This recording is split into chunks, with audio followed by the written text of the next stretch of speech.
intrigued in various texts. Brynhilde, perhaps the most famous, whose story inspired Wagner for a moment and imagine the sound. Not the clash of swords against shields. For a moment and imagine the sound. Not the clash of swords against shields. Imagine something more elegant, more deliberate, more hypnotic. The sound of a double-bladed axe spinning through the air, cutting precise circles through space itself, accompanied by the most unexpected of battle cries. An opera singer's voice, soaring and powerful, echoing across the battlefield with notes that somehow make destruction beautiful.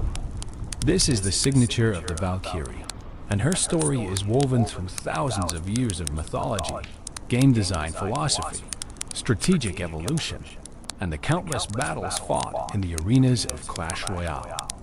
The Valkyrie stands as one of the most recognizable figures in the entire Clash universe. With her vibrant orange hair flowing behind her, her piercing blue eyes focused with warrior's intensity, and that massive double-bladed axe that seems impossibly heavy yet moves with grace in her hands, she represents something fundamental about the game itself. She is not the flashiest card. She doesn't rain down destruction from the sky like a rocket spell. She doesn't charge with the unstoppable momentum of a prince. She doesn't possess the raw and devastating power of a P.E.K.K.A. What she does, however, is something perhaps more valuable. She endures. She persists.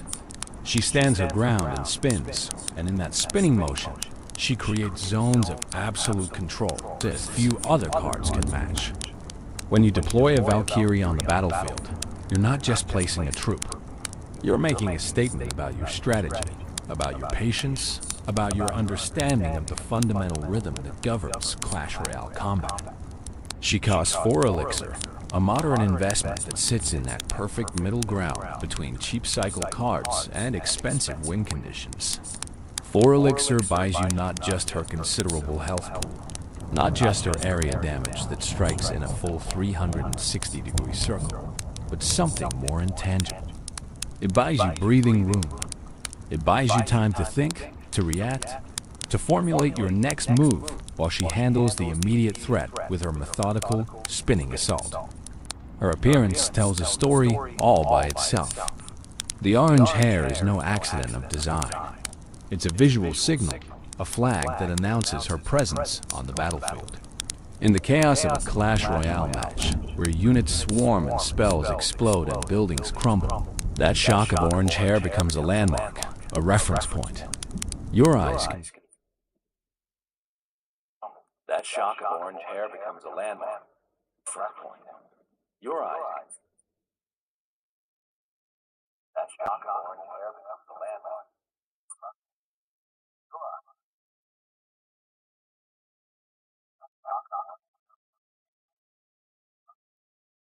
Behind the spinning. This is not a berserker who charges blindly into combat. This is a warrior who has mastered her weapon so completely that what looks like a simple spinning attack is actually a carefully controlled expression of martial prowess. The double-bladed axe itself deserves contemplation. In real historical warfare, double-bladed axes were actually quite rare. They look impressive, certainly, but they present significant balance issues and don't offer substantial advantages over single-blade designs.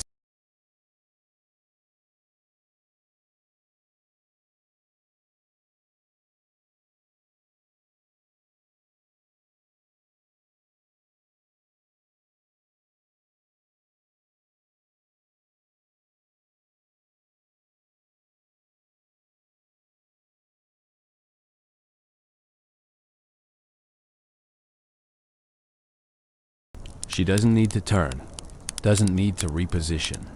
The axe itself, with blades on both ends, creates damage in all directions as she spins. Mechanically, it explains why her attacks can hit multiple targets simultaneously, why ground troops surrounding her all take damage regardless of their position relative to her facing direction. The team-colored suit she wears speaks to the essential nature of Clash Royale itself. Whether she's clad in blue or red, whether she's fighting for your towers or against them, she remains fundamentally the same warrior. The color marks allegiance, but doesn't change identity. This is elegant game design philosophy made manifest in character design. Every Valkyrie is the same Valkyrie, yet in each match she fights for one side against the other. And the color coding provides instant recognition without requiring different character models.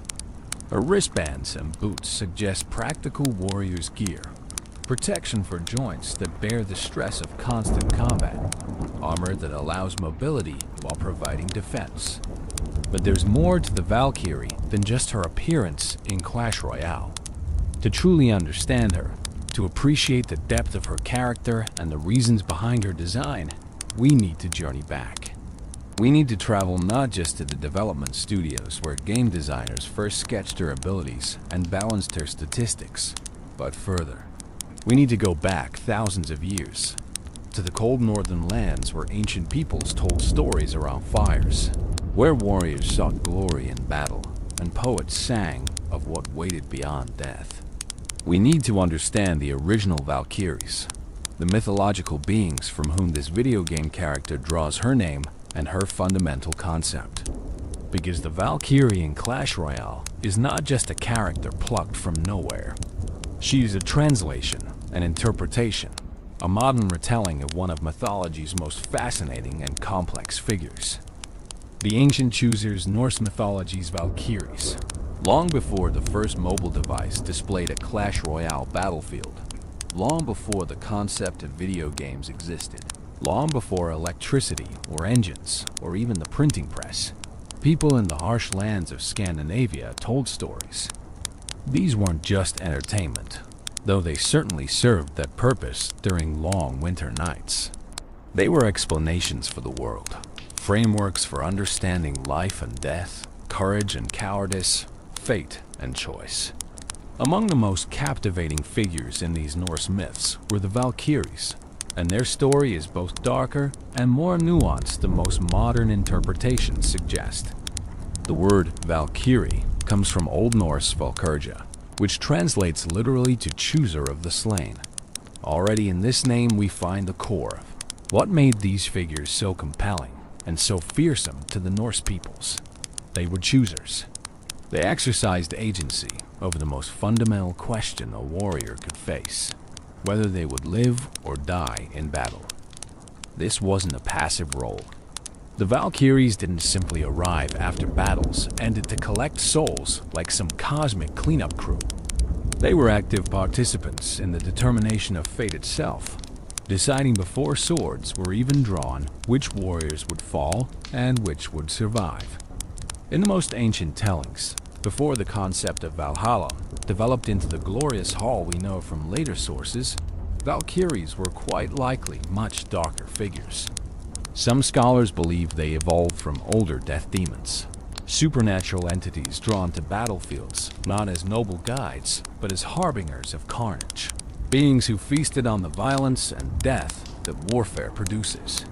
Think of them as closer to the Greek Keres, those spirits of violent death who hovered over battlefields, or to the Irish Morrigan, the war goddess who appeared as a crow picking over the dead.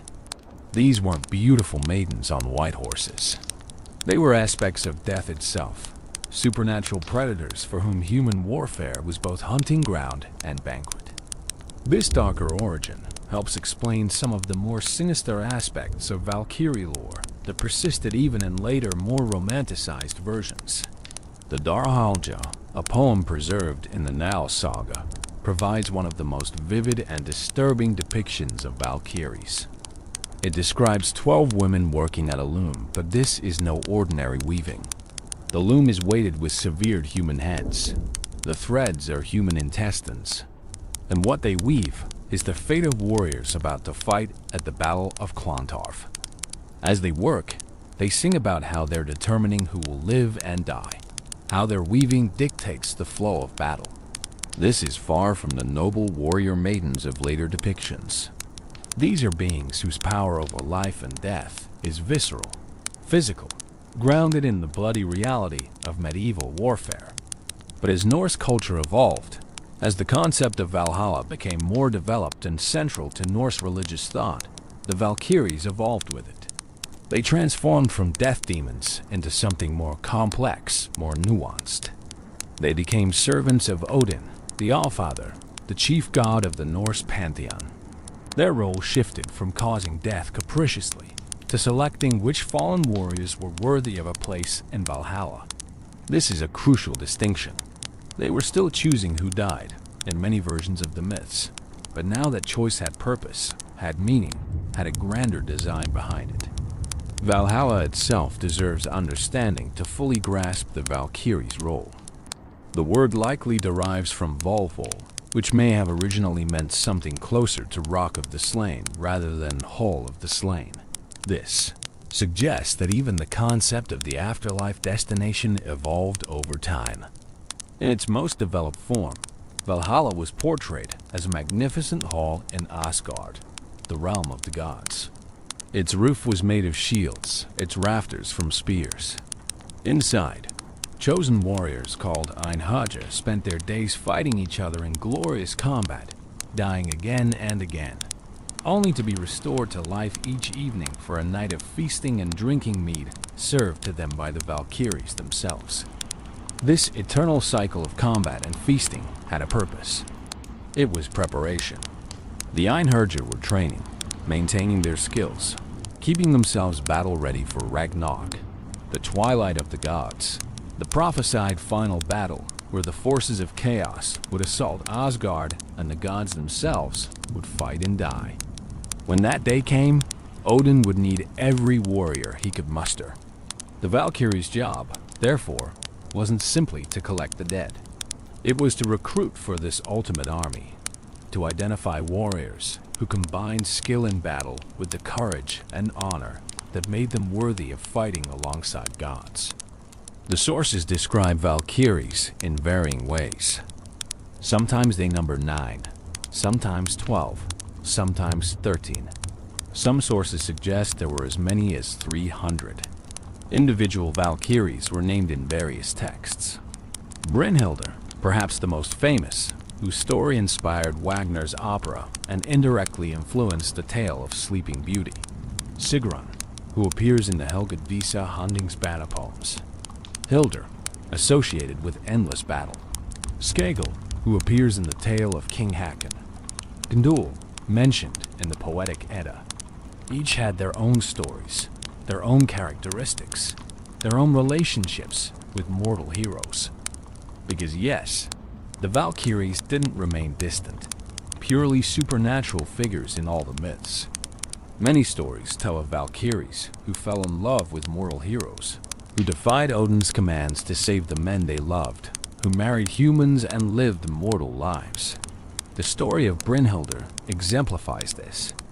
She defied Odin by choosing the wrong king to survive in a battle, choosing based on who she thought deserved victory rather than following Odin's decree. As punishment, Odin stripped her of her Valkyrie status, put her into an enchanted sleep, and imprisoned her within a ring of fire. Only a hero brave enough to ride through those flames could wake and claim her. This became the hero Sigurd, and their tragic love story has echoed through literature for over 1,000 years. These stories of Valkyries loving mortals and choosing to become mortal themselves add fascinating complexity to their mythology.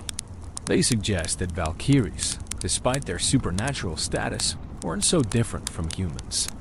They could feel love, could question orders, could choose personal bonds over divine duty.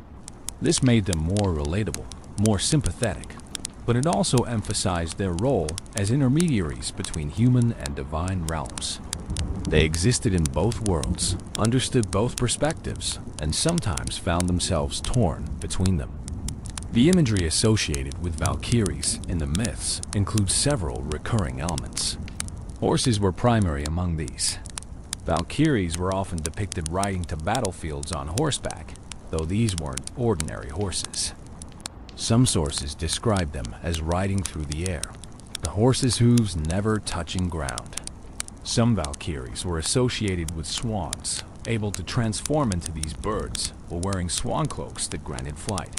Others rode wolves or boars. The emphasis was always on their ability to travel between realms, to move from Asgard to Midgard and back, to cross the boundary between life and death.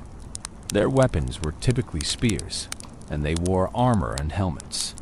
They were warriors themselves, not just collectors of warriors. This is important. The Valkyries weren't passive observers of combat. They understood warfare intimately. They knew what made a warrior skilled, what made them brave, what made them worthy. In some versions of the myths, they actively participated in battles, fighting alongside or against mortal warriors to ensure the outcomes Odin desired. Their power included the ability to influence battles through supernatural means, to cast spells that protected some warriors while leaving others vulnerable, to create confusion in enemy ranks or inspire courage in allied forces. The association with brightness, gold, and fairness appears frequently in descriptions of Valkyries. They were beautiful, certainly, but it was a terrible beauty, the kind that inspired awe and fear in equal measure. They represented the glory of dying in battle, the promise that a warrior's death wasn't an ending but a transition to something greater. For a culture where dying peacefully in bed was considered shameful, where glory in combat was the highest aspiration, the Valkyries offered hope. They promised that the best warriors, those who fought bravest and fell with honor, would be chosen, would be elevated, would fight in the greatest battle at the end of time itself. It's worth noting that the goddess Freya also collected half of the slain warriors, taking them to her realm of Folkvanger. This created an interesting duality in Norse afterlife beliefs. Odin and Freya essentially divided the honored dead between them, though the myths are unclear about exactly how this division was determined. Some scholars suggest it represented different types of warriors or different paths of initiation into warrior culture. Freya was associated with magic, fertility, and love as well as war, suggesting her chosen might be different from Odin's in some fundamental way.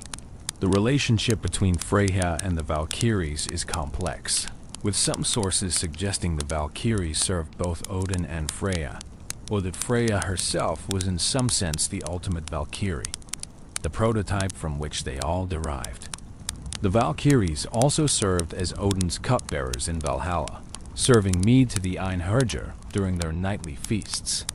This domestic role might seem strange alongside their fearsome battlefield duties, but it reflects the Norse understanding of women's roles as both warriors and homemakers, both fearsome and nurturing. The Valkyries embodied this duality. They brought death on the battlefield, but they also brought comfort in the afterlife. They selected who would die, but they ensured those deaths had meaning and led to something greater. As Christianity spread through Scandinavia, much of the pagan mythology was lost or transformed. The sources we have for Norse mythology were all written down in the Christian era, mostly in Iceland in the 13th century, hundreds of years after the Viking Age ended. Writers like Snorri Sturluson, who composed the Prose Edda, were Christians trying to preserve and explain the old pagan beliefs. This inevitably colored how the myths were recorded. Some scholars believe the more noble, romanticized depictions of Valkyries reflect Christian influence, making them more like angels or saints and less like the darker death spirits they may have originally been. The concept of Valhalla itself may have been influenced by Christian ideas of heaven, or it may have influenced how Northern European Christians conceptualized their own afterlife. This cultural exchange worked in both directions.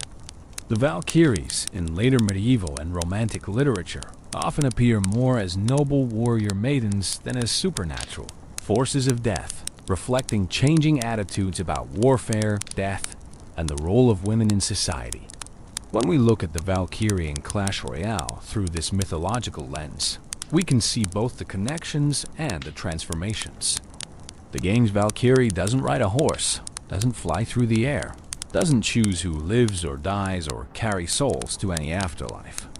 She's been stripped of her supernatural qualities and reimagined as a warrior, pure and simple. But the core concepts remain. She's a fierce female fighter, associated with spinning motion that recalls the circular nature of battle and fate.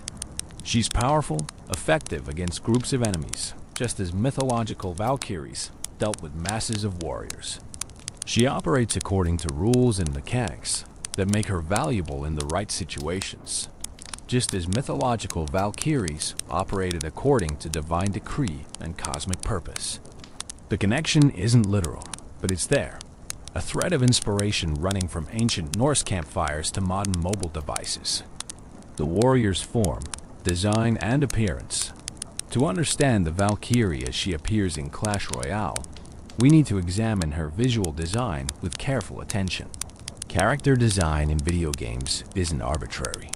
Every choice, from color palette to proportions to equipment, serves multiple purposes. Designs must be instantly recognizable, must communicate gameplay function, must fit within the larger aesthetic of the game world, and must resonate emotionally with players. The Valkyrie's design accomplishes all of this with remarkable efficiency.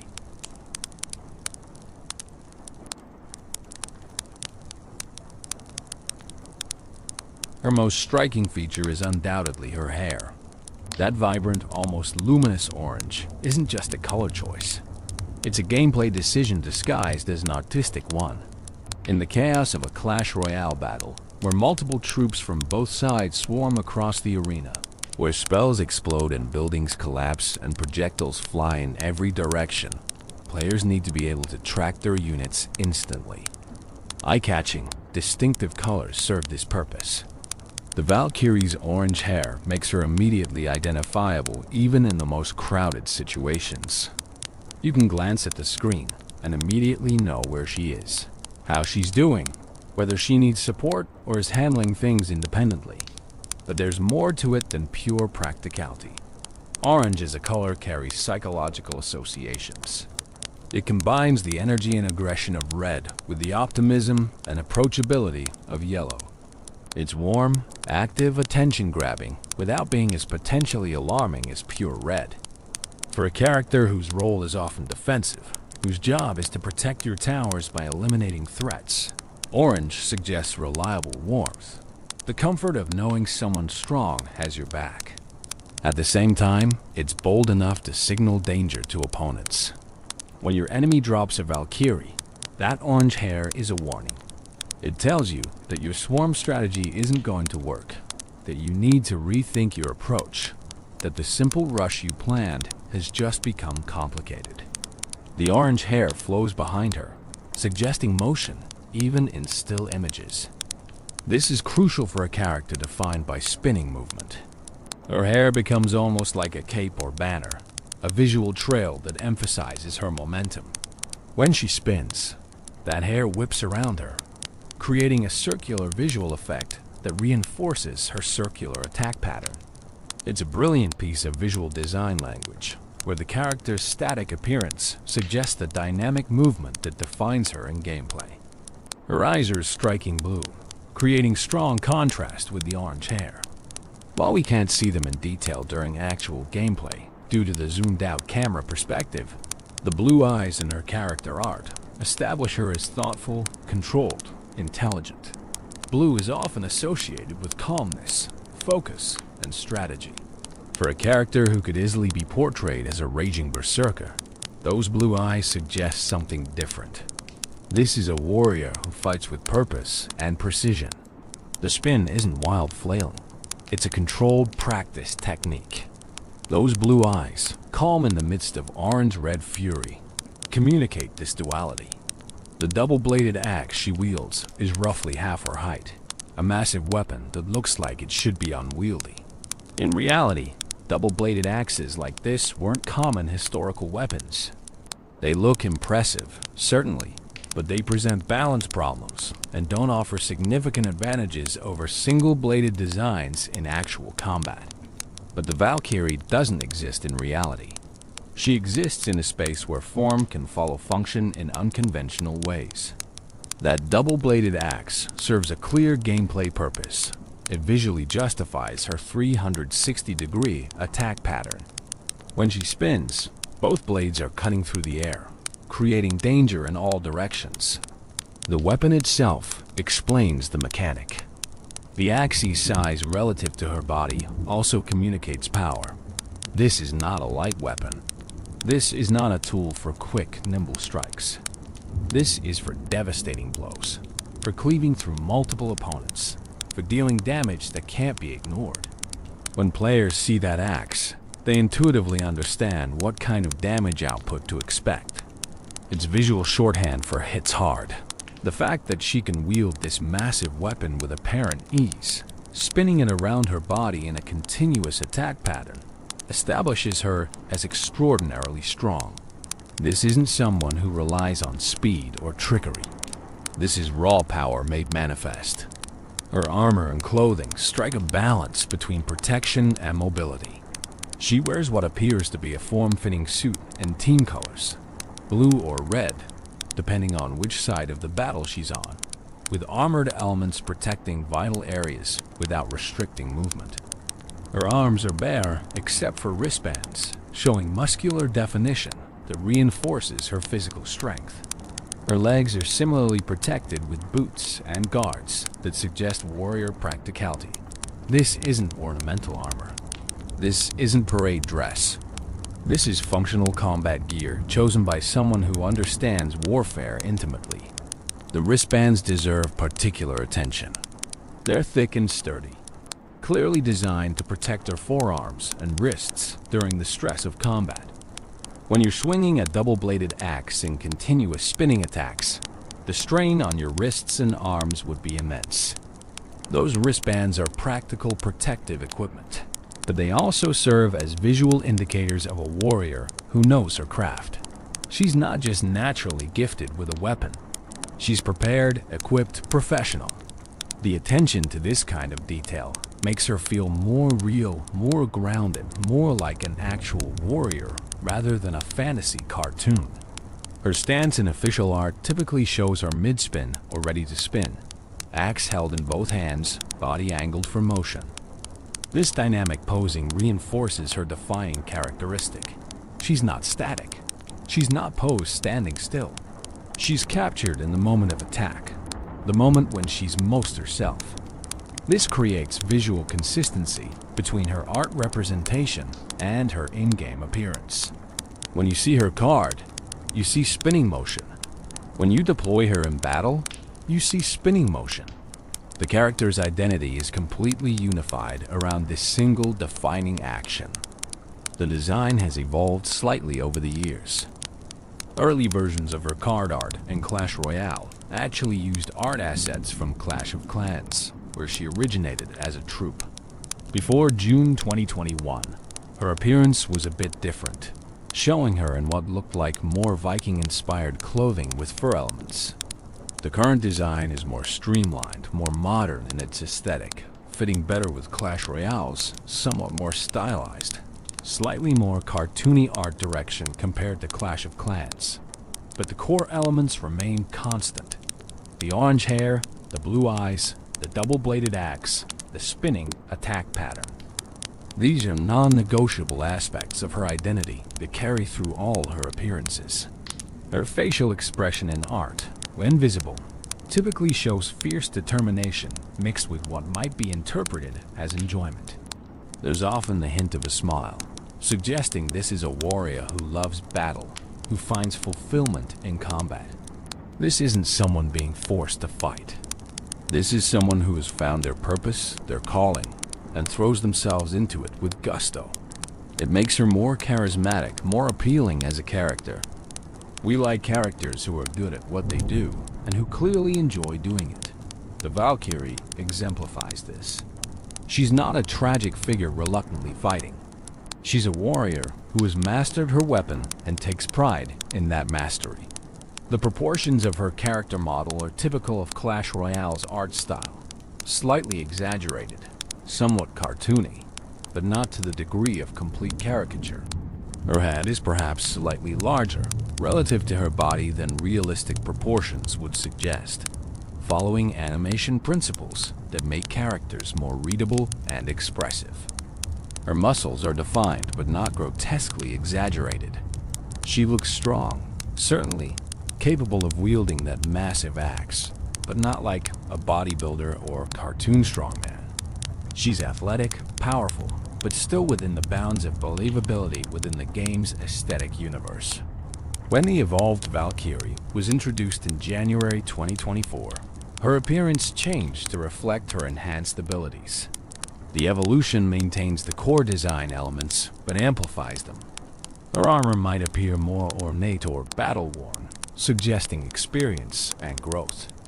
The axe might have additional visual effects when she activates her tornado ability.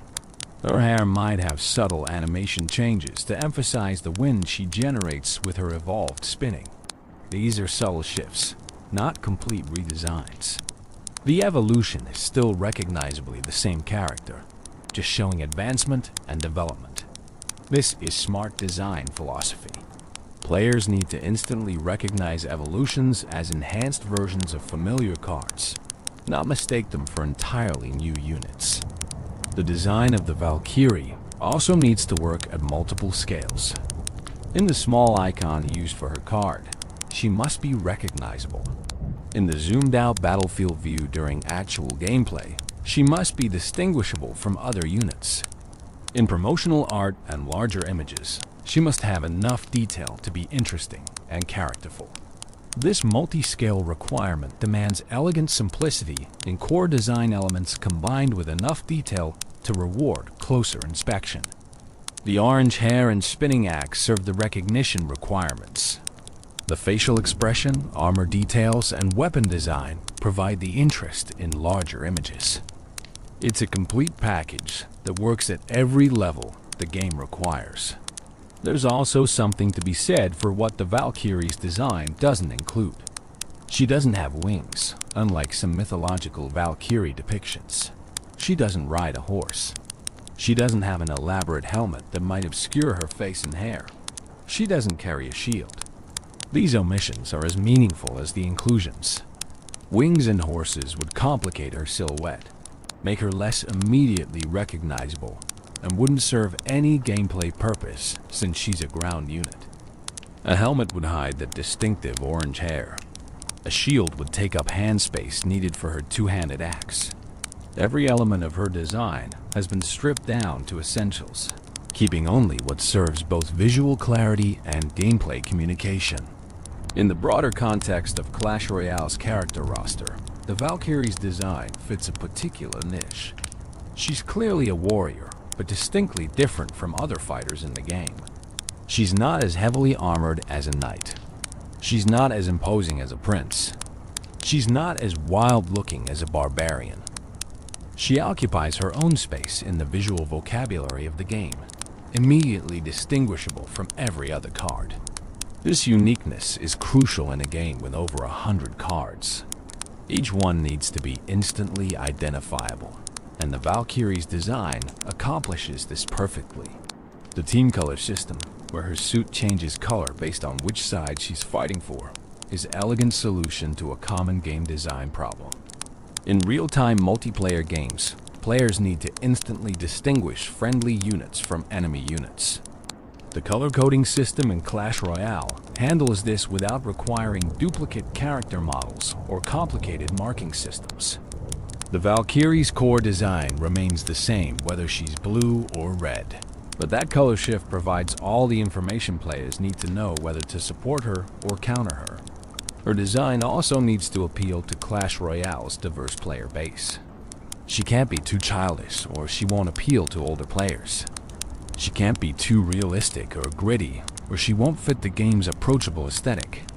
She can't be too sexualized, or she becomes inappropriate for younger players and alienates female players. The current design threads this needle successfully. She's tough, capable, powerful, but also somewhat cartoonish and stylized in a way that keeps her appropriate for all ages, while still being cool enough to appeal to teenagers and adults. It's a delicate balance that many game character designs fail to achieve, but the Valkyrie manages it. From one game to another, the Clash of Clans journey, the Valkyrie's story in the Clash universe, didn't begin with Clash Royale. To understand her fully, we need to travel back to Clash of Clans. the game that laid the foundation for everything that followed. Clash of Clans launched in 2012, 3.5 years before Clash Royale would arrive in early 2016. In those years, the game established the world, the characters, and the visual language that would define Supercell's breakout franchise. The Valkyrie was there from relatively early on. Introduced as a Dark Elixir troop, unlocked at Town Hall 8, requiring players to upgrade their Dark Barracks to level 3. In Clash of Clans, the Valkyrie served a similar but not identical role to her Clash Royale incarnation. She was a ground troop with area damage, specializing in destroying groups of buildings or enemy troops with her spinning axe attacks. Her signature move was the same, spinning to create 360-degree damage around her. But the context was different. Clash of Clans is a base-building strategy game with asynchronous PvP combat. You design a village with defenses, then attack other players' villages with an army you've trained. Battles unfold in real time once launched, but you're not playing against the other player directly. You're replaying against their base design and whatever troops they may have stationed in their clan castle for defense. In this context, the Valkyrie's role was primarily offensive. You would include Valkyries in your attacking army to quickly clear buildings or deal with defending clan castle troops.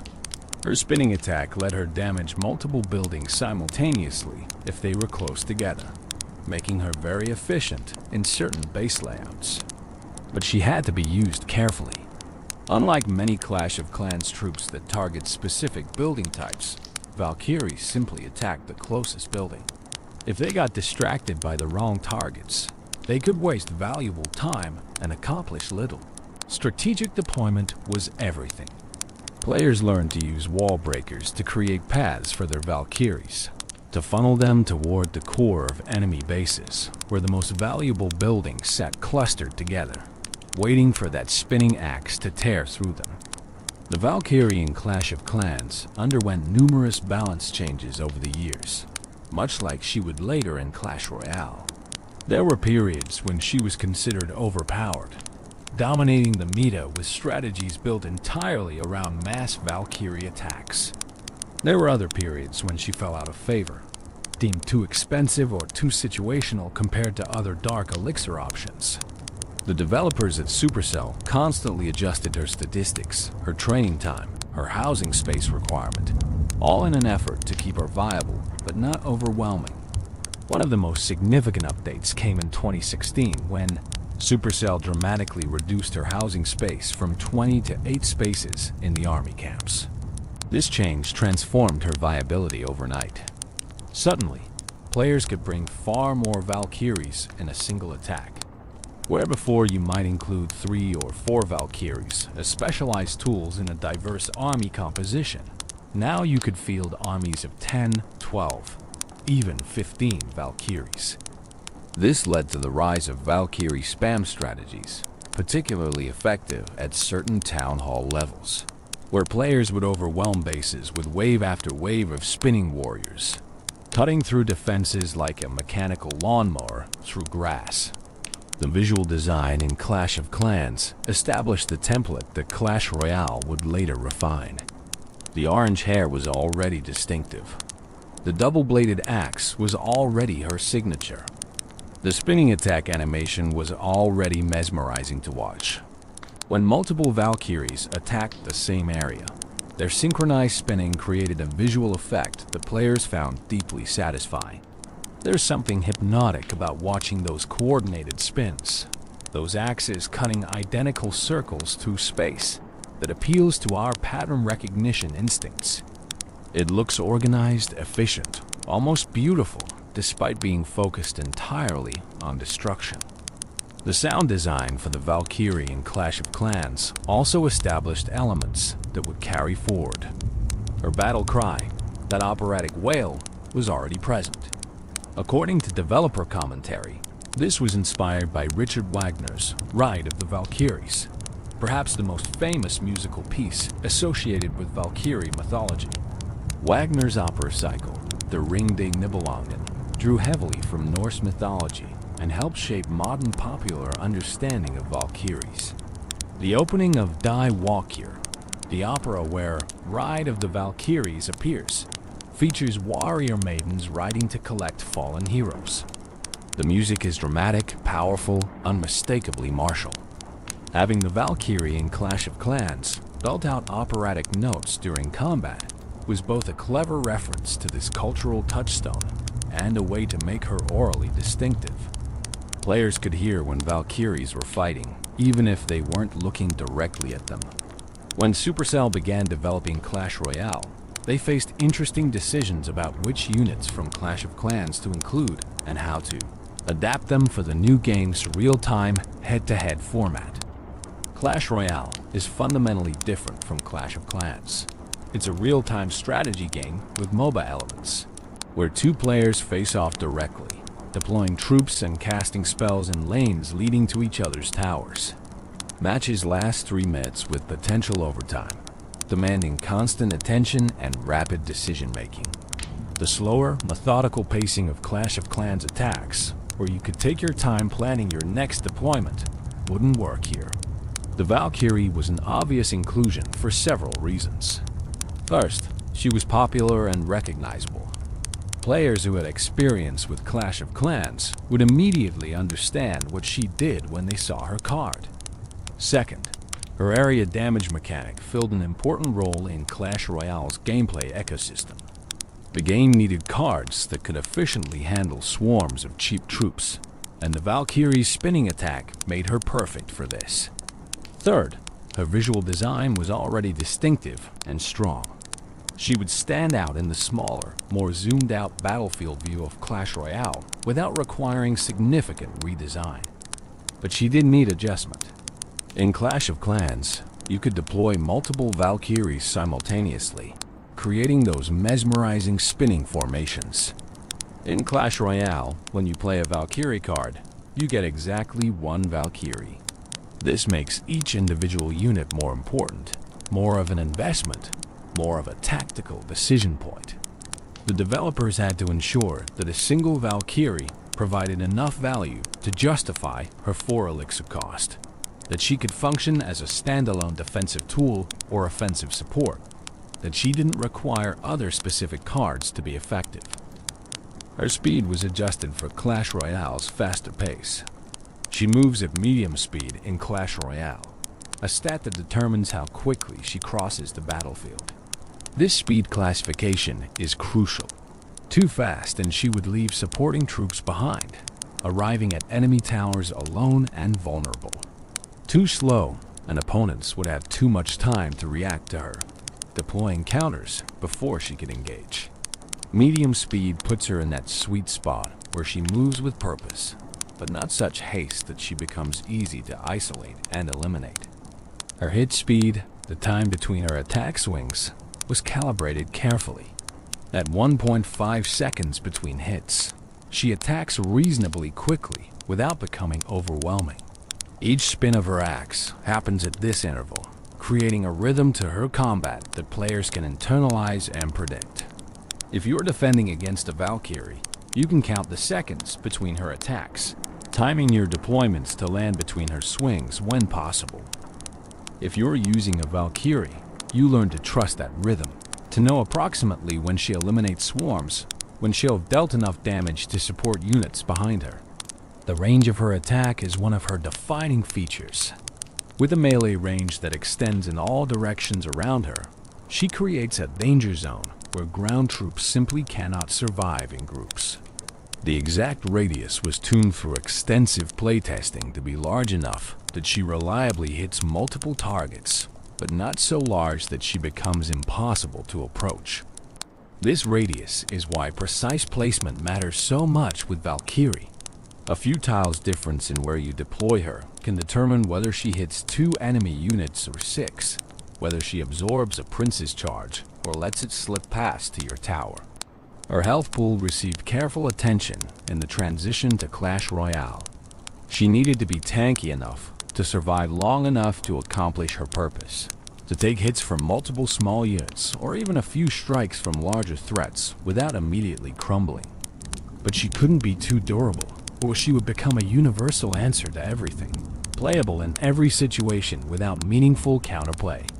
The health value they settled on makes her resilient against swarms and small to medium threats, but vulnerable to focused fire from air troops. Ranged units or heavy hitters like Prince or Mini P.E.K.K.A., the damage per hit was another crucial balance point. She needed to 2-shot or 3-shot most small troops like skeletons, goblins, and even sturdier units like archers or musketeers within a reasonable time frame. But her damage per second shouldn't rival specialist damage dealers. She's not meant to be your primary source of tower damage or your answer to tanks. She's area control, swarm clear, a defensive anchor that can transition to offense. Her damage values reflect this role, high enough to be threatening but not so high that she becomes the best answer to every problem. The 4 elixir cost is perhaps the most important number associated with the Valkyrie. Elixir economy is the fundamental resource management challenge in Clash Royale. You generate elixir over time, spend it to deploy troops and cast spells, and victory usually goes to the player who gets more value from their elixir expenditure. At 4 elixir, the Valkyrie sits in a perfect middle ground. She's not so cheap that she can be casually deployed without thought, but not so expensive that using her represents a major commitment that leaves you vulnerable if she doesn't perform well. This cost makes her a neutral trade or slight positive trade against many common swarm cards. If your opponent plays Skeleton Army, 3 elixir, and you answer with Valkyrie, 4 elixir, you've spent 1 more elixir, but your Valkyrie survives and can continue forward. If they play Goblin Gang, 3 elixir, and you drop Valkyrie, same result. Even against more expensive combinations, like a Mini P.E.K.K.A. supported by bats, the Valkyrie can provide value by eliminating the support troops and tanking some hits from the Mini P.E.K.K.A., allowing your tower and other defenders to clean up. These elixir trading calculations happen constantly in Clash Royale, and the Valkyrie's 4 elixir price point makes her a reliable participant in favorable trades. The adaptation from Clash of Clans to Clash Royale also involved thinking about how the Valkyrie would interact with the new game's spell system. Clash Royale features damage-dealing spells like Fireball, Rocket, and Lightning that can instantly eliminate or severely damage troops. The Valkyrie needed sufficient health to not be killed by spells in her cost range.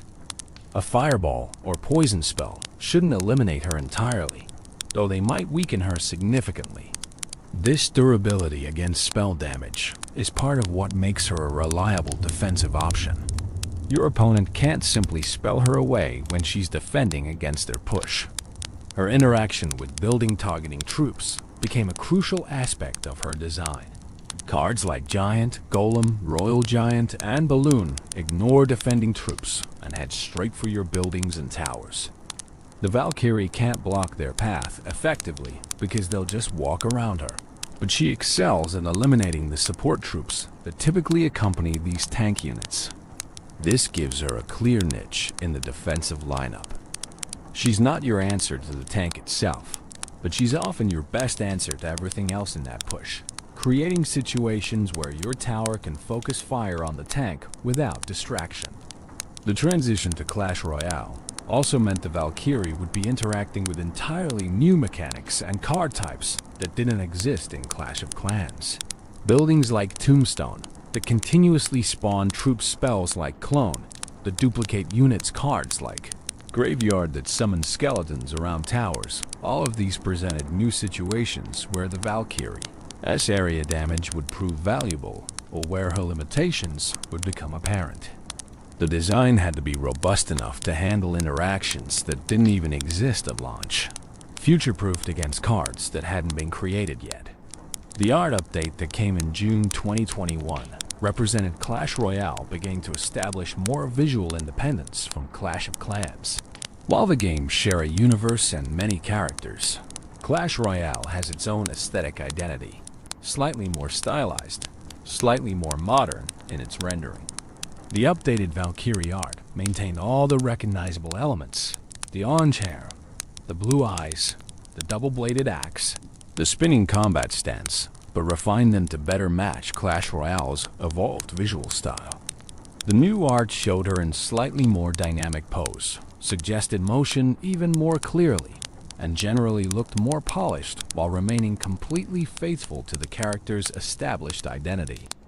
From a game design philosophy perspective, the Valkyrie represents an interesting case study in cross-game character adaptation. She's recognizably the same character in both games, serving similar general purposes, area damage, dealing with groups of enemies, but the specific implementation differs to suit each game's mechanics. This kind of successful adaptation requires understanding not just the surface-level design elements, but the underlying purpose the character serves in gameplay. The Valkyrie's purpose is area control and swarm clear. The spinning axe is simply the expression of that purpose. By keeping the purpose consistent while adjusting the implementation details to suit each game's specific needs, Supercell created a character that feels right in both contexts. The success of the Valkyrie's adaptation from Clash of Clans to Clash Royale encouraged similar transitions for other characters. The P.E.K.K.A., Wizard, Giant, and many others made the journey between games, each requiring similar thought about how to preserve their essential nature while adapting to Clash Royale has unique demands. The Valkyrie stands as one of the most successful of these adaptations, remaining popular and viable in both games across years of meta shifts and balance changes. This longevity speaks to the strength of the core design, a simple concept executed well, area damage through spinning attacks that proved flexible enough to remain relevant regardless of what new cards or mechanics get added to the games. The arena arrival, launch day, and early meta. January 4th, 2016.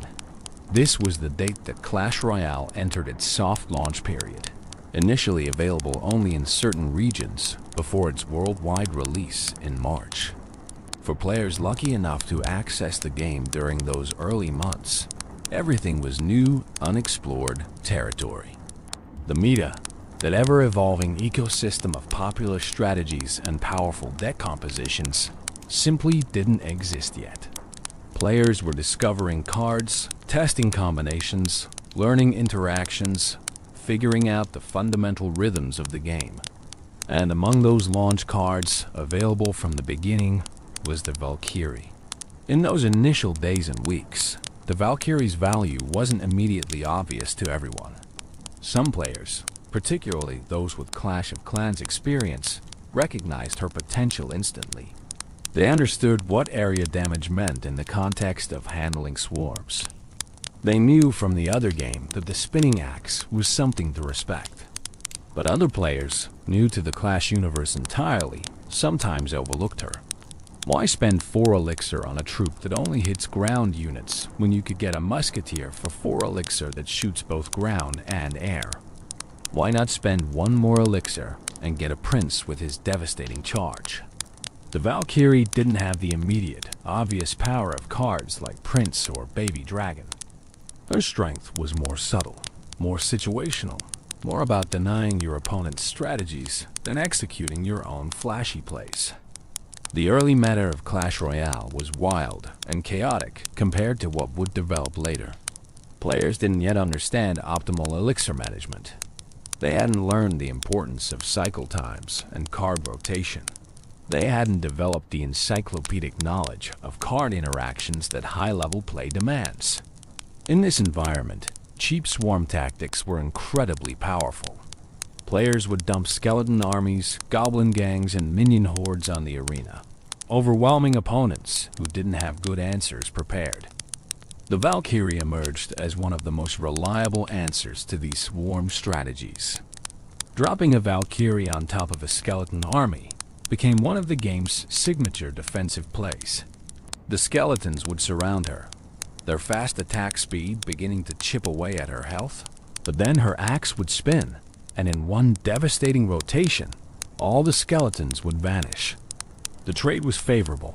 4 elixir spent to completely negate 3 elixir from the opponent, and your Valkyrie survived with most of her health intact, ready to counterpush. This interaction became fundamental to how players thought about swarm defense. If you were playing a swarm-heavy deck, you had to respect the possibility of Valkyrie. If you were facing swarm decks, Valkyrie became a consideration for your deck building. The early player base began to discover synergies, combinations of cards that worked particularly well together. The Valkyrie paired beautifully with troops that could tank for her or vice versa. A giant in front absorbing damage while the Valkyrie behind cleared defending troops became a simple but effective push. Valkyrie leading with a musketeer behind provided both area damage and single target damage, handling diverse defensive setups. Valkyrie with Hog Rider created a tanky distraction that cleared swarms while the Hog Rider damaged towers. These basic synergies formed the building blocks of deck construction philosophy. Defense into counterpush became a fundamental strategy pattern, and the Valkyrie was perfect for it. She would defend against an enemy push, survive with a portion of her health, and then become the starting point for your own offensive play. You could drop a Hog Rider behind her, add some supporting troops, and suddenly you had a dangerous counterpush that your opponent, having just spent elixir attacking, might not be ready to defend against. This rhythm of defend, survive, counter-attack is core to Clash Royale's strategic depth, and the Valkyrie has been a key enabler of this pattern since the beginning. The early tournament scene and competitive play quickly recognized the Valkyrie's value. Professional players and top-ladder competitors understood that consistency matters in competitive environments. Flashy, high-risk strategies might work sometimes, but reliable defensive tools win tournaments. The Valkyrie provided reliability. She did what she was supposed to do, every time, without fail. Drop her on swarms, and those swarms died. Use her to protect your tower, and she bought time for your tower to shoot down threats. This consistency made her a staple in many early competitive decks. Balance changes in those first months were frequent as Supercell gathered data on card usage rates and win rates across different trophy ranges. The Valkyrie received adjustments, though she was never dramatically overhauled. Small tweaks to her health, damage, or hit speed helped calibrate her to the evolving meta. When swarm strategies dominated, she became more popular, and sometimes her usage rates would climb high enough to warrant a small nerf. When air-heavy metas developed and players loaded decks with baby dragons, minions, and balloons, Valkyrie usage would drop since she couldn't address those threats, and sometimes she'd receive small buffs to keep her competitive. The introduction of new cards constantly challenged the Valkyrie's place in the meta. Each new release potentially changed what decks were popular, what strategies worked, what threats needed answering. The Valkyrie had to prove her relevance with each shift.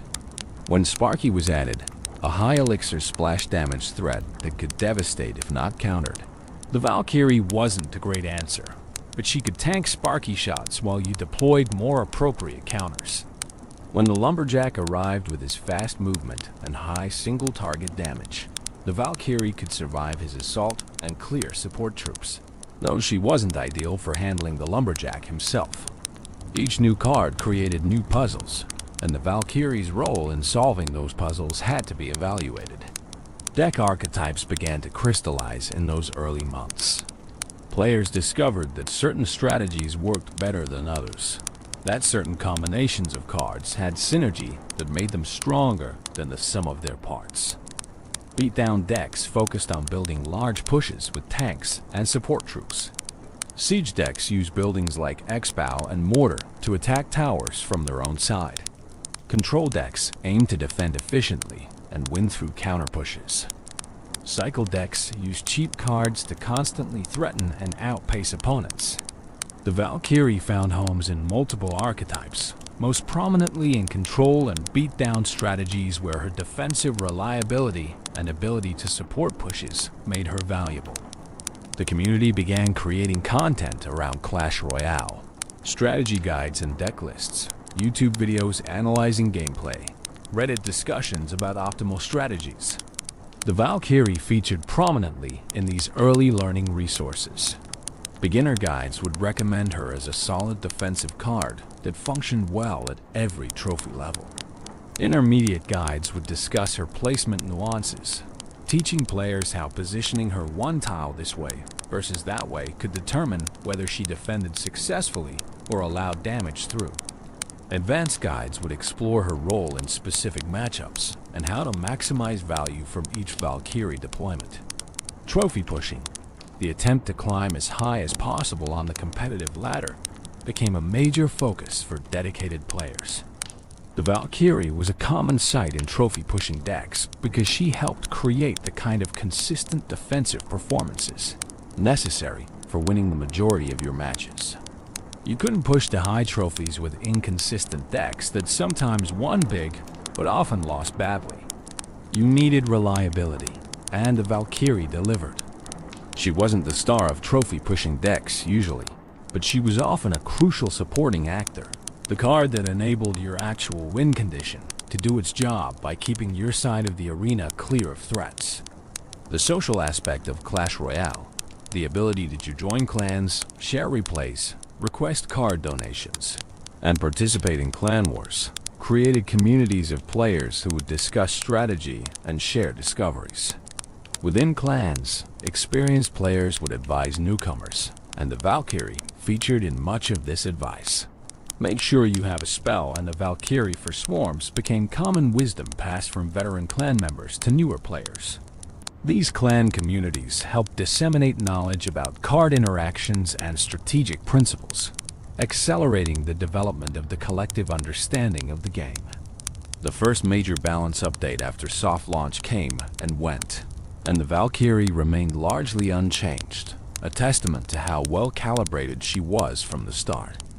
Some cards received significant buffs or nerfs, having proven too weak or too strong in actual play.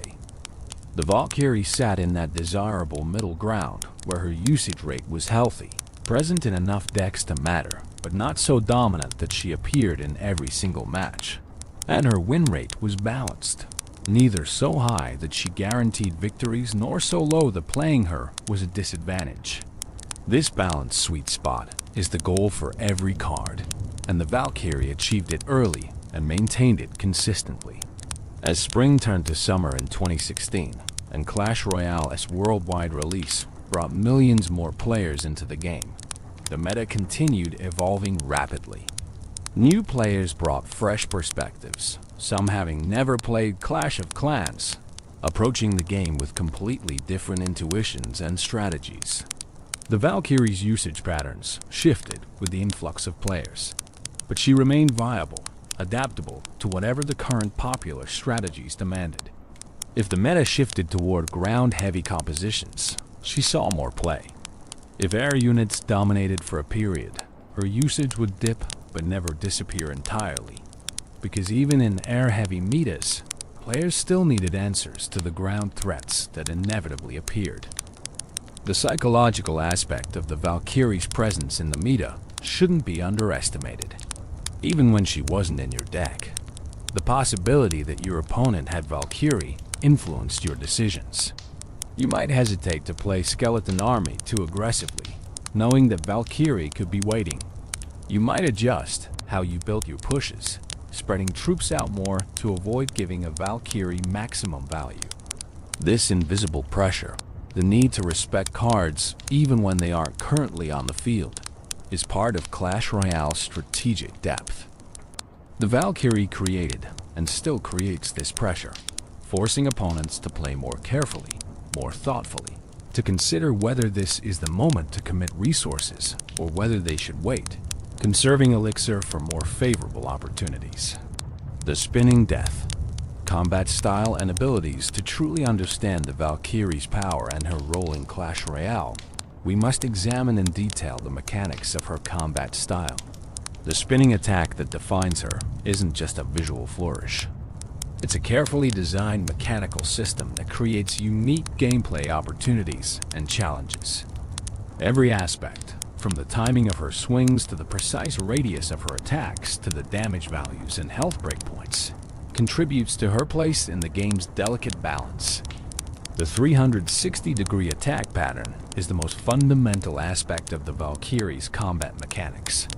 Unlike most troops in Clash Royale who attack in front of them, dealing damage to whatever target they're currently facing, the Valkyrie hits everything within her melee range simultaneously. This is crucial to understand. When she swings her axe, it's not a targeted attack against one enemy. It's an area effect centered on her position. Every ground troop within range takes damage, regardless of direction. They could be in front of her, behind her, to her sides, it doesn't matter. If they're in range, they're taking damage. This mechanic makes her extraordinarily effective against multiple small units. A skeleton army consists of 15 skeletons. Against most single-target troops, those 15 skeletons deal their damage collectively, their DPS combining to quickly eliminate threats. Against the Valkyrie, their number doesn't help them. She hits all of them with each swing. One rotation of her axe can eliminate the entire army if they're clustered closely enough. Same principle applies to Goblin Gang, Minion Horde. Though minions are air units, so she can't actually hit them. But if they were ground troops, same concept, or any other swarm composition. The Valkyrie turns the swarm's number advantage into irrelevance. Her attack speed of 1.5 seconds means she completes a full axe rotation every 1.5 seconds. This timing is crucial for several reasons. First, it's fast enough that swarms don't have too much time to damage her between swings. If her attack speed were 2.5 seconds, even weak troops would deal significant damage in that interval. At 1.5 seconds, she gets attacks off quickly enough to minimize the damage she takes. Second, it's slow enough that opponents have a brief window to deploy additional troops between her swings.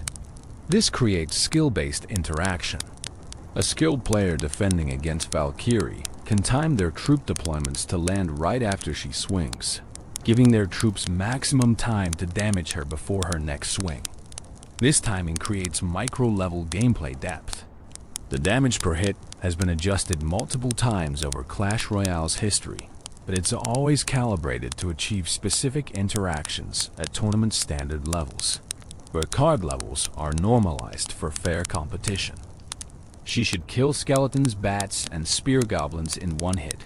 She should kill goblins and archers in 2 hits. She should handle tanky swarm units like guards in 3 or 4 hits. These breakpoints matter enormously. If she required 2 hits to kill skeletons instead of 1, a skeleton army would deal double the damage to her before being eliminated. If she killed archers in 1 hit instead of 2, she'd be significantly stronger on defense. These damage values are calibrated with immense precision to create the desired gameplay balance. Her health pool sits in a similar zone of careful calibration. She needs to survive certain amounts and types of damage to fulfill her role. She should survive a direct hit from Fireball spell, though it should significantly weaken her. She should tank multiple strikes from small units while she eliminates them. She should be able to walk through one tower's damage for a reasonable period. Not long enough to take the tower down herself, but long enough to support a push. But she shouldn't be so tanky that she becomes unkillable. Air troops should be able to focus fire on her and eliminate her before she crosses the arena. High-damage single-target troops like Prince or Mini P.E.K.K.A. should be able to take her down without too much difficulty if they can isolate her. The range of her attacks is deceptively important. She has melee range, meaning troops have to be very close to her to take damage. But that melee range extends in all directions, creating a circular danger zone around her position. This zone is why placement matters so much with Valkyrie. If you place her 1 or 2 tiles away from where enemies are approaching, she might not engage them immediately, having to walk into range, potentially allowing them to slip past or deal damage to your tower. But if you place her directly on top of approaching troops, she immediately begins her spinning assault, maximizing her effectiveness. This placement precision separates mediocre Valkyrie players from skilled ones. Understanding exactly where to drop her in different situations requires experience and spatial awareness.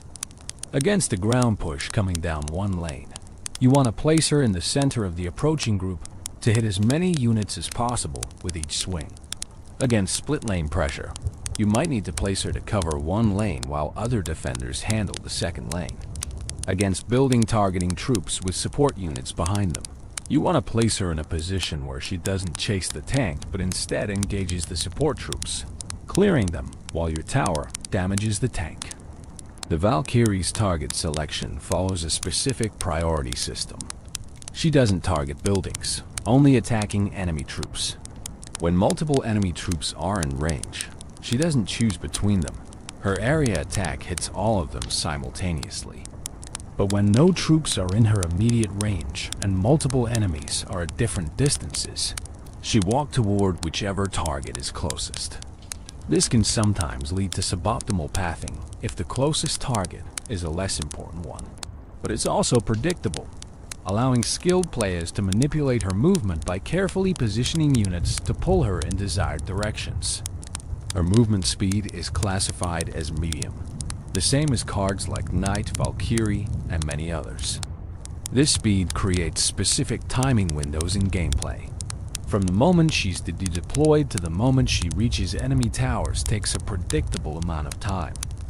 Players can internalize these timings, knowing roughly when a Valkyrie will arrive, when they need to deploy defensive troops to intercept her, when their own supporting troops will catch up to her if they deploy them afterward.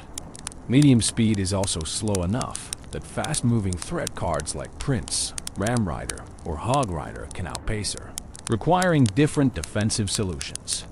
The interaction between the Valkyrie and Crown Towers, the main towers you're trying to defend and destroy, is carefully tuned. A Valkyrie by herself attacking a tower won't take it down. She doesn't deal enough damage quickly enough, and the tower's DPS will eliminate her before she deals critical damage. But she can chip away at tower health, and if supported by other troops, or if the opponent is low on elixir and can't defend properly, she can contribute meaningful damage. More importantly, her presence on offense forces defensive reactions. Opponents have to address her, which creates opportunities for your other cards to exploit. The spinning animation itself is mesmerizing and serves gameplay purposes beyond just looking cool. It provides clear visual communication. You can tell at a glance whether the Valkyrie is attacking or simply walking. When she's spinning, she's in combat mode, dealing damage to everything around her. When she's walking normally, she hasn't engaged enemies yet. This visual clarity helps players parse complex battlefield situations quickly. In the chaos of a battle with multiple troops from both sides, being able to instantly identify which troops are attacking and which are moving to position is crucial information. The opera singing that accompanies her attacks adds auditory communication to the visual signals. You can hear when a Valkyrie is fighting, even if you're focused on another part of the battlefield. This audio cue helps with battlefield awareness, letting you know that combat is happening in that location without needing to directly watch it every second. The choice of operatic singing specifically is both characterful and practical. It's distinctive, unlike the sounds made by other troops, ensuring you won't confuse Valkyrie's audio signature with anyone else's. And it ties back to the Wagner Ride of the Valkyries reference, connecting the character to her mythological and cultural roots. The physics of her spin, in the abstracted game logic sense, rather than realistic physics, creates interesting interactions with knockback effects. If a bowler's rolling boulder hits a Valkyrie, she gets knocked back but continues spinning.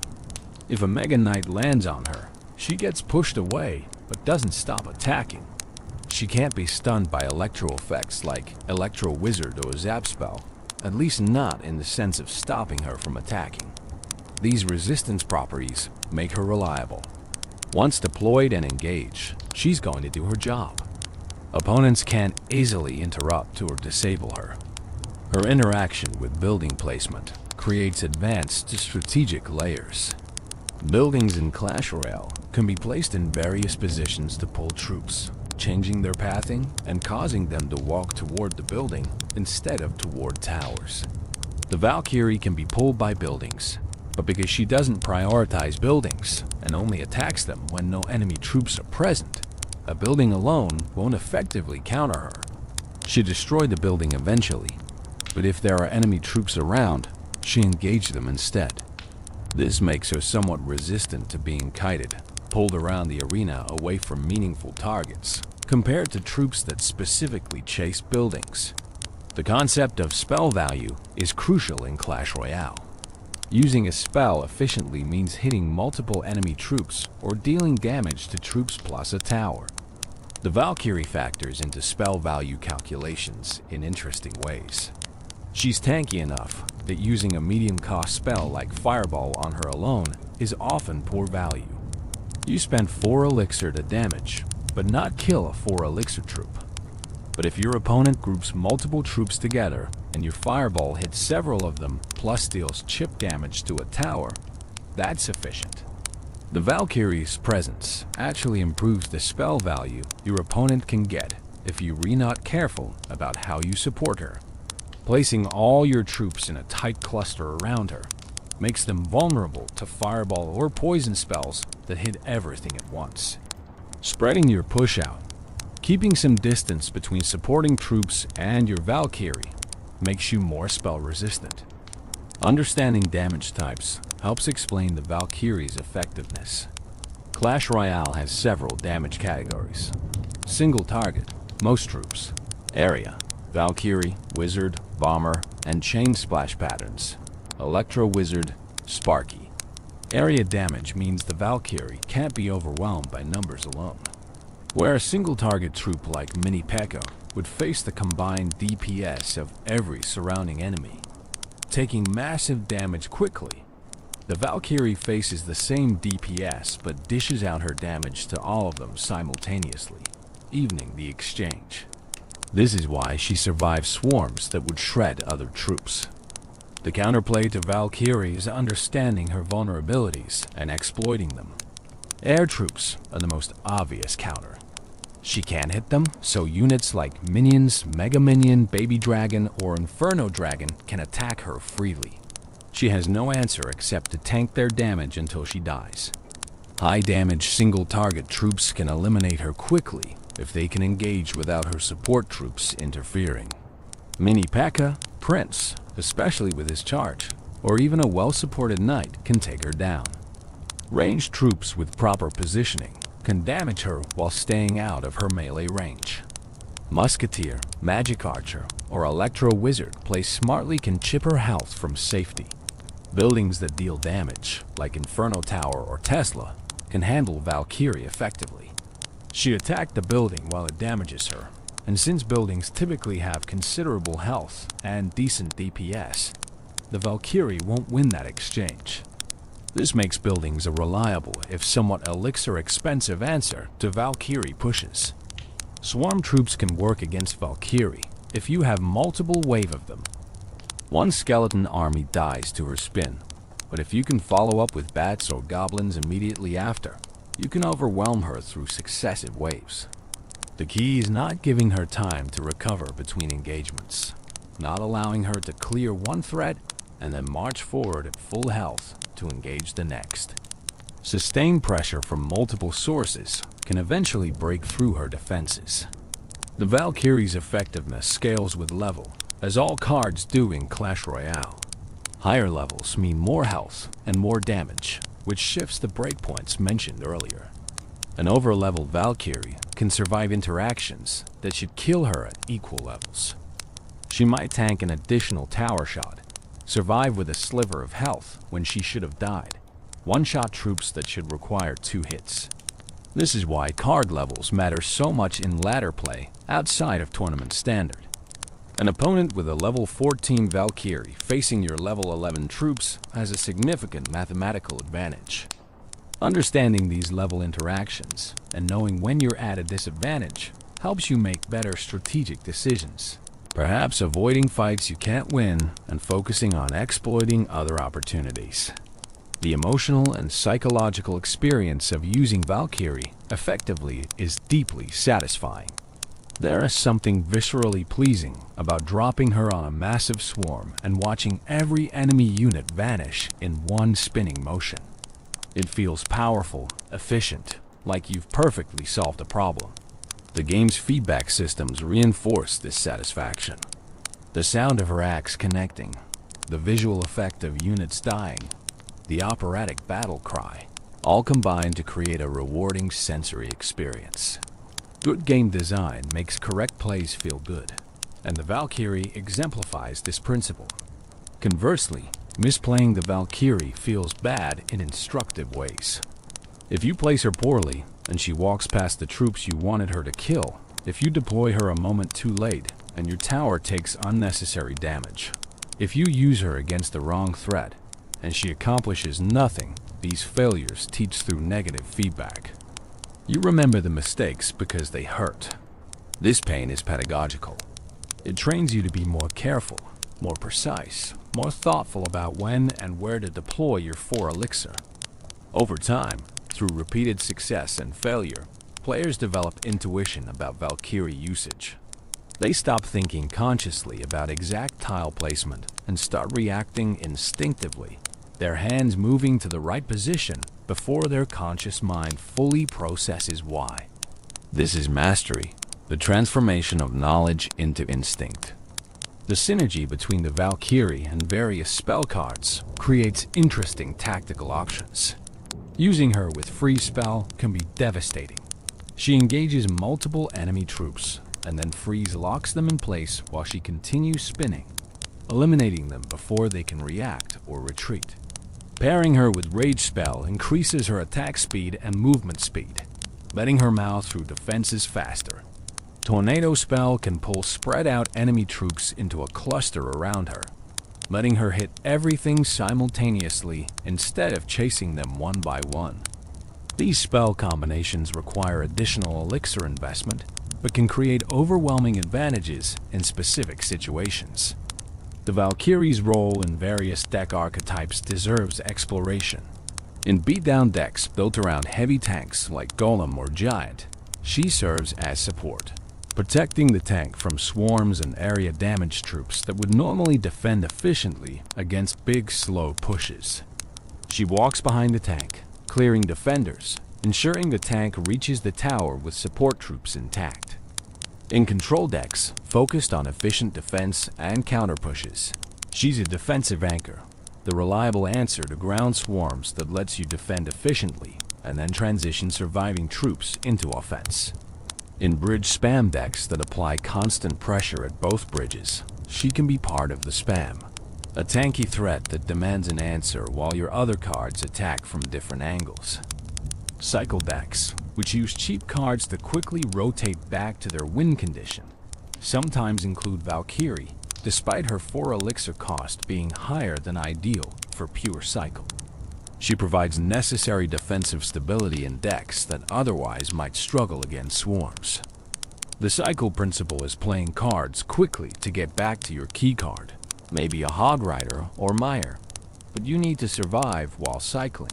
And the Valkyrie helps ensure you don't take massive damage from swarm rushes while you're reworking through your deck rotation. The Valkyrie's matchup against specific meta decks shifts with the meta itself. Against log bait decks that use Princess, Goblin Barrel, and Goblin Gang to bait out your log spell and then overwhelm you with swarms, the Valkyrie provides a second answer to ground swarms, making the deck more resilient. Against graveyard decks that spawn skeletons around your tower, she can clear those skeletons effectively if positioned correctly, though Poison Spell is usually the primary answer.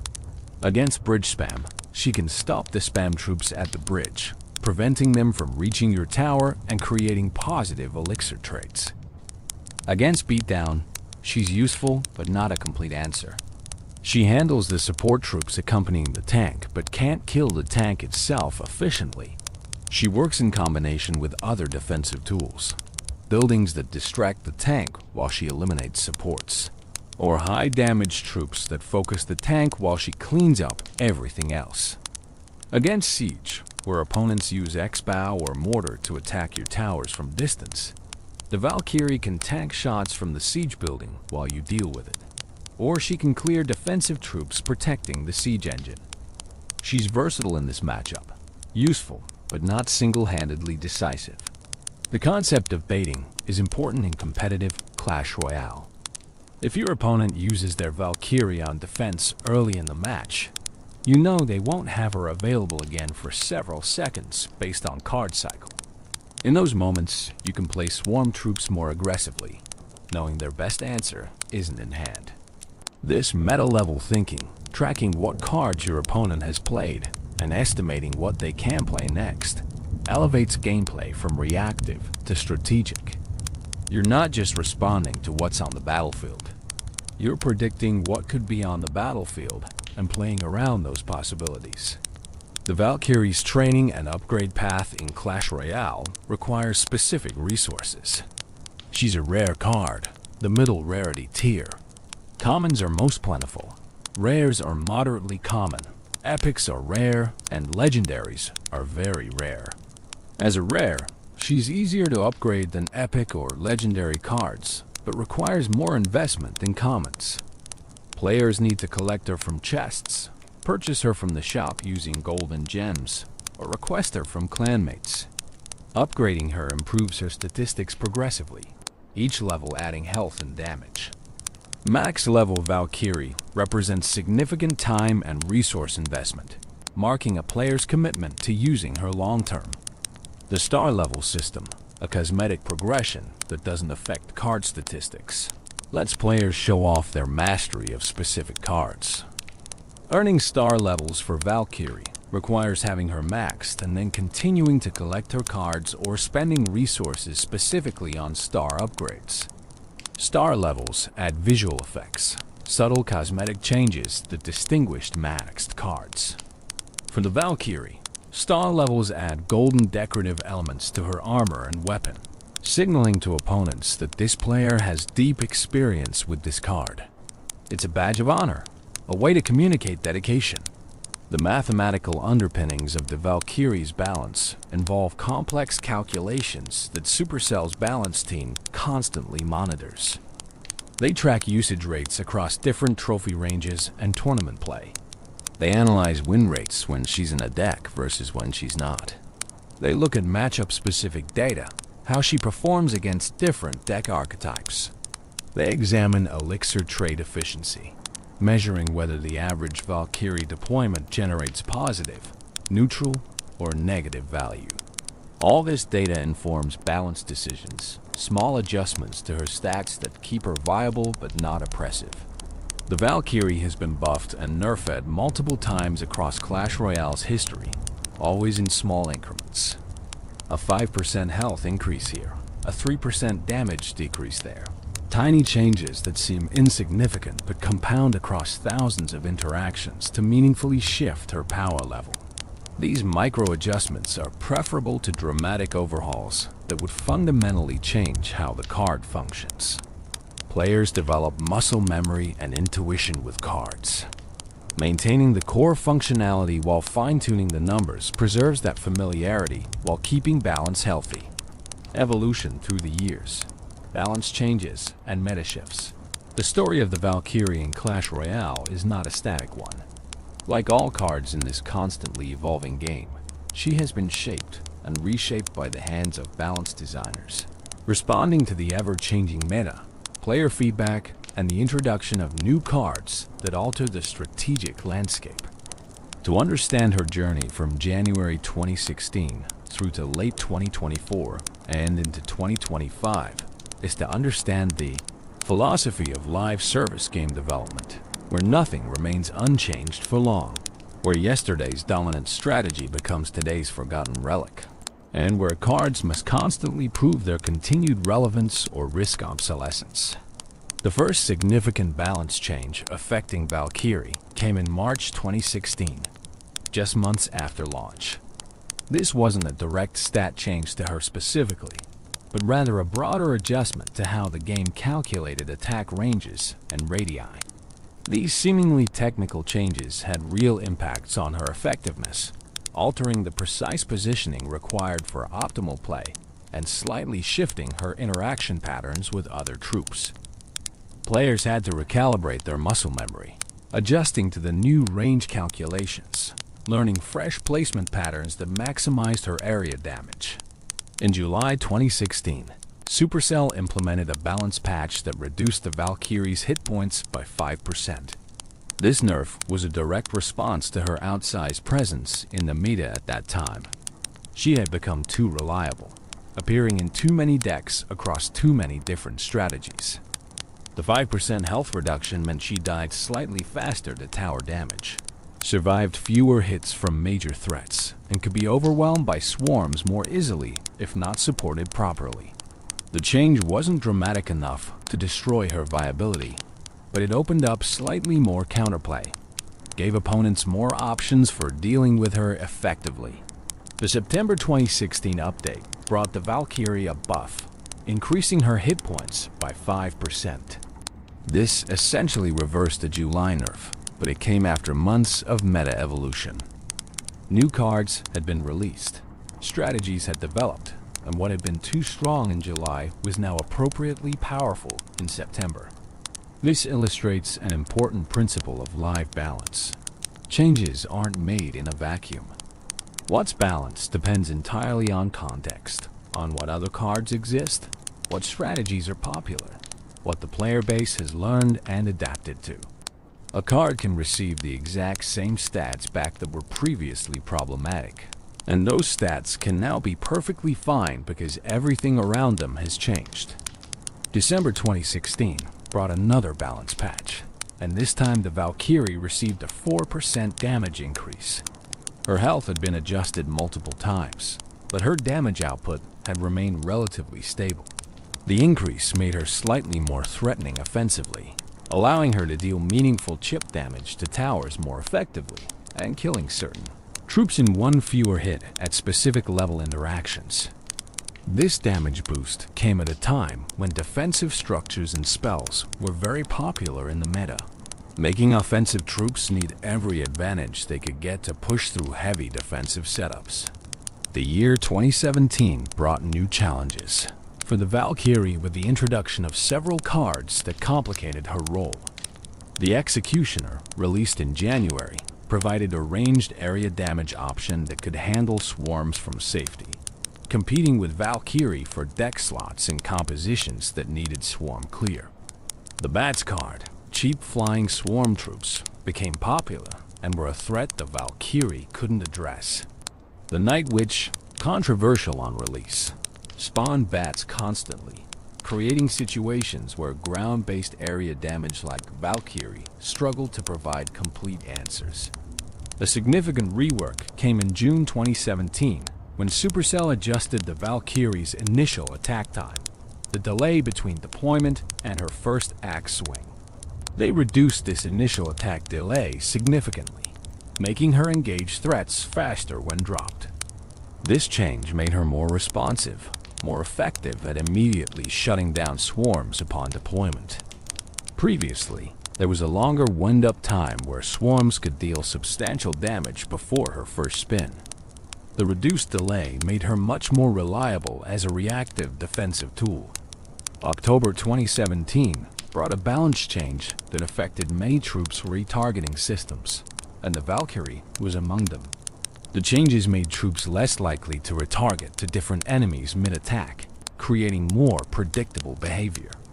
For the Valkyrie, this meant her pathing became slightly more consistent, less prone to the weird wandering that sometimes occurred when enemies were entering and leaving her range rapidly. The year 2018 saw the Valkyrie settling into a comfortable position in the meta. She received minor adjustments throughout the year, nothing dramatic, mostly fine-tuning in response to shifting meta conditions. A small health buff in March, a tiny damage adjustment in August. These incremental changes kept her viable without making her oppressive. This period demonstrated successful balancing, where a card remains relevant and sees healthy play without dominating the landscape. In 2019, the challenge came from new card releases that changed what strategies were viable. The wall breakers provided a cheap way to deal massive building damage, changing how players approach defense. The earthquake spell offered a unique answer to building heavy defenses. The elixir golem created new beatdown possibilities. Through all these additions, the Valkyrie maintained relevance by remaining a flexible, reliable tool that fit into multiple strategies. She was never the star of new meta decks, but she was frequently a supporting actor, a solid defensive presence that enabled other cards to shine. The year 2020 brought the Heal Spirit and Royal Delivery, cards that created new defensive tools and offensive possibilities.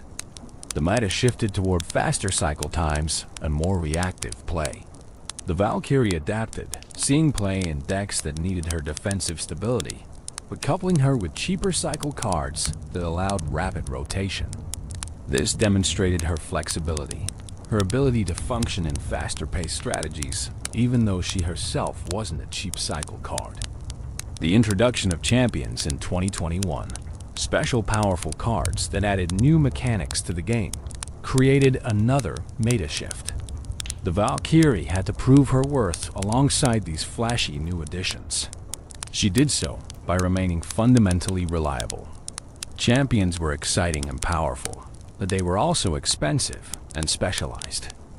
The Valkyrie's 4 elixir cost and general purpose swarm clearing gave her a place in decks even alongside champions, providing the defensive foundation that let players use their elixir on more specialized threats.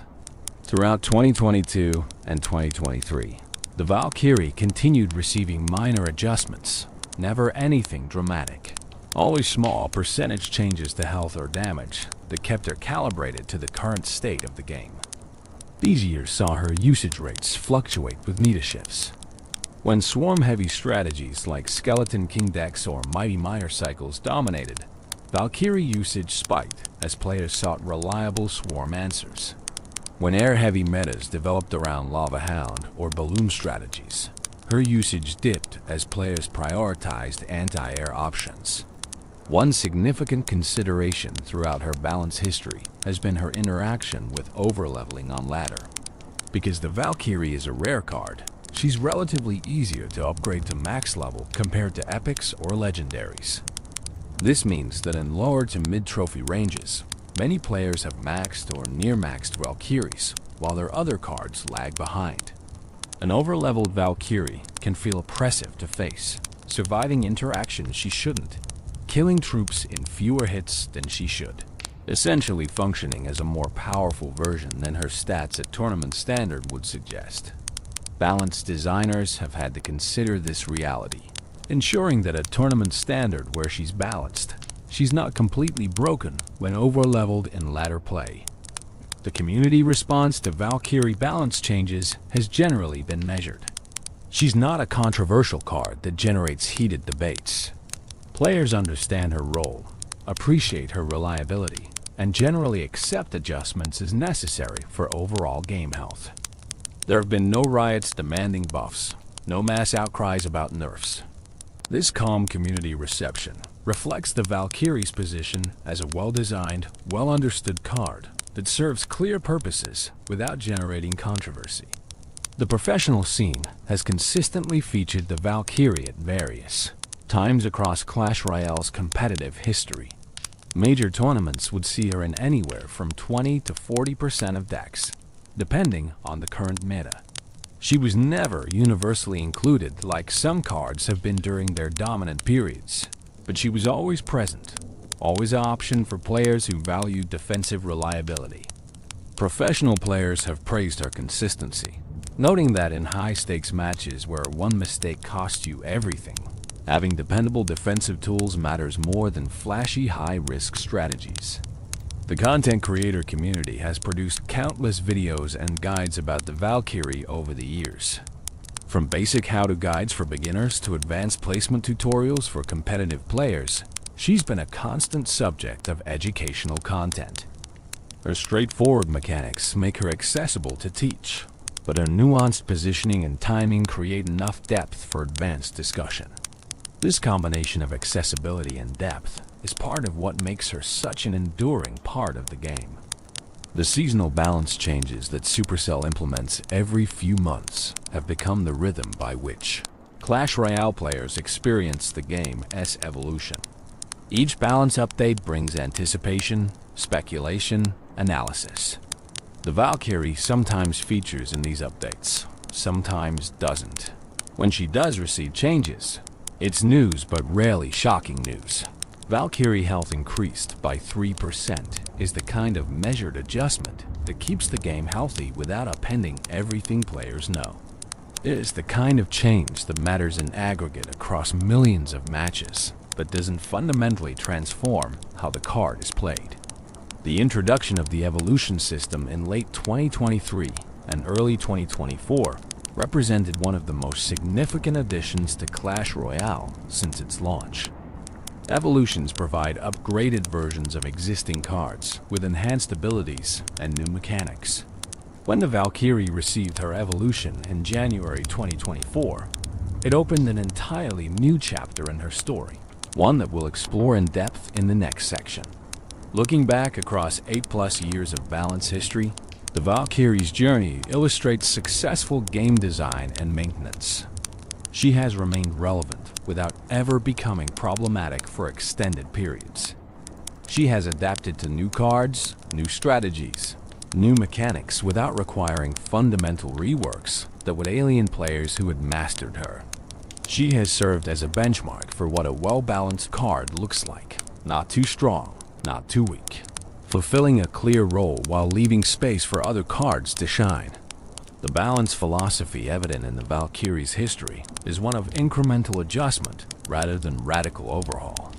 This approach respects player investment, both the time spent mastering the card and the resources spent upgrading it.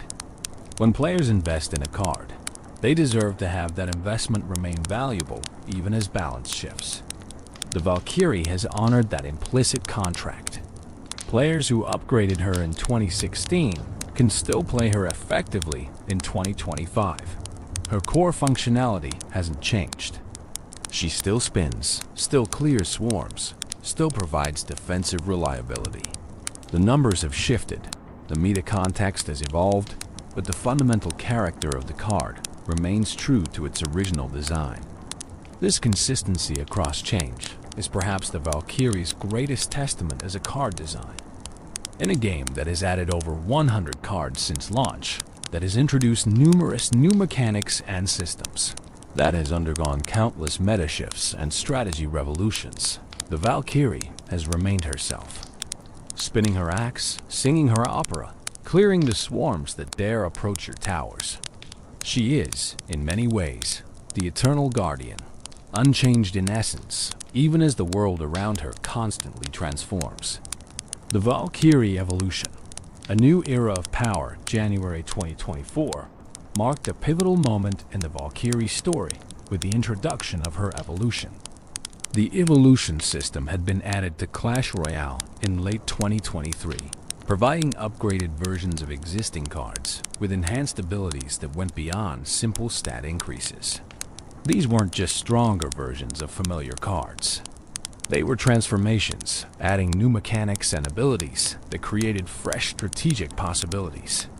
When the Valkyrie's turn came to receive an evolution, players anticipated eagerly, wondering what new power would be granted to their spinning warrior. The evolved Valkyrie introduced the whirlwind ability, and it fundamentally changed how she functioned on the battlefield. Upon evolution activation, she doesn't just spin her axe faster or hit harder, though she does gain improved stats. She creates a tornado effect, a pulling vortex that draws in nearby enemy ground troops, clustering them around her for devastating area damage. This mechanic transforms her from a defensive counter against swarms into an active threat that can manipulate enemy positioning, pulling spread-out troops into kill range, disrupting enemy formations, and creating chaos in what should be organized pushes. The whirlwind ability activates automatically when the evolved Valkyrie is played, creating an immediate pull effect in a radius around her deployment position. Ground troops within range are sucked toward her location, often clustering multiple enemies that had been strategically positioned at different distances. This clustering makes her area damage exponentially more effective. Where a regular Valkyrie might need to chase down spread out troops one by one, the evolved Valkyrie forces them to come to her, to gather in the perfect formation for her spinning axe to eliminate them efficiently. The strategic implications of this pulling mechanic are profound. It makes the evolved Valkyrie incredibly effective against kiting strategies, where opponents try to pull your troops away from meaningful targets by placing units that draw aggro and run away. The whirlwind prevents successful kiting by pulling those kiting units back into engagement range. It disrupts split push strategies, where opponents attack both lanes simultaneously, by pulling troops from a wider area into one concentrated location. It punishes spread formations that would normally minimize area damage effectiveness. The visual effect of the whirlwind is dramatic and satisfying. Wind swirls visibly around the evolved Valkyrie, debris and small particles circling her as enemies are pulled inward. It's immediately clear when you're facing an evolution rather than a standard Valkyrie, both from the visual effects and from the sudden repositioning of your troops. This clarity is important for counterplay. Players need to recognize immediately that they're facing an evolution so they can adjust their strategy accordingly. The audio design enhances the impact of the evolution. The familiar operatic battle cry becomes more intense, layered with wind sound effects that emphasize the tornado mechanic. The combination of visual and audio feedback creates a powerful, almost overwhelming sensory experience that marks the evolved Valkyrie as a significant threat requiring immediate attention. This sensory intensity is intentional, creating emotional weight around what is mechanically a very powerful ability. The balanced considerations for evolved Valkyrie were delicate. Evolution cards need to feel significantly more powerful than their base versions to justify the additional resource investment and deck building commitment required to play them. But they can't be so powerful that they become auto-include must-have cards that everyone needs, or they can compete. The evolved Valkyrie walks this balance line by being extremely strong in specific situations against ground swarms and spread formations, while remaining vulnerable to the same counters that work against regular Valkyrie, air troops, high single target damage, ranged attackers. The resource requirements to obtain and upgrade evolutions ensure they remain prestigious additions to a player's collection. You need to have the base card maxed before you can even unlock evolution capability. Then you need to collect evolution shards, a special resource earned through various game modes and events. The time and effort required means not every player has access to evolutions immediately, creating a progression goal and reward structure that gives dedicated players something to work toward. The deck building implications of including evolved Valkyrie are significant. You can only have one evolution card active in your deck at a time, forcing players to choose which evolution they want to build around. If you're using evolved Valkyrie, you're giving up the possibility of using evolved Firecracker, evolved Skeletons, or any other evolution. This opportunity cost means deck construction must be intentional. You're not just throwing evolved Valkyrie into any deck. You're building specifically to maximize her value, to create situations where her pulling ability provides maximum advantage. Synergies with evolved Valkyrie open new tactical possibilities. Pairing her with splash damage troops like Wizard or Bomber creates a killing field where pulled enemies are hit by multiple area effects simultaneously. Combining her with high damage single target troops like Mini P.E.K.K.A. means she pulls enemies into range of your heavy hitters while clearing support troops herself. Using her with Tornado Spell compounds the pulling effect, dragging enemies from even further away and keeping them clustered for extended periods. The counterplay against evolved Valkyrie requires adapted strategies. Air troops become even more valuable because the whirlwind only affects ground units. Flying machines, minions, baby dragons, these cards can attack the evolved Valkyrie without risk of being pulled. Building placement becomes more important. using structures to distract her away from your main defensive troops, preventing her from pulling your entire defense into a clustered disaster. Spread formations become risky, sometimes requiring you to commit defenders more cautiously, one or two at a time, rather than deploying multiple troops simultaneously that could all be pulled together. The psychological impact of facing evolved Valkyrie shouldn't be underestimated. There's a moment of concern, sometimes bordering on panic, when that evolution hits the field and your troops suddenly get yanked out of position. It disrupts your plans, forces you to recalculate on the fly, creates pressure and urgency that can lead to mistakes if you're not mentally prepared. Managing this psychological pressure is part of mastering play against evolutions. You need to recognize them immediately, stay calm, and execute the appropriate counter strategy without panicking and over-committing elixir. The meta impact of evolved Valkyrie's release created waves through competitive Clash Royale. Suddenly, decks needed to account for this pulling mechanic. Ground-heavy strategies became riskier. Swarm tactics required more careful execution. Players experimented with Evolution Valkyrie in various deck archetypes, finding homes for her in control decks that could use her improved defensive capabilities, in beatdown strategies where she protected massive pushes even more effectively, and in bridge spam compositions where her pulling ability could disrupt defenders attempting to establish position. Tournament play saw evolved Valkyrie appear with moderate frequency, not overwhelming the scene but certainly making her presence felt. Professional players appreciated her ability to create high-impact plays, moments where the whirlwind pull set up devastating combinations that could swing matches. But they also recognized her vulnerabilities, the way skilled opponents could play around the pull, the air-heavy compositions that could exploit her ground-only limitation. She became part of the meta conversation, a tool in the competitive toolkit rather than a dominant force that warped the entire competitive landscape. The evolution system itself represented Supercell's commitment to keeping Clash Royale fresh and exciting years after launch. By adding meaningful new mechanics to familiar cards, they created progression goals for veteran players who had already maxed their collections. The evolved Valkyrie exemplifies this philosophy, taking a card players had used for years and giving it new life, new strategic depth, new reasons to include her in decks. It rewarded loyalty to the card, giving players who had always loved Valkyrie an exciting new version to master.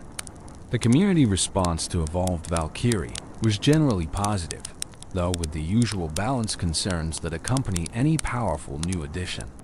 Some players felt she was too strong initially, that the pulling mechanic provided too much value. Others argued she was perfectly balanced, pointing to her clear counters and specific situational effectiveness. The debate itself indicated healthy engagement, players caring enough about the game to discuss and analyze new additions, to theorize about optimal strategies and counterplay. Content creators produced extensive coverage of evolved Valkyrie, from showcase videos demonstrating the whirlwind ability to analytical deep dives exploring her impact on the meta to deck-building guides centered around maximizing her effectiveness. The education resources available help players understand how to use and counter the evolution, spreading knowledge through the community and raising the overall skill level of play. This content ecosystem around major additions like evolutions is part of what keeps Clash Royale vital, creating conversations and shared learning experiences that bind the community together. The long-term place of evolved Valkyrie in Clash Royale's card ecosystem remains a topic of ongoing adjustment and discussion. As new cards release and the meta continues evolving, her relative power level shifts. What seems overpowered in one meta becomes balanced in the next when strategies adapt and new counters emerge. The dynamic nature of a live service game means no card, no matter how powerful at release, maintains dominance indefinitely. The meta shifts, players adapt, and balance changes ensure that variety remains possible. Looking at the evolution through the lens of the Valkyrie's complete history, from her Norse mythology origins, through her Clash of Clans implementation to her years in Clash Royale, and finally to this evolution, we see a character who has constantly adapted while maintaining core identity. She spins, she sings, she clears swarms. These fundamentals remain true. The evolution simply adds another layer, another tool, another expression of that spinning warrior identity. It's growth, but it's growth that honors the foundation rather than abandoning it. Defensive mastery, the shield of the arena. If there is one role that defines the Valkyrie above all others, one purpose that captures her essential nature in Clash Royale, it is defense. While she can certainly contribute to offensive pushes and has her place in aggressive strategies, her truest calling is standing before your towers. Axe spinning, voice singing, bodies falling around her as she denies the enemy their advance. Understanding the Valkyrie as a defensive card, mastering the specific techniques and strategies that make her excel in this role, is fundamental to appreciating her place in Clash Royale's strategic ecosystem. The defensive philosophy embodied by the Valkyrie is one of stability and reliability. In a game where flashy offensive plays often steal the spotlight, where dramatic tower demolitions and clever tactical strikes get the glory, defense is the unsung foundation upon which victory is built. You cannot win Clash Royale matches without defending effectively. Your towers must survive long enough for your offense to succeed. The Valkyrie provides this survival. She is the bulwark against ground swarms, the answer to multiple medium threats, the card that says, "Not today," to enemy pushes that would otherwise overwhelm you. Against Skeleton Army, the Valkyrie performs what might be her most iconic defensive interaction. 15 skeletons surround your tower. Their collective damage per second substantial enough to destroy supporting troops or chip significant health from your tower if left unopposed. Drop the Valkyrie directly on top of the army, and one spin of her axe eliminates every skeleton simultaneously. The trade is favorable. 4 elixirs spent to counter 3, and your Valkyrie survives at full health, ready to counter-push or defend against follow-up attacks. This interaction is so fundamental to Clash Royale that new players learn it early, often in their first few matches. It teaches the principle of area damage versus swarms, illustrating through immediate practical example why splash damage troops are valuable. Against Goblin Gang, the Valkyrie performs similarly but with a slight complication. The gang includes both spear goblins, ranged, and stab goblins, melee, and they spread out as they approach.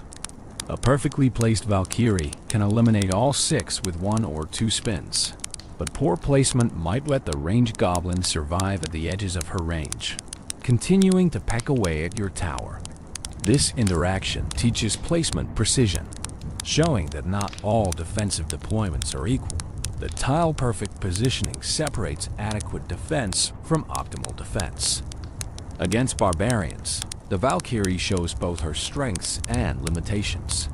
4 barbarians rushing your tower represent significant threat. Left uncontested, they'll shred your tower quickly. The Valkyrie can handle them, her area damage hitting all 4 with each spin, but they're tanky enough that it takes multiple hits to eliminate them. Meanwhile, their combined DPS damages her significantly. She win the fight if nothing else interferes, but she'd be heavily weakened afterward. This teaches the lesson that the Valkyrie isn't invincible, that even matchups where she theoretically counters the enemy still require support.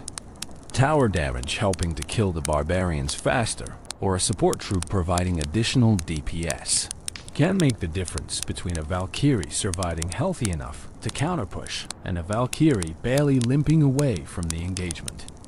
Against elite barbarians, those faster, more expensive, harder-hitting cousins of regular barbarians, the Valkyrie struggles more.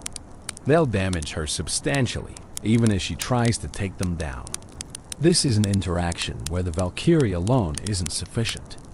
She needs help, needs your tower focused on them, needs perhaps a second troop contributing damage or a spell weakening them. Understanding when the Valkyrie is and isn't sufficient alone is crucial defensive knowledge. Against minion horde, the Valkyrie can do nothing. 6 flying minions descend on your tower, and your ground-locked spinning warrior is helpless to stop them. This limitation is fundamental to her design and crucial to understand. She specializes in ground defense, making her extremely effective in that role but completely ineffective against air. This creates interesting deck-building challenges. If you include Valkyrie for swarm defense, you absolutely need anti-air options as well. Arrows, fireball, or anti-air troops like Musketeer or Mega Minion become necessary complements. Against support troops behind a tank, the Valkyrie excels. A giant lumbers toward your tower with a wizard behind him shooting fireballs, or with a witch spawning skeletons, or with a musketeer providing ranged damage. The tank itself is your tower's problem, or possibly a building's problem. The Valkyrie's job is eliminating everything else. She walks into the support troops, spins her axe, and within seconds, the giant is marching alone, much easier to handle. This interaction demonstrates her role in the broader defensive ecosystem. She's not a universal answer. She's a specialist that handles ground support exceptionally well, allowing other defensive tools to focus on their specialties. Against Graveyard Spell, which spawns skeletons directly around your tower, placement becomes everything. The Valkyrie needs to be positioned where the skeletons appear, spinning constantly to kill them as they spawn. But Graveyard is cast on your tower, which means placing Valkyrie there puts her in tower damage range, taking hits from your own tower if you're not careful with exact positioning. The best placement is just barely within range of where skeletons spawn, but not so close to your tower that she takes tower damage. This interaction teaches advanced placement skills and timing, as you often need to predict the graveyard and pre-place the Valkyrie rather than waiting for the spell to land. Against Goblin Barrel, 3 goblins landing directly on your tower, the Valkyrie can work, but isn't ideal. She kills them if placed immediately, but her initial attack delay means they'll get several hits on your tower first. Spells like Zap or Log are better answers. But in situations where you've already used your spell, or if the barrel is part of a larger push where you need the Valkyrie to handle accompanying ground troops, she serves as a backup answer to the barrel, not optimal but functional when necessary. This flexibility, being able to serve as a secondary answer to threats, even when she's not the ideal counter, adds to her defensive value. Against bridge spam pressure, where opponents rapidly deploy troops at the bridge, attempting to overwhelm you before you can properly respond, the Valkyrie provides critical stability. A battle ram charges forward with bandit behind it, or a royal ghost phases in with supporting troops. The Valkyrie deployed at the bridge intercepts this pressure, her area damage clearing multiple threats while her health pool absorbs the initial burst. She slows the spam, gives you time to think and deploy additional defenders, prevents the snowball effect where one successful bridge spam leads to tower damage that leads to desperation defending that leads to more tower damage. The concept of King Tower activation is an advanced defensive technique in Clash Royale where you intentionally let enemy troops hit your King Tower, the center tower that doesn't normally activate until one of your Princess Towers falls, causing it to wake up and start attacking. Once activated, your King Tower provides additional defensive firepower for the rest of the match, making defense significantly easier. The Valkyrie can be used in King activation techniques, particularly against troops with long attack ranges or projectiles that can be manipulated. While she's not the primary tool for King activation, understanding how she fits into these advanced defensive strategies is part of mastery. Spacing and positioning take on special importance with Valkyrie defense. The difference between placing her 1 tile forward versus 1 tile back, directly on top of approaching troops versus slightly in front of them in the center of your side versus closer to one lane, these seemingly minor positioning choices create dramatic differences in outcomes. Optimal placement clusters enemy troops in her area damage range while keeping her far enough from your tower that she doesn't block your tower as line of sight to threats. It positions her to intercept follow-up deployments while defending against the current push. It considers where she'll be after this engagement ends, whether she'll be positioned to transition into a counter-push, or whether she'll need to be cycled out of rotation. The timing of Valkyrie deployment separates good defensive play from excellent defensive play. Deploy her too early, and opponents can adjust their push, adding air troops that she can't handle or distracting her with cheap units while their real threats slip past.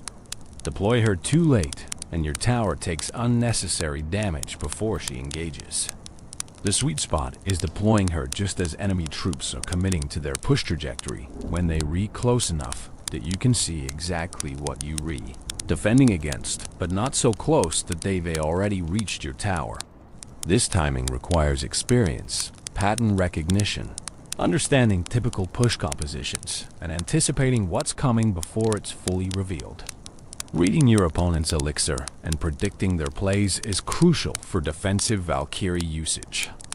If you know they have 4 elixir available, and you've seen they run Skeleton Army or Goblin Gang, holding your Valkyrie deployment until they commit that card makes sense. If you deploy her preemptively, and they simply don't play the swarm, your Valkyrie walks forward without getting defensive value, and you've essentially wasted 4 elixir. But if you wait for their swarm deployment and then immediately counter with Valkyrie, you've gained maximum defensive value. This mental chess game, tracking elixir, remembering what cards they've played, predicting what they're likely to play next, elevates defense from reactive button pushing to strategic decision making. The support troops you pair with Valkyrie on defense matter enormously. She handles ground swarms and medium threats, but needs help with tanks, air troops, and high damage threats. A musketeer behind the Valkyrie provides anti-air coverage and additional DPS. An ice spirit can freeze enemies for a moment, buying time for Valkyrie to get extra swings. A cannon or Tesla building can distract building targeting troops while Valkyrie eliminates supports. Understanding these defensive combinations, knowing which support troops complement Valkyrie's strengths and cover her weaknesses, is fundamental to building defensive competence. The elixir economy of defensive Valkyrie play requires careful attention. In Clash Royale, defending is generally more elixir efficient than attacking if done correctly. Your towers provide free damage, giving you an inherent advantage when defending. The Valkyrie helps maximize this advantage by providing positive or neutral elixir trades against common attacking combinations. 4 elixir that eliminates 6 or 7 elixir worth of enemy troops while surviving to counterpush represents excellent elixir value. 4 elixir that eliminates 3 elixir worth of troops, but your Valkyrie dies, is negative value. A lost trade even though you defended successfully. Maximizing trades, extracting every bit of value from each Valkyrie deployment, turns good defense into economically crushing defense, but starves opponents of elixir and forces them into desperate plays. Tower health management involves recognizing when taking some tower damage is acceptable if it means getting better defensive positioning or elixir trades. Sometimes letting 2 Goblin Gang members reach your tower for a few hits while you position Valkyrie optimally for the larger incoming push behind them is correct. The tower damage hurts but is survivable, while optimal positioning against the main push might save hundreds more hit points. This calculation, weighing immediate damage against positioning for future threats, requires experience and calm decision-making under pressure. The double-lane defense scenario is one of Valkyrie's limitations. If opponents attack both lanes simultaneously, splitting their push to force you to defend in 2 places, one Valkyrie can only cover 1 lane. You need other defensive tools for the second lane, or you need to prioritize which lane the Valkyrie defends based on what threats are in each lane. This teaches the lesson that no single card answers everything, That comprehensive defense requires a defensive suite with multiple tools for different situations. The transition from defense to counterpush is where skilled Valkyrie players shine. She defends successfully, survives with varying amounts of health, and now sits on your side of the arena positioned to march toward enemy towers. The decision tree branches here. Do you immediately support her, dropping a hog rider or balloon behind her to create immediate counter pressure? Do you let her walk forward alone while you build elixir, waiting to see how your opponent responds before committing more resources? Do you ignore her counter push potential entirely, letting her walk forward as a distraction while you build a push in the opposite lane? Each choice creates different strategic scenarios with different risk-reward profiles. The psychological warfare of defensive Valkyrie play involves creating respect and fear in your opponent's mind. If you consistently punish their swarm plays with perfectly placed Valkyries, they'll hesitate to play swarms, which might make them play suboptimally, holding cards longer than they should, or playing more expensive counters than necessary. This psychological edge, earned through consistent excellent defense, can tilt matches in your favor by making opponents second-guess themselves. They're not just playing against your cards. They're playing against the memory of previous interactions. The expectation that you'll have the answer. The doubt that creeps in when strategies that should work keep failing. Defensive positioning around buildings adds another layer of complexity. If you have a cannon or tombstone placed to distract tank troops, your Valkyrie needs to be positioned to protect that building from support troops while the building handles the tank. If you have an Inferno tower working on a high health threat, Valkyrie needs to clear swarms that might distract or reset the Inferno. Buildings and troops working in concert create defensive synergies that are greater than the sum of their parts. And understanding how to position and time these combinations is advanced defensive craft. The patience required for excellent Valkyrie defense cannot be overstated.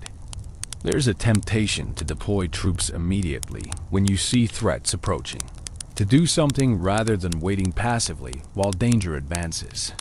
The premature deployment often results in suboptimal positioning and wasted defensive value.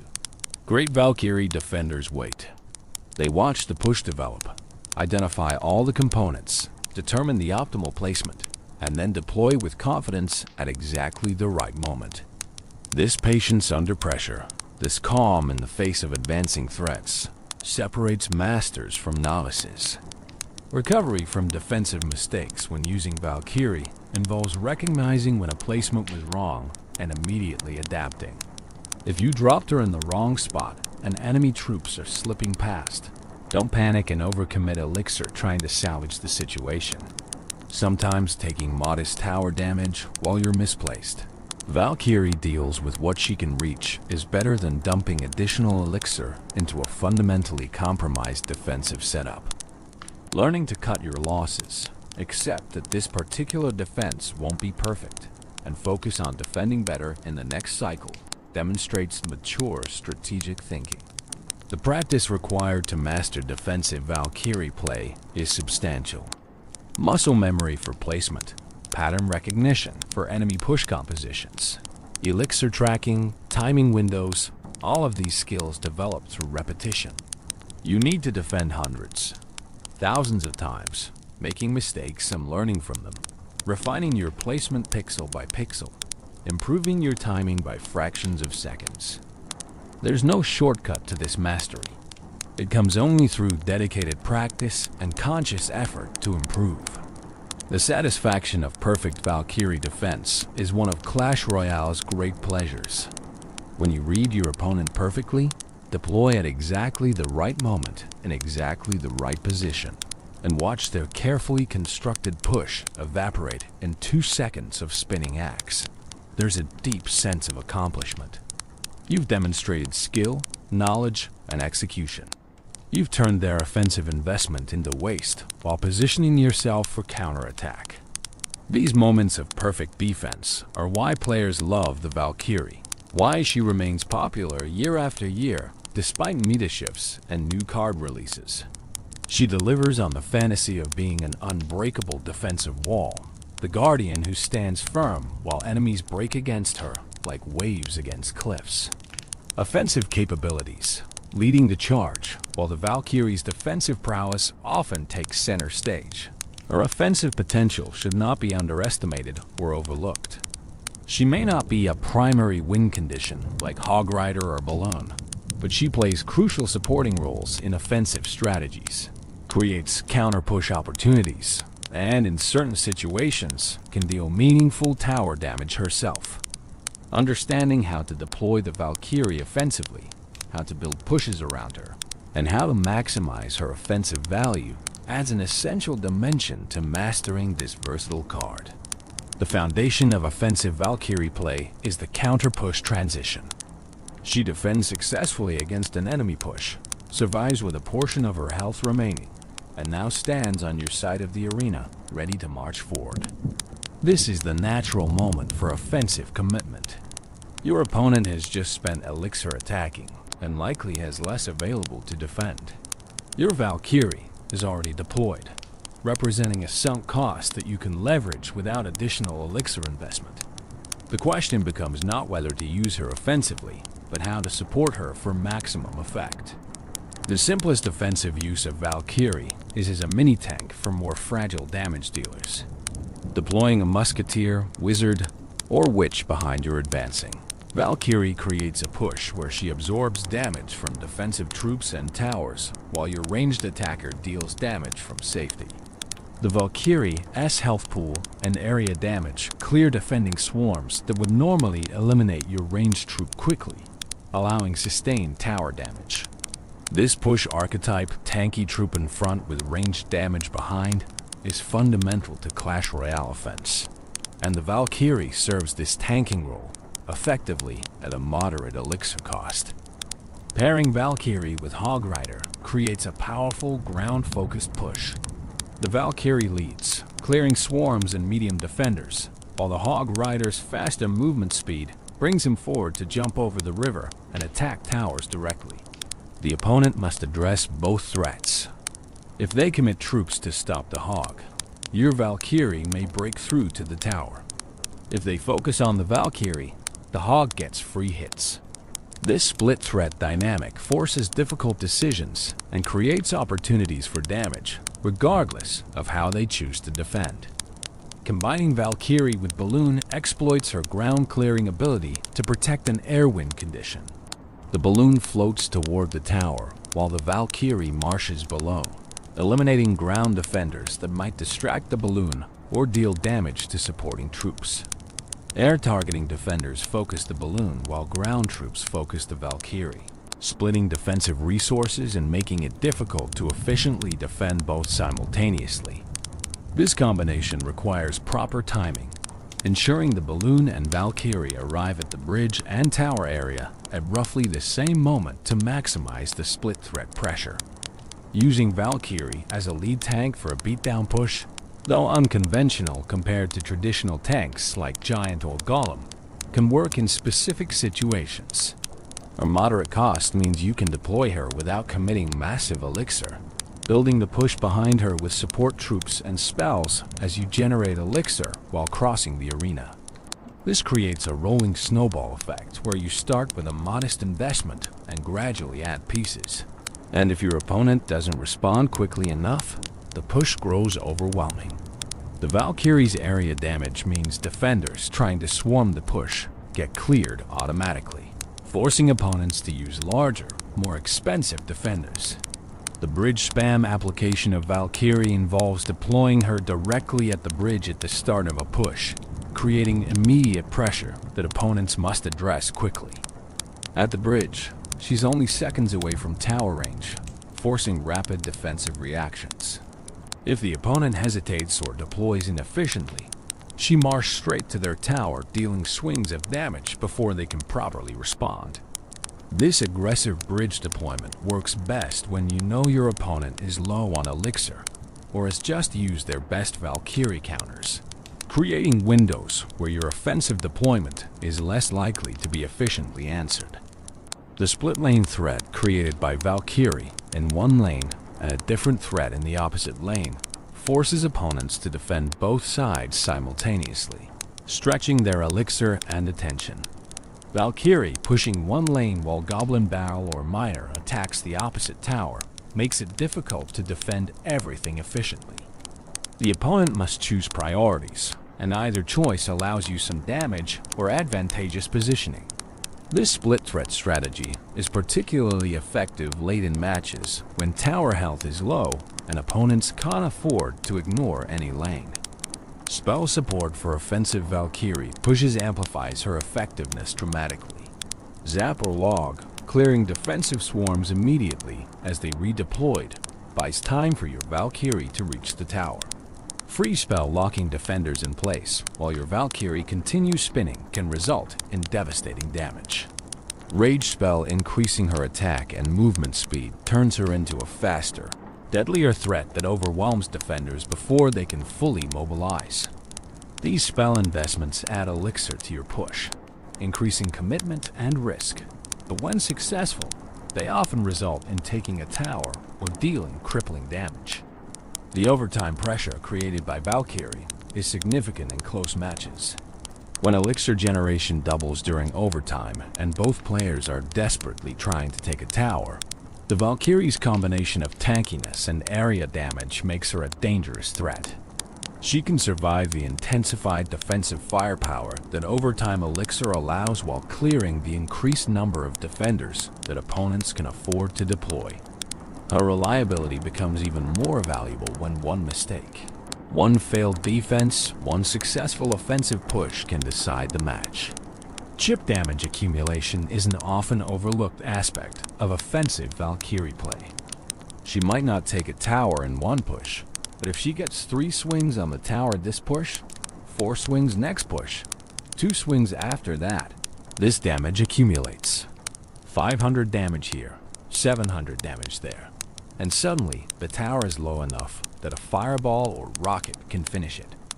The Valkyrie contributes to this chip damage strategy reliably, almost inevitably getting some tower damage if she survives her defensive engagement and counter pushes. Predictive offensive Valkyrie deployment involves placing her before your opponent has deployed their defense, based on prediction of what they'll play. If you know they typically defend your pushes with skeleton army, dropping your Valkyrie preemptively means when they play their army, she's already in position to eliminate it instantly. This predictive play requires reading your opponent's patterns, understanding their deck and typical responses, and having the confidence to commit elixir based on prediction rather than reaction. When successful, it feels brilliant. When wrong, it can leave you overextended and vulnerable. The psychological pressure of Valkyrie advancing toward a tower creates anxiety for defenders. Even though she's not the fastest threat or the highest damage dealer, her presence demands response. Ignoring her is not an option. She will reach the tower, and she will deal meaningful damage. This guaranteed threat forces defensive commitment, and that commitment is what you're often actually seeking. If your opponent spends 5 elixir defending your 4 elixir Valkyrie, you're gaining an elixir advantage, even though the Valkyrie herself got no tower damage. These elixir trades and forced responses are the economic warfare underlying successful Clash Royale offense. The bait strategy involving Valkyrie works by forcing opponents to use their best Valkyrie counters on her, opening opportunities for other cards. If they use their air troops to kill your offensive Valkyrie, your balloon or baby dragon can push without facing those counters. If they commit heavy ground troops to stop her, your graveyard or swarms can exploit the temporary absence of their ground defenders. The Valkyrie serves as bait, drawing out specific responses that create vulnerabilities elsewhere in their defensive setup. Tower trading scenarios where both players are racing to take towers and crown the win based on having destroyed more tower health favor troops that deal reliable damage under pressure. The Valkyrie survivability means she tends to get at least some tower damage even in contested pushes where both players are committing significant resources. In races where every point of tower damage matters, her reliability is valuable. You can count on her dealing something, which makes calculating whether you can win the race more predictable. The late-game offensive utility of Valkyrie increases in some ways and decreases in others as matches progress. On one hand, tower health is lower, meaning her damage becomes more meaningful percentage-wise. On the other hand, players have seen each other's decks and know what counters exist. The element of surprise is gone. Success requires outplaying rather than out-strategizing. The Valkyrie's offensive value in late game depends heavily on execution, on perfect placement and timing, on leveraging small windows of opportunity when opponents make mistakes or run low on elixir. The three-crown rush strategy, attempting to destroy all three enemy towers instead of just winning by taking one or two, sometimes incorporates Valkyrie as part of the overwhelming force. When you've taken one tower and now have both side lanes to attack from, deploying Valkyries in both lanes creates dual threats that are difficult to defend simultaneously, especially if your opponent is already damaged and struggling. This aggressive three-crown attempt requires significant elixir advantage and favorable board state. But when conditions are right, the Valkyrie's area damage and tankiness make her an effective contributor to the final overwhelming push. The learning curve for offensive Valkyrie play is different from defensive play. Defense is often about reaction and precision, responding correctly to what your opponent does. Offense is about reads and predictions, about knowing when your opponent is vulnerable. When you have elixir advantage, when their counters are out of cycle, you're initiating action rather than responding to it. This shift in mindset, from reactive defender to proactive attacker, is something many players struggle with. Mastering both aspects, playing Valkyrie effectively on both defense and offense, marks the difference between a one-dimensional player and a complete, flexible strategist. The satisfaction of a successful Valkyrie offensive play is distinct from defensive satisfaction. Where defensive success brings relief and validation, offensive success brings triumph and aggression. Watching your Valkyrie, supported by your carefully constructed push, break through enemy defenses and demolish a tower provides visceral enjoyment. It's the payoff for correct strategic decisions, proper resource management, and precise execution.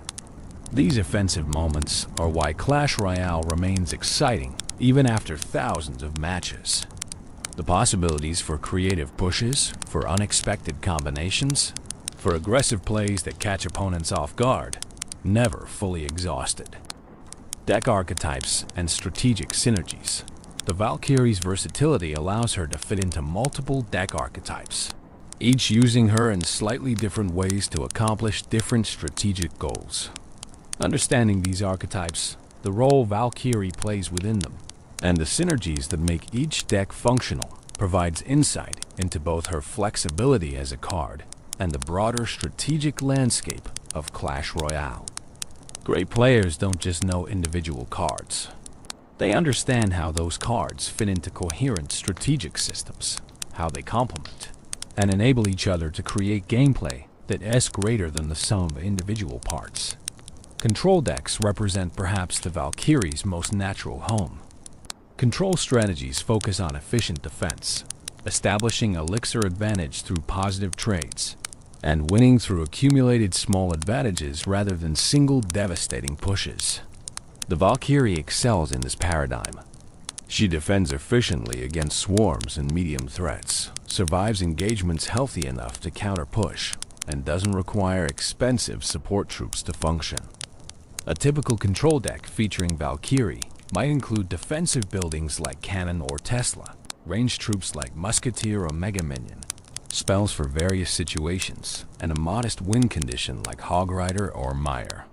The Valkyrie is the defensive anchor, the card that reliably handles ground threats while other defensive tools address air units and tanks. Beatdown decks built around heavy tanks like Golem, Giant, or Lava Hound sometimes include Valkyrie as a support troop who protects the expensive tank from swarm defenders. In these compositions, The tank leads the push, absorbing tower damage and defensive troop attacks, while the Valkyrie walks behind, clearing everything that tries to stop the advance.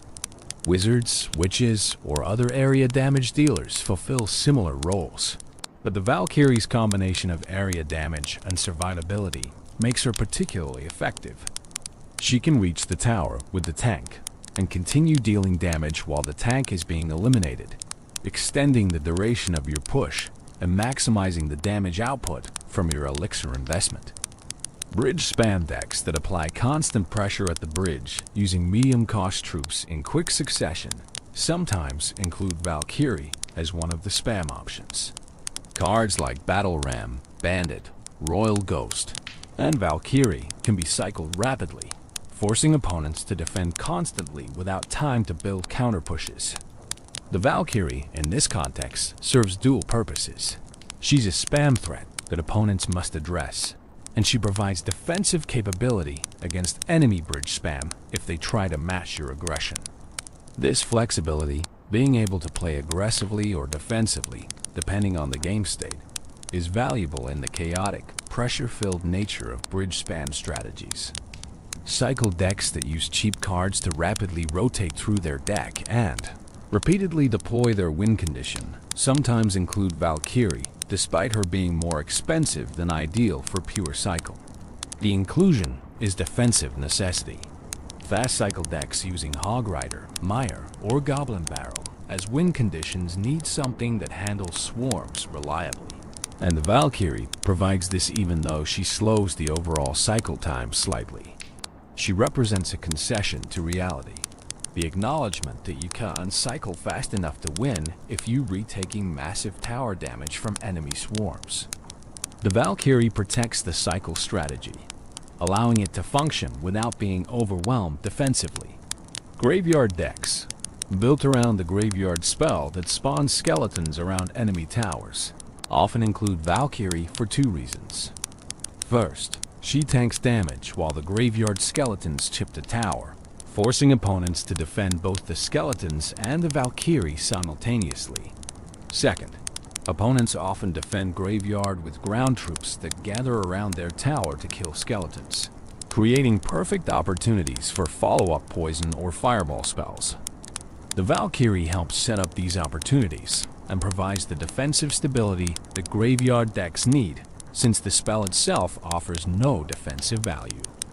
Minor control decks combine the chip damage of repeated minor deployments with strong defensive core and spells. Valkyrie fits naturally here, providing the defensive reliability while Minor applies constant pressure and forces defensive commitments. The deck plays patiently, defending efficiently, sending miners repeatedly for chip damage and occasionally building larger pushes when opponent makes mistakes or runs low on elixir. The Valkyrie's role is maintaining defensive control, ensuring that opponents can't punish your relatively modest offensive investments with overwhelming counter pushes. Siege decks, using X-Bow or Mortar to attack from range, have occasionally included Valkyrie, though she's not as common in these archetypes. Her role would be defending the siege building from ground troops that try to destroy it, spinning around the X-Bow or Mortar and eliminating swarms that approach. However, buildings like Tesla often serve this defensive role better in siege decks, and the Valkyrie, as 4 elixir cost, can be awkward in strategies that need to save elixir for the expensive siege building and its spell support. 3 Musketeers decks, built around the 9 elixir 3 Musketeers card that splits into 1 and 2 Musketeers in different lanes, sometimes use Valkyrie to protect the Musketeer pushes from swarms. She tanks damage for the high DPS but fragile Musketeers, her area damage clearing defenders that would normally overwhelm ranged troops. These decks are expensive and require careful elixir management, and the Valkyrie provides reliable defensive value that helps stabilize until you can afford to deploy your expensive split push. Evolved Valkyrie decks represent a newer archetype built specifically around maximizing the value of the evolution. These decks include cards that synergize with the pulling mechanic, like Bomber or Wizard, who deal area damage to the clustered enemies, or Executioner, who throws his axe through multiple targets.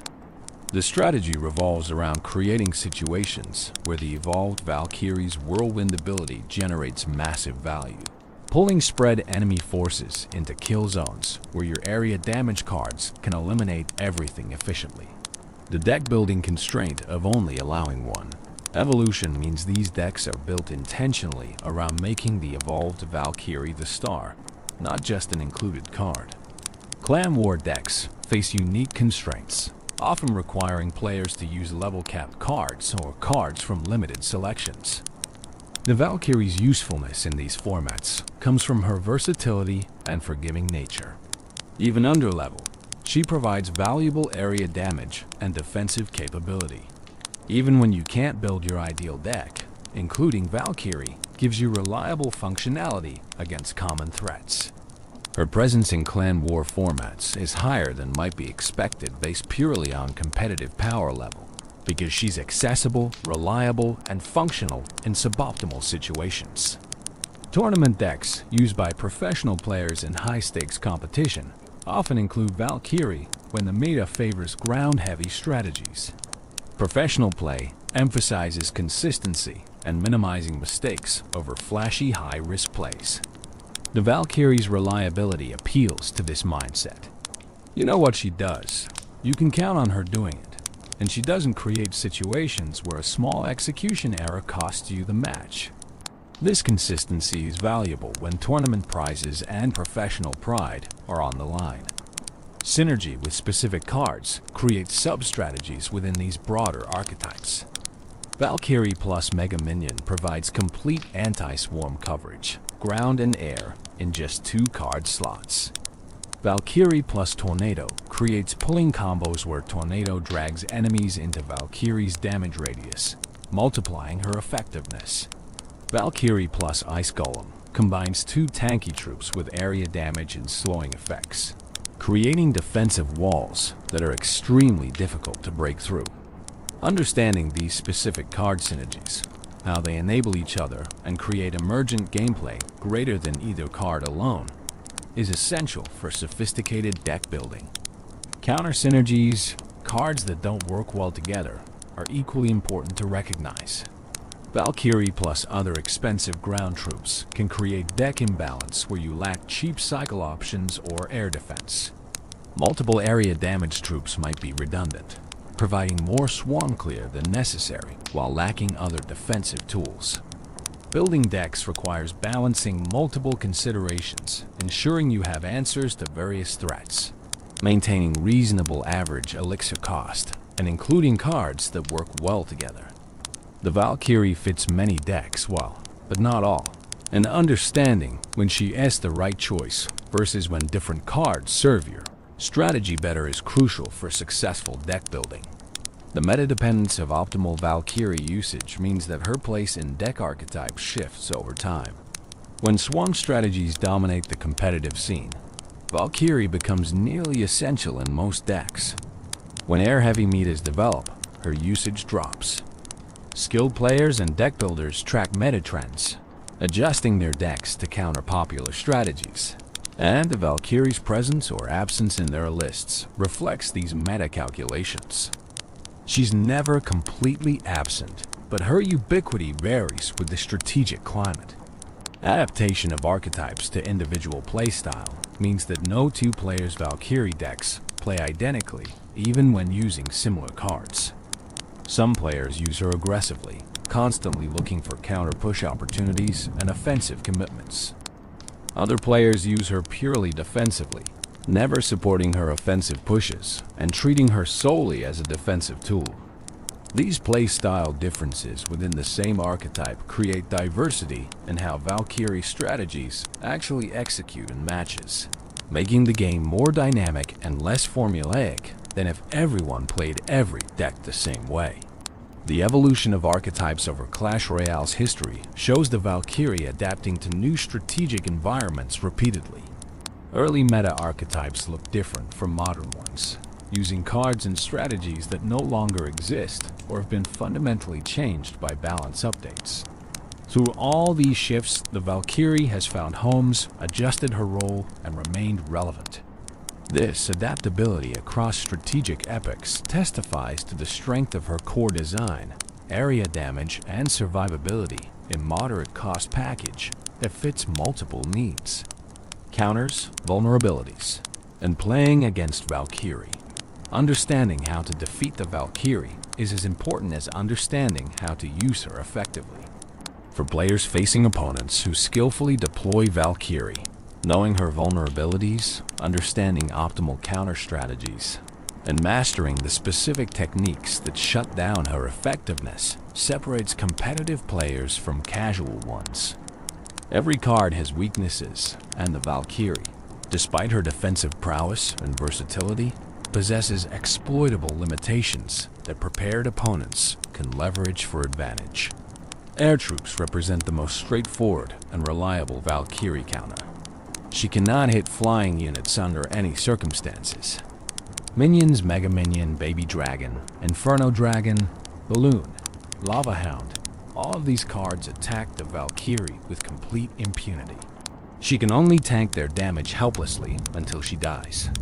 This fundamental vulnerability means that any deck running Valkyrie must include separate answers to air threats. And any deck facing Valkyrie should seriously consider including air troops, specifically to exploit this weakness. The elixir trade here favors the air troops. A 3 elixir minions card eliminates a 4 elixir Valkyrie efficiently, generating positive value. Ranged ground troops with proper positioning can also counter Valkyrie effectively without taking damage themselves. Musketeer, Magic Archer, Dark Goblin, Princess. These units can attack the Valkyrie from outside her melee range.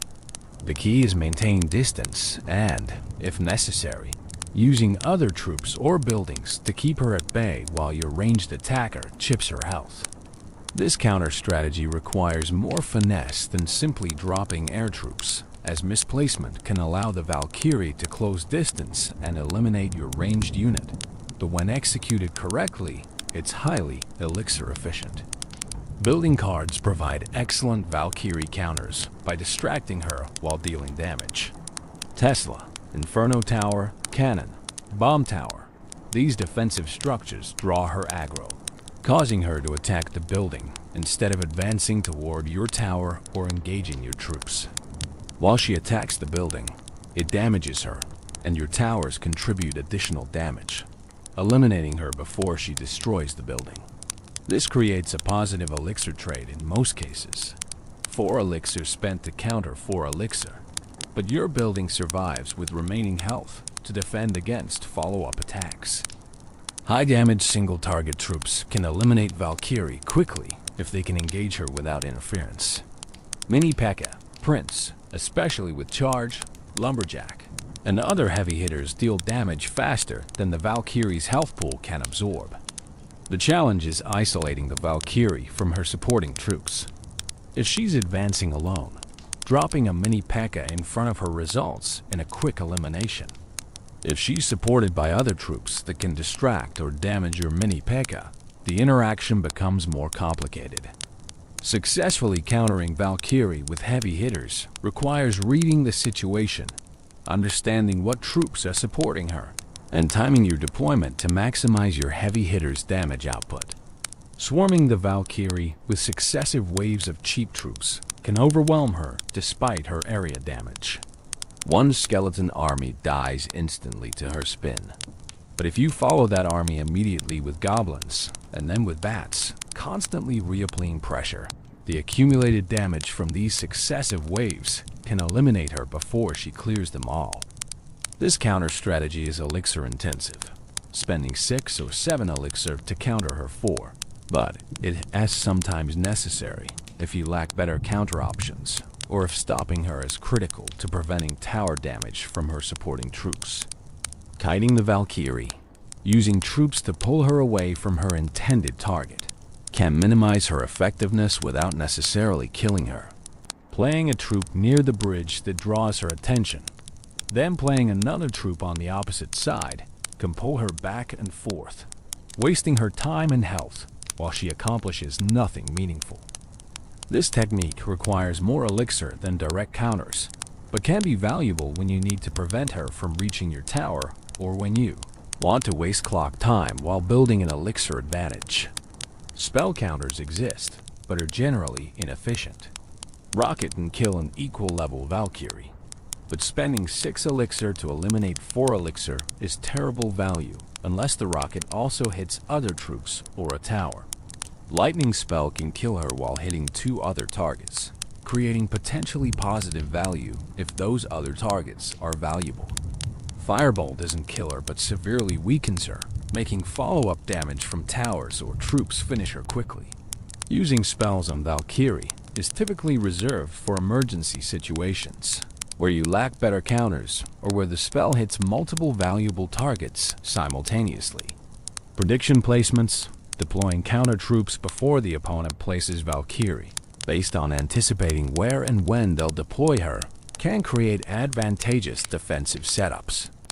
If you know they typically counter your pushes with Valkyrie, pre-placing air troops or buildings in positions that will optimally counter her creates situations where your defense is already established when she appears.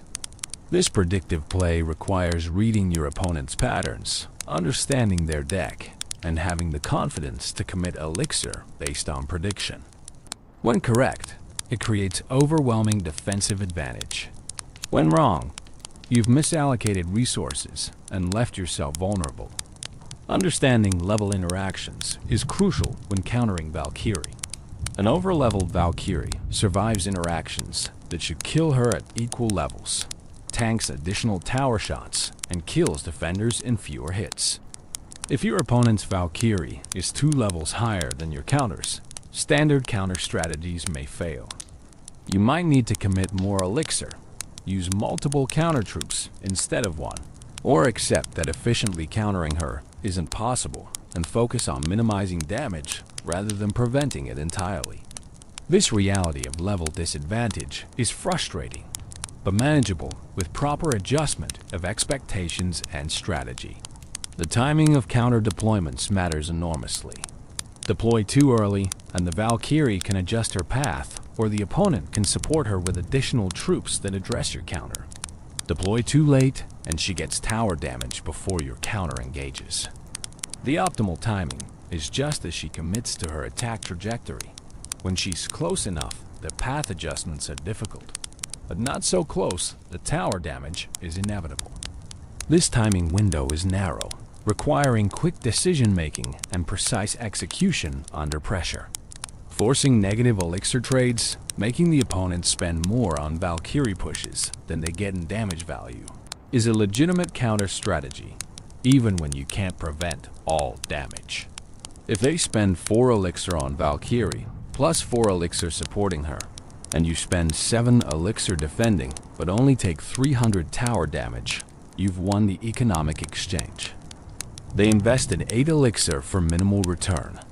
Even though you spend 7 elixir defending, that 7 elixir worth of troops survives to counter-push while they're down 8 elixir. This economic warfare, tracking investments and returns, is fundamental to high-level Clash Royale play. Psychological pressure can be applied by demonstrating consistently effective Valkyrie counters. If you shut down their Valkyrie plays reliably for several cycles, they may hesitate to use her, hold her longer than optimal, or deploy her in suboptimal situations out of desperation. This psychological edge compounds your strategic advantage.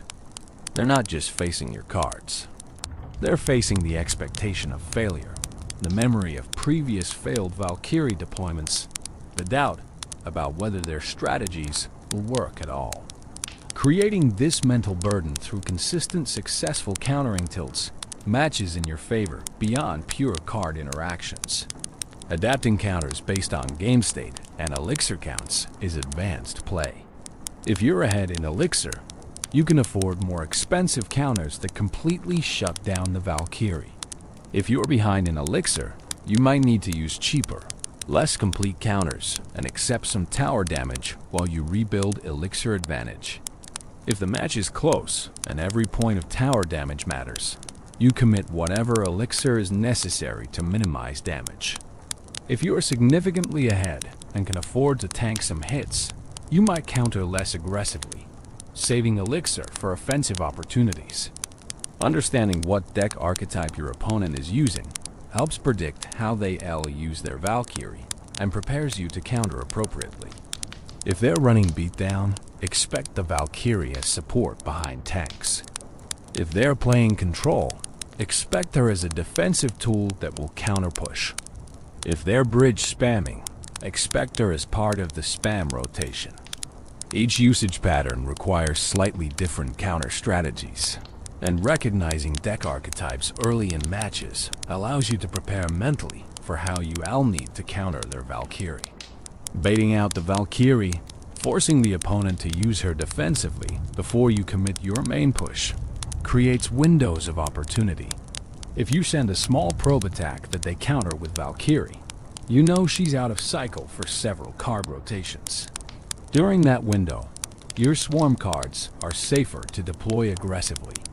This baiting strategy requires thinking several moves ahead, planning your attack sequence, not just around what you want to do, but around forcing your opponent to use their counters at times that benefit you. Trading towers, accepting damage on one of your towers while you push the opposite lane for more damage on their tower, sometimes involves deliberately accepting Valkyrie damage. If countering her would require elixir that you need for your offensive push, and if your calculation suggests you'll get more damage than you take, letting her hit your tower while you overwhelm their defenses in the other lane can be correct. This calculation requires quick math, estimating damage rates, and having the composure to execute the strategy even as your tower takes hits that feel painful to watch. Learning from losses where opponent's Valkyrie was problematic creates improvement opportunities. Reviewing replays, analyzing what went wrong, identifying better counter strategies, or timing adjustments turns losses into lessons. Maybe you needed different cards in your deck to address Valkyrie more effectively. Maybe your counter deployment timing was consistently off. Maybe you were trying to counter her in situations where accepting damage and focusing on offense would have been better.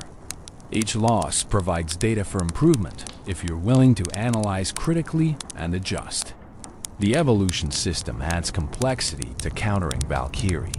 When facing Evolved Valkyrie with her Whirlwind ability, counters that involve placing multiple ground troops can backfire as she pulls them all together for efficient elimination.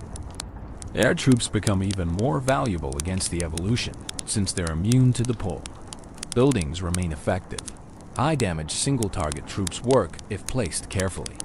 The key difference is avoiding clustering ground defenders where the Whirlwind can pull them into a death zone. Spreading defensive deployments, using air troops, maintaining distance. These adjusted strategies address the evolution's enhanced capabilities. Spell usage against Valkyrie pushes, even when spells don't directly damage her significantly, can provide value by eliminating supporting troops or knocking back advances. Zap resetting charging troops, log pushing background swarms, arrows eliminating air supports. These spells don't counter the Valkyrie herself, but they dismantle the support structure that makes her pushes dangerous. Without supporting troops, a lone Valkyrie is much easier to handle with basic defensive tools. Accepting that some matches are counter matchups where your deck struggles against theirs, including their Valkyrie, is part of competitive maturity. Not every match is winnable, and forcing strategies that aren't working out of desperation often leads to worse outcomes than playing defensively, minimizing damage, and hoping for opponent mistakes or favorable situations. Recognizing when you re in a bad matchup and adjusting expectations while still playing your best demonstrates strategic wisdom. The community knowledge about Valkyrie counters has evolved significantly over the game's history. In early days, many players struggled against her, not understanding that air troops were reliable answers or that buildings provided efficient defense. As collective knowledge grew through guides, videos, and shared experiences, the average player's ability to counter Valkyrie improved. This rising skill floor means that strategies relying heavily on opponents failing to counter Valkyrie effectively work less reliably at higher trophy levels. What crushes beginners gets efficiently shut down by experienced players who've internalized counter strategies through hundreds of encounters. The satisfaction of perfectly countering an opponent's Valkyrie, particularly when they've built an expensive push around her, rivals any successful offensive play. When you read their push correctly, deploy your counter at the perfect moment and position, and watch their 8 or 9 elixir investment evaporate while your counter troops survive healthy to mount a devastating counter push, there's a deep sense of mastery and control. You've demonstrated superior knowledge, execution, and game understanding. These moments of defensive perfection are what keeps competitive Clash Royale engaging even after thousands of matches. The Warrior's legacy, cultural impact, and community beyond statistics, strategy, and competitive play. The Valkyrie has achieved something more intangible, but equally important in Clash Royale's 8-plus-year history. She has become a cultural icon within the game's community. She appears in fan art, memes, and player stories. She represents certain playstyles and attitudes. She connects to players emotionally in ways that transcend her mechanical function as a collection of programmed behaviors and damage numbers. Understanding this cultural dimension of the Valkyrie helps explain why she remains beloved long after players have mastered her mechanics and moved on to exploring other cards. The fan art community has produced thousands of Valkyrie pieces over the years, from quick sketches to elaborate digital paintings. Artists are drawn to her distinctive design, that shock of orange hair, the massive axe, the dynamic spinning pose. She lends herself to action-oriented art, capturing moments of combat with energy and motion. But fan artists have also explored other aspects of her character, imagining her in peaceful moments, in humorous situations, in crossover scenarios with other games and franchises. This creative output reflects genuine affection for the character beyond her gameplay utility.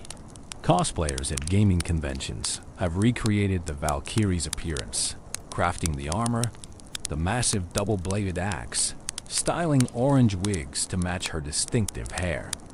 These physical recreations demonstrate dedication and craftsmanship, transforming a digital character into tangible reality. The effort required for quality Valkyrie cosplay is substantial, but the cosplayers undertake it because the character resonates with them, because they want to embody that warrior spirit, to become the spinning defender for a day. The meme culture around Valkyrie often focuses on her counter relationship with swarms. Images and videos showing Valkyries obliterating skeleton armies with satisfying completeness have become recurring jokes within the community. The phrase Valkyrie value has entered the community lexicon, referring to those perfect defensive plays where she eliminates massive amounts of enemy elixir investment with a single deployment. These memes and linguistic shortcuts create shared references that bind the community together, inside jokes that mark membership in the Clash Royale cultural sphere. Player stories and memorable moments frequently feature the Valkyrie. Players remember the time they perfectly timed a Valkyrie deployment to save a match. They recall the tournament game where their opponent's Valkyrie play caught them completely off guard. They share replays of incredible Valkyrie performances, either by themselves or opponents, showcasing particularly skillful or fortunate plays.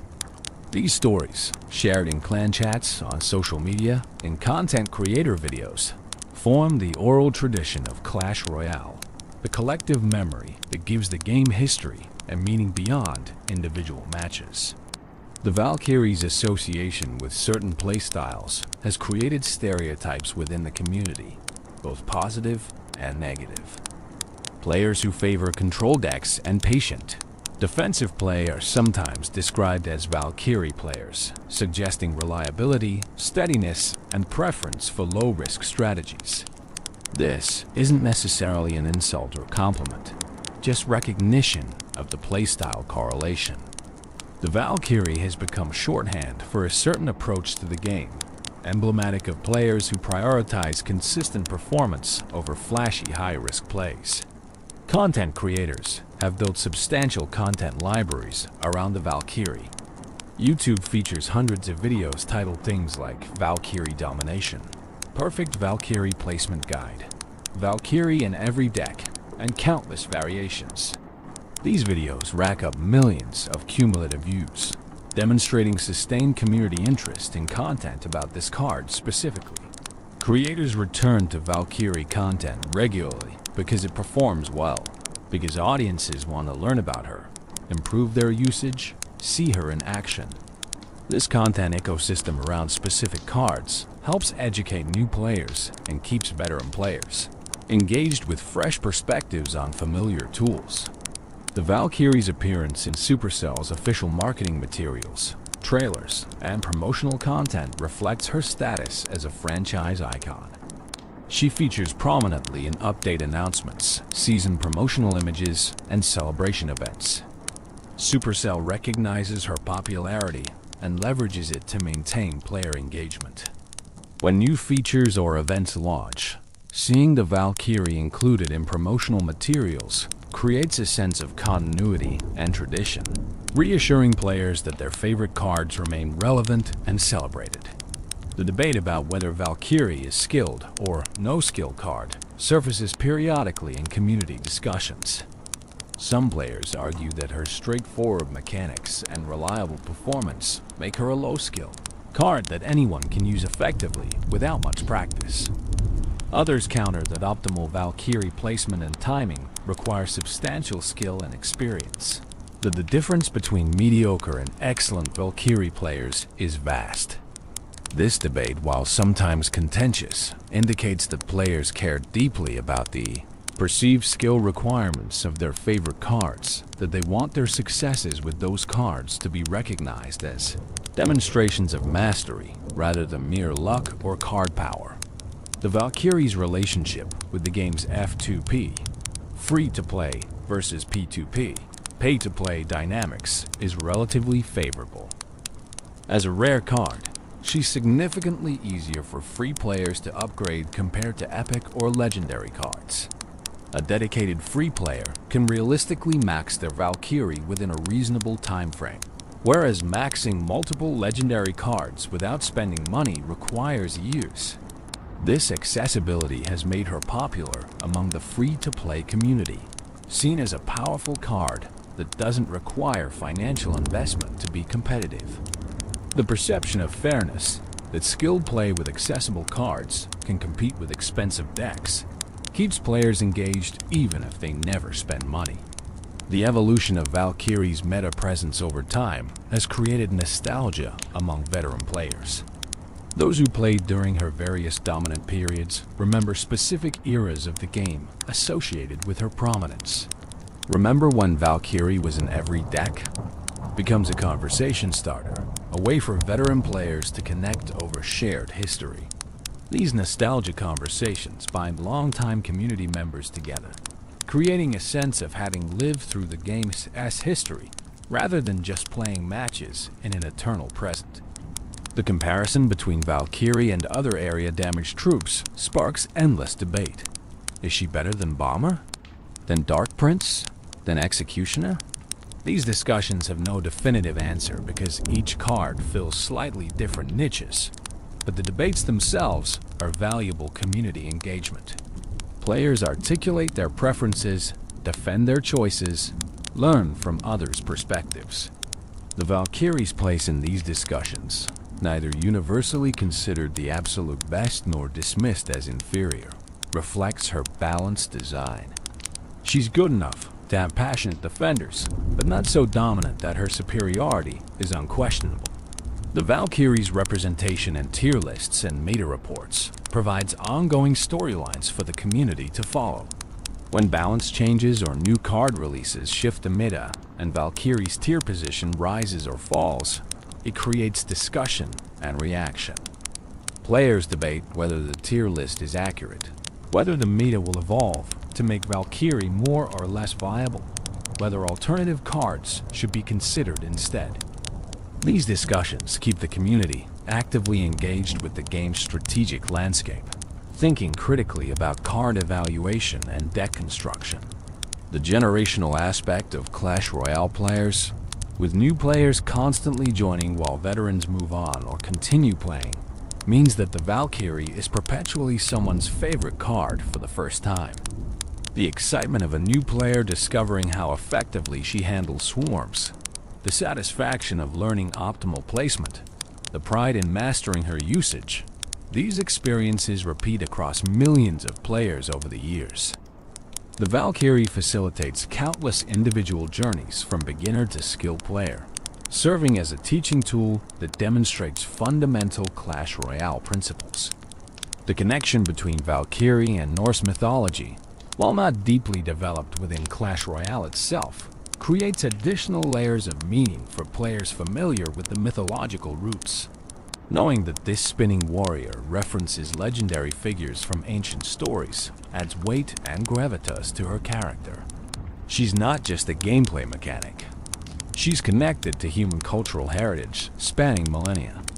This connection to mythology elevates her from mere game piece to something more significant, a modern retelling of ancient archetypes adapted for digital battlefields. The communal experiences of major Valkyrie moments, like when her evolution was revealed or when significant balance changes were announced, create shared history. Players remember where they were, what they thought, how they reacted when they learned about these developments. These shared experiences, mediated through social media, content creator reactions, and clan discussions, bind the community together. Everyone who plays Clash Royale has a Valkyrie story, an opinion about her, memories of matches where she was crucial. This universal experience creates common ground for discussion and connection. The future of Valkyrie in Clash Royale as continuing evolution remains a topic of speculation and hope within the community. Players wonder what new mechanics might be introduced that could affect her viability. They anticipate potential new evolutions or star-level additions. They hope for balanced updates that keep her relevant without making her oppressive. This forward-looking engagement, thinking about where the Valkyrie and the game are heading rather than just reflecting on where they've been, demonstrates that she remains a living part of the game's culture rather than a relic of earlier eras. The emotional attachment players develop to their favorite cards, including the Valkyrie, might seem strange to outsiders. She's just code, just pixels, just numbers representing health and damage. But the players who've used her hundreds or thousands of times, who've won crucial matches because of perfect Valkyrie plays, who've built their strategies around her reliability, she becomes more than that. She becomes a companion, a trusted tool, a representation of their playstyle and values. This emotional dimension of gaming, the attachment to virtual elements that facilitate meaningful experiences, is real and valid even if the game elements themselves are artificial. Advanced techniques and mastery, moving beyond basic understanding of the Valkyrie into the realm of true mastery, requires learning advanced techniques, subtle optimizations, and situational adjustments that separate good players from great ones. These refinements often involve tiny details, placement adjustments measured in individual tiles, timing adjustments measured in fractions of seconds, contextual decisions that depend on tracking multiple variables simultaneously. Mastery isn't a destination, but a continuous process of refinement and adaptation. Tile-perfect placement represents one of the most important advanced Valkyrie skills.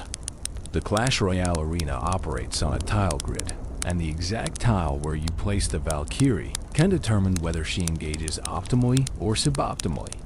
One tile difference can mean the difference between hitting 6 enemy troops simultaneously versus hitting 3.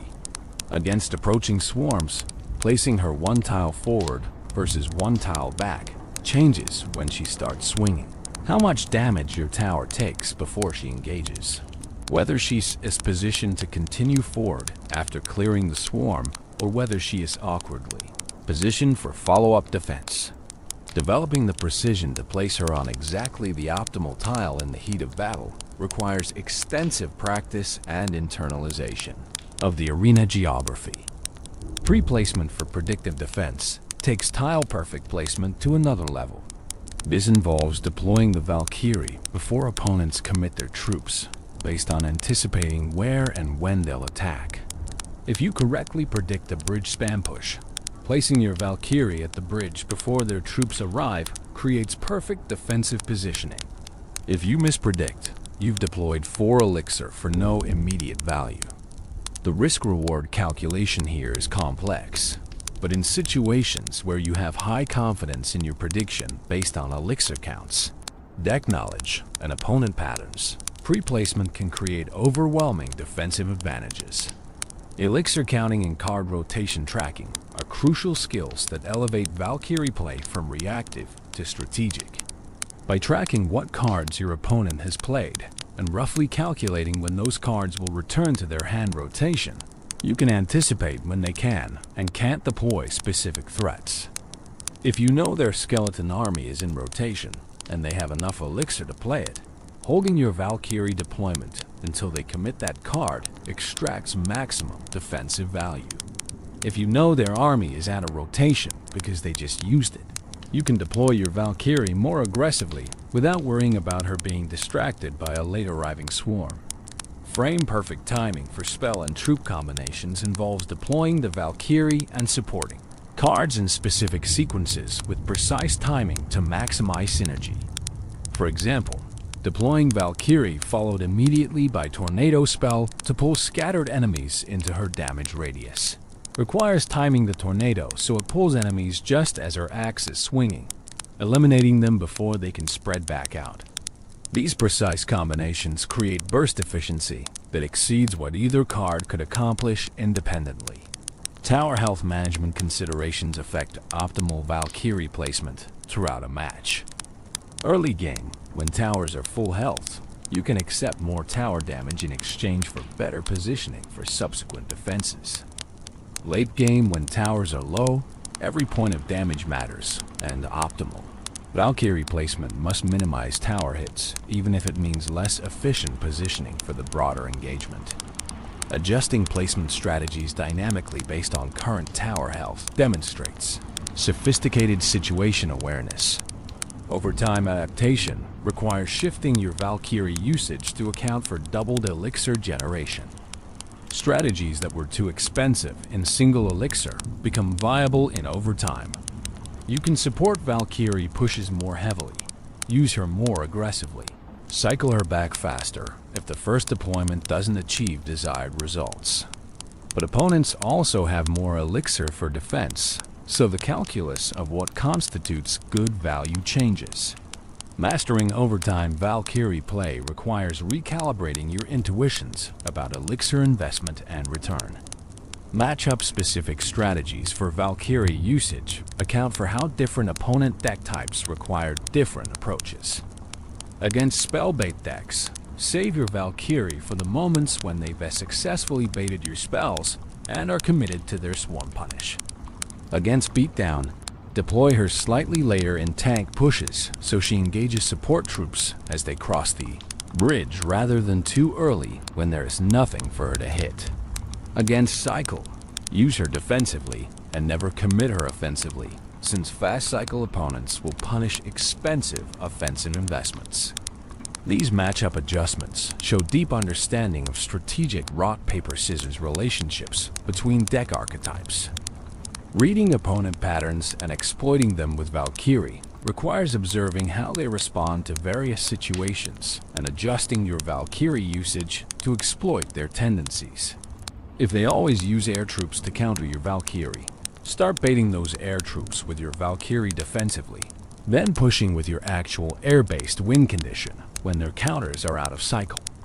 If they tend to panic and overcommit elixir when your Valkyrie reaches their tower, create situations where she reaches the tower as bait, while you prepare devastating counterattacks in the opposite lane.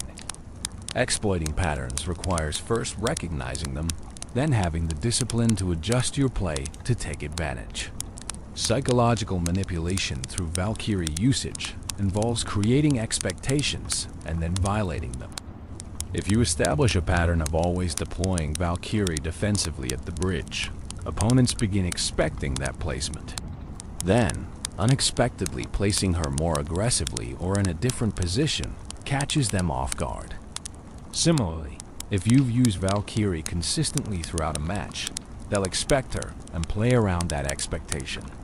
Deliberately not playing her for several cycles can cause them to become more aggressive with swarms, setting up opportunities where her eventual deployment gets massive value because they'd stop respecting her presence.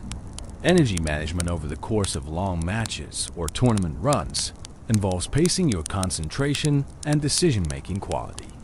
You can't maintain peak focus for every second of a 3-minute match, let alone for multiple matches in a tournament.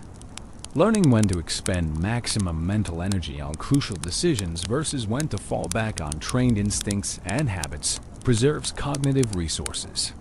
Your 100th Valkyrie deployment of the day doesn't need the same conscious analysis as a critical tournament match deployment. Developing appropriate trust in your trained skills prevents mental fatigue while maintaining performance. Replay analysis for Valkyrie improvement involves critically reviewing your matches, identifying suboptimal placements or timing, and consciously practicing better alternatives. Recording matches, watching them afterward, noting moments where different Valkyrie usage would have produced better outcomes, and deliberately practicing those improved techniques creates a feedback loop that accelerates skill development. This deliberate practice, focused specifically on improvement rather than just playing for enjoyment, separates players who stagnate from players who continue developing skill. Learning from professional players and top ladder competitors by watching their gameplay, analyzing their Valkyrie usage, and attempting to incorporate their techniques into your own play provides mentorship at scale. When a professional player makes a brilliant Valkyrie play in a tournament, studying exactly what they did, understanding why it worked, and attempting to replicate that play in your own matches transfers their expertise to your game. The readily available content from top players creates unprecedented learning opportunities for anyone willing to study seriously. Muscle memory development through repetition embeds optimal Valkyrie placements and timings into unconscious habit. After placing her thousands of times in similar situations, your hands move to the correct position before your conscious mind fully processes why. This automaticity frees mental resources for higher-level strategic thinking. You're not thinking about the mechanics of Valkyrie placement. You're thinking about the broader match strategy, and your hands are handling the execution details automatically based on trained patterns. Developing this muscle memory requires substantial time investment that pays dividends in improved performance under pressure. Adaptability when strategies aren't working prevents stubborn adherence to failing approaches. If your standard Valkyrie usage isn't effective against this particular opponent, maybe because they have hard counters you haven't encountered often, or because their playstyle creates unusual situations, being willing to adjust your approach even mid-match demonstrates strategic flexibility.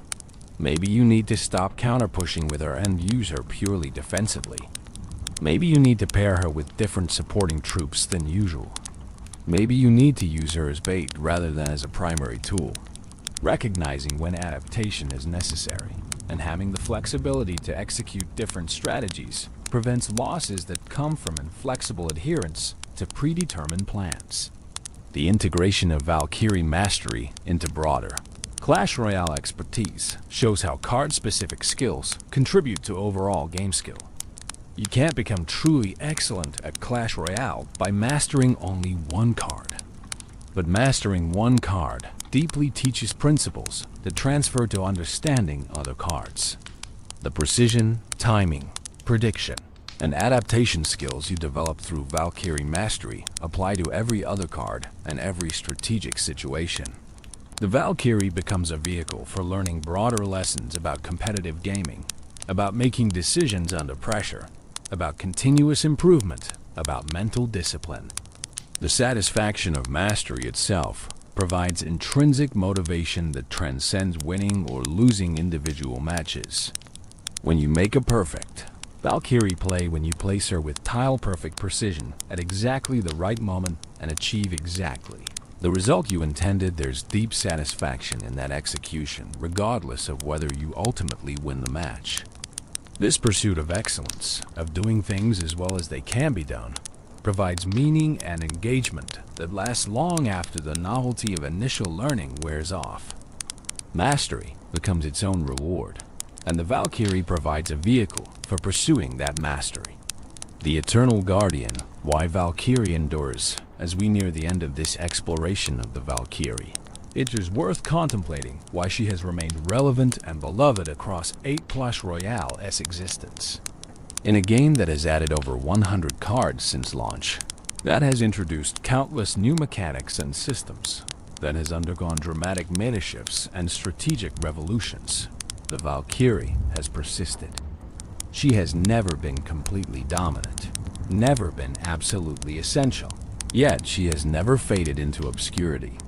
Understanding the reasons for her endurance provides insight into successful game design and the qualities that create lasting appeal. The simplicity of her core mechanic is fundamental to her endurance.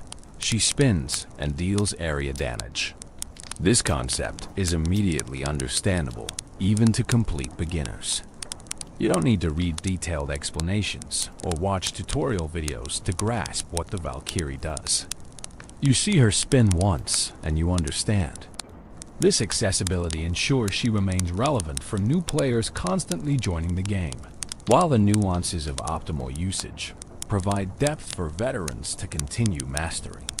The combination of accessible surface mechanics and deep optimization potential creates lasting appeal across skill levels. The reliability of her performance addresses a fundamental human desire for consistency and predictability in an otherwise chaotic environment.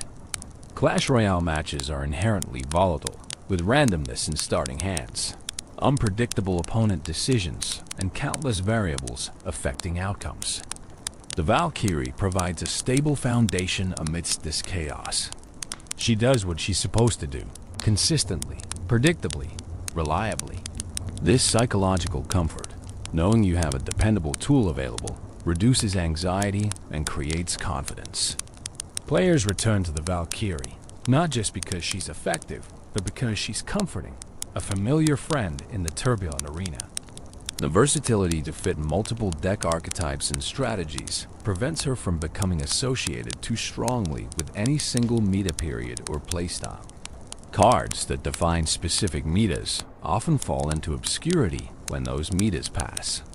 The Valkyrie transcends individual metas by remaining useful across diverse strategic contexts. Whether the current meta favors beatdown, control, cycle, or spam, the Valkyrie finds a place. This adaptability ensures she remains relevant regardless of how the game evolves, how new cards alter the strategic landscape, how balance changes shift competitive priorities. The emotional resonance of her design and character creates attachment beyond pure mechanical utility. The distinctive orange hair, the operatic battle cry, the satisfying spin animation, these elements combine to create a character rather than just a game piece. Players develop genuine affection for her as a character, wanting to include her in decks not just because she's effective, but because they enjoy having her presence. This emotional dimension of game design, creating characters players care about, contributes to long-term engagement in ways that pure mechanical design cannot achieve. The balanced power level that neither dominates nor disappoints keeps her available as a viable choice without warping the competitive landscape around her presence or absence. Overpowered cards that dominate the meta create unhealthy game states where diversity disappears and every match feels samey. Underpowered cards that never see competitive use waste development resources and disappoint players who enjoy those cards thematically. The Valkyrie occupies the healthy middle ground where she's competitive and viable, but not oppressive or mandatory. This balance is deceptively difficult to achieve and maintain, but it's essential for creating lasting positive presence in the game. The clear counterplay options prevent frustration that might turn players against her. When facing Valkyrie, you understand how to counter her. You know, air troops work, buildings work, ranged units work. The counterplay is accessible and intuitive, not requiring obscure techniques or specific cards that only advanced players possess. This prevents the Valkyrie from becoming a noob stomper that dominates low-level play while being useless at high levels. She remains balanced across skill tiers because her counters are universally accessible, while her optimal usage requires skill that develops with experience. The cultural legacy and community attachment create momentum that perpetuates her relevance. Because she's been popular historically, because countless players have memories and stories involving her, because content creators continue producing Valkyrie content, she maintains visibility and mindshare within the community. New players see this cultural presence and want to participate, want to understand why this card is so frequently discussed and celebrated. The cultural momentum becomes self-reinforcing, where past success contributes to ongoing relevance, which creates new memories and stories that further cement her place in the game's cultural landscape. The teaching value for developing players gives her continued purpose beyond high-level competitive play. The Valkyrie teaches fundamental Clash Royale principles better than almost any other card. She teaches area damage versus swarms, defensive positioning, counterplay recognition, resource management, all in a straightforward package that beginners can grasp. As long as new players continue joining Clash Royale, the Valkyrie will remain relevant as a teaching tool that helps them understand the game's fundamental mechanics and strategies. The nostalgia factor for veteran players creates enduring affection that transcends current meta viability. Players who have used Valkyrie since 2016 have years of memories associated with her. They remember their first successful skeleton army counter, their first tournament win with a Valkyrie deck, the countless matches where she saved their towers from destruction.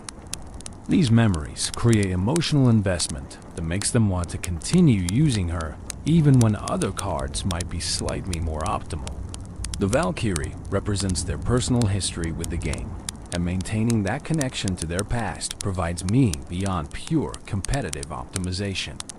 The design philosophy of incremental iteration rather than radical reworking has preserved her essential identity across years of updates. Supercell could have completely reimagined the Valkyrie multiple times, given her new abilities, changed her fundamental mechanics. Instead, they've maintained her core spinning area damage identity while making only incremental statistical adjustments. This respect for the card's established identity honors player investment and maintains continuity. Veterans can return after months or years away and still recognize and understand the Valkyrie. She's evolved, but hasn't transformed into something unrecognizable. The future potential for continued relevance seems secure based on her track record of adaptation. As Clash Royale continues evolving, adding new cards, introducing new mechanics, shifting competitive landscapes, the Valkyrie will adapt as she has always adapted. She finds her place in new metas. She synergizes with new cards. She counters new threats. Her fundamental toolkit of area damage and survivability will remain valuable regardless of what specific forms future threats and strategies take. Barring catastrophic misjudgment and future balanced decisions, the Valkyrie's endurance appears likely to continue for as long as Clash Royale itself endures. The ultimate lesson of the Valkyrie's endurance is that great game design creates tools that players love to use not just because they re-powerful, but because they re-satisfying, meaningful, and resonant. Numbers can be adjusted, balance can be tweaked, but the fundamental appeal of a well-designed character performing their core function with elegance and reliability transcends any specific meta or balance state. The Valkyrie spins, enemies fall, towers stand protected, and players smile. This simple loop of satisfying gameplay has sustained across millions of matches and thousands of hours of play because it is fundamentally, timelessly enjoyable. Closing reflection, we've traveled far together through the Valkyrie story.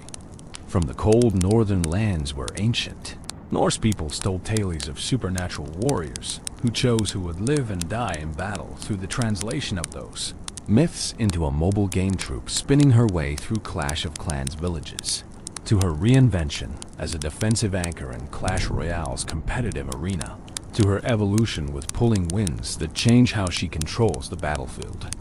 We've examined her design, analyzed her mechanics, explored her strategies, considered her counters, and reflected on her cultural impact and enduring appeal.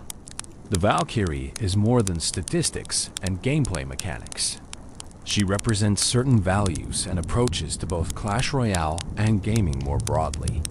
Reliability over flashiness, consistency over volatility, defense as important as offense, patience and positioning over aggression and luck. She teaches that mastery comes through understanding fundamentals deeply rather than chasing complexity for its own sake. She demonstrates that simple concepts executed excellently often outperform complicated strategies executed adequately. For the millions of players who have deployed her countless times over the years, the Valkyrie has been a companion, a teacher, a guardian. She saved towers from destruction, enabled countless victories, provided the defensive foundation that allowed offensive strategies to flourish. She's been present in players' first matches and their 1000th matches. She's been part of ladder climbs and tournament runs, casual clan wars and championship finals. She spun through 8 years of Clash Royale history, always recognizable, always reliable, always ready to defend. As you drift off to sleep, perhaps you'll dream of battles yet fought, of perfect placements and satisfying spins. Welcome, friends. Tonight, we're going to journey through the complete story of one of gaming's most iconic warriors. The Hog Rider, that distinctive battle cry you know so well, that fearless charge across the battlefield, that hammer swinging with devastating purpose. Tonight, we'll discover everything about this legendary character, from his very first appearance to his lasting impact on millions of players worldwide. So settle in, get comfortable, and let the story of the Hog Rider wash over you like a gentle wave. This is a tale of courage, of an unbreakable bond between warrior and beast, of a character who transcended his game to become a cultural phenomenon. Let's begin at the very beginning, with the echo that started it all. The calling. There's something magical about a battle cry. Not just any shout or yell, but that one perfect sound that captures the essence of a warrior spirit. For the Hog Rider, that sound is unmistakable. High-pitched, exuberant, almost joyful in its intensity. Hog Rider. It echoes across battlefields, through arena walls, and into the hearts of players everywhere. This isn't just noise. This is announcement. This is declaration. When you hear that cry, you know exactly what's coming. A muscular warrior astride his faithful hog, hammer raised high, charging toward your defenses with single-minded determination. No walls will stop him. No towers will deter him. He has one purpose, and that purpose drives him forward with relentless energy. The cry itself has become more than just a sound effect in a game. It's evolved into something larger, something that exists in the collective consciousness of the gaming community. Players can perfectly mimic it. They shout it in their own battles, use it as a greeting, turn it into countless memes and videos. The Hog Rider's battle cry transcends language barriers. Whether you play in English, Spanish, French, or any other language, that sound is universal. It means the same thing everywhere. Here comes the Hog Rider. But where did this distinctive voice come from? Interestingly, in the original Clash of Clans game, the Hog Rider had much deeper, more aggressive sounds, similar to the barbarians. It was only through commercials and in Clash Royale that he gained that high-pitched, memorable voice we all know today. Some fans theorize it might actually be the Hog speaking rather than the Rider, given that the Hog has been shown to be remarkably intelligent in promotional materials. Imagine that. The battle cry that defines this character might be coming from his four-legged companion rather than the warrior himself. This ambiguity adds to the mystique. The relationship between rider and hog is so close, so symbiotic, that their voices blend together. You cannot separate one from the other. They are a unit, a team, a partnership that has endured through years of battles and countless updates to the game. The battle cry serves another purpose beyond simple identification. It's a rallying call. In the famous 2015 commercial that would cement the Hog Rider's place in gaming culture, we see this demonstrated perfectly. One Hog Rider calls out, and from across the landscape, other Hog Riders hear and respond. They drop what they're doing wherever they are, whatever they're engaged in, and they answer the call. It's a summons that cannot be ignored, a brotherhood's bond expressed through that signature sound. Think about the psychology of it. When an opponent hears that cry in their game, there's an instant reaction. A split second of recognition, then the mental calculation begins. Where is he? Can I stop him? Do I have the right cards? That sound triggers a cascade of strategic thinking, forcing players to respond immediately or suffer the consequences. It's a warning and a taunt all at once, delivered with that distinctive enthusiasm that makes the Hog Rider so memorable. The cry also represents something fundamental about the character's personality. This is not a grim, serious warrior marching stoically into battle. This is someone who genuinely enjoys what he does. There's joy in that sound, excitement, an almost childlike enthusiasm for the charge ahead.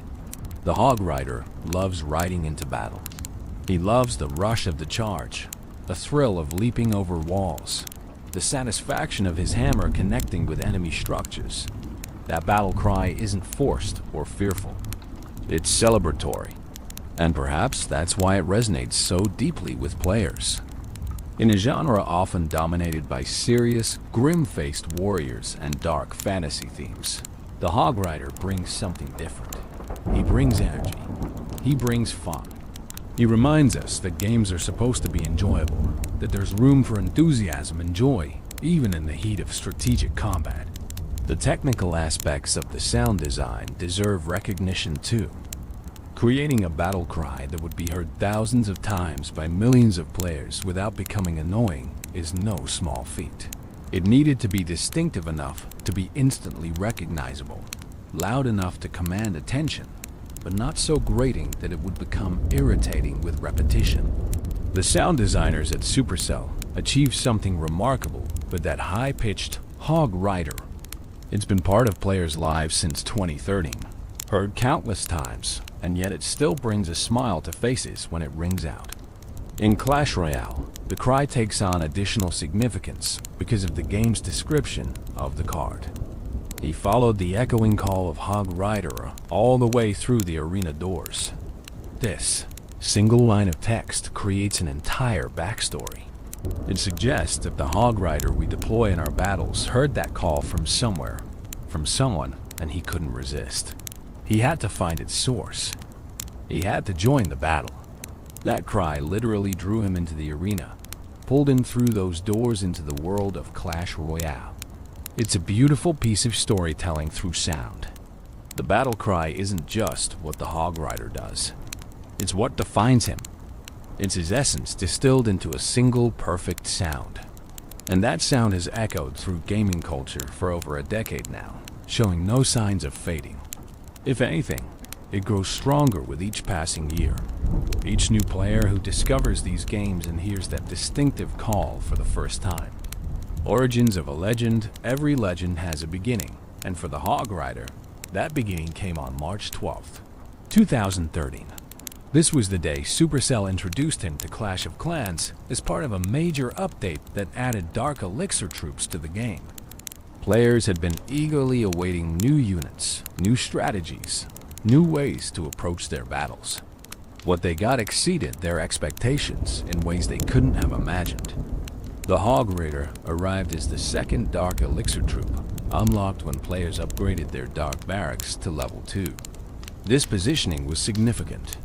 Dark Elixir troops were meant to be special, powerful, worth the extra effort required to obtain the rare resource needed to train them. The Hog Rider lived up to that promise immediately. Here was a troop that could do something no other ground unit could do at the time. Jump over walls as if they weren't even there. Think about what walls meant in Clash of Clans. They were fundamental to base defense. Players spent countless hours perfecting their wall placements, creating layered defenses that would funnel enemy troops into kill zones. Walls weren't just decorative, they were strategic cornerstones. And then the Hog Rider arrived and simply ignored them. He leapt over them with ease, his hog bounding across barriers that stopped every other ground troop cold. This wasn't just a new unit. This was a paradigm shift. Suddenly, base designs had to account for troops that could penetrate deep into the core of your village without breaking through walls. Defenses that had seemed impregnable were now vulnerable. The meta changed overnight, and the Hog Rider was at the center of that change. The initial version of the Hog Rider was somewhat different from what players know today. At release, he didn't have a preferred target. He would attack whatever was nearest, which made him less focused but more unpredictable. He also required 6 housing spaces in your army camps, making him a significant investment. Training time was 5 minutes per unit, meaning you couldn't quickly rebuild your army after a raid. These were substantial commitments, and yet players embraced the Hog Rider enthusiastically because what he brought to the table was worth every bit of that investment. The character's visual design was striking from the start. A muscular, dark-skinned warrior with a distinctive mohawk, bare-chested, and wearing minimal armor. Just a brown leather loincloth, a red belt, leather sandals, and golden wristbands and earring. He wielded a massive warhammer, a weapon that spoke of raw power and straightforward violence. And he rode a large hog, about half his height, controlled by a leather bridle looped around the beast's tusks. This design was immediately iconic. Players could spot a Hog Rider at a glance, even in the chaos of a large-scale battle with dozens of units on screen simultaneously. The Mohawk alone made him stand out, but combined with the unique mount and the hammer, the Hog Rider's silhouette was unmistakable. Good character design isn't just about looking cool, though the Hog Rider certainly achieved that. It's about instant recognition, about creating a visual that players can identify in a fraction of a second. Supercell's art team nailed it. The comparisons to Mr. T were immediate and obvious. The mohawk, the gold jewelry, the muscular physique, the tough guy attitude. Whether intentional or not, the Hog Rider carried echoes of the famous actor and his iconic roles.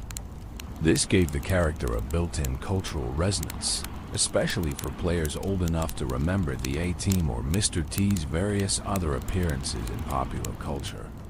Even players unfamiliar with Mr. T could appreciate the Hog Rider's distinct aesthetic, which drew from various cultural sources to create something that felt both familiar and fresh. The gameplay mechanics were refined over the following months. On August 27, 2013, Supercell made significant changes. Training time dropped from 5 minutes to 2, making Hog Riders much more practical for regular use. More importantly, they gained a preferred target: defensive structures. This change transformed the Hog Rider from an unpredictable unit into a precision instrument. He would bypass everything else on the battlefield, driving straight for enemy defenses with single-minded focus. Walls, buildings, even enemy troops attacking him couldn't distract him from his purpose. He had a job to do, and nothing would stop him until every defense was destroyed or he fell trying.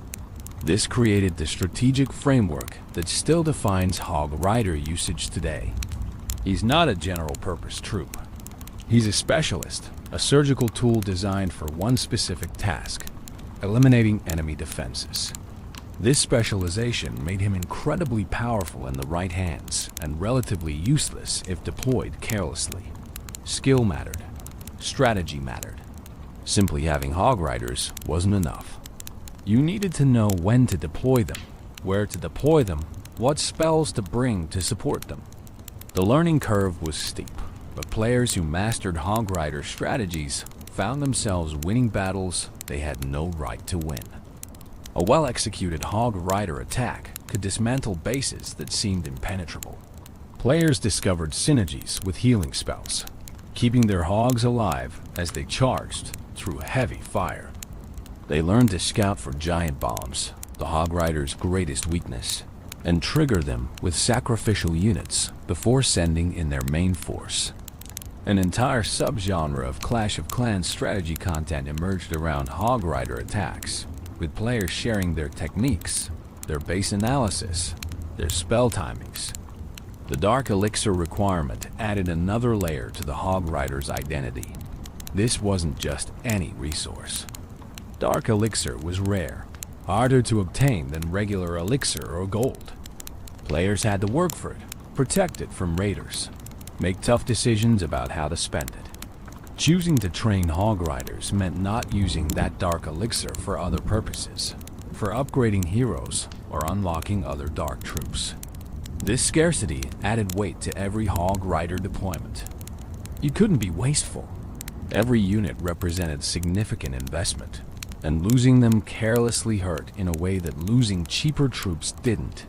But the flavor text accompanying the Hog Rider added something special to his identity. Having tamed the fierce leaping hog, the Hog Rider punishes those who hide behind their puny walls. Fueled by Dark Elixir, these warriors have never known defeat. That last line is particularly significant. Never known defeat. It's a bold claim, establishing the Hog Rider not just as effective, but as dominant. Unbeatable. Every player who chose to train Hog Riders was buying into that identity, claiming for themselves a piece of that undefeated legacy. Of course, in practice, Hog Riders could be defeated. They were stopped by well-placed defenses, countered by smart base designs, eliminated by players who knew how to defend against them. But that flavor text wasn't really about mechanical gameplay. It was about spirit, about the attitude that defined this warrior. Hog Riders charged into battle believing they couldn't be beaten, and that confidence was infectious. Players felt it when they deployed their Hog Riders. That surge of excitement as their army leapt over walls and drove toward enemy defenses. The introduction of the Hog Rider in March 2013 was more than just adding another unit to Clash of Clans. It was the birth of a legend, the creation of a character who would transcend his original game to become one of mobile gaming's most recognizable icons. From those first moments when players unlocked their first Hog Rider and heard that battle cry for the very first time, something special was unleashed into the world of mobile gaming. A warrior astride his trusty hog, hammer in hand, ready to leap over any obstacle and charge toward victory with unshakable confidence. The warrior's appearance. Let's take a moment to really look at the Hog Rider. To understand him, we need to see him clearly, to appreciate the thoughtful design that went into aspect of his appearance. This is a character who has remained visually consistent across multiple games and years of updates, a testament to how perfectly his original design captured his essence. The Hog Rider is a powerful figure, muscular and imposing even while riding a mount barely half his height. His physique speaks of strength earned through constant battle, of a warrior who swings a massive hammer with ease. But there's also an agility to him, a quickness that comes through in his animations, the way he moves with his hog in perfect synchronization. This isn't a lumbering brute. This is a trained warrior at peak physical condition. His skin is dark and sun-weathered, the complexion of someone who spends their life outdoors, charging across battlefields under open skies. This isn't pale dungeon-dwelling darkness or mysterious magical shadow. This is natural human skin tone, dark and beautiful, representing a warrior from warm climates where the sun beats down relentlessly.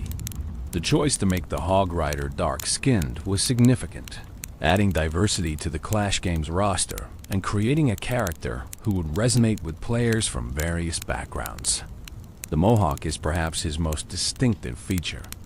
In his original appearance, it's jet black, standing straight up in that classic mohawk style that has symbolized rebellion and warrior culture across various real-world societies. This isn't some carefully styled modern mohawk with gel and precision cuts. This is rough, practical, the kind of hairstyle a warrior maintains between battles. It says, "I'm different, I'm fierce, I'm not bound by conventional appearance expectations." The mohawk became so iconic that as the Hog Rider evolved through different level upgrades, its color changes were major visual milestones. At level 5, it shifts to orange like a level 5 goblin's head. At level 7, it returns to black with added headband. Higher levels bring browns, lavenders, crimsons, each color marking progression and power. His facial hair consists of a full beard and mustache, dark brown and well-maintained despite his warrior lifestyle. Unlike the barbarian's wild, unkempt facial hair, the Hog Rider's is neater, suggesting someone who takes pride in his appearance even while living a life of constant battle. It frames his face, adds maturity and gravitas to his features. When he opens his mouth to let loose that signature battle cry, players have noted his teeth appear to be in perfect condition, surprisingly pristine for a warrior, with one notable exception. In the Clan Wars commercial, careful observers can spot a gold tooth glinting as he yells. The gold earring in his right ear is a statement piece. Not small and subtle, but large and prominent, catching light as he moves. In some depictions, it's shown in his left ear instead, but the significance remains the same. This isn't decoration for decoration's sake. In many warrior cultures throughout history, earrings signified status, achievement, experience. They marked you as someone who had earned their place, who had proven themselves in battle. The Hog Rider's gold earring speaks to his status as an elite warrior, someone who has fought enough battles to have earned such adornment. His wristbands are equally impressive. 2 massive golden cuffs, one on each wrist, thick and substantial. These aren't delicate jewelry. They're almost armor in their own right, heavy bands that add weight to his hammer swings while protecting his wrists from the shock of impact. Gold is soft metal in reality, impractical for such use, but in the fantasy world of Clash games, these golden wristbands are symbols of wealth earned through conquest trophies taken from defeated enemies, or perhaps sacred items, blessed by whatever gods watch over these warriors. The minimal armor situation is interesting from both practical and aesthetic standpoints. The Hog Rider wears no chest armor, no leg protection, no helmet. His torso is completely exposed, showing off his muscular build. In realistic terms, this would be suicide on a medieval battlefield. But the Hog Rider exists in a world where magic and fantasy reign, where confidence and skill matter more than conventional protection. His lack of heavy armor emphasizes his speed and agility. He's not meant to stand and take hits. He's meant to move fast, strike hard, and rely on his mount's ability to carry him out of danger. The brown leather loincloth is simple and functional, held in place by that distinctive red belt. The belt adds a splash of color to his otherwise minimal attire, drawing the eye and breaking up the brown and gold tones that dominate his appearance. It's practical clothing for riding, allowing freedom of movement that heavier pants or robes would restrict. The leather sandals complete the outfit, basic footwear that wouldn't interfere with his ability to grip his mount with his legs. These are warrior's clothes, practical and no nonsense, free of unnecessary embellishment beyond the gold jewelry that marks his status. His weapon deserves special attention. The Warhammer is massive, a two-handed weapon that the Hog Rider swings one-handed because of his tremendous strength. In its base form, it has a large hammerhead with 2 brass-colored bands wrapped around it. As the Hog Rider levels up, this hammer transforms dramatically. At level 3, it grows larger and turns black, the brass bands disappearing. Higher levels add golden spikes, glowing edges, colorful plating that matches different town hall themes. The hammer becomes increasingly elaborate and magical looking as it upgrades, transforming from simple tool of destruction into legendary weapon that practically radiates power. But the hammer isn't just for show. Its design is perfect for its purpose, smashing buildings. The broad, flat striking surface delivers maximum impact. The long handle provides leverage for devastating swings. When the Hog Rider connects with an enemy structure, you can practically feel the impact through the screen. The animators gave real weight to those swings, making each hit look and sound satisfying. That crunch of hammer on stone, the way buildings crack and crumble under repeated strikes, it all sells the fantasy of being an unstoppable force of destruction. In Clash Royale, the Hog Rider's appearance remains largely consistent with his Clash of Clans design, with a few refinements. His eyes are visible in Clash Royale, bright blue and full of determination. His features are slightly more defined, taking advantage of Clash Royale's more detailed art style. The wristbands and belt take on team colors, adding red or blue tints, depending on which side of the battle he's fighting for. It's a small touch that increases visual clarity in the heat of battle, making it instantly obvious which Hog Rider belongs to which player. The ribbon tied at the bottom of his hammer in Clash Royale is another team-colored element, streaming behind him as he charges. It adds dynamic motion to his appearance, emphasizing his speed. When the Hog Rider is sprinting toward your tower, that ribbon whipping in the wind sells the sense of momentum, of unstoppable force bearing down on your defenses. What's remarkable about the Hog Rider's design is its timelessness. Created in 2013, he still looks fresh and relevant over a decade later. Good character design transcends trends, creates something that feels right regardless of what's currently popular in gaming aesthetics. The Hog Rider achieves this through a combination of strong silhouette, distinctive colors, and memorable details. You could reduce him to a simple black shape, and he'd still be instantly recognizable. That's the mark of truly excellent design. His appearance also tells a story without words. This is someone who has embraced the warrior's path completely. No heavy armor, because he trusts his skill and his mount to keep him safe. Minimal clothing, because he values speed and mobility over protection. Gold jewelry, because he's earned it through countless victories. A massive hammer, because subtle isn't his style. Everything about his appearance reinforces his identity as a bold, confident warrior who charges straight at problems and smashes through them with raw power.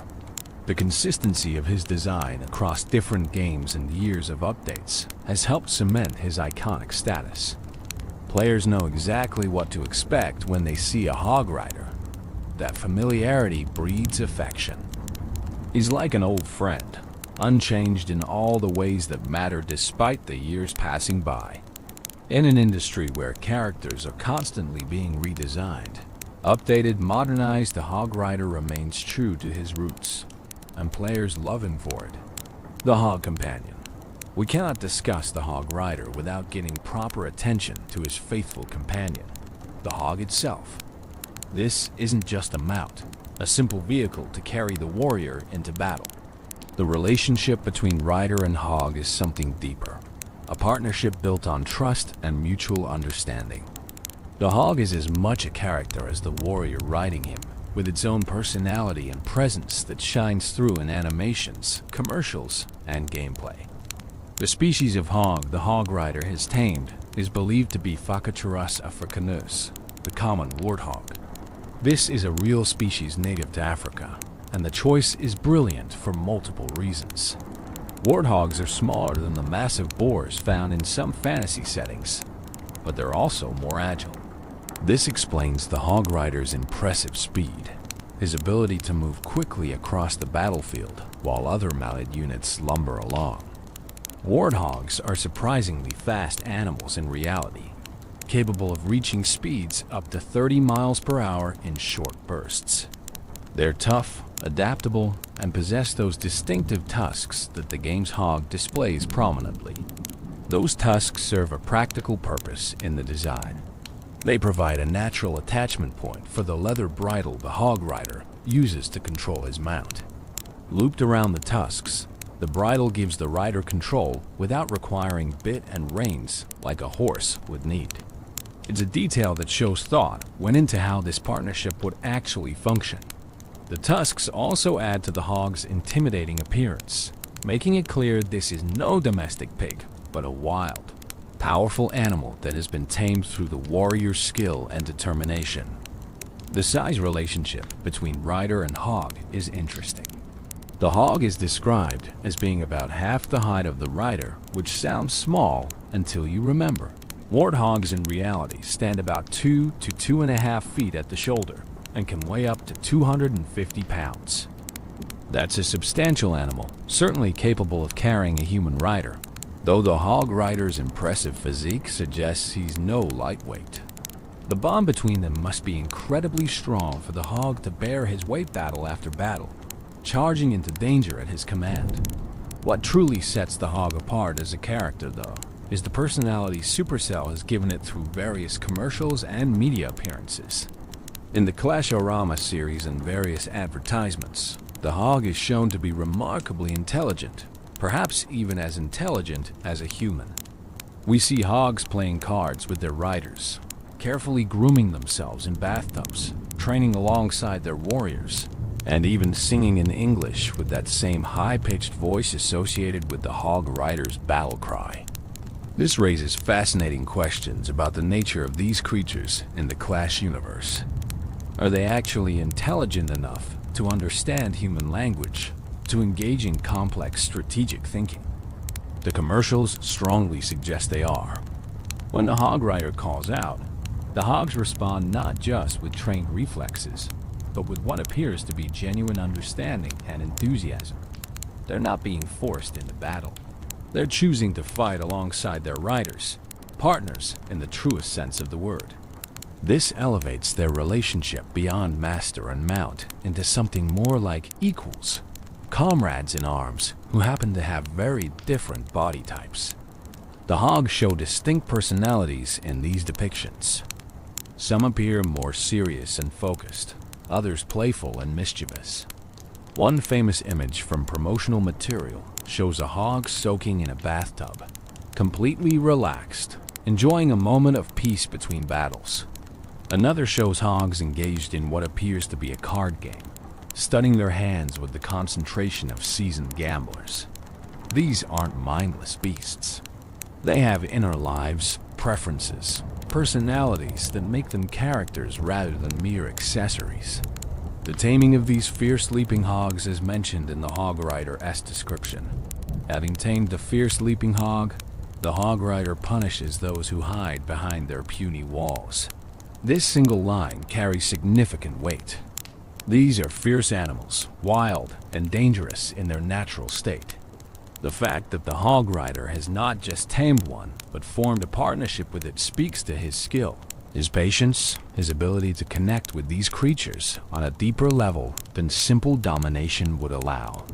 You don't train an intelligent being through force alone. You earn their trust, prove yourself worthy of their loyalty. The leaping ability is central to the hog's value as a mount. In game mechanics, this is represented by the ability to jump over walls, but think about what this means in practical terms. The hog must be incredibly powerful in its legs, able to launch both itself and its heavily armed rider clear over barriers that stop other ground troops. It must have the courage to charge toward enemy fortifications without hesitation, trusting its rider to protect it while it provides the mobility that makes their partnership so effective. This isn't a timid animal. This is a creature that shares its rider's fearlessness, that charges into danger with the same enthusiasm evident in that battle cry. As the Hog Rider gains levels in Clash of Clans, the hog also evolves visually. At higher levels, it gains its own armor, protective plating on its head and face. The armor is gold or team-colored, depending on the level, matching the increasingly elaborate transformations of the rider's hammer. But even with armor, the hog retains its essential character. It's not being weighed down or transformed into something else. It's being enhanced, protected, given tools to survive longer in increasingly dangerous battles, while maintaining the speed and agility that define it. The relationship between specific hog riders and their hogs isn't really explored in the games themselves, but promotional material and fan interpretations have filled this gap. Each hog is unique, with its own relationship to its rider. Some pairings might be new, a young warrior just beginning to bond with his mount. Others might span years or even decades. Veteran partnerships where rider and hog know each other so well they can anticipate each other's moves without any visible signals. There's something beautiful about this partnership that resonates with players. Humans have formed bonds with animals throughout our history, using horses, dogs, birds, and countless other species as partners in various endeavors. The hog rider and his hog tap into that ancient tradition while adding fantasy elements that make it even more compelling. This isn't a horse carrying its rider out of trained obedience. This is an intelligent being choosing to charge into battle alongside its warrior companion, sharing the danger and the glory. The hog's jumping animation in both games deserves special mention. It's not a simple hop. It's a powerful launch, the hog gathering itself and springing into the air with visible force. When it lands on the other side of a wall, there's weight to the impact, the hog absorbing the landing through its powerful legs before immediately resuming its charge. The animation sells the fantasy perfectly, making you believe this creature really could carry an armored warrior over walls that stop other ground troops cold. In Clash Royale specifically, the river jumping ability is iconic. When the hog rider approaches the river in the middle of the arena, he doesn't slow down or hesitate. The hog gathers itself and leaps, sailing over the water in a perfect arc. During this jump, the hog rider is invulnerable to ground attacks, but air troops can still target him. This creates interesting strategic considerations. The jump provides a brief window of safety, but you're committed once you start that leap. The hog's courage and power make that jump possible, transforming a potentially dangerous river crossing into an advantage. The hog and the hog rider's partnership represents qualities that complement the warrior's own traits. Where the warrior brings strength and skill with his hammer, the hog brings speed and mobility. Where the warrior provides strategy and determination, the hog provides unwavering courage and trust. Together, they form something greater than either could be alone. That's the essence of a true partnership, and it's why the hog rider character feels so complete. He's not just a man with a mount. He's part of a team that has chosen to face the world's dangers together. Dark elixir and power. The hog rider is described as being fueled by dark elixir, and this connection to the rare, powerful resource shapes his identity in fundamental ways. To understand the hog rider fully, we need to understand what dark elixir represents in the Clash universe, and why being powered by it makes the hog rider special. Dark elixir was introduced to Clash of Clans as a new resource tier, rarer and more valuable than the standard elixir that powered most troops. Its very appearance is different, a deep purple-black substance that seems to shimmer with inner darkness. Unlike regular elixir, which could be obtained relatively easily through elixir collectors and raids, dark elixir required dark elixir drills and was much harder to accumulate. Players couldn't stockpile it as quickly, couldn't waste it carelessly. Every drop of dark elixir represented significant time investment and careful resource management. This scarcity made dark elixir troops inherently more valuable. Training a hog rider wasn't a casual decision. You were committing precious resources to this specific strategy, resources you wouldn't have available for other purposes. This economic cost added weight to every hog rider deployment. Losing them wasn't just a tactical setback. It was a waste of resources that would take time to replace. Players learned to deploy their dark elixir troops carefully, to support them properly, to maximize the value they got from each unit. But dark elixir isn't just mechanically valuable. It carries implications about the power it provides. The name itself suggests something beyond ordinary, something touched by darker forces or deeper magic. Dark doesn't necessarily mean evil in the Clash universe, but it implies power that comes from sources more mysterious and potent than the bright, clear regular elixir. The Hog Rider, fueled by this substance, draws strength from these deeper wells of power. What does it mean to be fueled by dark elixir? The description suggests it's not just payment for training, like hiring a mercenary. The dark elixir actively powers these warriors, provides them with capabilities beyond normal human limits. The Hog Rider's incredible strength, his ability to swing that massive hammer repeatedly without tiring, his seemingly endless stamina as he charges across battlefields. All of this comes from the dark elixir flowing through him. Consider the physical feats the Hog Rider regularly accomplishes. He swings a warhammer that should require 2 hands to wield effectively, and he does it one-handed while maintaining balance on a charging hog. He absorbs impacts from defensive structures, taking hits that would pulverize normal humans. He fights through conditions that would exhaust anyone else, continuing his assault until either he succeeds or falls. This isn't normal human endurance. This is enhanced capability. The dark elixir providing supernatural stamina and resilience. The connection between dark elixir and the Hog Rider's fearlessness might run deeper than simple courage.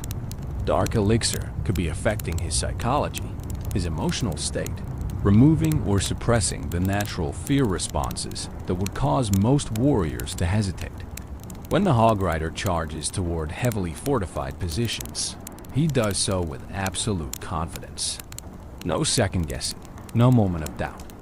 That could be training and experience, or it could be the dark elixir, burning away uncertainty, leaving only pure determination. The description states these warriors have never known defeat. This bold claim becomes more understandable when you consider the dark elixir factor. These aren't just skilled warriors with good mounts. They're enhanced individuals, their natural capabilities amplified by this mysterious dark substance. They've never known defeat because the dark elixir makes them effectively undefeatable in their mindset. Even when they fall in battle, they respawn and charge again. The dark elixir ensuring they never truly experience the psychological weight of defeat. Interestingly, the dark elixir connection also explains the Hog Rider's targeting behavior. His single-minded focus on defensive structures, his ability to ignore distractions even when taking damage from other sources, suggests the dark elixir might be programmatically directing his actions to some degree. It's enhanced his natural warrior instincts, sharpened them to laser focus, eliminating the confusion and chaos that normally clouds battlefield decision-making. He knows exactly what he needs to do, and the dark elixir ensures he has the clarity and drive to do it. The visual effects in Clash Royale subtly reinforce this connection. Though there's no obvious dark elixir glow around the Hog Rider during normal gameplay, his eyes in that game are remarkably bright and intense. That could be artistic choice, or it could represent the dark elixir's influence, providing an inner fire that manifests in his gaze.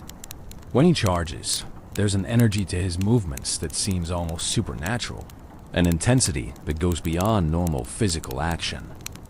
The cost structure of the Hog Rider in Clash of Clans reinforced the dark elixir connection mechanically. At lower levels, training a Hog Rider required 40 dark elixir per unit. At maximum level, that cost rose to 100 dark elixir.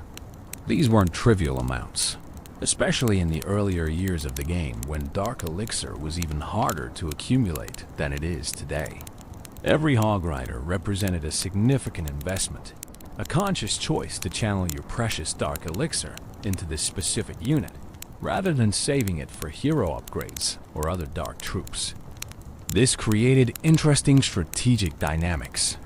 Players had to manage their dark elixir carefully, balancing the desire to use Hog Riders in attacks with the need to save dark elixir for long-term progression.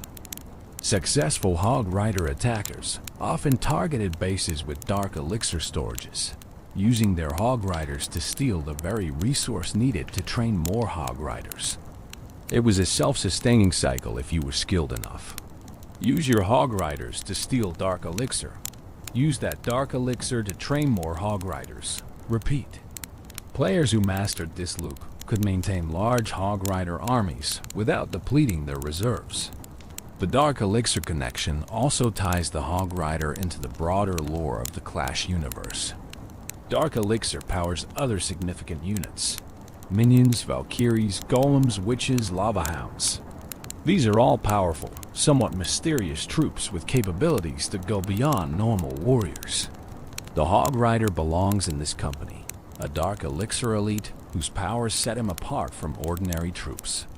He's not just another soldier. He's a dark-powered champion, fueled by forces that most warriors never touch. In Clash Royale, the Dark Elixir connection becomes more metaphorical since that game doesn't use Dark Elixir as a resource. But the character carries that identity forward. The Hog Rider in the arena is still that same Dark Elixir-fueled warrior from Clash of Clans. He brings that intensity, that enhanced capability, that unbeatable spirit with him through the arena doors. The 4 elixir cost to deploy him in Clash Royale is a bargain compared to his capabilities. A reflection, perhaps, of the Dark Elixir enhancement, making him more cost-effective than normal troops. The relationship between the Hog Rider and his Dark Elixir fuel raises philosophical questions about identity and agency. Is the Hog Rider's fearlessness truly his own, or is it chemically induced by the Dark Elixir? Does it matter? If the Dark Elixir removes his ability to feel fear, is he still courageous for charging into battle? These are interesting questions without clear answers, adding depth to what could have been a simple, strong warrior on a Hog character. One interpretation is that the Dark Elixir doesn't create the Hog Rider's qualities, but amplifies what was already there. The warrior was brave before the Dark Elixir. The enhancement just removes the physical and mental limitations that would normally restrict his courage. He was strong before, but Dark Elixir lets him express that strength fully. He was determined before, but Dark Elixir ensures nothing can shake that determination. In this reading, the Dark Elixir is revelatory rather than transformative. It shows who the Hog Rider truly is beneath human limitations. The never-known defeat line becomes particularly interesting through this lens. If Dark Elixir removes the psychological impact of defeat, then even when the Hog Rider falls in battle, he genuinely doesn't process it as defeat. He tried his best, he gave everything, and now he'll respawn and try again. There's no shame, no discouragement, no way to failure. Each battle is fresh, untainted by previous setbacks. That's a powerful advantage, perhaps more valuable than enhanced strength or speed.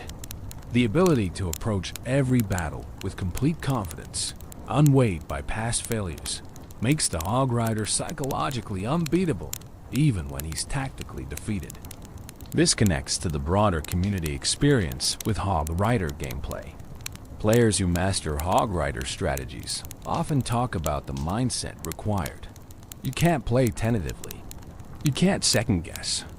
You have to commit fully to the attack, trust your skill and your supporting troops, and charge forward with confidence. It's almost as if using Hog Riders successfully requires players to channel that same Dark Elixir-enhanced mentality. You have to become fearless, at least within the context of the game, to truly succeed with this strategy. The Dark Elixir connection also explains why Hog Riders work so well together. In the commercials, and in mass Hog Rider attacks, we see groups of these warriors operating with perfect coordination. The Dark Elixir might provide a kind of shared consciousness, or at least enhanced mutual understanding. Warriors fueled by the same dark substance naturally work together, their movements synchronized, their purposes aligned.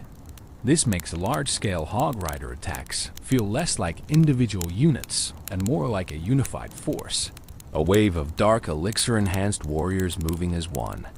The practical reality is that Dark Elixir, as a game mechanic, shaped the Hog Rider's identity in fundamental ways. It made him special, rare, powerful. It justified his incredible abilities and explained his fearless attitude. It created economic considerations that affected how players used him. And it connected him to the darker, more mysterious side of the Clash universe, making him more than just a strong troop but a champion touched by deeper powers.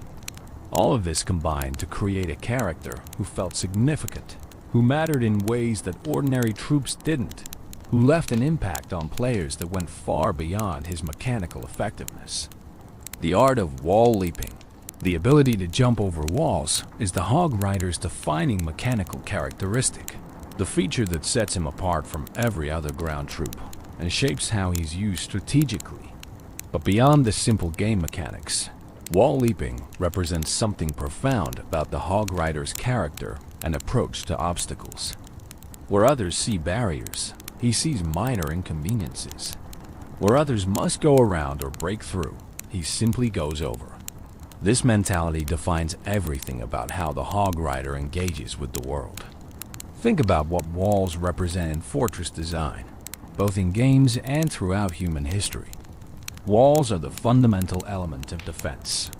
They create separation between inside and outside, safe and dangerous, protected and vulnerable. Good walls mean safety. Strong walls mean security. For thousands of years of human warfare, walls were the primary means of protection for settled populations. Cities were defined by their walls. Castles were built around walls. Entire military strategies revolved around either defending walls or breaching them. In Clash of Clans, walls serve this same essential purpose. Players spend enormous amounts of resources upgrading their walls, progressing through multiple levels from basic wooden barriers to powerful gold, crystal, and even lava-themed walls at the highest levels.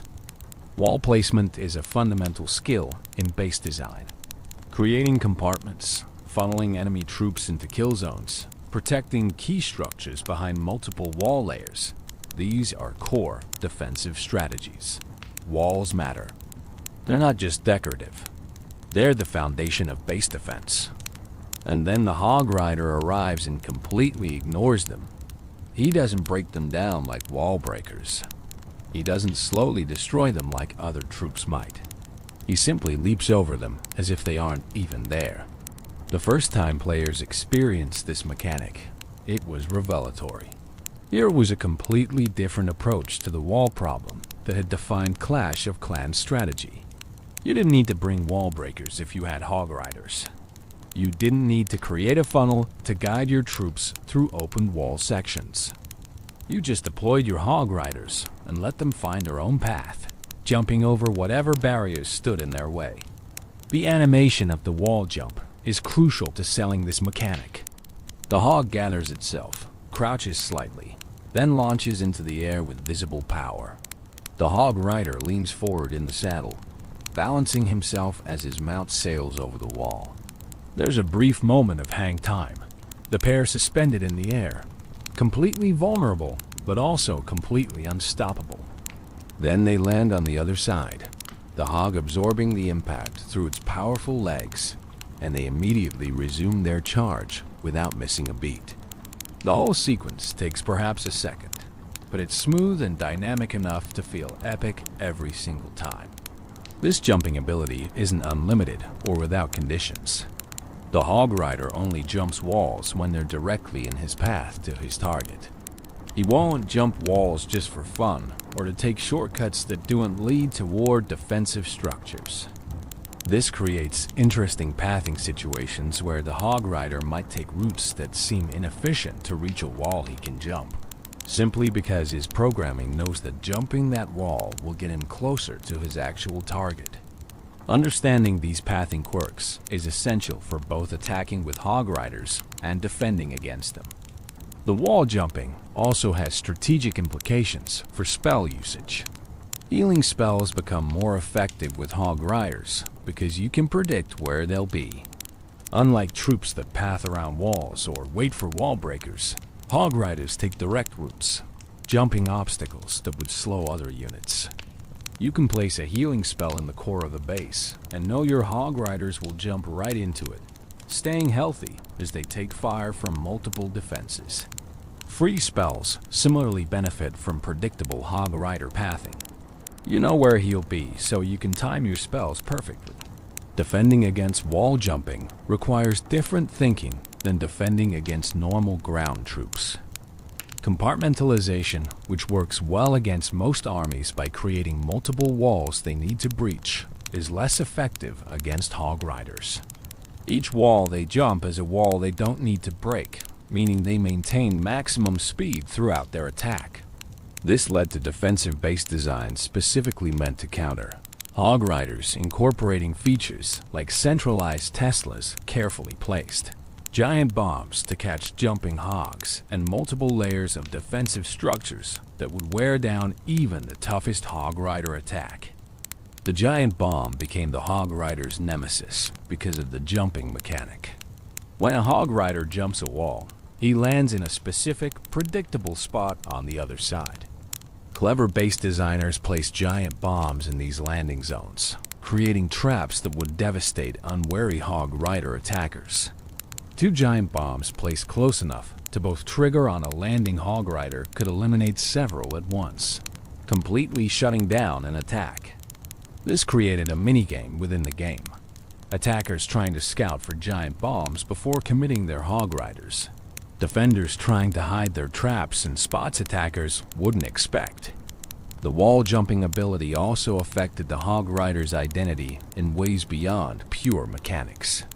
It made him feel special, different, operating under rules that didn't apply to other troops. There is a satisfaction to deploying Hog Riders and watching them completely bypass walls that your opponent spent thousands of resources upgrading. Those maxed out walls that would stop a giant or golem army cold? Meaningless against Hog Riders. It's a power fantasy, and the Hog Rider delivers it perfectly. In Clash Royale, wall jumping translated into the ability to cross the river that divides the arena. This river serves a similar purpose to walls in Clash of Clans, creating a boundary that most ground troops must respect. But the Hog Rider doesn't respect boundaries. When he reaches the river, he jumps it in a beautiful arc, his hog's powerful legs launching them over the water.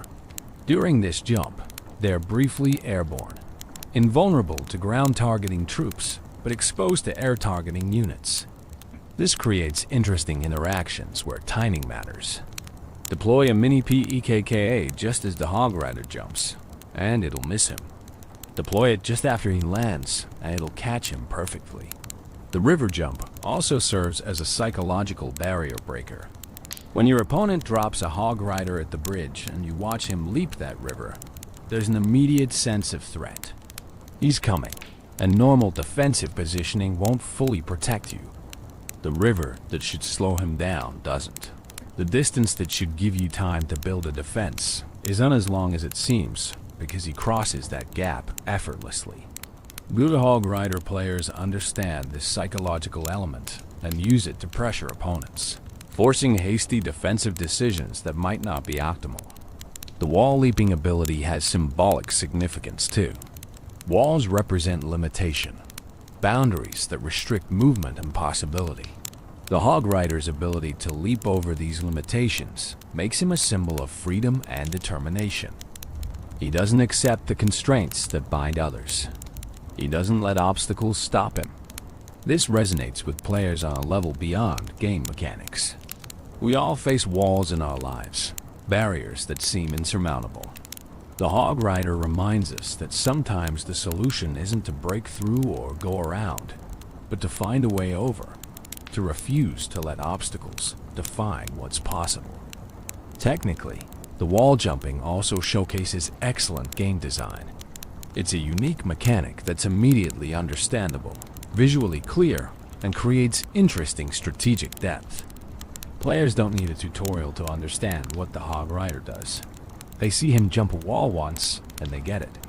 That clarity is valuable in game design, where complex mechanics can confuse or frustrate players. The Hog Rider's wall jumping is elegant in its simplicity, while being profound in its implications for strategy. The evolution of base design in Clash of Clans can partly be tracked through how builders adapted to Hog Rider threats.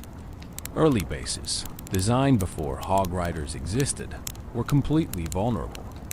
As Hog Riders became popular, bases evolved to include anti-Hog Rider features.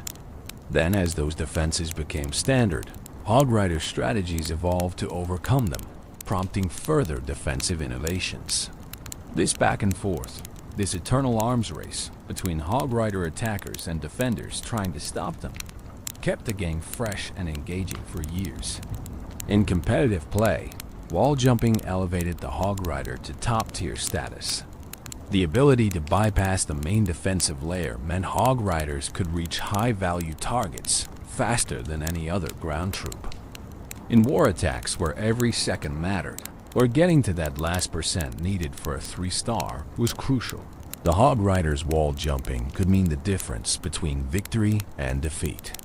Professional players mastered the timing, placement, and supporting troops needed to maximize Hog Rider effectiveness, creating attack strategies that became famous in the community. The wall jumping mechanic also allowed for creative plays that delighted both players and spectators. Jumping into an opponent's core to eliminate a critical defense, leaping over carefully designed channeling walls that would have funneled other troops into traps reaching town halls or clan. Castle troops that seemed perfectly protected these moments. Created stories, players shared highlights that got posted to YouTube, legendary attacks that entered community memory. The Hog Rider's wall jumping wasn't just mechanically effective. It was dramatically satisfying in ways that made every successful Hog Rider attack feel like a minor triumph. Evolution through levels. The Hog Rider's journey from level 1 to maximum level is a visual story of growth and increasing power. With each level upgrade, he transforms, gaining new colors, enhanced armor, more impressive weapons, and an overall presence that communicates his growing strength. This progression gives players something to work toward, a visible reward for their investment in upgrading this troop. Let's walk through this evolution, level by level, examining how the Hog Rider changes as he grows in power. At level 1, the Hog Rider appears in his most basic form. The warrior is bare-chested with his signature mohawk standing straight and black. His hammer is relatively simple, with those brass-colored bands wrapped around the head. The hog beneath him is unarmored, showing its natural hide. This is the Hog Rider at the start of his journey. Raw potential not yet refined. He's effective even at this level, capable of the wall jumping and building targeting that defines his role. But he's clearly just beginning. There's room for growth, room for improvement, room for this warrior to become something greater. Level 2 brings subtle refinements. The Hog Rider maintains his general appearance, but there's slightly more detail in his features, a bit more definition in his musculature. His equipment looks marginally better maintained. These changes are minor because level 2 represents early progression, the first step toward mastery, but still firmly in the beginner category. Players at this stage are still learning how to use Hog Riders effectively, still discovering optimal deployment strategies and support troop combinations. At level 4, the evolution continues. The Hog Rider's presence becomes more imposing. His equipment shows signs of serious use, the wear patterns of a warrior who has fought countless battles. But there's also careful maintenance visible, suggesting this isn't just a brawler, but a professional warrior who takes care of his gear. The hog might show the first hints of protective equipment, perhaps leather strapping or metal studs that presage the full armor coming at higher levels. Level 5 brings one of the most distinctive changes. The mohawk turns orange. This color shift is significant, matching the orange hair of level 5 goblins and creating a visual connection between these dark elixir troops. It suggests that dark elixir enhancement at this level causes physical changes, affecting hair pigmentation in consistent ways across different troop types. The orange mohawk makes level 5 Hog Riders instantly identifiable, even in the chaos of a large-scale battle. The hammer at this level gains additional detailing, possibly metal bands or decorative elements that indicate this warrior has earned some prestige. Level 6 continues the orange mohawk theme while adding further refinements to equipment and armor. The Hog Rider's physical presence seems to increase, his muscles more defined, his stance more confident. This is a warrior who has survived countless battles and learned from each one.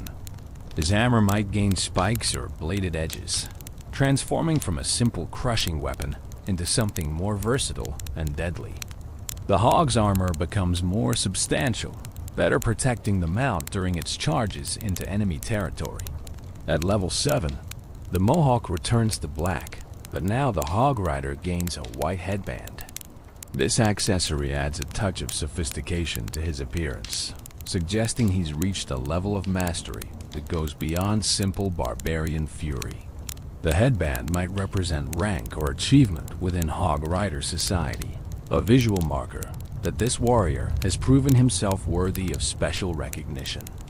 The hammer continues to evolve, possibly gaining golden accents or glowing elements that indicate magical enhancement beyond simple physical improvements. Level 8 maintains the black mohawk with white headband combination while pushing the visual enhancements further. The Hog Rider's armor becomes more elaborate, his weapons more ornate. There's a sense that he's moving beyond mere mortal warrior into legendary champion territory. The Hog's armor now fully protects its head and vital areas, colored to match the Hog Rider's theme and creating a unified visual that emphasizes their partnership. Level 9 through 11 continue this progression, with the Mohawk cycling through various colors. Brown at level 9, lavender at level 10, dark cyan at level 11. Each color represents a different stage of dark elixir enhancement, the substance continuing to transform the warrior as he absorbs more of its power. The hammer at these levels becomes truly legendary, possibly glowing with energy, featuring elaborate decorative elements, clearly magical in nature. This is no longer just a weapon. It's an artifact of power, worthy of a champion. At level 12, the final form emerges with the Mohawk turning crimson. This red coloring matches Town Hall 15's theme, creating a visual link between the Hog Rider's maximum potential and the highest level of base development. The Crimson Mohawk, combined with his fully enhanced armor and glowing legendary hammer, creates an intimidating presence. This is the Hog Rider at his absolute peak, having absorbed maximum dark elixir enhancement, carrying the best equipment, representing the pinnacle of what this warrior can become. Throughout these transformations, certain elements remain constant. The Hog Rider's basic silhouette doesn't change. He's always recognizable as a Hog Rider regardless of level. The Mohawk, the hammer, the mounted posture. These signature elements persist through all variations. This consistency is important for gameplay clarity. Players need to be able to identify troops instantly, and the Hog Rider's core design ensures this is possible even as visual details change dramatically. The Hog's evolution parallels its rider's progression. Starting as a natural warthog, it gradually gains armor and protective equipment that matches the Hog Rider's aesthetic. By maximum level, the Hog is fully kitted out with golden armor plating on its head, face, and flanks, turning it from simple mount into armored warbeast. Yet even with all this armor, the Hog retains its essential character, its aggressive stance and powerful build clearly visible beneath the protective gear. These visual progressions serve multiple purposes in game design. They reward players for investing resources in upgrades, providing clear visual feedback that their investment has resulted in tangible improvement. They create aspirational goals, with lower-level players seeing high-level, Hog Riders and wanting to upgrade their own troops to achieve those impressive appearances. They add variety to the battlefield, preventing visual monotony by ensuring Hog Riders from different players at different progression levels look distinctly different from each other. The color changes in the Mohawk also serve practical purposes. In clan wars or friendly battles where multiple players might be using Hog Riders, The different colors help distinguish whose troops are whose. A level 5 Hog Rider with orange mohawk is clearly from a less developed player than a level 10 with lavender mohawk, allowing observers to track battle developments more easily. From a lore perspective, these visual transformations suggest the Hog Rider is being fundamentally changed by dark elixir enhancement. The hair color changes indicate this isn't just external equipment improvement, but internal transformation. The dark elixir is altering him at a cellular level, changing his very biology as it enhances his capabilities. By maximum level, the Hog Rider might be more dark elixir enhanced being than baseline human, transformed into something greater through repeated exposure to this mysterious substance. The hammer's evolution from simple tool to legendary weapon mirrors classic hero's journey narratives. The young warrior starts with basic equipment, but through experience, achievement, and progression, he earns access to increasingly powerful weapons until finally wielding something that borders on mythical. That maximum level hammer, glowing with power and covered in ornate decoration, is fit for a legend. It's the weapon a Hog Rider earns through countless battles, countless walls jumped, countless defenses destroyed. In Clash Royale, the Hog Rider appears at what would essentially be his maximum level from Clash of Clans, representing the pinnacle version of this troop.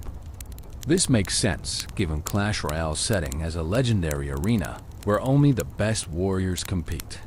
The Hog Rider who followed the echoing call through the arena doors would naturally be a fully realized version of this warrior, not a beginner still learning his craft.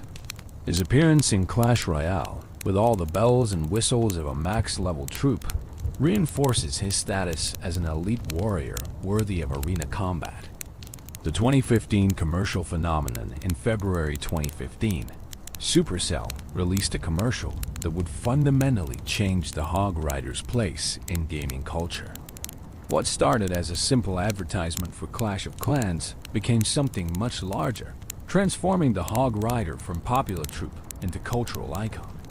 That commercial, with its now legendary line, "Did somebody say Hog Rider?" would be viewed tens of millions of times, spawn countless memes, and cement the Hog Rider's place in gaming history. The commercial opens with a Hog Rider relaxing in a bathtub, fully submerged except for his head, completely at peace. It's a humorous juxtaposition. This fearsome warrior who charges into battle without hesitation, now utterly relaxed in domestic tranquility. He's soaking away the stress of countless battles, eyes closed, probably imagining his next charge. Then, in the distance, barely audible at first, comes the call, "Hog Rider." The effect is immediate. The Hog Rider's eyes snap open. He sits up straight in the tub. Water sloshes everywhere as he rises, dripping and alert, every muscle tensed. "Did somebody say Hog Rider?" he asks in that distinctive, high-pitched voice. It's a line delivery that somehow manages to be both questioning and absolutely certain. He knows what he heard. He knows what it means. And he knows exactly what he needs to do. What follows is pure magic. We see Hog Riders across the landscape, responding to the call. One drops his cards mid-game, abandoning his hand without hesitation. Another stops grooming his mohawk, the styling session forgotten. A third interrupts his meal. Whatever they're doing, wherever they are, the call cannot be ignored. These warriors have heard the summons, and they will answer. The commercial shows them mounting up, hogs and riders coming together in practice synchronization. There's no fumbling, no awkward mounting process. These partnerships are so well established that the motion is fluid, natural, rider and hog moving as one from standby to full battle readiness in seconds. Then they ride, charging across the landscape toward the source of the call. Hammers raised, battle cries echoing, a brotherhood answering their summons. The genius of this commercial lies in multiple layers. On the surface, it's funny. The bathtub opening is inherently humorous. The idea of a fearsome warrior doing something as mundane as bathing. The high-pitched voice asking, "Did somebody say Hog Rider?" in that specific tone became instantly memorable. The overenthusiastic response to what might just be someone mentioning Hog Riders in casual conversation plays on the warrior's supposed single-minded obsession. But deeper than the humor is the characterization. This commercial established personality for the Hog Rider beyond what the game itself provided. We see that these warriors have lives outside battle. They relax, play cards, groom themselves. They exist as complete beings with hobbies and downtime, not just soldiers waiting for deployment. Yet when the call comes, everything else becomes meaningless. The brotherhood bond is so strong that a single Hog Rider-esque call brings all others running without question. The commercial also showcased the intelligence and personality of the hogs themselves. We see them responding to their riders, moving with purpose and awareness. These aren't dumb beasts being directed. They're willing participants, partners who understand what the call means and are just as ready to answer it as their riders. The synchronization between rider and mount shown in the commercial reinforced the idea that this was a true partnership, not simple animal handling. The production values were impressive. The animation was smooth and dynamic, showing hog riders in motion across varied terrain. The sound design was perfect, with that signature battle cry cutting through all other noise, impossible to ignore. The pacing built from the quiet bathtub scene through the gathering momentum of multiple hog riders converging, creating genuine excitement about what these warriors would do once they assembled. The "Did somebody say hog rider?" line became instant meme material. The specific delivery, the questioning tone combined with unmistakable certainty, the high-pitched voice that was so distinctive, all of it combined to create a phrase that players couldn't stop repeating. It spread beyond Clash of Clans players to the broader gaming community, and even beyond gaming entirely.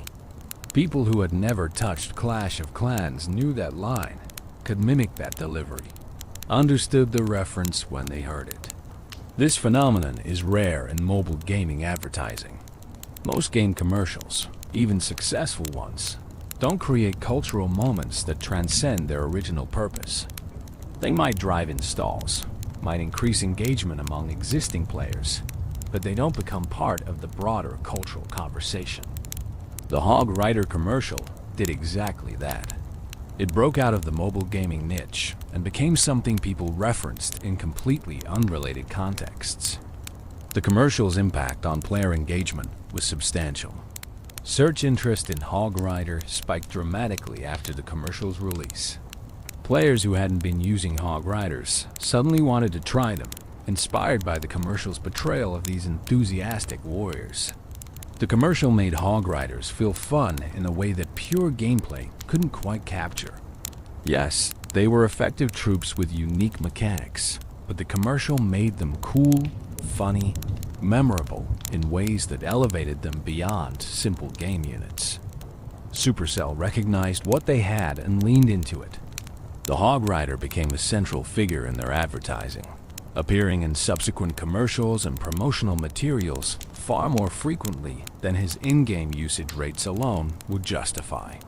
He became the face of Clash of Clans in many ways, the character they put forward when they wanted to represent their game. This was smart branding, building on the organic enthusiasm players had for this character.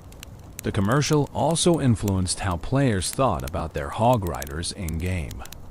Deploying them wasn't just a strategic decision anymore. It was participating in that brotherhood shown in the commercial. You weren't just using a game mechanic. You were answering the call, joining the charge, becoming part of that Hog Rider army, thundering toward enemy defenses. The commercial added a layer of fantasy and role-playing to what had been purely mechanical gameplay. Fan content exploded after the commercial's release. Players created their own versions, remixing the audio, creating parodies, adapting the concept to other games and contexts. The "Did Somebody Say" format became a meme template applicable to countless situations. Artists drew their own interpretations of the bathtub scene and the gathering charge. The commercial gave creators material they could work with, a shared reference point that resonated with millions of players. The voice acting deserves special recognition. Whoever provided that distinctive "Did somebody say Hog Rider?" line absolutely nailed it. The delivery was perfect, walking the line between genuine questioning and unmistakable certainty. It was enthusiastic without being obnoxious, memorable without being irritating. That's incredibly difficult to achieve, and the voice actor's performance was crucial to the commercial success and longevity in meme culture. The commercial also demonstrated Supercell's understanding of their community. They knew players loved the Hog Rider. They knew the troupe had become iconic. Rather than playing it safe with generic advertising, they created something that celebrated what made the Hog Rider special. That amplified his character, that gave players a reason to love him even more. It was advertising that felt like a gift to the community rather than a sales pitch, even though it was absolutely designed to drive engagement and revenue. Years later, "Did somebody say Hog Rider?" remains instantly recognizable to anyone who was part of the Clash community during that era. New players discover the commercial and are initiated into the meme. It has staying power that most advertising can only dream of achieving. That 30-second commercial created a cultural touchstone that has remained relevant through multiple years and countless game updates. Journey to Clash Royale. When Supercell announced Clash Royale in early 2016, players immediately wondered which troops from Clash of Clans would make the transition to this new arena-based game. The Hog Rider was an obvious choice, but his journey into Clash Royale would involve adaptations and changes that transformed him from his Clash of Clans roots while preserving his essential identity. Clash Royale launched globally on March 2nd, 2016, and from day one, the Hog Rider was present. He was available as a rare card, findable in chests starting from Arena 4 PEKKA's Playhouse. This positioning was significant. Rare rarity made him accessible, but not too common, maintaining some of his premium status from Clash of Clans, while ensuring dedicated players could obtain and use him relatively easily. Locking him behind Arena 4 meant newer players had to progress through the game before accessing this powerful unit, creating an aspirational goal. The card description gave him a new backstory that tied into the Clash Royale setting specifically. Fast melee troop that targets buildings and can jump over the river. He followed the echoing call of Hog Rider all the way through the arena doors. This single sentence created an entire narrative.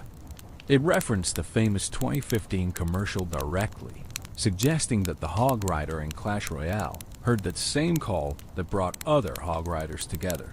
But for him, it led to something different. It led to the arena, to competitive combat, to a new form of battle entirely. This description implies choice and agency. The Hog Rider wasn't assigned to the arena or forced through its doors. He heard the call and followed it, driven by curiosity or destiny, or that same unbreakable brotherhood instinct that made Hog Riders answer each other as summons. The arena called to him, and like all calls related to Hog Riders, he couldn't resist. He had to investigate, had to find the source, had to see what awaited him on the other side of those doors. The mechanical translation from Clash of Clans to Clash Royale required significant adaptation. In Clash of Clans, the Hog Rider was a troop you deployed in your army, potentially bringing many of them in a single attack. In Clash Royale, he became a single unit card, costing 4 elixir to deploy. This meant he needed to be individually powerful enough to justify that cost, while not being so overwhelming that he broke the game's balance. Supercell achieved this balance through careful stat design. The Hog Rider in Clash Royale has substantial hit points, allowing him to absorb damage while charging toward his target.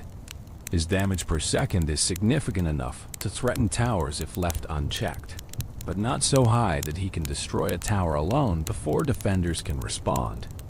His movement speed is very fast, maintaining the aggressive rushing playstyle that defined him in Clash of Clans. And crucially, He retained his signature ability to jump over the river, adapting his wall-jumping mechanic to Clash Royale's different battlefield layout. The river in Clash Royale serves a similar purpose to walls in Clash of Clans, creating a boundary between friendly and enemy territory. Most ground troops must cross the river by using the two bridges, creating predictable paths that defenders can prepare for. The Hog Rider's ability to jump the river anywhere means he can appear from unexpected angles, forcing defenders to maintain awareness of a wider area. This jump also provides a brief moment of invulnerability to ground attacks, though air-targeting troops can still hit him mid-leap. Visually, the Clash Royale Hog Rider receives some refinements compared to his Clash of Clans counterpart. The art style of Clash Royale is slightly more detailed and polished, and the Hog Rider benefited from this. His features are more defined, his armor and equipment more clearly rendered. The team coloring system in Clash Royale means his wristbands, belt, and the ribbon on his hammer change to red or blue depending on which side he is fighting for, adding visual clarity in the heat of battle. His animations in Clash Royale are fluid and dynamic. When deployed, he appears with purpose, immediately orienting toward the nearest building. His charging animation shows the hog galloping with powerful strides, while the rider maintains perfect balance, hammer ready. When he reaches his target, the attack animations are satisfying, the hammer connecting with visible impact, chunks of tower health disappearing with each hit. When the Hog Rider is destroyed, he doesn't simply disappear. He falls from his hog in a way that feels weighty and final, the defeat meaningful rather than abstract. The sound design also received attention. That signature battle cry remains, but Clash Royale added impact sounds, the thunder of hooves on stone, the crash of hammer against tower. These audio cues provide feedback without requiring players to watch the Hog Rider constantly. Experienced players can hear a Hog Rider deployment and know exactly what's happening without looking, allowing them to multitask and manage other threats simultaneously. The Hog Rider's role in Clash Royale meta evolved over the years, but certain fundamental truths remained constant. He's a win condition, a card capable of dealing significant tower damage if your opponent can't counter him effectively. He's best supported by spells and cheap units that can eliminate or distract defending troops, allowing the Hog Rider to connect with the tower. He's vulnerable to buildings that pull him away from his intended target, to swarm troops that surround and eliminate him, and to high damage units that can eliminate him quickly. This created a fascinating strategic depth. Playing Hog Rider successfully required understanding these counters and playing around them. You couldn't just drop a Hog Rider at the bridge every time you had 4 elixir and expect to win. You needed to bait out counters, keep track of what your opponent had played, calculate elixir advantages, and strike at optimal moments when your opponent couldn't properly defend. Mastering Hog Rider gameplay meant mastering Clash Royale's fundamental mechanics: elixir management, card rotation, prediction plays, and reading your opponent's strategy. The transition to Clash Royale also changed the Hog Rider's relationship to other troops. In Clash of Clans, he was part of your army, fighting alongside your other troops in cooperative assaults. In Clash Royale, he's a card in your deck, part of a strategic composition but often deployed independently. This changed how players thought about him. He wasn't just a member of your army anymore. He was a tool, a specific answer to specific situations, a card you played when conditions were right, rather than a troop you always brought to every battle. The Clash Royale setting also gave the Hog Rider a different narrative context. In Clash of Clans, he was raiding villages, attacking bases built by other players. There was an implied story of conflict between clans, of territorial disputes, of resource competition. In Clash Royale, the arena setting suggests something different. This is sport competition, warriors testing themselves against each other in structured combat. The Hog Rider heard the call and found himself in this gladiatorial setting, a place where his skills could be tested against the best warriors from across the Clash universe. This shift from raider to competitor adds an interesting dimension to his character. The Clash of Clans Hog Rider was a conqueror, attacking enemy villages to steal resources and earn trophies. The Clash Royale Hog Rider is an athlete, a professional warrior competing in organized matches. He still has that same aggressive charging energy, still targets buildings with single-minded focus, but the context has changed. He's not destroying defenses to breach bases anymore. He's destroying towers to win matches, to climb ranks, to prove himself in the arena.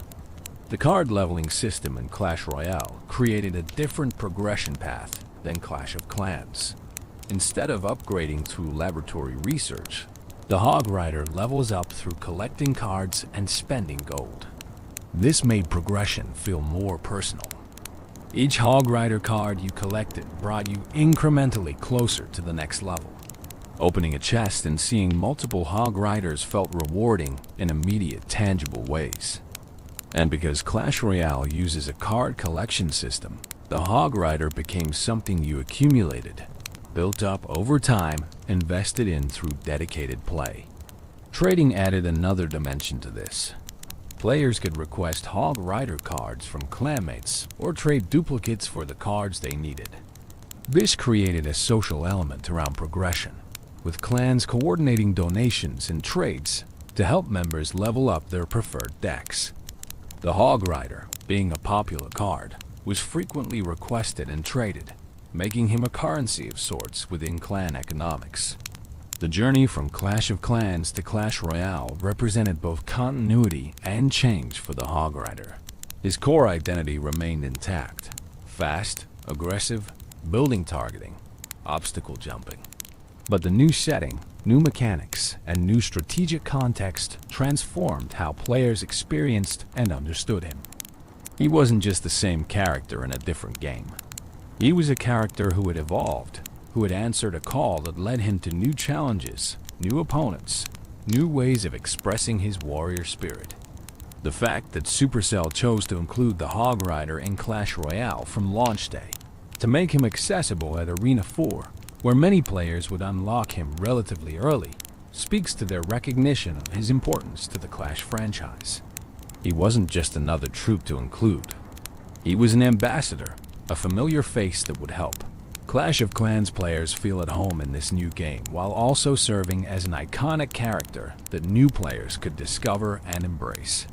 Master of the Arena in Clash Royale, the Hog Rider found his true calling. Where Clash of Clans had established his mechanical identity and cultural status, Clash Royale refined him into one of the game's most enduring and versatile win conditions. Understanding the Hog Rider's role in Clash Royale requires examining his statistics, interactions, optimal usage, and the strategic depth that makes him effective in skilled hands, while being vulnerable to proper defensive play. At tournament standard, which is level 11 for rare cards, the Hog Rider has 1,592 hit points. This HP pool is substantial for a 4-elixir unit, allowing him to absorb significant damage while charging toward his target. His damage per second is 264, which translates to 264 damage per hit with a 1-second hit speed. These numbers mean an uncontested Hog Rider can deal serious damage to a tower before being eliminated by Princess Tower Fire alone, making him a legitimate threat that demands defensive response. His movement speed is very fast, the same category as Lumberjack and Elite Barbarians, meaning he crosses the arena quickly. This speed is essential to his role. The Hog Rider doesn't want prolonged engagements with defending troops.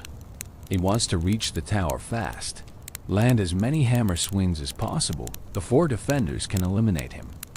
That very fast movement speed makes him difficult to intercept unless defenders place their units precisely or use buildings to pull him off course. The range of one tile means the Hog Rider must be directly adjacent to his target to strike it.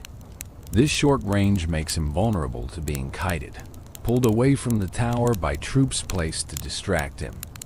but it also means when he does reach the tower, he's close enough that defending troops can't attack him without coming into tower range themselves, forcing defenders to make difficult choices about troop placement.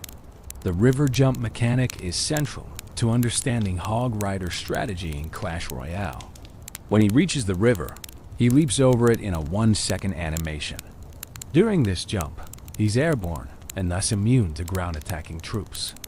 Units like Knight or Valkyrie can't hit him mid-leap. However, air targeting and ground and air targeting troops like archers or musketeer can still damage him. This creates interesting mind games around the river. Defenders need to time their placements carefully, ensuring their counters are positioned to catch the Hog Rider after he lands rather than whiffing their attacks while he is jumping. The building targeting mechanic means the Hog Rider ignores all troops and goes straight for structures. This focus is both his greatest strength and most significant weakness. The strength is obvious. He can't be distracted by troops positioned away from his path. You can't pull him toward your king tower with a troop placement like you can with some other win conditions. He's going to attack the nearest building, period. The weakness is equally clear. Any building played in the center of the arena will pull him, dragging him away from the tower and into the kill zone where both princess towers can fire on him. This building vulnerability created an entire subset of defensive strategies. Cannon, Tesla, and Inferno Tower all became popular, partly because they could completely shut down Hog Rider pushes if played correctly. The Hog Rider would cross the river, get pulled to the defensive building, take fire from both towers while attempting to destroy the building, and typically die before reaching the Princess Tower. For 1 to 4 elixir, defenders could stop a 4 elixir Hog Rider, generating positive elixir traits that gave them advantage in subsequent exchanges.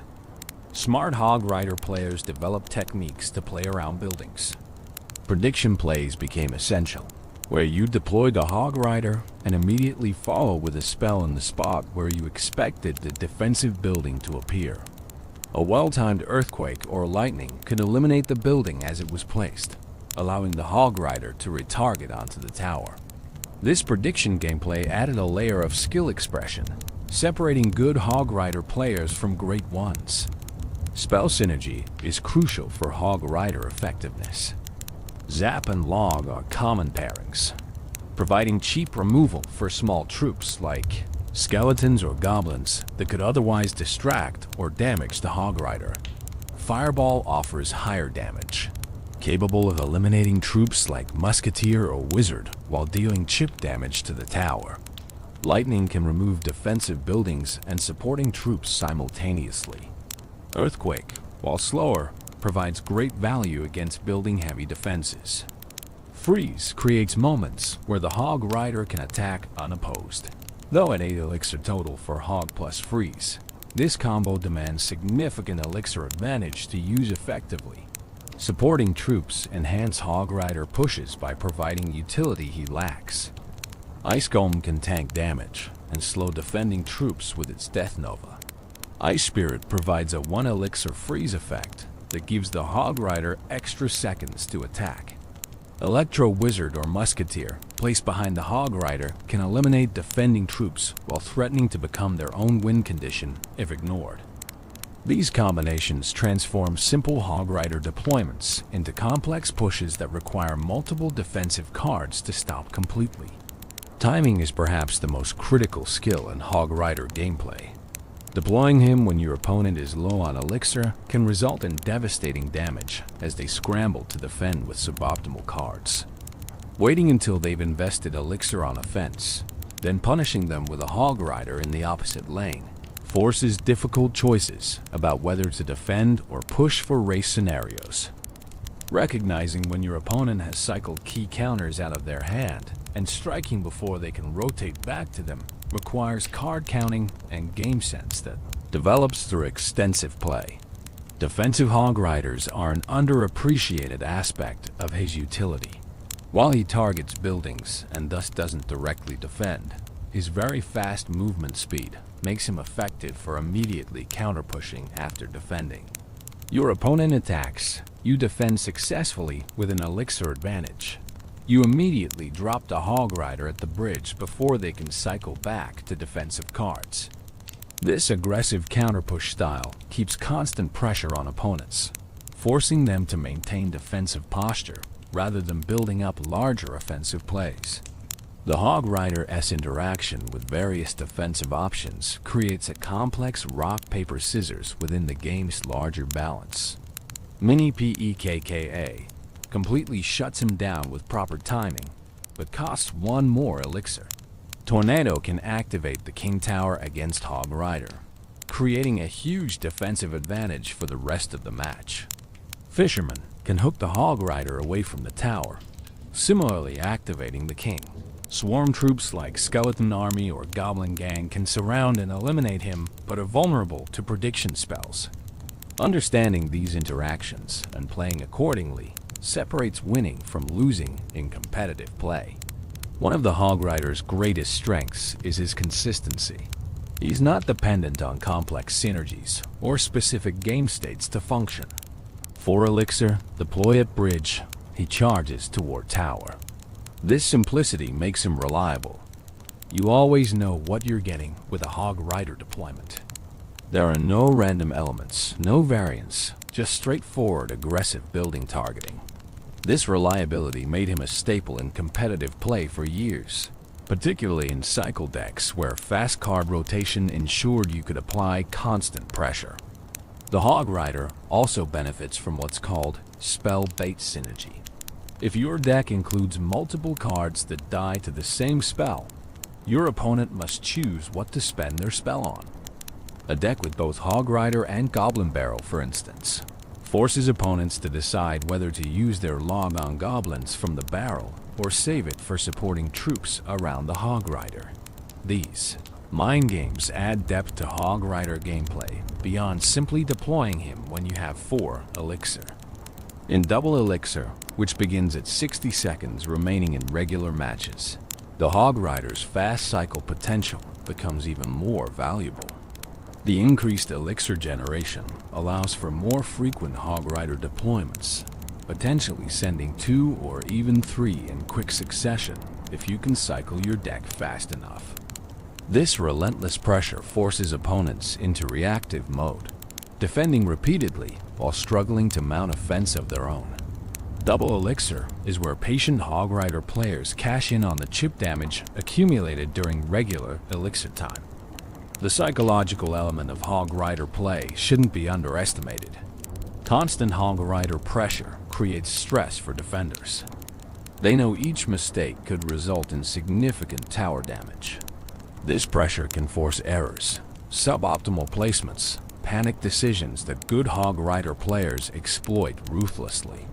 The threat of the Hog Rider is almost as valuable as his actual damage, keeping opponents honest and preventing them from investing too heavily on offense lest they leave themselves vulnerable to the counterattack. Over the years, Supercell has tweaked the Hog Rider's stats multiple times to maintain balance. His hit speed was adjusted, his initial attack speed modified, his hit points and damage numbers scaled.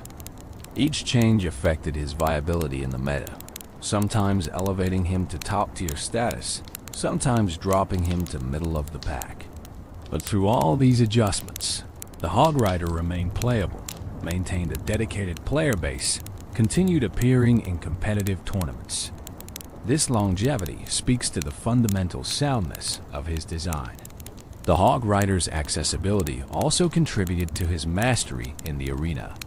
Being a rare card available from Arena, 4-med players could obtain and level him without requiring legendary luck or epic patience. Free-to-play players could build competitive Hog Rider decks through dedication and time, making him a democratic win condition that didn't lock success behind rarity gates or paywalls. This accessibility helped cement his popularity and ensured a large player base continuously refined optimal Hog Rider strategies. The 2.6 Hog Cycle legend among all the decks in Clash Royale's history. Few have achieved the legendary status of 2.6 Hog Cycle. This deck composition featuring Hog Rider as the primary win condition supported by incredibly cheap cards, became one of the most famous and enduring deck archetypes in the game. Understanding 2.6 Hog Cycle means understanding not just the cards involved, but the philosophy behind the deck and the skill required to pilot it successfully. The name 2.6 Hog Cycle refers to the deck's average elixir cost, 2.6 elixir per card. This incredibly low average means the deck cycles faster than almost any other viable composition. You play through your 8 cards and get back to your Hog Rider more quickly than your opponent can rotate back to their best counters. This speed is the deck's fundamental advantage, applying constant pressure through sheer card rotation velocity.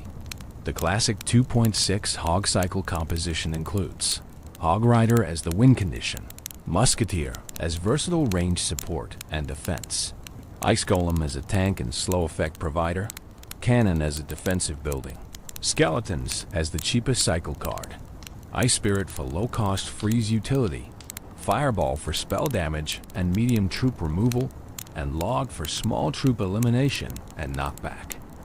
Each card serves specific purposes, and the synergy between them creates a deck greater than the sum of its parts. The deck's philosophy centers on defense and counterattack. You don't build up large pushes like beatdown decks do. You defend efficiently using cheap cards and precise placements, then immediately counterpush with Hog Rider while your opponent is low on elixir. The fast cycle means you can apply pressure constantly, never giving opponents breathing room to build up their own offensive plays. It's death by 1,000 cuts, steady Hog Rider chip damage accumulating over time until towers fall. Piloting 2.6 Hog Cycle requires exceptional mechanical skill. Every placement matters.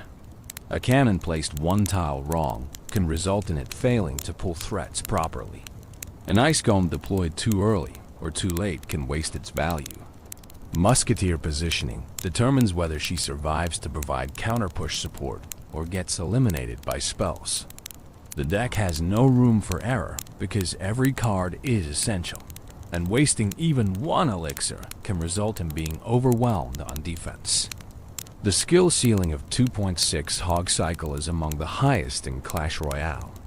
Mastering it requires learning countless interactions, how to defend against every major archetype, optimal placement patterns for different threats, spell timing to maximize value, when to cycle aggressively versus when to be patient. Professional players who specialized in 2.6 Hog Cycle became celebrities within the community. Their gameplay studied and emulated by aspiring players seeking to master this demanding deck. One famous 2.6 player was Oyasu, a Japanese competitor who demonstrated incredible skill with the archetype. His defensive abilities seemed almost superhuman, using Skeletons and Ice Spirit to defend against threats that should have overwhelmed such cheap cards. His precise placements, split-second timing, and deep understanding of card interactions made him a joy to watch and a nightmare to face. He proved that in sufficiently skilled hands, 2.6 Hog Cycle could compete with any deck regardless of rarity or average elixir cost. The defensive capabilities of 2.6 Hog Cycle are remarkable considering the deck's low elixir commitment. Cannon serves as the primary building for pulling and tanking damage. Ice Golem kites threats while providing death damage and slow. Musketeer offers high damage per second from safe distance. Skeletons provide incredible value for their 1 elixir cost, capable of surrounding and eliminating or heavily damaging units worth many times their cost. Ice Spirit adds a brief freeze effect that is often just enough to prevent defending units from connecting with your tower. Against different archetypes, 2.6 Hog Cycle adapts its defensive strategy. Against beatdown decks with tanks like Golem or Lava Hound, the focus is on defending efficiently with minimal elixir, then punishing their large investments with opposite lane Hog Rider pressure that forces them to defend rather than building up unstoppable pushes. Against bridge spam, the deck's cheap cards allow for rapid response to threats in both lanes. Against other cycle decks, the faster rotation speed usually provides advantage in the race to chip down towers. The Fireball in 2.6 Hog Cycle serves multiple purposes. Offensively, it hits the tower alongside Hog Rider damage, increasing chip potential. It eliminates or damages troops defending against the Hog Rider, particularly 3 Musketeers or grouped units. Defensively, it resets Inferno Towers and Inferno Dragons that would otherwise melt through tanks. It removes support troops behind enemy tanks. The versatility of Fireball makes it irreplaceable in the deck, despite its relatively high 4 elixir cost. Log provides similar versatility at 2 elixir. It clears small troops like goblins or skeletons that could surround and eliminate Ice Golem. It pushes back threats, buying precious seconds for your defenses to work. It chips the tower for modest damage that accumulates over long matches. The knockback effect can interrupt charges or attacks, providing utility beyond simple damage. Between Fireball and Log, 2.6 Hog Cycle has answers for most defensive setups opponents might employ. The Ice Golem is perhaps the most underrated card in 2.6 Hog Cycle. For 2 elixir, it provides so much utility. It tanks damage for the Hog Rider, absorbing hits that would otherwise reduce the Hog's HP before reaching the tower. Its Death Nova slows enemy troops, giving your defensive units more time to work. It can kite troops away from your towers, drawing melee threats across the arena while your Prince's towers destroy them. It can tank for Musketeer on counter pushes, protecting her long enough to deal significant damage. Cannon's role as the sole defensive building creates vulnerability against building targeting wind conditions, but 2.6 Hog Cycle compensates through outright cycling and superior elixir efficiency. Against Hog Riders, Cannon pulls them into both tower ranges. Against Giants or Golems, it tanks damage while Ice Golem kites and Musketeer damages from range. Against Royal Giants, Cannon's placement can minimize damage while other cards eliminate the threat. The 3 elixir cost allows for frequent cannon placements, maintaining defensive pressure without breaking the bank. Skeletons represent the ultimate value play at 1 elixir for 3 units. They can surround Prince or Mini PEKKA, often eliminating these threats without taking tower damage. They can distract air units, pulling them into tower range. They can cycle the deck when you need to get back to specific cards quickly. They can provide bodies for Hog Rider pushes, absorbing tower shots. Their fragility means they die easily to spells or splash damage, but at 1 elixir, even getting modest value makes them worthwhile. Ice Spirit's 1 elixir freeze effect is another high-value card that skilled players extract maximum worth from. Timed correctly, it can freeze defending troops just long enough for Hog Rider to land extra hits. It can stun charging units, interrupting their attacks. Combined with skeletons, it can defend against surprisingly expensive threats. Its cycle potential matches skeletons, allowing for rapid deck rotation when needed. The freeze duration may be brief, but in a game where fractions of seconds matter, Ice Spirit's effect is often game-changing. Musketeer serves as the deck's most expensive card at 4 elixir, matching the Hog Rider's cost. She provides essential range damage, capable of eliminating or damaging air units that the rest of the deck struggles against. It faces challenges against Earthquake decks that destroy the cannon and weaken the Hog Riders simultaneously. It can struggle against X-Bow and Mortar decks that outcycle it and provide building-to-building interactions. But it performs well against Beatdown, has even matchups against most bridge spam variants, and generally favors the skilled player in mirror matches. The learning curve for 2.6 Hog Cycle is steep. New players picking up the deck often get overwhelmed on defense. Their cheap cards eliminated easily by opponents who can afford to spend more elixir. They misplace buildings, waste spells, miss counter-push timings, but with practice, patterns emerge. Placements become muscle memory. Interactions are learned and internalized. The deck's skill ceiling means there's always room for improvement. Always some interaction to optimize. Always some matchup knowledge to deepen. Tournament success for 2.6. Hog Cycle varied over the years depending on the meta, but it maintained consistent representation even when not top tier. Players who mastered the deck could compete against theoretically unfavorable matchups through superior skill.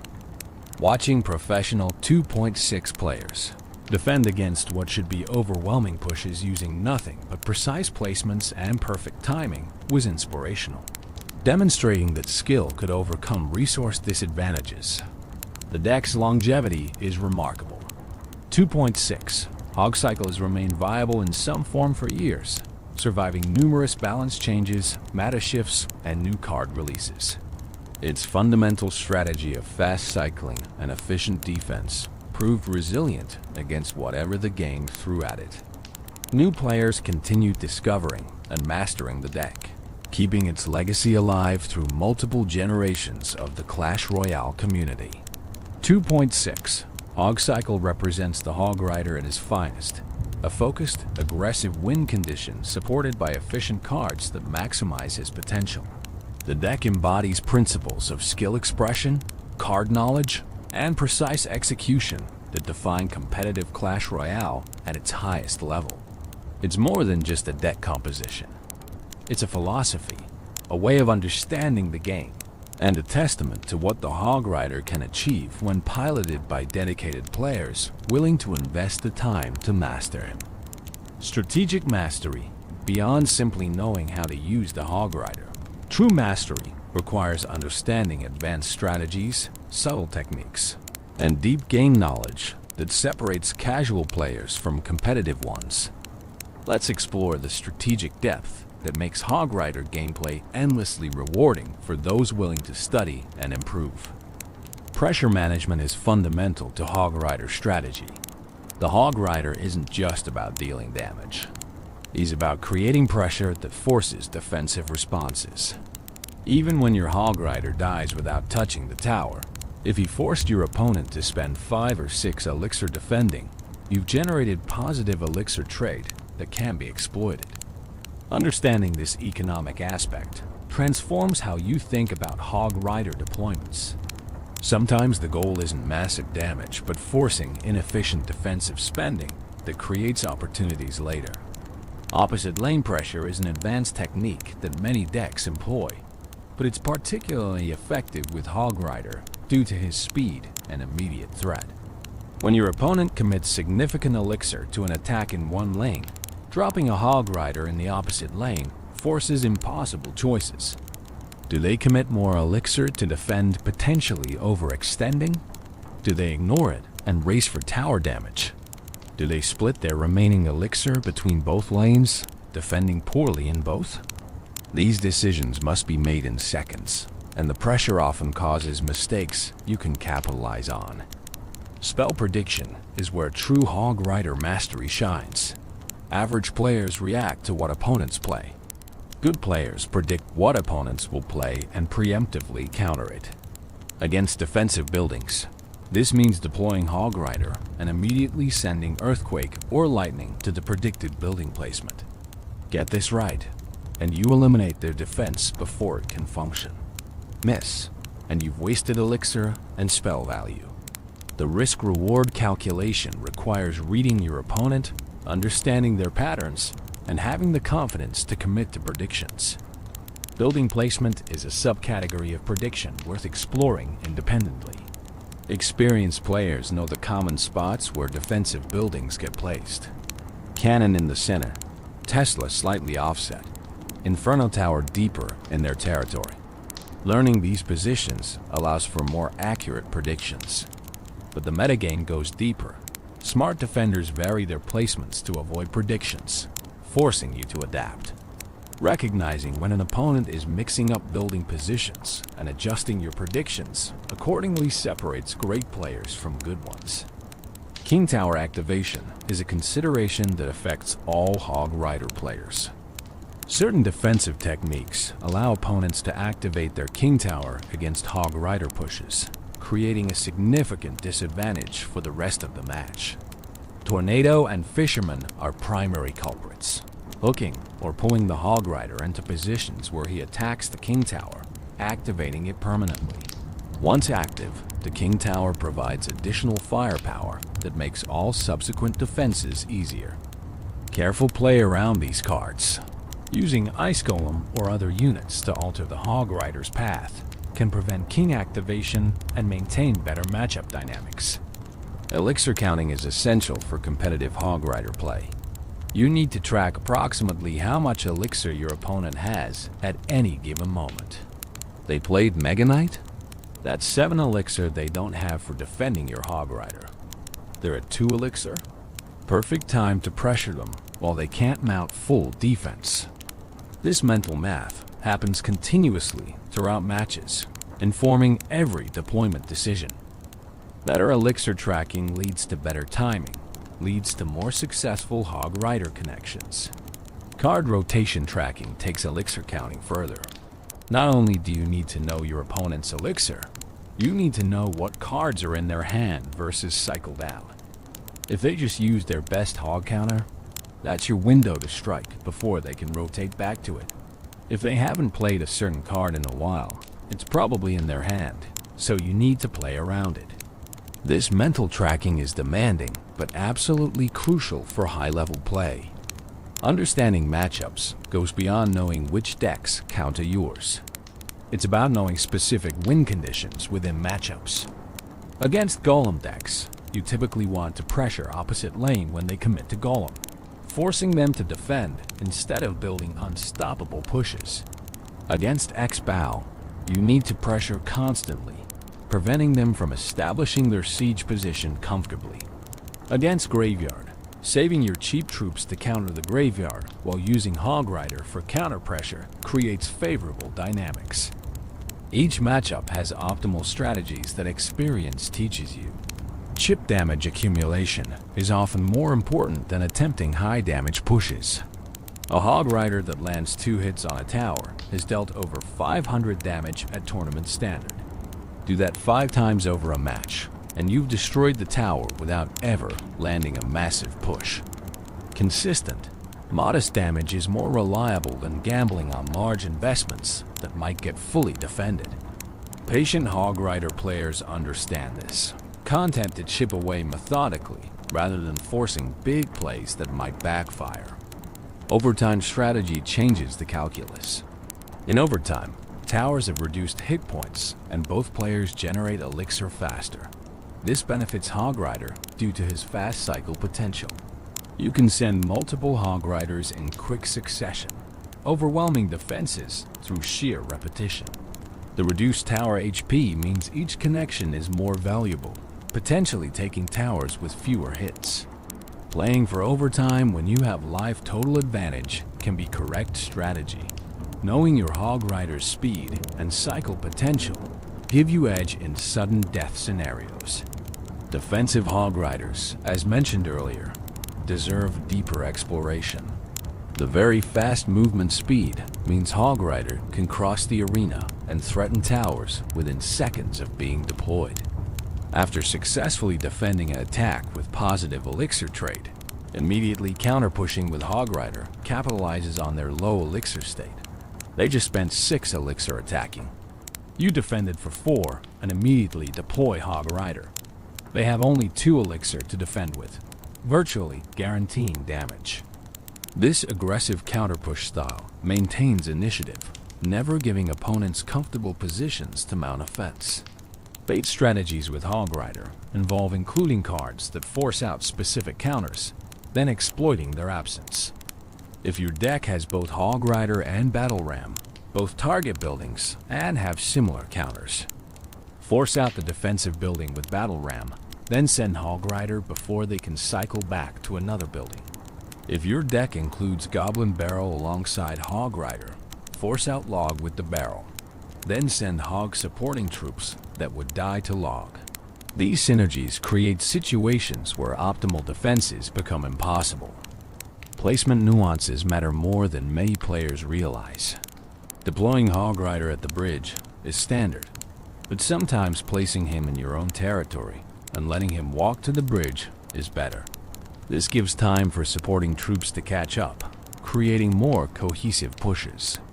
It also makes timing harder for opponents, as they can't predict as easily when the hog will cross the river. Against certain defensive setups, this delayed approach avoids giving them perfect value with their counters. Ice Golem placement relative to Hog Rider determines effectiveness. Too far ahead, and it crosses the river first, triggering defensive building pull before the hog arrives. Too far behind, and it doesn't tank enough damage. The optimal position is slightly ahead, but not at the river when the hog reaches it, allowing both units to cross together with Ice Golem in front. This precise spacing maximizes the tank value while ensuring the hog isn't pulled before Ice Golem can influence positioning. Musketeer positioning behind Hog Rider creates dilemmas for defenders. They need to address both threats, but eliminating Musketeer requires committing troops or spells that might be needed for the hog. If they focus on stopping the hog and ignore Musketeer, she deals significant tower damage. If they commit to killing Musketeer, the hog connects for multiple hits. This splitting of defensive attention is powerful, forcing opponents to choose between bad options rather than executing optimal defenses. Spell timing within pushes requires judgment and experience. Using Fireball too early means it might not catch the troops opponent plays to defend. Using it too late means those troops have already damaged or eliminated your hog. The optimal timing depends on predicting what they'll play and when. Against experienced opponents, varying your spell timing prevents them from playing around it consistently. Sometimes you spell preemptively, sometimes reactively, keeping them guessing. Understanding tower damage priorities helps manage endgame situations. If both you and your opponent have damaged towers, sometimes the correct play is defending efficiently rather than racing. If you're ahead on tower damage and time is running out, you can play defensively and win on life total. If you're behind, you need to take risks, sending Hog Riders even when it's not optimal because you need tower damage regardless of trades. These strategic considerations change how you approach every play in the final minute. Learning from losses is crucial for improvement. When your Hog Rider gets countered efficiently, don't just move to the next match. Analyze what went wrong. Did you deploy into their counter? Did you fail to predict their defensive building? Did you waste spells earlier that would have helped? Each loss contains lessons if you're willing to examine them critically. The best players treat losses as educational opportunities, building mental databases of what works and what doesn't against specific decks and strategies. Adapting mid-match separates good players from great ones. If your opponent shows they have perfect counters for standard Hog Rider pressure, you need to adjust. Maybe you focus more on spell cycling their tower down. Maybe you play more defensively, waiting for opportunities when they overcommit. Maybe you start using Hog Rider as a defensive card, soaking damage from their threats, then counter-pushing with survivors. Rigid strategies fail against adaptive opponents. Flexibility, creativity, and willingness to change approaches mid-match are essential skills. Mind games become relevant at higher competitive levels. If you always play Hog Rider in the same lane, opponents know where to commit defensive resources. Mixing up your lanes keeps them honest, forces them to maintain awareness of both sides. If you always support Hog with the same cards, they can defend more efficiently. Varying your support troops creates uncertainty. If you always play at the same elixir counts, they can anticipate your moves. Randomizing when you pressure makes their defensive timing more difficult. Practice and repetition build the muscle memory and pattern recognition that define mastery. You need to play hundreds of matches to internalize all the interactions, placement positions, timing windows, and strategic considerations that go into optimal Hog Rider play. There are no shortcuts. The players who dominate with Hog Rider have invested countless hours refining their skills, learning from mistakes, and pushing the boundaries of what's possible with this 4 elixir card. The meta constantly evolves, and successful Hog Rider players evolve with it. New cards get released that counter him differently. Balance changes alter interactions. Popular decks shift, creating different matchup spreads. Staying current with the meta, understanding what's popular and why, allows you to adapt your Hog Rider strategy to remain effective. What worked 6 months ago might not work today. Continuous learning and adaptation are essential for maintaining success over time. Strategic mastery of the Hog Rider ultimately comes down to decision-making. Every match presents countless decision points. When to play him, which lane to choose, how to support him, when to spell, when to cycle, when to defend. Making the correct decision consistently, under pressure, while tracking multiple variables simultaneously, is what defines mastery. It's not about mechanical skill or reaction time, though those help. It's about game knowledge, experience, and judgment refined through dedicated practice and thoughtful analysis. Cultural impact. The Hog Rider's influence extends far beyond Clash of Clans and Clash Royale.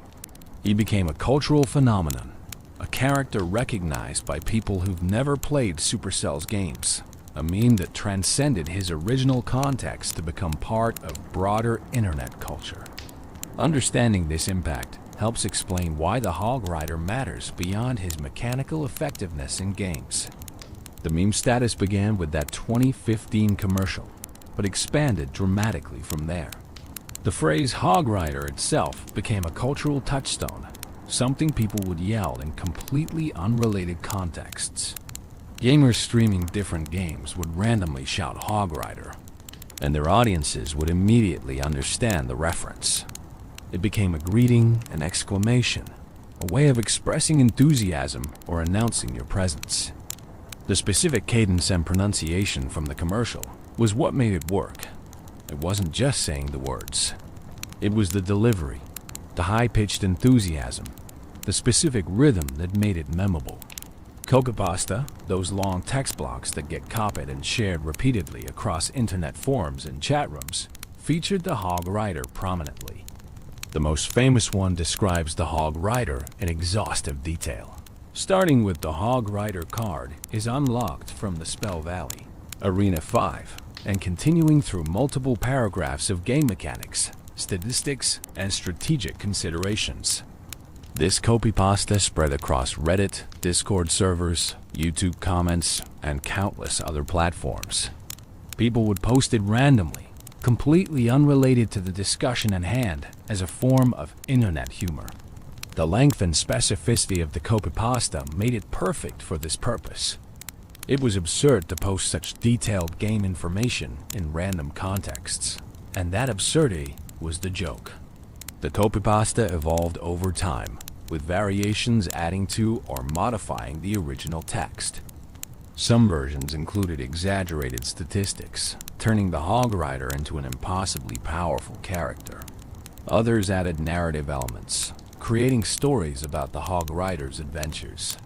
The flexibility of the format allowed for endless creativity while maintaining the core recognition factor.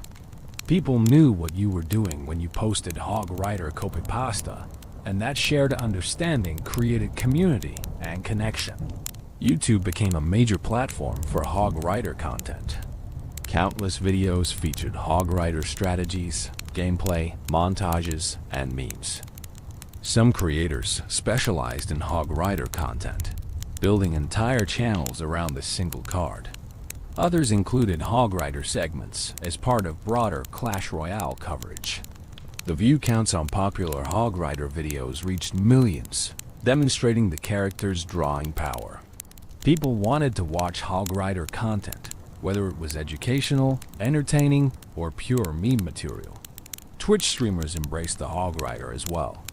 The character's aggressive playstyle created exciting moments that translated well to streaming.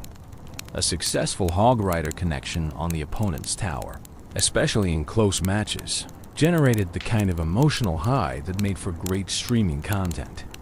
Chat reactions, streamer celebrations, the tension of watching whether the hog would connect or get countered, All of this created engagement that benefited streamers and promoted the Hog Rider's cultural presence.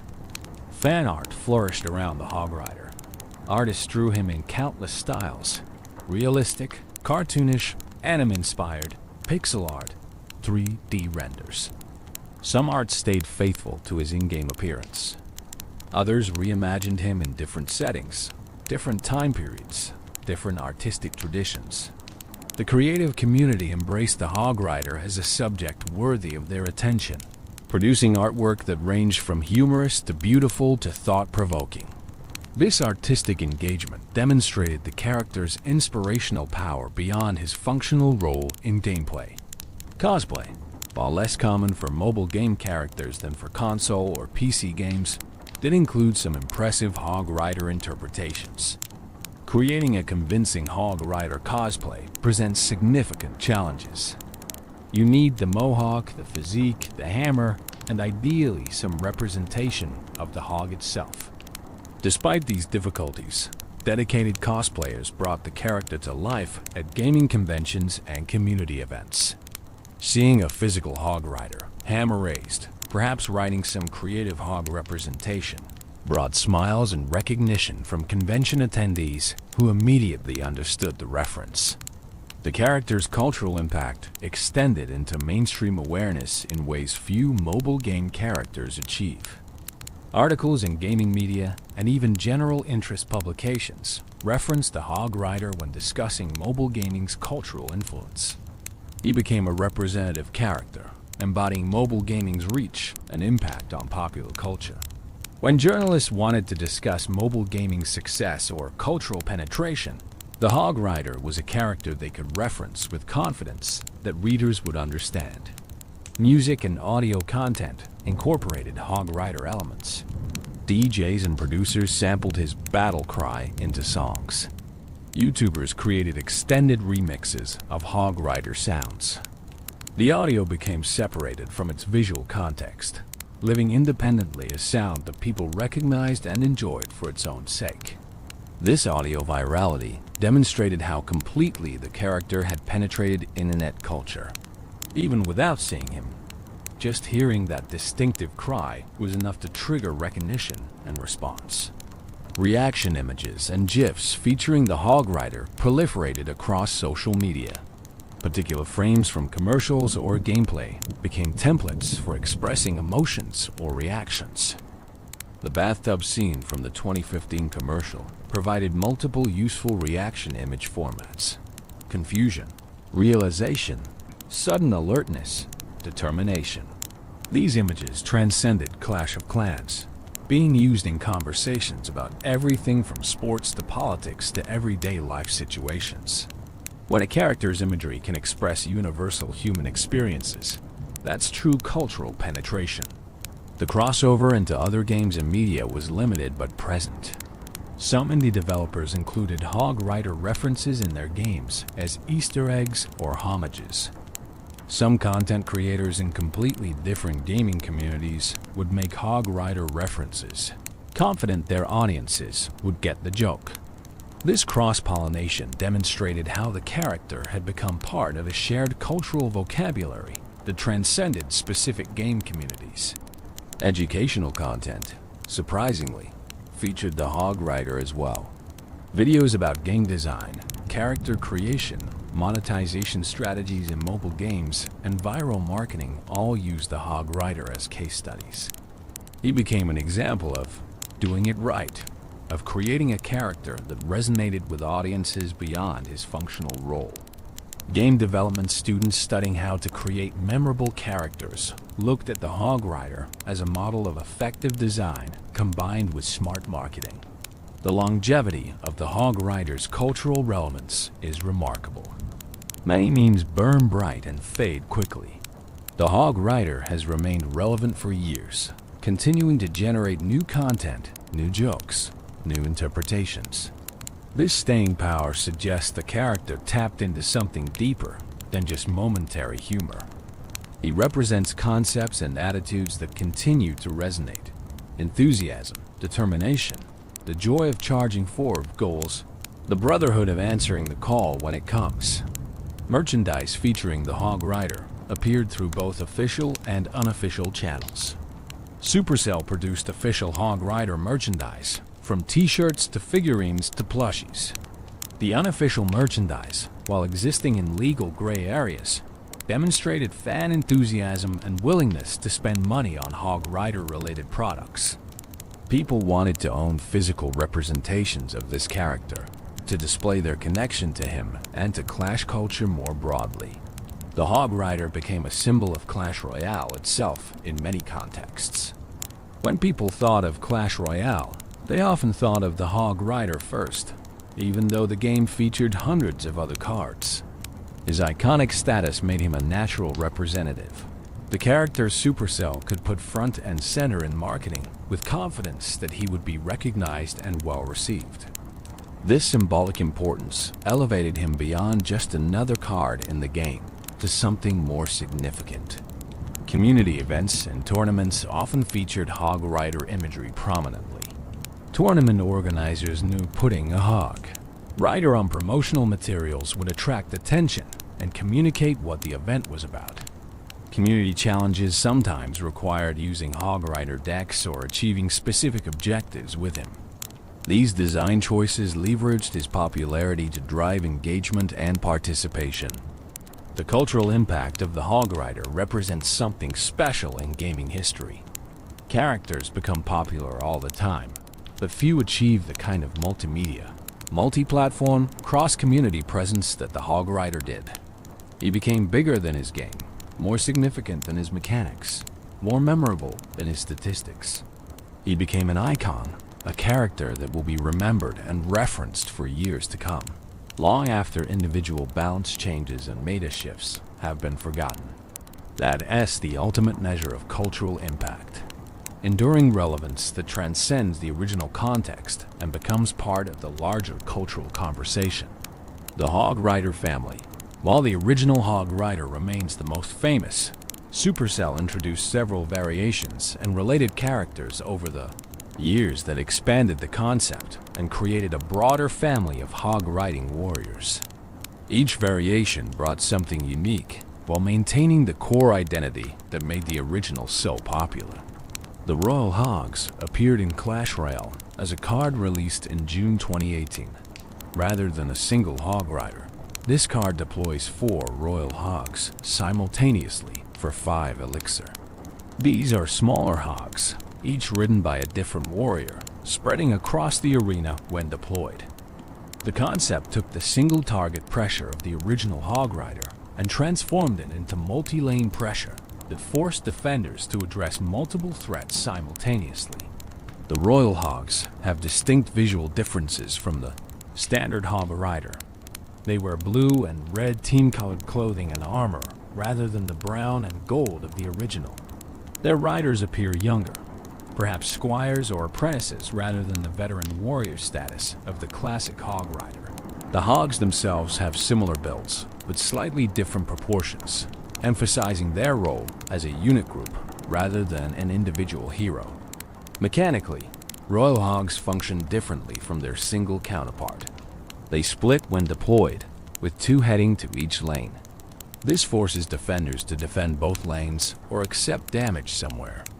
Unlike the single Hog Rider, who provides focused pressure on one tower, Royal Hogs create distributed pressure that's harder to fully shut down. However, their split nature means they remain more vulnerable to splash damage troops that can eliminate multiple Royal Hogs simultaneously.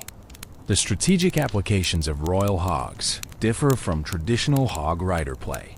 They work well in bridge spam strategies, where overwhelming opponents with multiple threats across both lanes is the goal. They benefit from support troops that can protect multiple lanes simultaneously, like Princes or Magic Archer. They're more effective in some matchups than single Hog Rider, particularly against decks that defend one lane excellently but struggle with dual lane pressure. Royal Hogs never achieved quite the same cultural status as the original Hog Rider. They were seen as the newer, different version rather than replacements or equals. The community generally viewed them as their own thing rather than true members of the Hog Rider legacy. though they maintain consistent usage in certain deck archetypes and meta environments.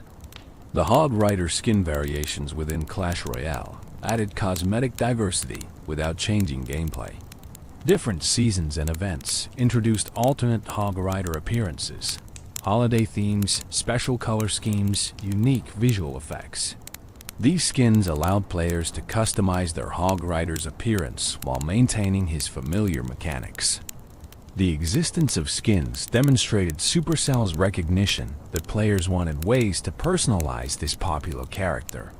The Super Hog Rider, while not officially in Clash Royale, appeared in fan concepts and discussions frequently. Players imagined what a super version would look like. Perhaps a massive hog with extra armor, a hammer that struck multiple times per swing, or enhanced stats that made him a true champion tier card. While these remain theoretical, the enthusiasm for the concept showed players' desire for evolved or enhanced versions of their favorite character.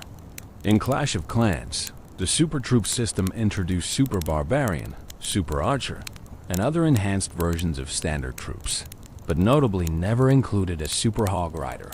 This absence was interesting, possibly because the standard Hog Rider was already considered sufficiently unique and powerful, or perhaps because Supercell wanted to preserve his specific identity without muddying it with variations.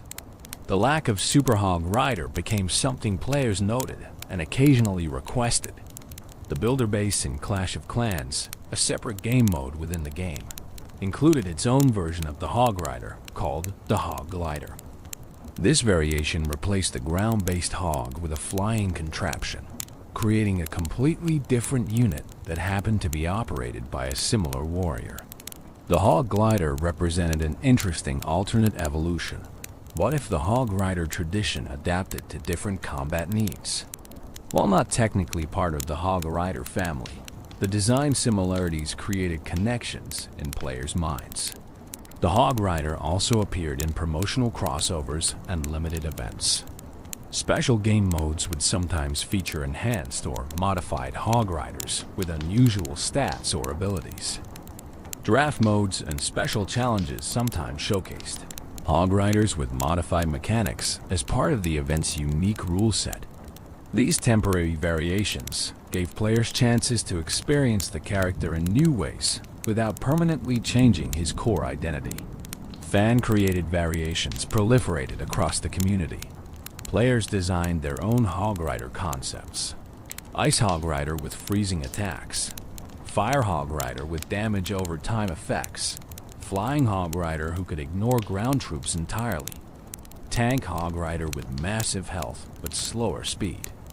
While these never became official, they demonstrated the creative possibilities players saw in the core concept and their desire for expanded Hog Rider options.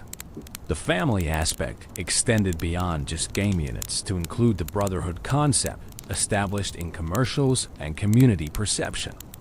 All Hog Riders are brothers, answering each other's calls, supporting each other, existing as a unified warrior culture rather than isolated individuals.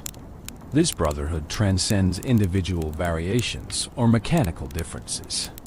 Whether you're the classic Hog Rider, a Royal Hog, or any other variation, you're part of the larger Hog Rider family united by shared values and fighting style.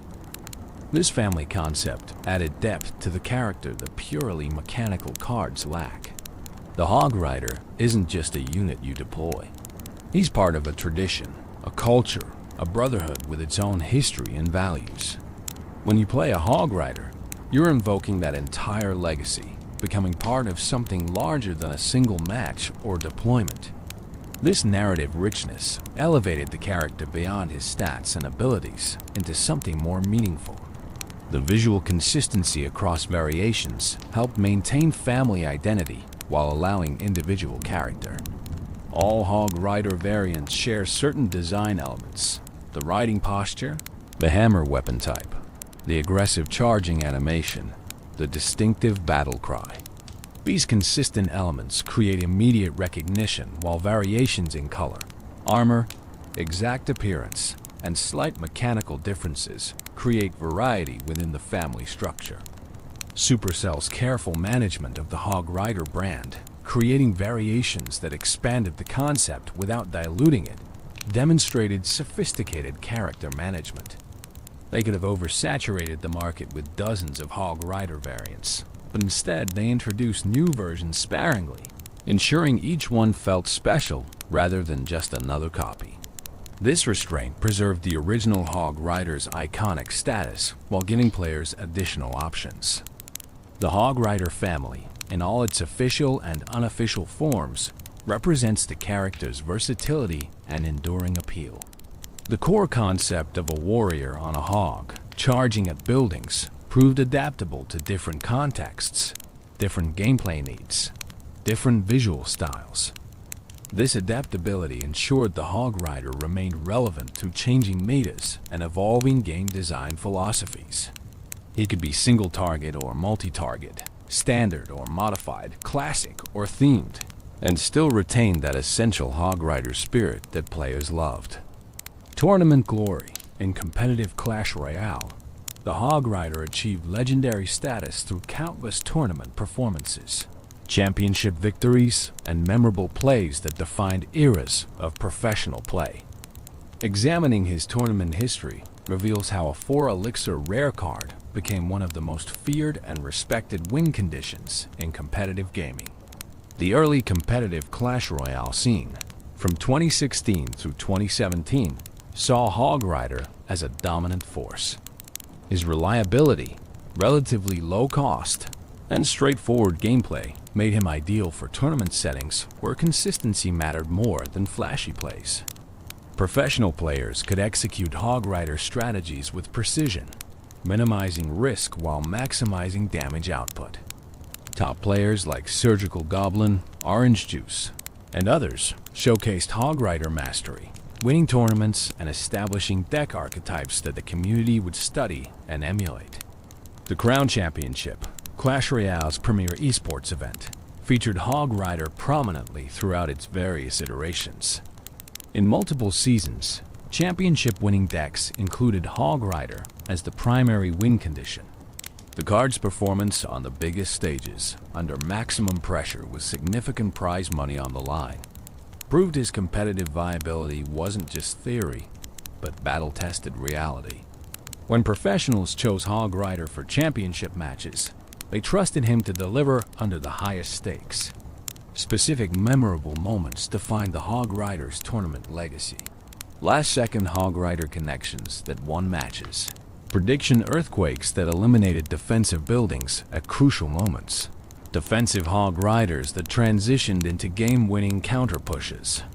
These highlight reel plays became part of Clash Royale esports lore.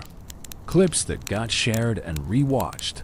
Moments that new players studied to understand what peak Hog Rider play looked like. The 2.6 Hog Cycle deck specifically became synonymous with high-skill competitive play. Watching professional players pilot this demanding archetype was educational and entertaining. Their defensive perfection, using cannon and ice golem and skeletons to defend against pushes that should have been unstoppable, showcased game knowledge that seemed superhuman.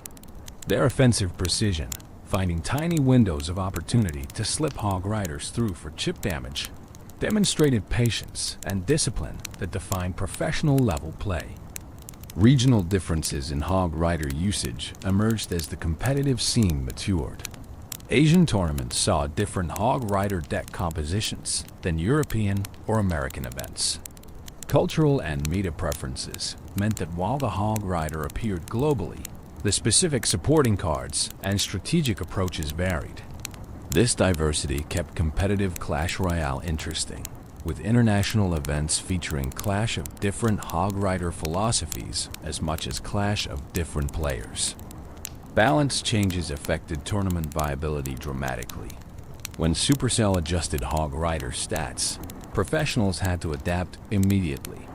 Tournament players couldn't wait weeks to adjust like casual players could. They needed to immediately recalculate matchups, adjust placements and timings, sometimes completely rebuild decks. The top players distinguished themselves through their adaptation speed, continuing to succeed with Hog Rider even when balance changes made it more difficult. Team tournaments added another dimension to Hog Rider's competitive presence. In formats where teams drafted decks or where multiple players on a team needed different win conditions, Hog Rider's versatility made him valuable. He could be the aggressive option on a team with defensive players, or the cycle option on a team with beatdown specialists. His flexibility ensured he remained relevant across different team compositions and strategic approaches. The prize money earned by Hog Rider players ran into hundreds of thousands of dollars across all competitive Clash Royale history.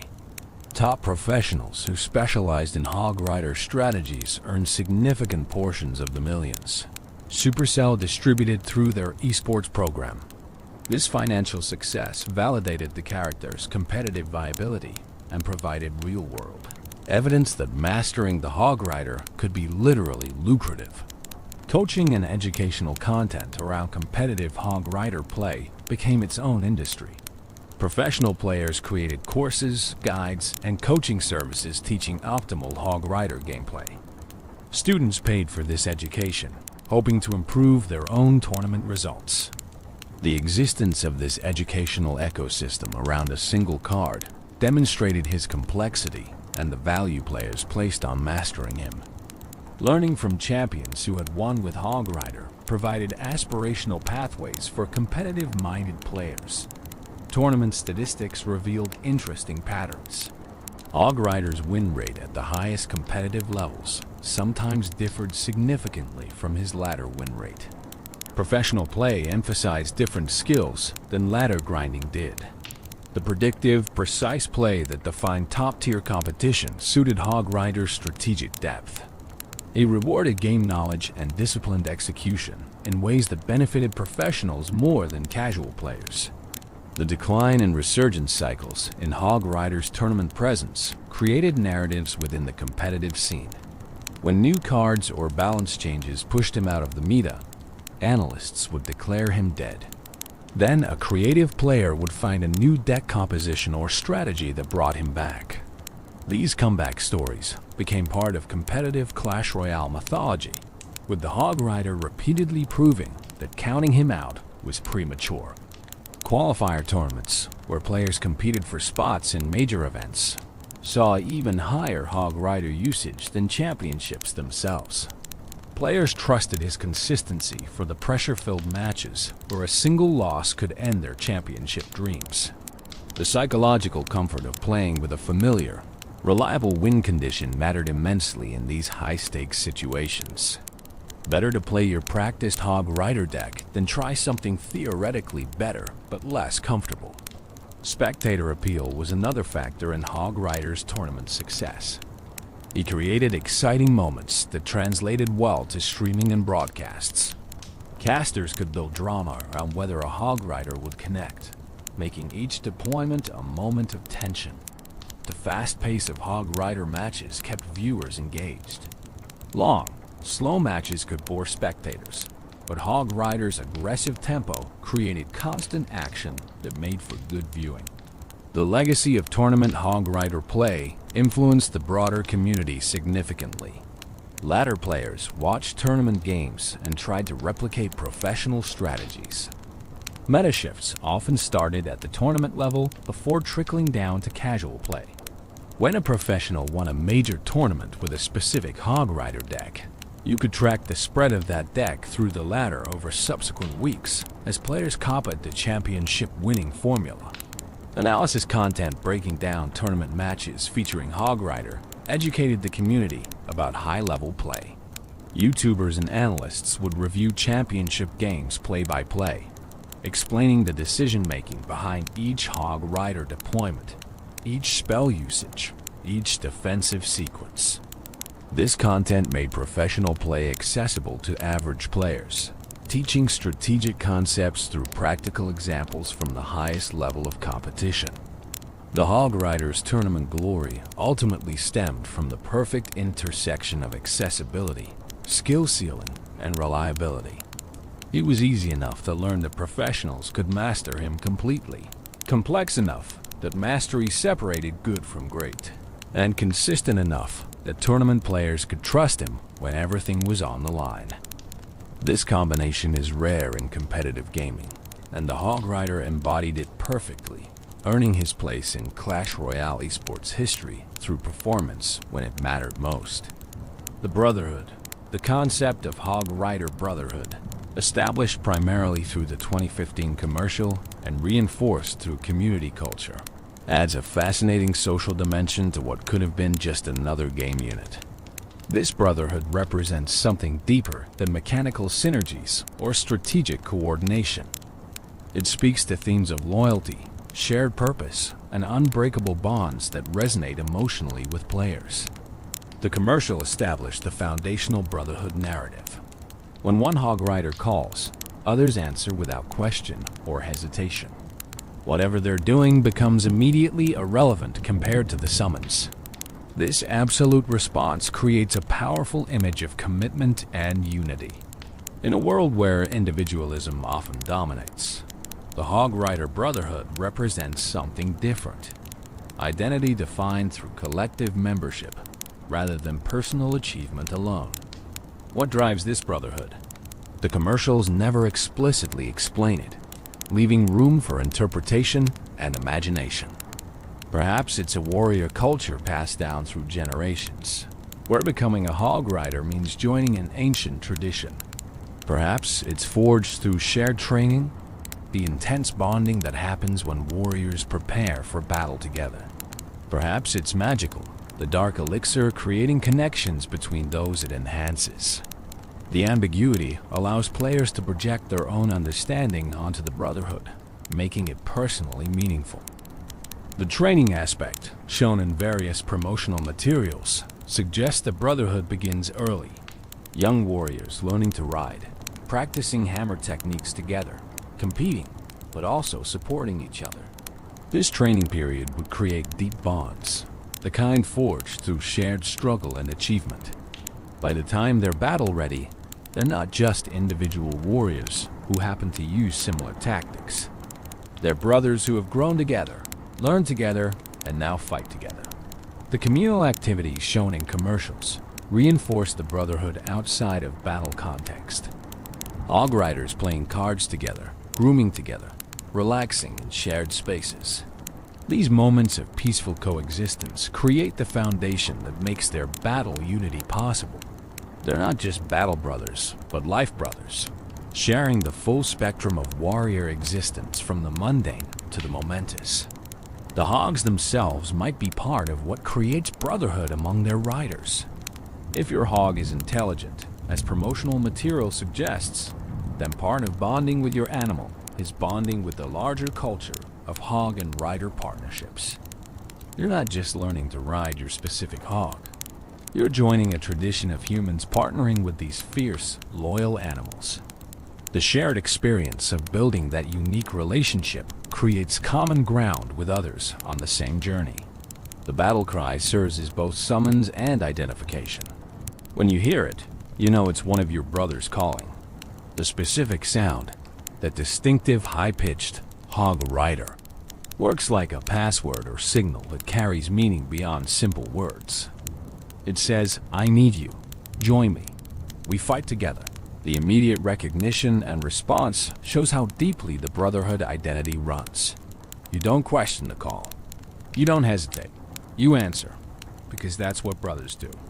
The geographic spread of Hog Riders, implied by how they converge from different locations in the commercial, suggests the brotherhood transcends individual clans or villages. You might be stationed in different locations, serving different tactical purposes, living separate daily lives.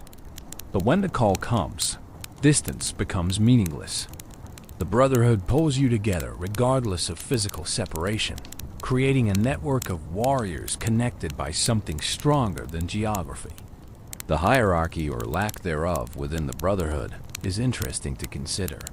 The commercials don't show obvious leaders or followers.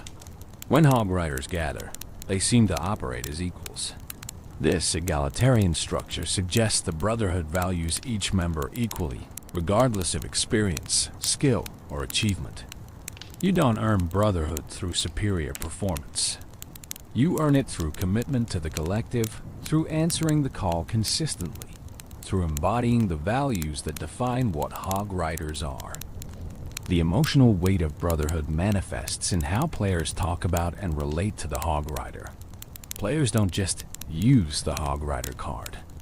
They call their brother, they send their warrior into battle. They feel genuine connection to this character in ways that other cards don't inspire. This emotional investment transforms gameplay from pure strategy into something more personal. You're not just deploying a unit. You're sending your brother to fight on your behalf, and his success or failure matters on an emotional level. The community adopted brotherhood language and culture around Hog Rider usage. Clans with multiple Hog Rider players would call themselves the Brotherhood or similar names. Players would coordinate Hog Rider strategies in war attacks, supporting each other's approaches. The in-game mechanics didn't explicitly support this. The players created Brotherhood experiences through their own choices and social organization around the character. The Brotherhood ideal extends beyond just other Hog Riders to include the players themselves. When you play Hog Rider, you're joining a brotherhood of players who've chosen this warrior. You share strategies, discuss matchups, celebrate victories, and commiserate over defeats with other Hog Rider mains. This player brotherhood mirrors the in-universe warrior brotherhood, creating meta-level community cohesion that enhances the gaming experience. The loyalty implicit in brotherhood appears in how dedicated Hog Rider players stick with the character through meta changes. When balance patches make him weaker, when new cards counter him effectively, when the competitive meta shifts away from him, true Hog Rider players remain loyal. They adapt their strategies, find new deck compositions, persist through difficult times because of that brotherhood connection. You don't abandon your brothers when things get tough. You fight harder, adjust, overcome together. The brotherhood concept also creates interesting tensions and dynamics with opposing players. When you face an opponent also playing Hog Rider, are you fighting a mirror match or facing a brother? The competitive context creates conflict, but the shared choice of character creates connection. Some players report feeling strange about fighting mirror matches, as if there's an implied kinship that makes the conflict bittersweet. You respect your opponent's choice of brotherhood, even as you fight to defeat them. The generational aspect of brotherhood deserves consideration. New players joining the Hog Rider ranks are adopted into an existing brotherhood with established traditions and culture. Veteran players welcome newcomers, teach them optimal strategies, pass down the accumulated wisdom. This knowledge transfer creates continuity, ensuring the brotherhood strengthens over time rather than fragmenting into isolated individuals who happen to use the same card. The brotherhood mythology, while largely created by Supercell's marketing and embraced by the community, provides a narrative framework that enriches the gameplay experience. It transforms the Hog Rider from simple game unit into member of a living tradition, part of something larger and more meaningful than individual matches or statistics. This narrative depth creates emotional investment that keeps players engaged, long after mechanical interest might have waned. The impact of brotherhood extends to how players perceive their own in-game identity. Choosing to main Hog Rider isn't just a strategic decision. It's joining a brotherhood, adopting an identity, declaring yourself part of something. When you introduce yourself in the community as a Hog Rider player, you're not just describing your deck choice. You're affiliating yourself with a tradition, claiming membership in a group with shared values and culture. This identity formation through game choice demonstrates how digital experiences can create genuine social meaning and personal identity. Beyond the battlefield, the Hog Rider's appearances and influence extend beyond Clash of Clans and Clash Royale into other media, games, and context that demonstrate his cultural reach. These appearances, both official and unofficial, show how a character can transcend their original purpose and become part of broader entertainment culture. Supercell's other games occasionally reference the Hog Rider, creating a connected universe feel. Brawl Stars, while having its own distinct cast of characters, included references and Easter eggs that nod at the Clash characters, including the Hog Rider. These weren't direct appearances, but subtle acknowledgments that players familiar with the Clash universe would recognize and appreciate. Such cross-game references rewarded longtime Supercell fans while creating narrative cohesion across their portfolio. The Clash-orama animated series, produced by Supercell in partnership with animation studios, featured the Hog Rider prominently across multiple episodes. These short animated segments explored the Clash universe with humor and personality, giving characters depth and relationships beyond what the games themselves provided. The Hog Rider appeared as both protagonist and supporting character. His personality expanded through dialogue, expressions, and situations that revealed him as more than just a charging warrior. In Clash-orama, we saw domestic Hog Rider life. Episodes showed him dealing with everyday problems, interacting with other troops, navigating the social dynamics of the village. His relationship with his hog was explored with genuine warmth and humor, showing the partnership as a true friendship rather than just rider and mount. The hog's intelligence and personality shone through in these animated segments, confirming what commercials had implied. These were thinking, feeling beings with their own desires and motivations. The animated series also explored the broader Hog Rider culture. We saw groups of Hog Riders training together, competing in riding contests, celebrating victories, and supporting each other through defeats. These episodes built out the brotherhood concept, showing how it functioned in daily life rather than just battle situations. Young viewers especially connected with these characterizations, seeing the Hog Rider not just as a game piece, but as a relatable character with personality and depth. Fan-created content expanded the Hog Rider's presence into countless contexts. Animation, comics, fan fiction all explored different aspects of the character. Some creators imagined backstories, origin tales explaining how particular Hog Riders joined the Brotherhood. Others created alternate universes, placing Hog Riders in different settings, from fantasy to science fiction to contemporary reality. The creative community's embrace of the character demonstrated his inspirational potential beyond his official appearances. Crossover potential was explored in fan content even when official crossovers never materialized. Artists drew Hog Riders alongside characters from other games and franchises. Writers crafted stories where Hog Riders encountered heroes from different universes. While these remained unofficial, they showed how the character could theoretically integrate into other fictional worlds, his basic concept adaptable enough to work in varied contexts. Educational contexts occasionally featured the Hog Rider as well.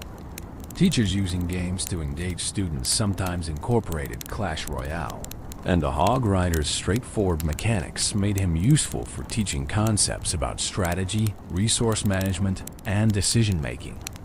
While unconventional, these educational applications demonstrated the character's versatility and the engaging power of his design. Marketing and advertising beyond gaming sometimes referenced the Hog Rider in contexts where his recognition value could be leveraged. Companies targeting gaming demographics might use Hog Rider imagery, knowing their audience would immediately understand the reference.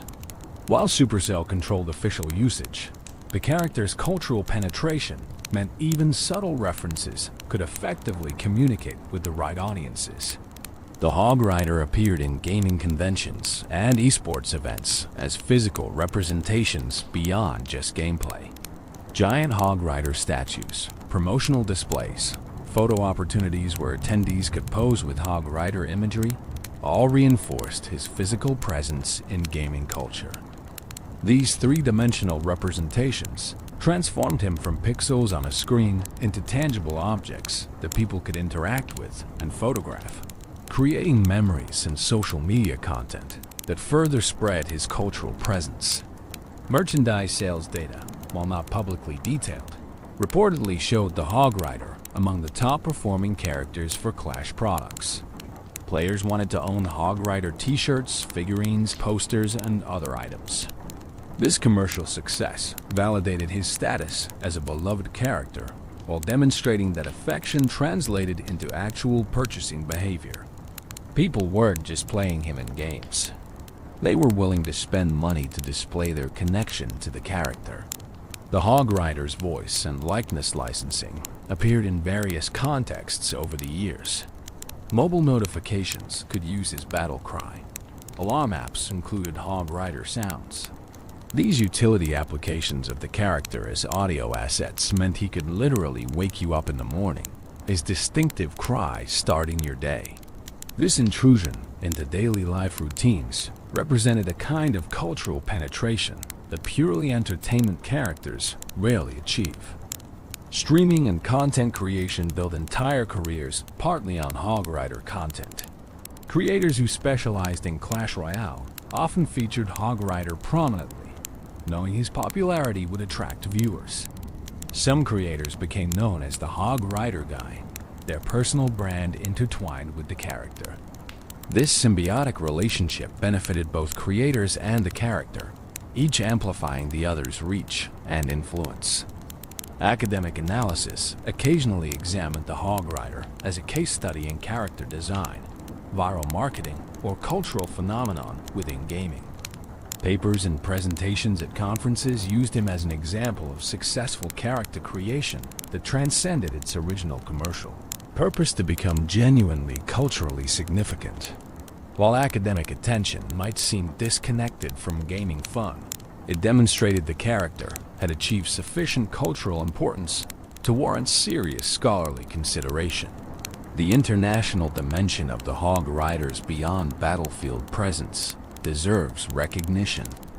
He wasn't just popular in English-speaking markets, but achieved recognition globally. Cultural differences affected how communities related to him, with different regions emphasizing different aspects of his character. But the core recognition remained universal. A player from anywhere in the world could see a Hog Rider and immediately know what they were looking at. Language barriers proved minimal for the Hog Rider's cultural spread. His distinctive visual design meant no translation was needed for recognition. His battle cry, while technically English words, transcended language through its distinctive delivery, becoming more sound than language. This universal accessibility contributed to his global success, making him as recognizable in Asia as in America or Europe. The Hog Rider's presence in gaming discourse extended to discussions about representation and diversity in games. As a character with dark skin as his primary design rather than an alternate skin or variant, it represented positive diversity in mobile gaming character design. While some discussions around representation can be contentious, the Hog Rider generally received positive recognition for being a prominent, popular character whose racial identity was simply part of who he was, rather than being tokenized or made into an issue. Fan communities dedicated specifically to the Hog Rider emerged across platforms. Reddit communities, Discord servers, Facebook groups all focused specifically on this character. These communities shared strategies, celebrated victories, created content, and built social connections around their shared affection for the Hog Rider. The existence of character-specific communities demonstrated depth of engagement that went beyond casual enjoyment into genuine fandom. The Hog Rider's evolution from game unit to cultural icon represents a journey that few characters complete successfully. Most game characters, even popular ones, remain confined to their games and immediate fan communities. The Hog Rider broke through those boundaries to become recognized by people who've never played his games, referenced in contexts completely unrelated to mobile gaming, and integrated into the broader cultural conversation about gaming and internet culture. This transcendence is the ultimate beyond the battlefield achievement, proving the character's appeal and staying power in the competitive attention economy of modern entertainment. The legacy continues as we approach the present day and look toward the future. The Hog Rider's legacy remains strong and continually evolving. More than a decade after his introduction, he maintains relevance in ways that demonstrate genuine lasting power rather than momentary popularity. Understanding his continued legacy means examining both his current status and the potential paths forward. In current Clash Royale meta, as of the most recent balance changes, the Hog Rider remains viable, though his exact tier placement fluctuates. He's never completely dominated to the point of being oppressive, nor has he fallen so far as to be unplayable. This balance represents successful character management by Supercell, maintaining his accessibility and playability through countless updates and meta shifts. Players who love the Hog Rider can continue using him competitively, while he doesn't warp the entire game around his existence. New players continue discovering the Hog Rider, experiencing that first connection when they unlock him in Arena 4 and hear his battle cry for the first time. For these players, the character is fresh and new despite his decade-plus existence. The constant influx of new players ensures the Hog Rider's fanbase continuously renews itself, preventing stagnation and keeping community discourse active and engaged. Content creators maintain steady Hog Rider coverage, producing strategy guides, gameplay videos, and entertainment content featuring him. The view counts on this content demonstrate ongoing interest. Players still want to learn Hog Rider strategies, still enjoy watching high-level Hog Rider play, still engage with content about this character. This sustained content creation and consumption cycle ensures the Hog Rider remains visible and relevant in gaming spaces. The competitive scene continues featuring Hog Rider in tournaments and championships. While he's not always the most popular choice, his consistent presence across multiple competitive seasons demonstrates enduring viability. Professional players continue discovering new strategies, deck compositions, and techniques with the Hog Rider, proving the character's strategic depth hasn't been fully exhausted even after years of high-level play.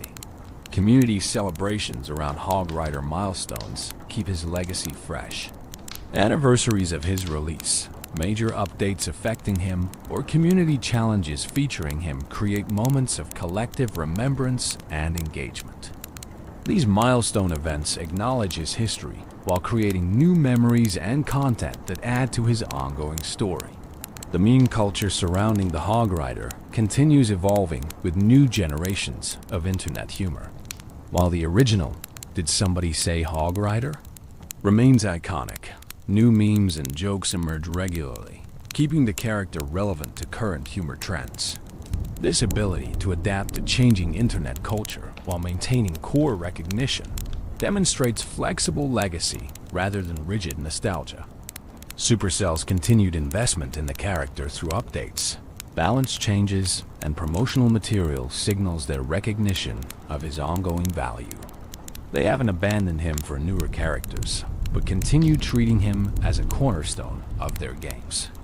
This official support ensures the Hog Rider receives the attention needed to remain competitive and relevant, rather than slowly fading into obsolescence.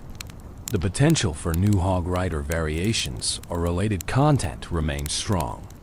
Supercell could introduce new cards that interact specifically with the Hog Rider, create new game modes that emphasize his playstyle, or develop new variations that expand the Hog Rider family. The character's proven popularity makes him a safe bet for development resources, meaning future Hog Rider content is likely and potentially substantial. Cross-media expansion possibilities exist for the Hog Rider beyond what's currently been explored. A dedicated animated series, a comic book line, perhaps even larger-scale media adaptations could feature him prominently. While such projects require significant investment and carry risk, the character has established popularity and recognition make them more viable than they would be for lesser-known game characters. The educational and inspirational value of the Hog Rider's legacy shouldn't be underestimated. His story demonstrates how character design, smart marketing, and community engagement can create something greater than the sum of its parts. Game developers studying successful character creation look at the Hog Rider as a model, learning lessons they apply to their own work. His influence thus extends beyond his own games into the broader industry.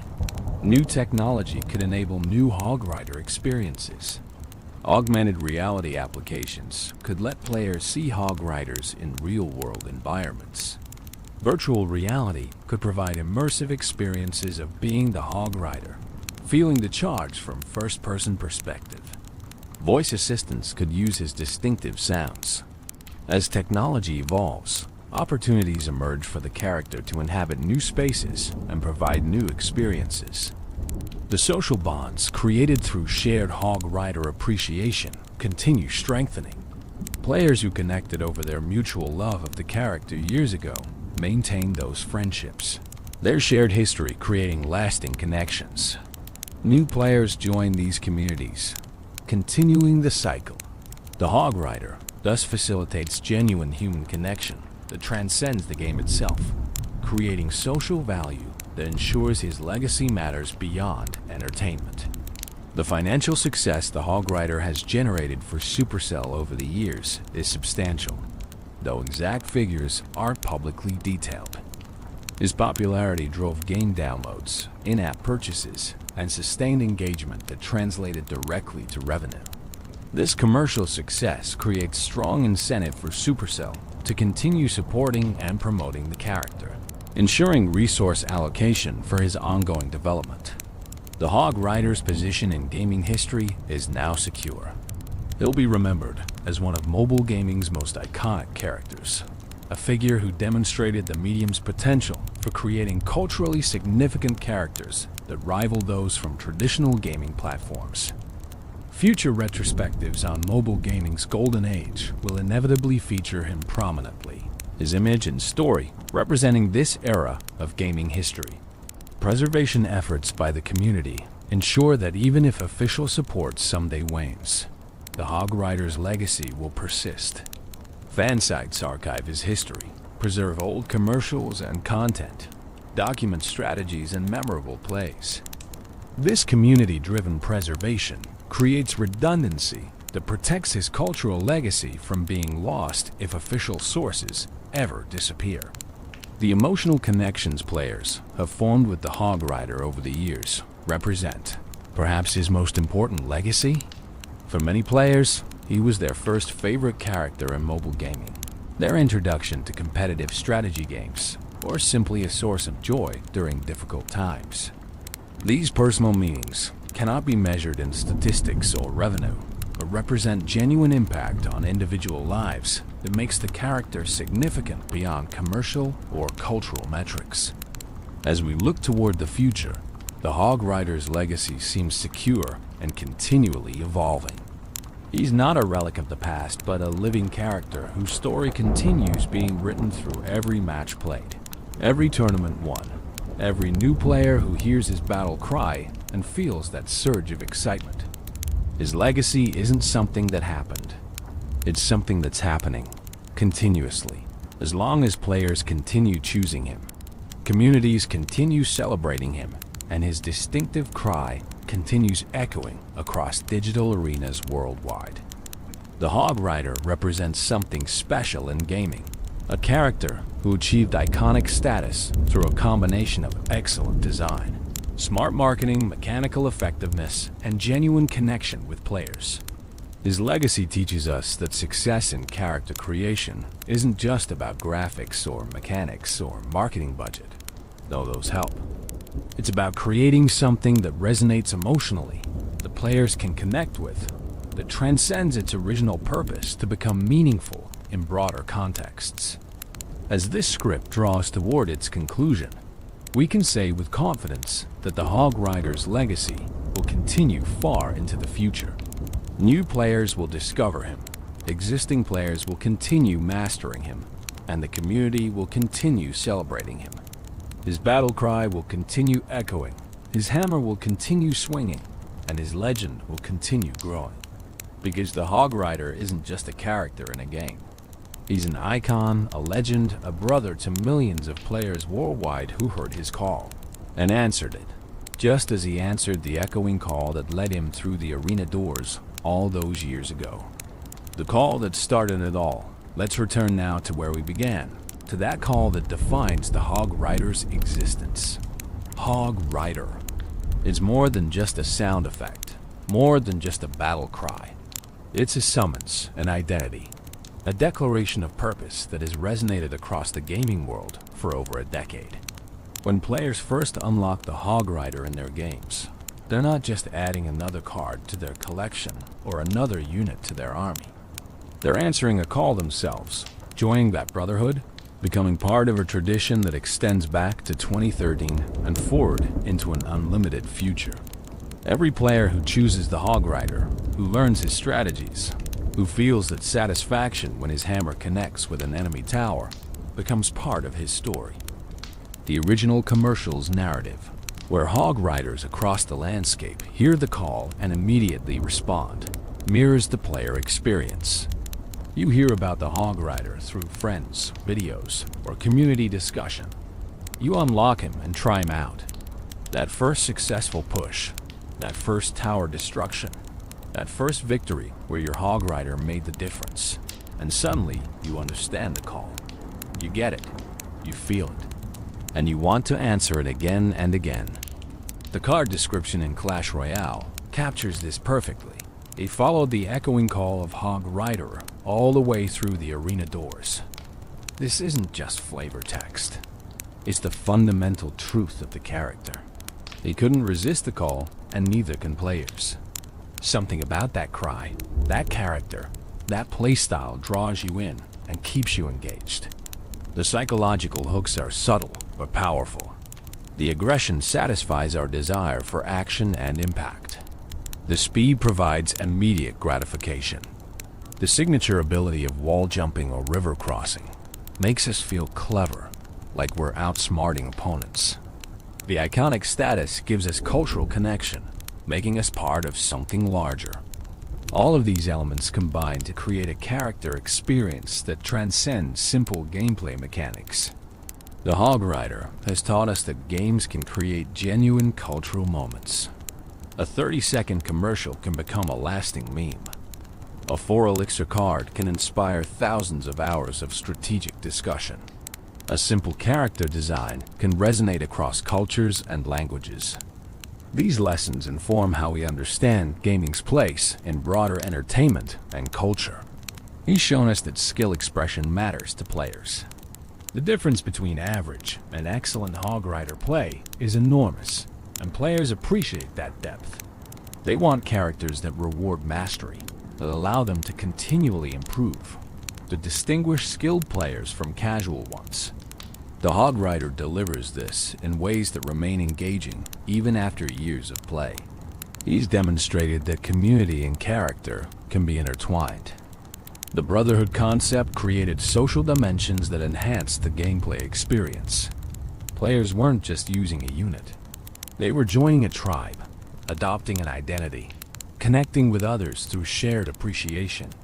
This community building around a character is rare and valuable, creating loyalty and engagement that pure mechanics never could. The Hog Rider has proven that mobile gaming can produce iconic characters equal to those from any gaming platform. Console and PC gaming dominated character creation for decades, but the Hog Rider showed that mobile games could create equally memorable, culturally significant characters. He validated mobile gaming as a serious medium capable of artistic and cultural achievement beyond simple time-wasting diversions. For Supercell, the Hog Rider's success validated their approach to character design and game development. They learned that creating characters with personality, supporting them with quality marketing, and maintaining them through careful balance could generate enormous value. These lessons informed their subsequent games and characters, though few have achieved quite the same lightning-in-a-bottle success. For players, the Hog Rider represents countless memories. That first time, they pulled off a perfect prediction spell. That tournament victory, where Hog Rider carried them. That friendship formed over shared love of this character. That moment of joy hearing his cry after a long day. These individual memories, multiplied across millions of players, represent the true measure of his impact. The emotional journey many players have with the Hog Rider mirrors the hero's journey. Discovery, when you first encounter him. Initiation, when you learn to use him effectively. Mastery, when you truly understand his depths. Teaching, when you help others learn. And appreciation, when you step back and recognize what this character has meant to your gaming experience. Each player travels this path at their own pace, but the destination is the same. Genuine connection with a character who started as pixels and code, but became something more meaningful. As gaming continues evolving, as new technologies emerge, as new generations of players discover these games, the Hog Rider will remain. His battle cry will continue echoing. New players will hear it for the first time and feel that spark of interest. Veteran players will hear it and smile with recognition, remembering their own journey with this character. The call continues, and so does the answering. The beauty of the Hog Rider story is that it's never truly complete. Each new player adds their chapter. Each match creates new moments. Each update brings new possibilities. The story we've explored in this script isn't the definitive final word on the Hog Rider, but rather a snapshot of his ongoing legend. Years from now, players will look back on this era as part of his history. One period in a longer story that continues as long as players keep answering the call. So, when you hear that cry, whether in a match, in a video, or just echoing in your memory, remember what it represents. It's not just announcing a troop deployment or signaling an attack. It's calling you to be part of something larger, to join a brotherhood of players worldwide who found joy, challenge, community, and meaning in this character. It's inviting you to charge forward with confidence, to leap over obstacles, to pursue your objectives with single-minded determination. The Hog Rider's legacy is ultimately about that charge, that forward momentum, that refusal to let barriers stop you. In games and in life, we all face walls that seem insurmountable. The Hog Rider reminds us to find ways over them, to maintain our speed and purpose, to keep swinging our hammers until those barriers fall. It's a simple metaphor, perhaps, but powerful in its simplicity and universality. And so the call continues to echo, across arenas, across time, across the gaming world. Hog Rider! It's a greeting and a challenge, a summons and a celebration, a beginning and a continuation. It's the sound of a character who transcended his original purpose to become a legend, an icon, a brother to millions. And as long as there are players who hear that call and feel that surge of excitement, the Hog Rider's story will continue, his legacy growing, his impact deepening with each passing year. Closing thoughts. We've journeyed through more than a decade of Hog Rider history, from his 2013 debut in Clash of Clans through his evolution into a cultural icon. We've explored his mechanics, his strategies, his cultural impact, his brotherhood, and his enduring legacy. Through it all, one truth remains constant. The Hog Rider represents something special in gaming history. He's more than stats and mechanics, though his design is excellent. He's more than marketing success, though his commercial impact is undeniable. He's more than a meme, though his cultural penetration is remarkable. The Hog Rider is a character who connected with players on a level that transcends all these individual elements, creating something meaningful that has enriched the gaming experiences of millions worldwide. For those who've been with the Hog Rider from the beginning, his story is part of your own story. You remember unlocking him for the first time, learning his intricacies, celebrating victories, and learning from defeats. You've watched the meta evolve, strategies develop, communities grow. The Hog Rider has been a constant presence through years of gaming, a familiar friend in an ever-changing landscape. For those discovering him now, you're joining a tradition with deep roots and vibrant present. The strategies and communities and culture built around this character await your participation. You have the opportunity to make the Hog Rider your own, to find your unique playstyle, to add your voice to the ongoing conversation, to become part of the Brotherhood. The lessons the Hog Rider teaches extend beyond gaming. persistence in the face of obstacles, the value of skill and practice, the importance of community and shared experience, the joy of charging forward with purpose and confidence. These aren't just gaming lessons. They're life lessons, applicable to challenges far beyond digital arenas. As you drift off to sleep tonight, perhaps you'll dream of charging across battlefields atop a powerful hog, hammer raised high, leaping over walls that can't contain you, striking targets with devastating precision. Perhaps you'll dream of brotherhood and camaraderie, of answering calls and joining charges. Perhaps you'll simply rest peacefully, the story of the Hog Rider having entertained and relaxed you through these hours together. Whatever dreams come, know that the Hog Rider's story continues. Somewhere right now, a player is deploying him for the first time, hearing that distinctive cry with fresh ears, feeling that spark of excitement at something new and special. Somewhere a tournament is being decided by a perfectly timed Hog Rider connection. Somewhere friends are laughing over a Hog Rider meme, their bond strengthened by shared humor and gaming culture. The call echoes eternally across the gaming world. Hog Rider. It's a sound that has defined an era, created communities, inspired strategies, and brought joy to countless players.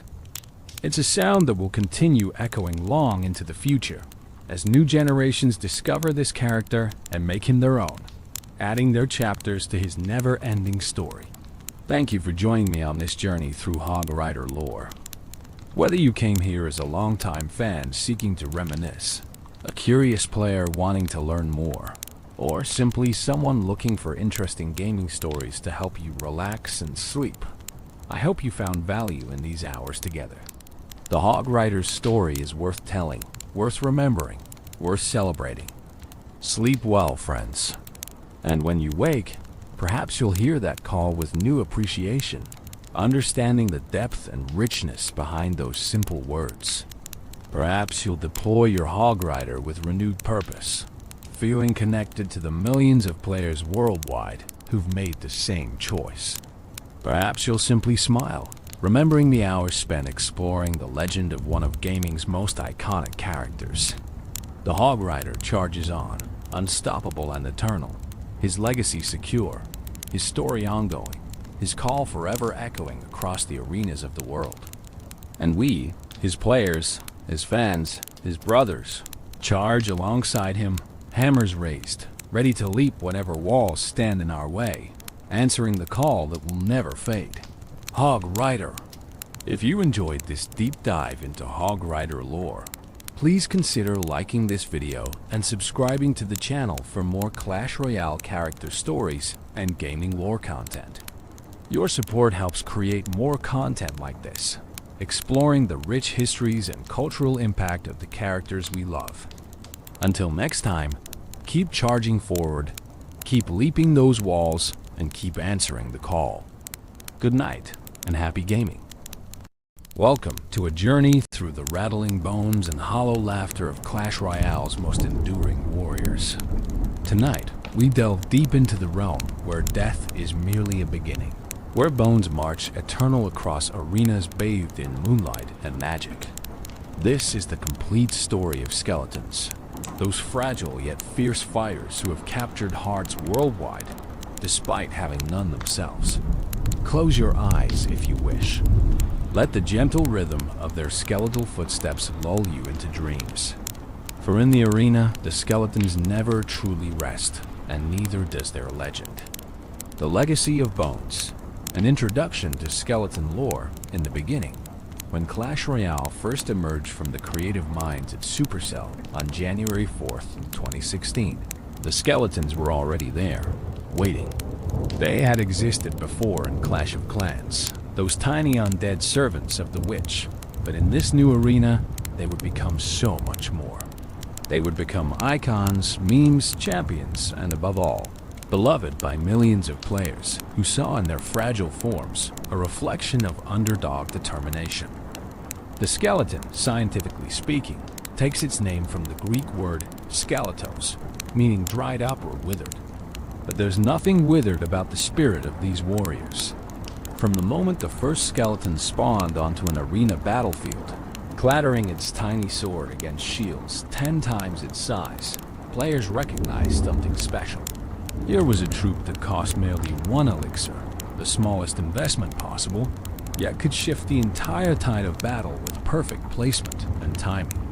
Consider for a moment the philosophy embodied by these warriors.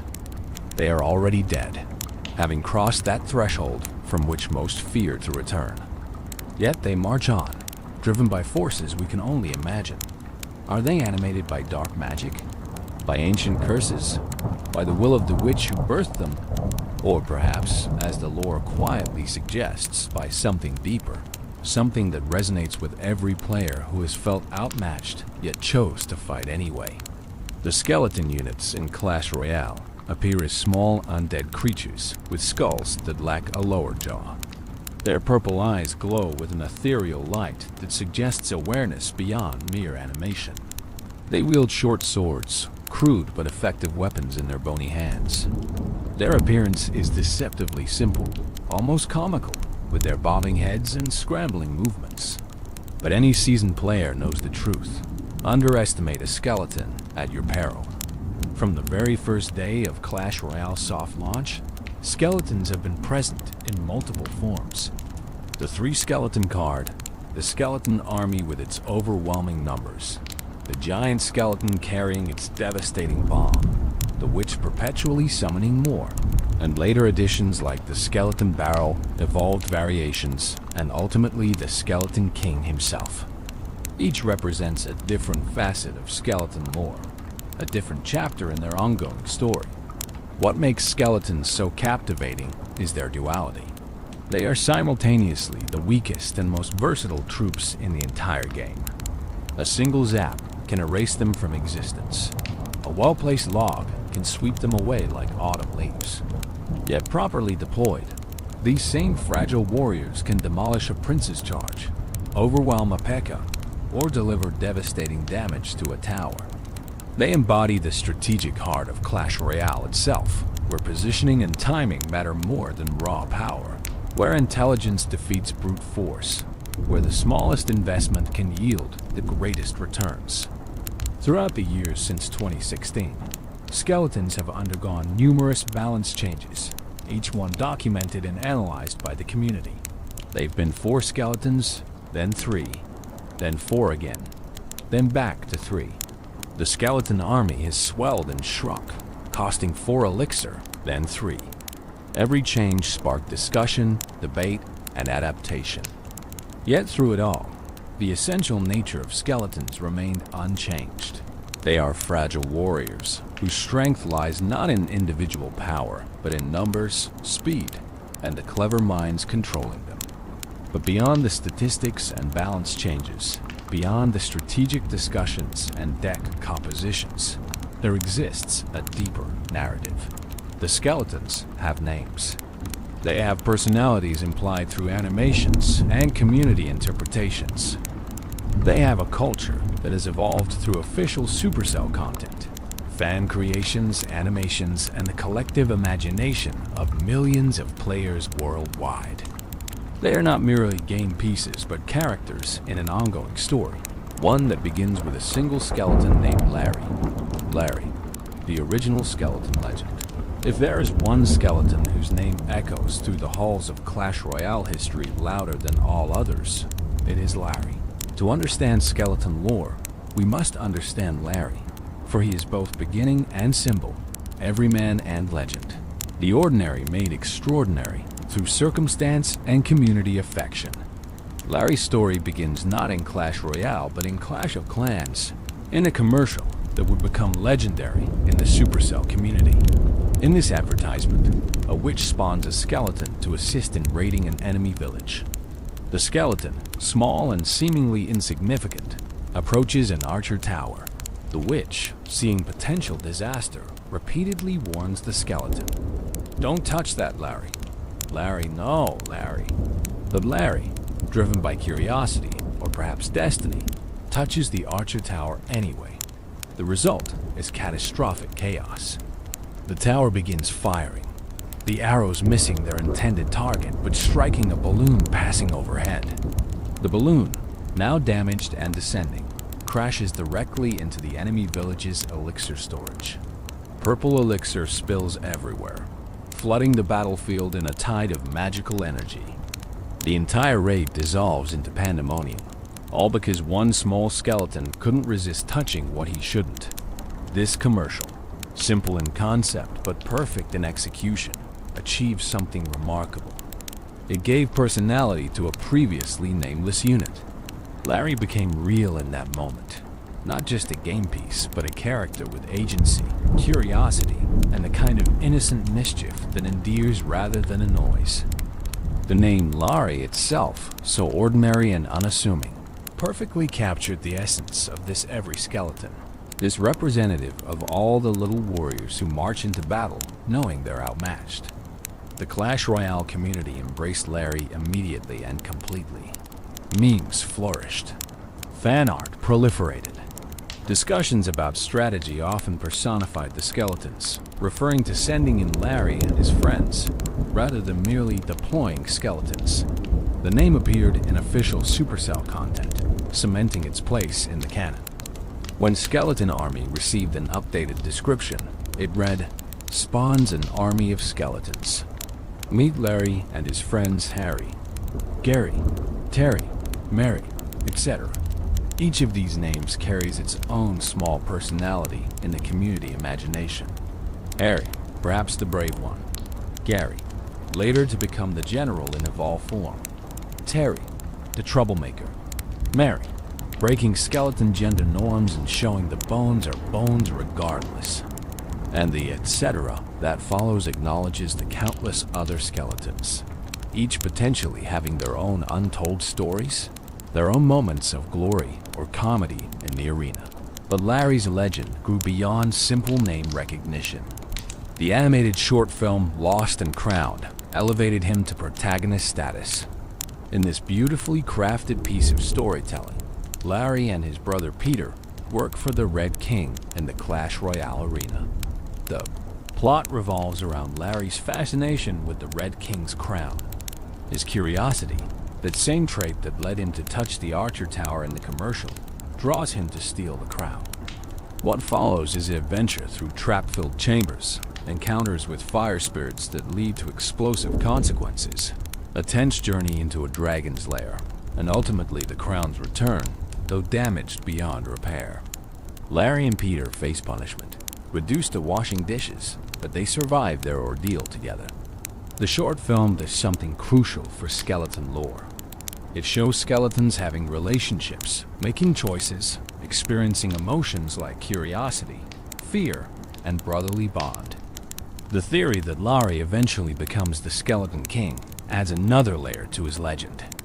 When the champion cards were introduced to Clash Royale in October 2021, the Skeleton King emerged as one of the first 3 champions, alongside the Golden Knight and Archer Queen. This massive skeleton warrior, wearing a crown and wielding a club, possesses the power to collect souls and raise fallen troops as skeletons. The visual connection between the Skeleton King's crown and the crown Larry stole him Lost and Crowned sparked immediate speculation among fans. Could Larry, the small skeleton who touched things he shouldn't and stole a crown, have somehow ascended to become the king of all skeletons? The timeline fits if you squint. The crown was damaged but not destroyed. Magic saturates the Clash universe. Transformation and evolution are core game mechanics. The idea that a simple skeleton might rise to royalty through circumstances both comic and tragic appeals to the underdog narrative that makes Larry so beloved. Whether the theory is officially canon or not, the Clash Royale community has largely embraced it. Fan animations, edits, and artwork frequently depict Larry's transformation into the Skeleton King. The narrative resonates because it follows a classic story arc. The smallest among us, through curiosity and adventure, becomes something greater. Larry represents potential, the idea that even the most insignificant unit in the game might have a destiny beyond its initial deployment. In competitive play, Larry, has become shorthand for skeleton strategy itself. High-level players discussing replays will say things like, "He baited the zap with Larry, then cycled back to Hog," as naturally as if Larry were an official game term. Tournament casters reference him. Strategy guides acknowledge his cultural significance. Larry has transcended his status as meme to become part of the game's actual vocabulary. The Larry phenomenon also reflects something deeper about gaming communities. Players naturally seek to personify, to create narrative where pure mechanics exist. We don't just want to deploy units, we want to command warriors. We don't merely want to win. We want our victories to mean something, to be stories we can tell. Larry provides that narrative hook, that entry point into seeing the arena not as an abstract battlefield, but as a stage where characters we care about perform their roles. Social media has amplified Larry's legend. TikTok videos explaining how Larry became the Skeleton King rack up millions of views. YouTube animations showing Larry's adventures attract dedicated fan bases. Reddit threads debate the finer points of skeleton lore with genuine passion. Instagram fan art depicts Larry in countless scenarios, from comic moments to epic battles. The skeleton has become a brand unto himself, recognizable even to people who have never played Clash Royale. What's particularly fascinating is how Supercell has responded to this organic growth of lore. Rather than strictly controlling the narrative or dismissing fan theories, they've leaned into it. Official content references Larry. Emotes and cosmetics celebrate skeleton culture. The company seems to understand that the community's creative engagement with their game, their building of stories and meaning around skeletal warriors, makes the game richer for everyone. Larry's story, from commercial to icon, demonstrates the power of character in game design. You don't need complex backstories or cutscenes to create memorable characters. Sometimes all it takes is a name, a moment of personality, and the imagination of millions of players who want to believe that yes, this tiny skeleton matters. Larry matters. Every skeleton matters. And when you deploy them onto the arena, you're not just using a one elixir distraction. You're sending brave warriors into battle. Warriors with names and stories. Warriors who chose to fight despite knowing they're made of fragile bones. In the quiet of night, when you're falling asleep to tales of Clash Royale, remember Larry. Remember the skeleton who couldn't resist curiosity, who caused chaos, who stole a crown, who became a king.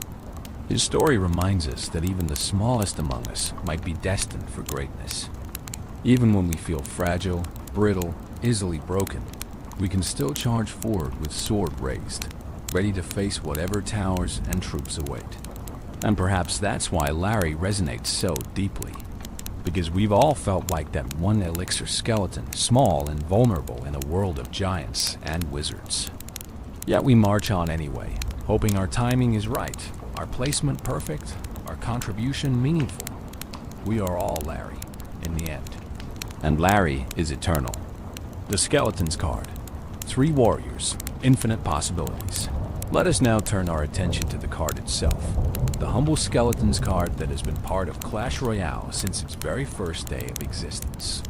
This common card, unlocked from the Bone Pit, which is Arena 2, costs just 1 elixir to deploy. For that minimal investment, you receive 3 fast, single target, ground targeting melee troops with very low hit points and very low damage. On paper, they sound almost worthless. In practice, they are one of the most versatile and valuable cards in the entire game. The visual design of the skeletons is deceptively simple, yet perfectly executed. They appear as small, undead creatures, their skulls distinctively lacking a lower jaw, giving them a permanent appearance of surprise or perhaps a skeletal grin. Their purple eyes glow with otherworldly energy, marking them as beings animated by magic rather than natural life. Each skeleton wields a short sword, a weapon proportional to their size, perfect for their quick, stabbing attacks. They wear no armor, no protection, nothing but bones held together by dark sorcery.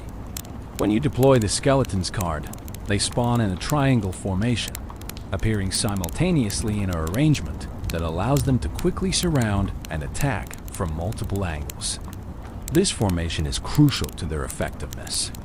Against single-target troops, the skeletons can attack from 3 directions at once, maximizing their collective damage output. Against area-damaged troops, the triangle formation at least ensures they don't all die to a single hit, though many area damage attacks can still eliminate all 3 with proper timing. The historical evolution of the Skeletons card tells its own story of balance and community response. When Clash Royale launched on January 4th, 2016, the card originally spawned 4 skeletons.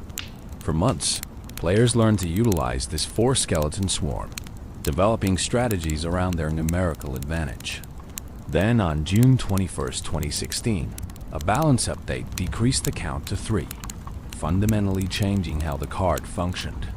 The description shifted from 4 fast, very weak melee fighters to 3 fast, very weak melee fighters, and the word swarm became surround to reflect their diminished numbers. The community adapted, as communities do, finding new ways to leverage 3 skeletons instead of 4. But the story didn't end there. On February 13th, 2017, another balance update increased the count back to 4 skeletons. Players celebrated the return of the 4th warrior, adjusting their strategies once again. This lasted until November 2nd, 2017, when yet another balance update reduced them back to 3 skeletons, where they have remained since. These changes might seem arbitrary to casual observers, but they represented careful attempts by Supercell to balance one of the game's most fundamental cards. 4 skeletons for 1 elixir proved too strong, providing too much defensive value and cycle speed. 3 skeletons hit a sweet spot where they remained useful, but required more skill to extract maximum value. The back-and-forth nature of these changes also demonstrates how difficult game balance is, how even seemingly small adjustments can ripple through the entire meta. Beyond these count changes, the skeletons received numerous other adjustments over the years. February 19th, 2016 saw their hit points and damage increased by 11%. May 18th, 2016 brought another 5% increase. The March 2016 update decreased their sight range from 6 tiles to 5.5 tiles. The May 2016 update fixed the infamous range bug that had given troops slightly more range than intended, decreasing skeleton range from 0.75 tiles to 0.5 tiles, though their effective range remained unchanged due to how the bug worked. Most recently, on October 6, 2025, a balance update increased the skeleton's attack time interval to 1.1 seconds from 1 second, making them attack slightly slower. Each of these changes affected how skeletons performed in battle, how players deployed them, what matchups they excelled or struggled in. The competitive community analyzed every adjustment, theory-crafted new deck compositions, and gradually discovered optimal usage patterns. High-level play evolved alongside the skeletons themselves, with professional players pioneering techniques that would filter down through the ranks to casual players. The strategic applications of the Skeletons card are wonderfully diverse. Their most obvious use is a distraction for medium to high hit point units. Against troops like Prince, Inferno Dragon, Peke, Mighty Miner, Sparky, or Mini Peke, the Skeletons can surround and distract, buying precious seconds for your towers to deal damage while preventing or resetting charge abilities. A perfectly timed skeleton deployment can stop a Prince mid-charge, negating thousands of damage for a 1 elixir investment. Against building targeting troops that cannot fight back effectively, like Hog Rider or Ram Rider, skeletons provide substantial damage per second relative to their cost. While the skeletons alone won't fully counter such troops, they slow them down significantly, often securing the difference between the tower taking 1 hit or 2, between winning and losing close matches. 3 small skeletons stabbing away at a hog's flanks might look comical, but those tiny swords add up. In offensive scenarios, skeletons serve multiple purposes. They can tank tower shots from more valuable units, sacrificing themselves so your musketeer or wizard stays alive longer. They can support a tank push, adding their modest damage to the death ball rolling toward enemy towers. They can split push, drawing defensive attention to one lane while your main attack develops in another. At just one elixir, you can afford to throw skeletons at problems speculatively, testing opponent responses or cycle through your deck quickly. The psychological dimension of skeleton deployment shouldn't be underestimated either. Experienced players learn to predict skeleton placements, holding spells or timing area damage specifically to counter them. This creates mind games where you might fake a skeleton deployment, causing opponents to waste spells preemptively. Or you might deploy skeletons in unusual positions, places where opponents expect other troops, throwing off their timing. The humble skeletons become tools not just of combat, but of deception. Perhaps most importantly, skeletons are the ultimate cycle card. In cycle decks built around quickly returning to your win condition, skeletons allow you to rotate through your hand faster than almost any other option. You can deploy them defensively, extract value, and find yourself back to your Hog Rider or Miner or Royal Giant one card sooner. Over the course of a match, that acceleration compounds, potentially giving you multiple additional attacks with your primary win condition. The community has developed extensive shorthand for skeleton plays. Larry and Friends Stop the Prince is understood to mean distracting with skeletons. Cycling skeletons at the bridge refers to throwing them offensively just to progress through your deck. Skeleton kiting describes pulling enemy troops toward the center using skeleton placement, maximizing tower damage. These phrases, used thousands of times daily across forums, streams, and Discord servers, constitute a shared language built around three small undead warriors. The skeletons that spawn from the dedicated skeletons card are identical to those spawned by the Witch, Tombstone, Skeleton Barrel, Skeleton Army, Graveyard, and Super Witch. This creates interesting strategic interactions. If your opponent uses Witch, you already know exactly how much damage each skeleton deals, how much health they have, how they'll behave. The consistency across all skeleton generating sources makes them predictable, which actually enhances their utility because predictability enables precise calculation. One fascinating detail: even though the skeleton's card spawns 3 warriors, the card render displays only 1 skeleton. This single representative skeleton has become iconic, appearing in emotes, clan badges, battle banners, and countless pieces of fan art. That one skeleton depicted mid-stride with sword raised somehow captures the essence of all skeletons everywhere. It is Larry and Harry and Gary and Terry and Mary. It is every skeleton that ever charged courageously into battle despite knowing that a strong sneeze could disperse them back to the netherworld. The skeletons have been featured in numerous special game modes beyond standard battles. They've appeared in Troop Rush, where their speed and cost made them particularly valuable. They've been part of special challenge formats. They've been buffed in temporary modes, receiving crazy bonuses like rage or damage multipliers that transform them from fragile distractions into actual threats. Each mode offered new perspectives on these familiar warriors, showing what they might be capable of under different rules. In the grand narrative of Clash Royale, the basic skeletons card represents something essential. These are the common soldiers, the unnamed masses. The ones who fight not because they're legendary or epic, but because fighting is their purpose. They are the proof that rarity doesn't determine worth, that common can be extraordinary with proper application. Every legendary card in your deck might grab attention, but those 3 skeletons costing 1 elixir might be the difference between victory and defeat. As you drift towards sleep, imagine the skeletons marshalling in formation. 3 warriors, bones clicking softly as they ready their swords. They know they're fragile. They know powerful enemies await. they know a single spell could erase them from existence. Yet when you deploy them, they charge forward without hesitation, doing their duty, playing their role, proving that even the smallest contribution matters in the grand scheme of battle.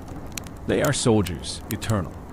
The skeleton swarm reduced to its essential triangle, and they are magnificent precisely because they ask for so little, yet give so much. The skeleton's card is simplicity itself. 3 warriors for 1 elixir, but within that simplicity lies infinite complexity. Every match, every deployment, every interaction is unique. The same 3 skeletons, yet different every time. Constant, yet ever-changing. Small, yet significant. Dead, yet more alive in community imagination than many games' most elaborate characters. And so they march on, these 3 warriors. Larry, probably, and 2 of his many friends. Into the arena, into legend, into dreams where bones rattle like wind chimes and purple eyes glow in darkness. The skeleton's card, humble beginning and eternal presence, foundational and irreplaceable. Sleep now and let them stand watch. They've defended towers for years. They can certainly guard your dreams. Skeleton Army. Meet Larry's extended family when 3 skeletons aren't enough. When the situation demands overwhelming force rather than surgical precision. When you need not a squad but an army, there exists a card that answers that call. The Skeleton Army, unlocked from PEKK's Playhouse, which is Arena 6, spawns 15 skeletons in a scattered formation for 3 elixir. This is where Larry truly brings the family reunion, where names like Harry, Gary, Terry, and Mary are joined by Barry, Cherry, Carrie, Fairy, Scary, Sherry, Gary, McClory, Huckleberry, and the legendary Doot, sometimes called Ledoot. The official card description says it all with wonderful character. Spawns an army of skeletons. Meet Larry and his friends Harry, Gary, Terry, Mary, etc. That casual, etc. acknowledges that 15 is a lot of names to remember, but each skeleton is an individual nonetheless. According to the October 1st, 2018 balance changes, Supercell officially revealed the complete list of names, cementing skeleton personalities in canon rather than leaving them to fan speculation alone. The Skeleton Army's visual deployment is satisfyingly chaotic. Unlike the ordered triangle of the 3 skeleton card, the army scatters across a wide area in seemingly random positions. This formation serves multiple purposes.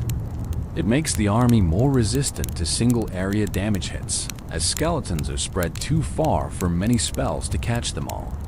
It allows them to surround enemies from every direction simultaneously, creating a skeletal tide that engulfs rather than merely attacks. It looks appropriately overwhelming, a genuine army rather than a small squad. Each skeleton in the army is identical to those from the basic skeleton's card, having the same hit points, damage, speed, and appearance. They spawn with the same lack of lower jaw, the same purple eyes, the same short swords. What changes is quantity and formation. Where 3 skeletons provide precision, 15 provide overwhelming force. Where 3 can distract, 15 can destroy. The difference between a squad and an army is more than numerical. It's philosophical. The historical evolution of Skeleton Army parallels the broader skeleton story in Clash Royale. When the game launched on January 4th, 2016, Skeleton Army spawned 20 skeletons and cost 4 elixir. This massive horde could overwhelm nearly any ground troop, creating swarms so dense that enemies simply vanished beneath the clicking, slashing chaos.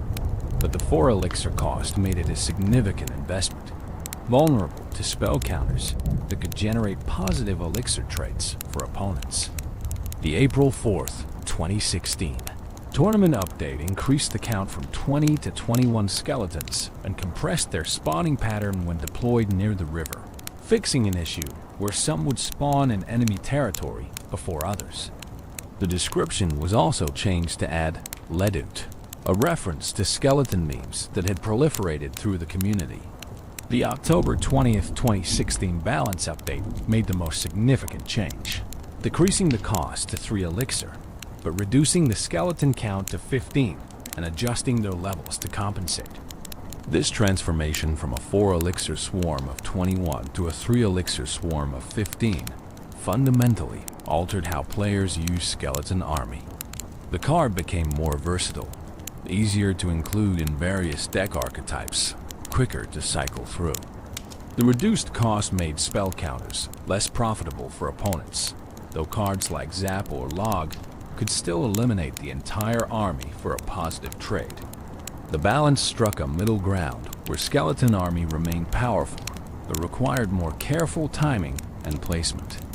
Over subsequent years, Skeleton Army received the same hit point and damage adjustments as other skeleton units, plus various quality of life improvements. The card's formation was tweaked multiple times to prevent exploitation. Eventually, with the October 26, 2022 update, its unlock arena was moved from Bone Pit to Peike's Playhouse, changing when new players could access this powerful card. Each adjustment reflected ongoing efforts to keep Skeleton Army relevant without making it oppressive. The strategic applications of Skeleton Army are distinct from the basic Skeletons card, despite using identical units. The army excels at shutting down single-target threats with overwhelming numbers. Against troops like P.E.K.K.A., Prince, Giant, Golem, or any building targeting unit, the 15 skeletons swarm and destroy before the target can eliminate them all. The damage per second from 15 tiny swords is substantial, capable of melting through even the most heavily armored foes given time. On defense, Skeleton Army serves as an emergency button against pushes that threaten to break through. When your opponent commits heavily to an attack, dropping Skeleton Army in their path can halt momentum completely. The skeletons surround, distract, and defeat, buying precious seconds for your towers and other defenses to respond. Even if spells counter the army, you forced opponents to spend resources, potentially leaving them vulnerable to counterattacks. The army also functions as bait in spell-bait strategies. If opponents hold Zap or Log specifically to counter your Skeleton Army, they can't use those spells on your Goblin Barrel, Goblin Gang, or other swarm threats. You create rock, paper, scissors scenarios where opponents must choose which threat to spell and which to accept. Sometimes, just having Skeleton Army in hand influences opponent behavior, making them play more conservatively or hold spells defensively rather than using them offensively. The vulnerability to spells represents Skeleton Army's greatest weakness. Zap, Log, Arrows, Bar Barrel, Snowball, and numerous other cards can completely eliminate the entire army for neutral or positive elixir traits. This makes timing crucial. Deploy Skeleton Army when opponents have already used their spell, when they're low on elixir, or when baiting will create opportunities elsewhere. Deploy it carelessly, and you've essentially donated 3 elixir to your opponent. Against area-damaged troops like Wizard, Witch, Valkyrie, or Bomber, Skeleton Army can still work if deployed directly on top of the enemy unit. The skeletons spawn surrounding the threat, attacking from all angles simultaneously. While the area damage will eliminate skeletons continuously, the combined damage from the entire army can defeat the threat before all skeletons die, especially with tower assistance. This requires precise placement, deploying right on top of the target rather than in front of it. The Skeleton Army has inspired countless memorable moments in competitive play. Professional players pulling off perfectly timed army deployments, converting defense into overwhelming counterattacks. Devastating spell predictions where players zap or log positions before opponents deploy the army, catching it the instant it appears. Failed predictions where the spell hits empty ground and the army tears through defenses unopposed. Each moment contributes to the card's legend, proof that 15 small skeletons can shift entire matches. In terms of lore, the Skeleton Army represents community. These aren't individual skeletons operating independently. They're a collective. Larry and his friends, fighting together, moving as one, sharing a purpose that transcends individual survival. When you deploy Skeleton Army, you're not calling forth 15 separate entities, but one entity composed of 15 parts. They work in harmony, their movements coordinated by some unseen force, possibly the dark magic that animated them initially. The named skeletons add personality to this collective. Larry, the famous one, presumably leads or at least represents the group. Harry might be brave, always at the front. Terry could be the troublemaker, attacking from unexpected angles. Mary breaks gender norms, proving skeleton warriors come in all flavors. Gary, who might become General Gary in evolved form, perhaps coordinates tactics. Barry, Cherry, Carrie, Fairy, Scary, Sherry, Gary, McClary, and Huckleberry each contribute their own essence to the army, individual notes in a symphony of bones. The Doot or Ledoot skeleton deserves special mention. This name emerged from internet skeleton memes, particularly the Thank Mr. Skeletal meme that spread across social media years ago. When Supercell officially acknowledged Ledoot in the card description update, they validated community culture, showing they appreciated the organic memes and inside jokes that had developed around their game. Ledoot represents the intersection of official lore and fan creation, a skeleton that exists simultaneously in Supercell's universe and in community imagination. Skeleton Army's visual design has evolved over the years. The card render has been updated multiple times, refining the skeletal appearance, adjusting the color palette, improving the level of detail visible. Yet the core image remains, a horde of skeletons, weapons raised, rushing forward as an unstoppable tide. The render captures motion and energy, conveying the sense that these bones are very much active despite their former owners being very much not. In October 2025, Skeleton Army received its evolution version, adding General Gary to the mix. This development expanded the lore significantly, showing that among the army exists hierarchy and leadership. General Gary appears as a guard variant with purple eyes, wearing a helmet with golden handle and team-colored crest, a purple cape with gold lining, carrying a spear with attached purple banner, displaying a skull symbol and wielding a wooden shield bearing the card evolution symbol. The existence of General Gary raises fascinating questions. Was he always present among the army, simply unnamed and undistinguished until evolution? Or does evolution elevate one skeleton from the ranks to leadership position?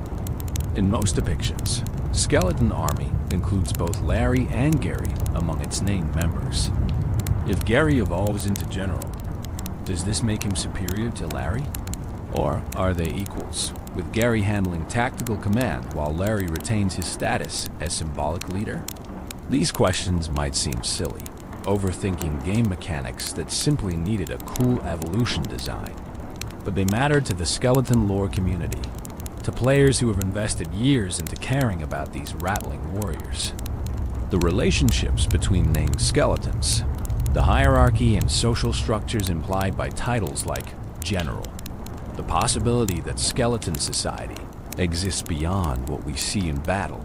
All of this enriches the experience of deploying the card. Consider also the tragedy inherent in Skeleton Army. Every deployment, you summon 15 warriors who know they're likely to be obliterated by a spell, burned by a wizard, swept away by log.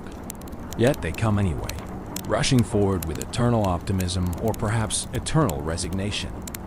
They are soldiers who die repeatedly, rewinding through some cycle of resurrection that brings them back to deploy again and again and again. Do they remember their previous defeats? Do they carry the weight of countless battles in their hollow bones? Or does each deployment feel like the first time, fresh and new, unburdened by memory of past defeats? The community has embraced Skeleton Army through countless memes and creative works. Animations showing the army overwhelming powerful troops, only to be zapped away at the last second. Comic strips depicting Larry organizing his friends for another doomed charge. Fan fiction exploring the relationships between named skeletons, their camaraderie in the face of certain destruction. This engagement demonstrates how a simple card can become canvas for imagination, how 15 identical game pieces can transform into 15 distinct characters with stories worth telling. In professional tournaments, skeleton army usage statistics tell their own story. The card falls in and out of meta favor, depending on the popularity of spell cards and swarm threats. When log usage spikes, skeleton army deployment drops. When log fades, the army returns. This rhythm, this dance between card and counter, plays out over months and years, tracked by data analysts and felt by players at every level. The army persists because even when countered, properly used skeletons extract value, buy time, create opportunities. As sleep approaches and consciousness fades, picture the skeleton army in your mind. 15 warriors appearing simultaneously in scattered formation. Larry and Harry and Gary and Terry and Mary and Barry and Cherry and Carrie and Fairy and Scary and Sherry and Gary and McClary and Huckleberry and Doot. Each one a character, each one a story. They don't move in perfect unison like disciplined soldiers.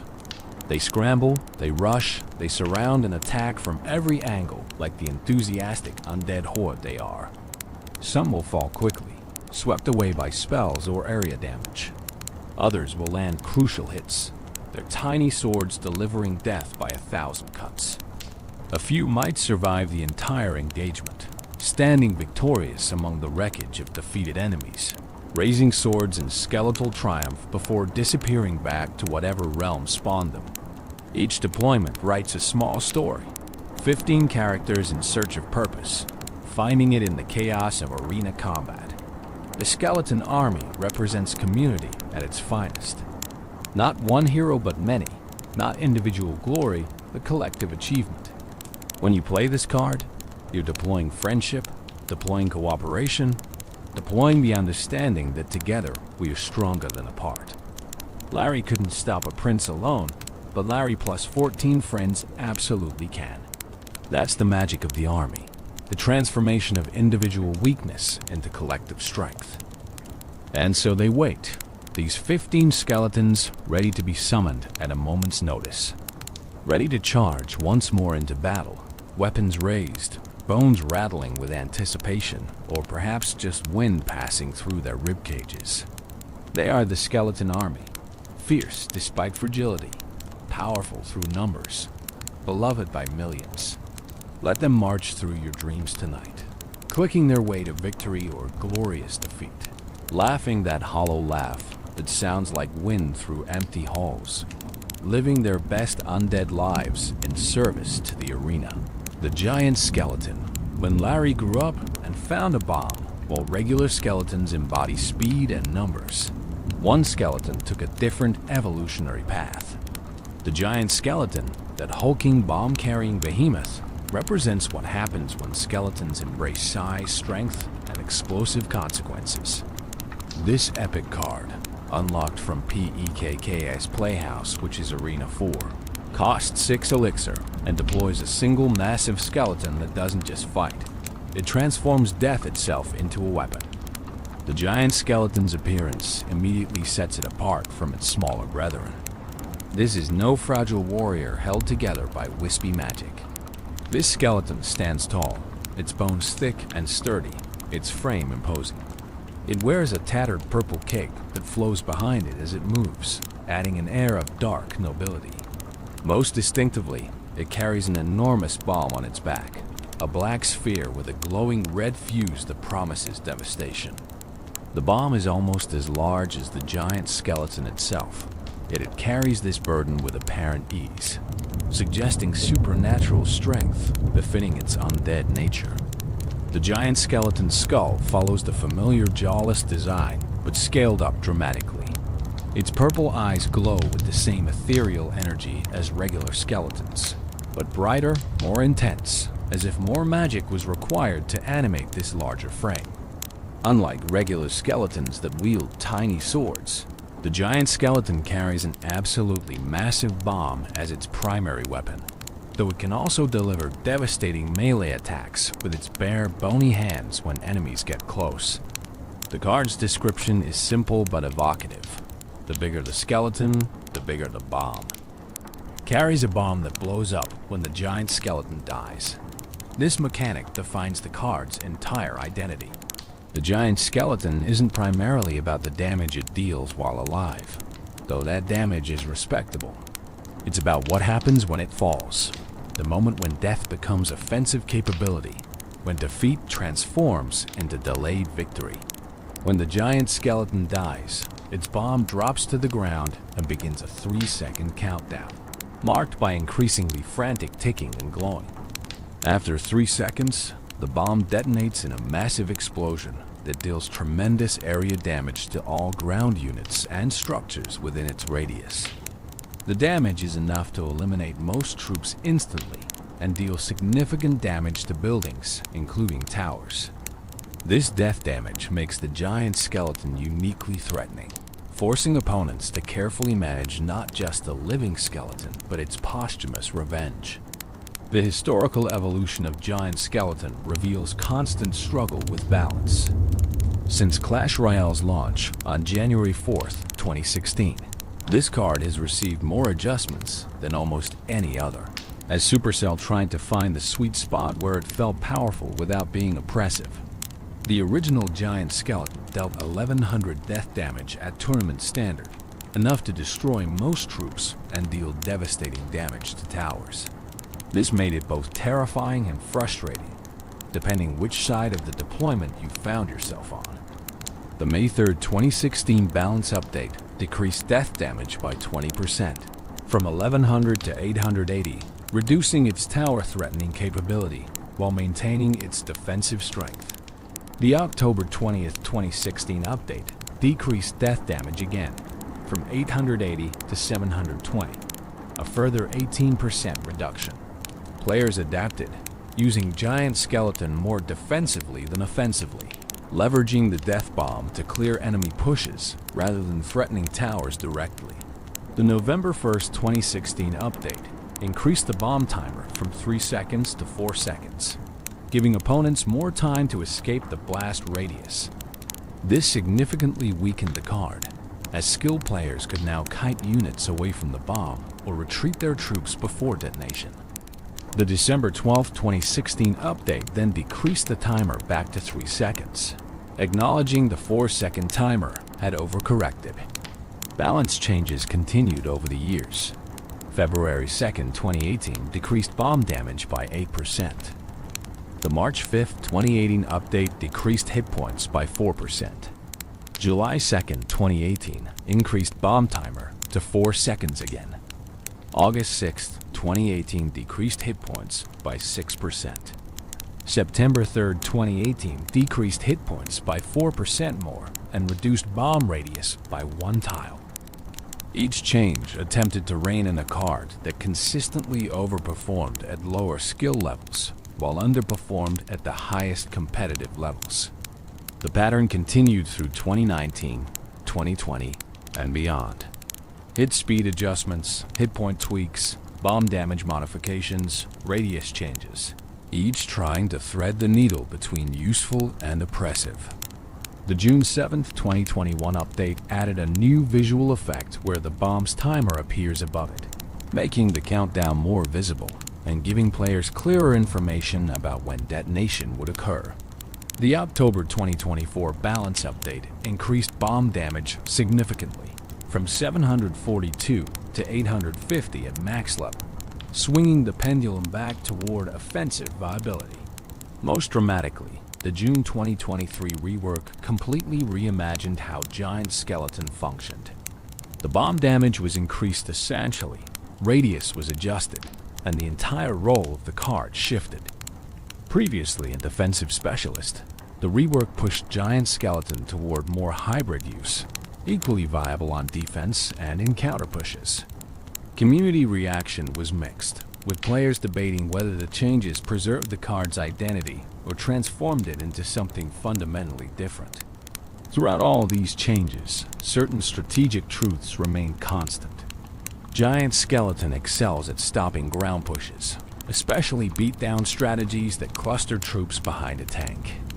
When opponents commit heavily to an attack, Giant Skeleton can be dropped in the middle of their push, tanking damage while its bomb threat forces either retreat or acceptance of massive casualties. Even if opponents eliminate the Giant Skeleton quickly, the bomb still detonates, potentially wiping out the entire push and creating positive elixir trades.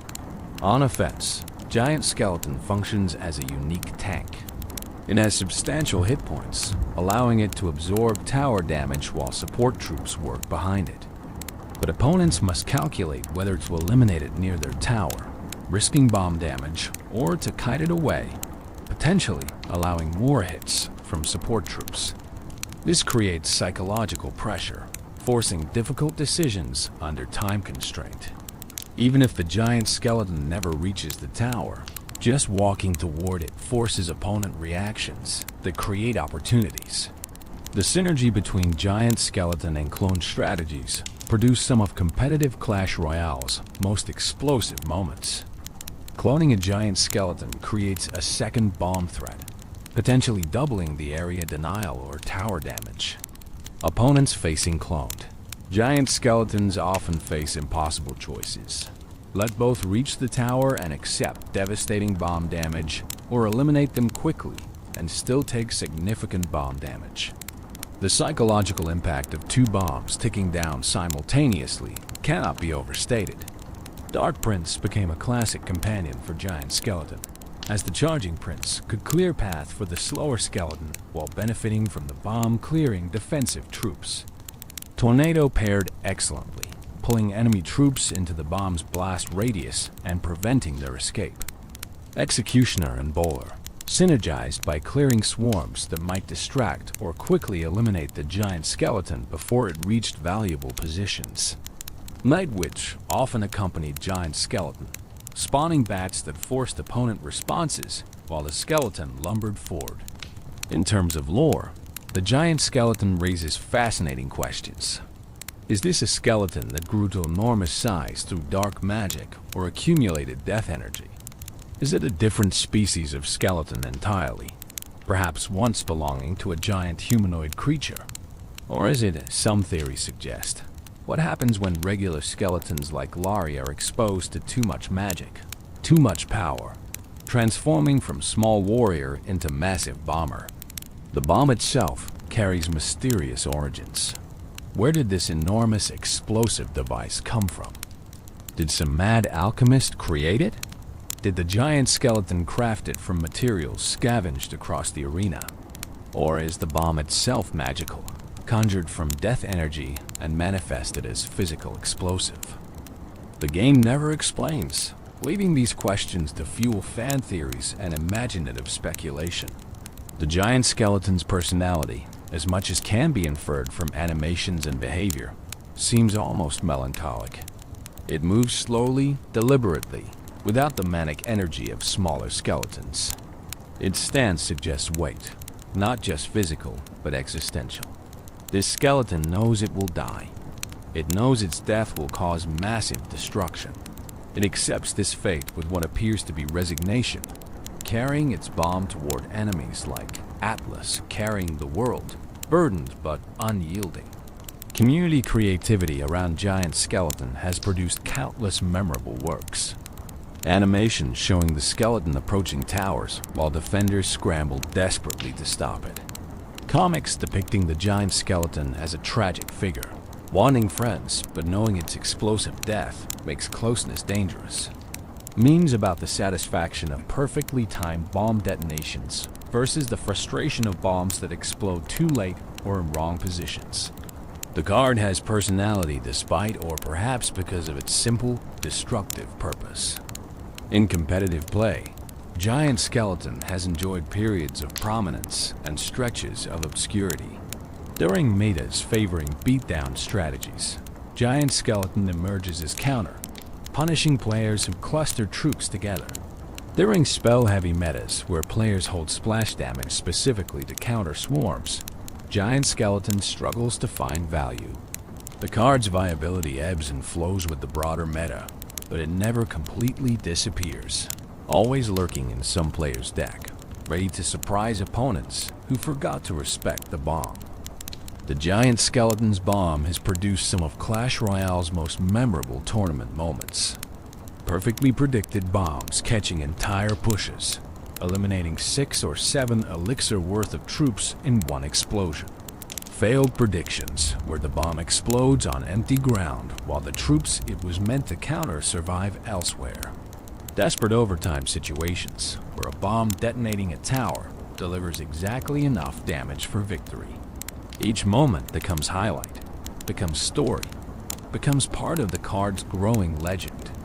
The visual spectacle of the bomb detonation deserves appreciation.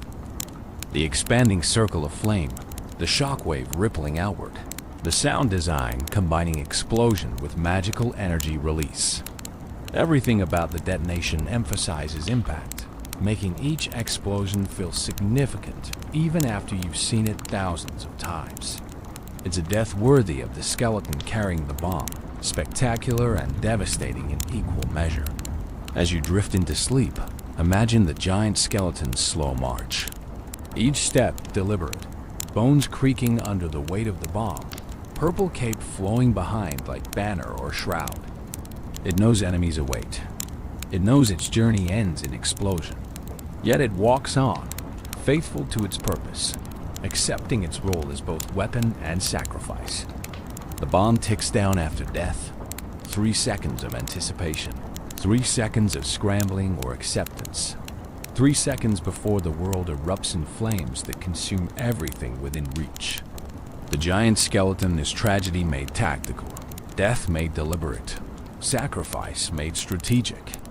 It is the skeleton that grew up, that took on greater burden in exchange for greater impact. Where Larry and his friends dance through battle with manic energy, the Giant Skeleton walks with grim determination. Where regular skeletons hope to survive and contribute, the Giant Skeleton knows its greatest contribution comes after life ends.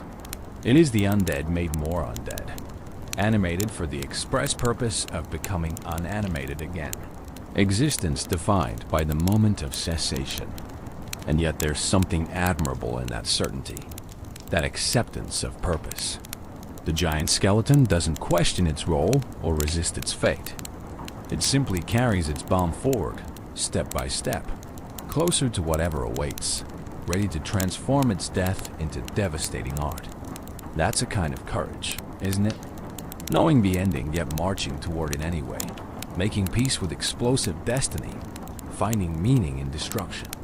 Let the Giant Skeleton guard your dreams tonight. That massive frame a wall between you and anything that might disturb rest. Trust in the bomb to eliminate threats, to clear away chaos, to create space for peace. The skeleton that grew up can protect you now, carrying its burden so you don't have to carry yours. Sleep soundly, knowing that somewhere in the arena, a giant skeleton is walking its eternal walk, counting down to an explosion that will echo through tomorrow. The witch, mother of skeletons and necromantic architect behind every army of skeletons, stands a summoner, a wielder of dark magic who calls bones from the earth and animates them with purpose. The witch, that purple-robed necromancer with her staff of power and army of undead servants, represents the source from which skeletons flow. This epic card, unlocked from PEKK's Playhouse, which is Arena 4, costs 5 elixir and deploys a ranged splash damage dealer who continuously spawns skeletons throughout her lifetime. The witch's visual design immediately communicates her dark nature. She wears flowing purple robes adorned with skull motifs, marking her as a practitioner of death magic. Her staff, topped with a glowing skull, serves as both weapon and necromantic focus. Her face is obscured by her hood, adding mystery and suggesting someone who has looked into death's realm long enough to be changed by it. Purple energy swirls around her, the same purple that glows in skeleton eyes, connecting her visually to her undead creations. Every few seconds, the witch spawns skeletons behind her. These skeletons are identical to those from the Skeleton's Card and Skeleton Army, having the same stats, speed, and behavior. They spawn in groups of 3, appearing in that familiar triangle formation. Over her lifetime, if left unchallenged, a single witch can spawn dozens of skeletons, creating a perpetual stream of undead warriors that overwhelm through attrition. She is Factory and Commander, Creator and Controller, the necromantic heart of skeleton society. The witch's attack consists of lobbing skulls from her staff in a splash damage arc. These projectiles travel through the air before impacting and dealing area damage to ground and air units. The splash radius allows her to clear swarms effectively, making her strong against other skeleton-based strategies, goblin gangs, and clustered troops. The damage is moderate, not devastating but respectable, enough to wear down targets over time while her skeletons do the primary offensive work. Since Clash Royale's launch on January 4th, 2016, the Witch has undergone numerous balance changes, reflecting ongoing struggle to make her competitively viable without being oppressive. Early versions spawned skeletons more frequently and had different damage profiles. Over time, Supercell adjusted her skeleton spawn rate, hit points, damage, hit speed, spawn speed, and various other statistics, searching for the balance point where she felt powerful without dominating matches. The January 13th, 2016 update increased witch hit points by 5%. The February 2nd, 2016 update increased her damage by 5% and decreased her skeleton spawn time from 8 seconds to 7 seconds, making her spawn skeletons more quickly. The May 3rd, 2016 update decreased her range from 6 tiles to 5.5 tiles.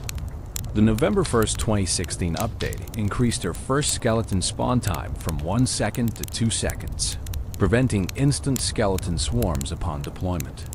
More significant changes came in later years.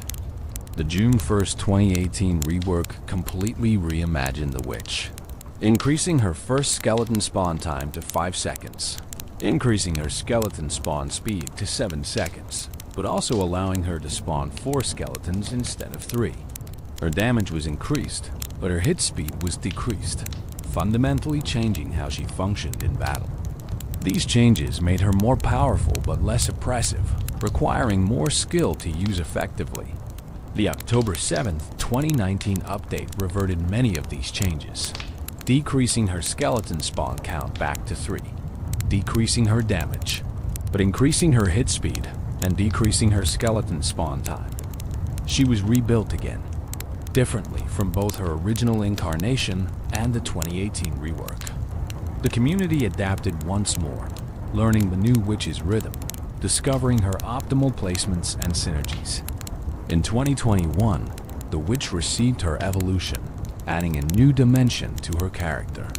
When evolved, the Witch becomes the Super Witch, her robes darker, her power greater, spawning big skeletons instead of regular skeletons. These big skeletons are larger, stronger, and more durable than regular skeletons, transforming the Witch from moderate threat to genuine win condition. The evolution emphasized her identity as Skeleton Matriarch, the ultimate expression of necromantic power.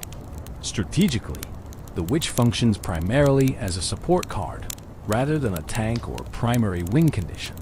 Her value comes from continuous skeleton generation, creating perpetual pressure that opponents must address. Place her behind a tank like Giant, Golem, or Lava Hound, and she spawns skeletons that protect the tank while dealing damage. She converts defense into offense, transforming a simple defensive Witch into a counter-push threat that can spiral out of control if ignored. On defense, the Witch excels against swarms and ground-targeting troops. Her splash damage clears skeleton armies, goblin gangs, and bats quickly. Her spawn skeletons distract single-target threats like Prince, P.E.K.K.A., or Mini P.E.K.K.A., buying time for towers to deal damage while preventing charge abilities. A well-placed Witch can stop ground pushes single-handedly, then transition into offense with her surviving health and accumulated skeleton bodyguards. Rocket kills her instantly, though at neutral elixir trade. Lightning hits her and nearby troops simultaneously, making it efficient if opponents can catch her with support units. Mini P.E.K.K.A, Prince, and other high-damage troops can reach and eliminate her before her skeletons overwhelm them if they read properly supported or have clear paths. The relationship between Witch and her skeletons has inspired significant lore speculation. Is she their creator, literally animating bones with dark magic? Is she their commander, calling forth skeletons that already exist in some netherworld? Is she their mother, as her title Mother Witch in some contexts suggests, giving birth to undead children through necromantic means?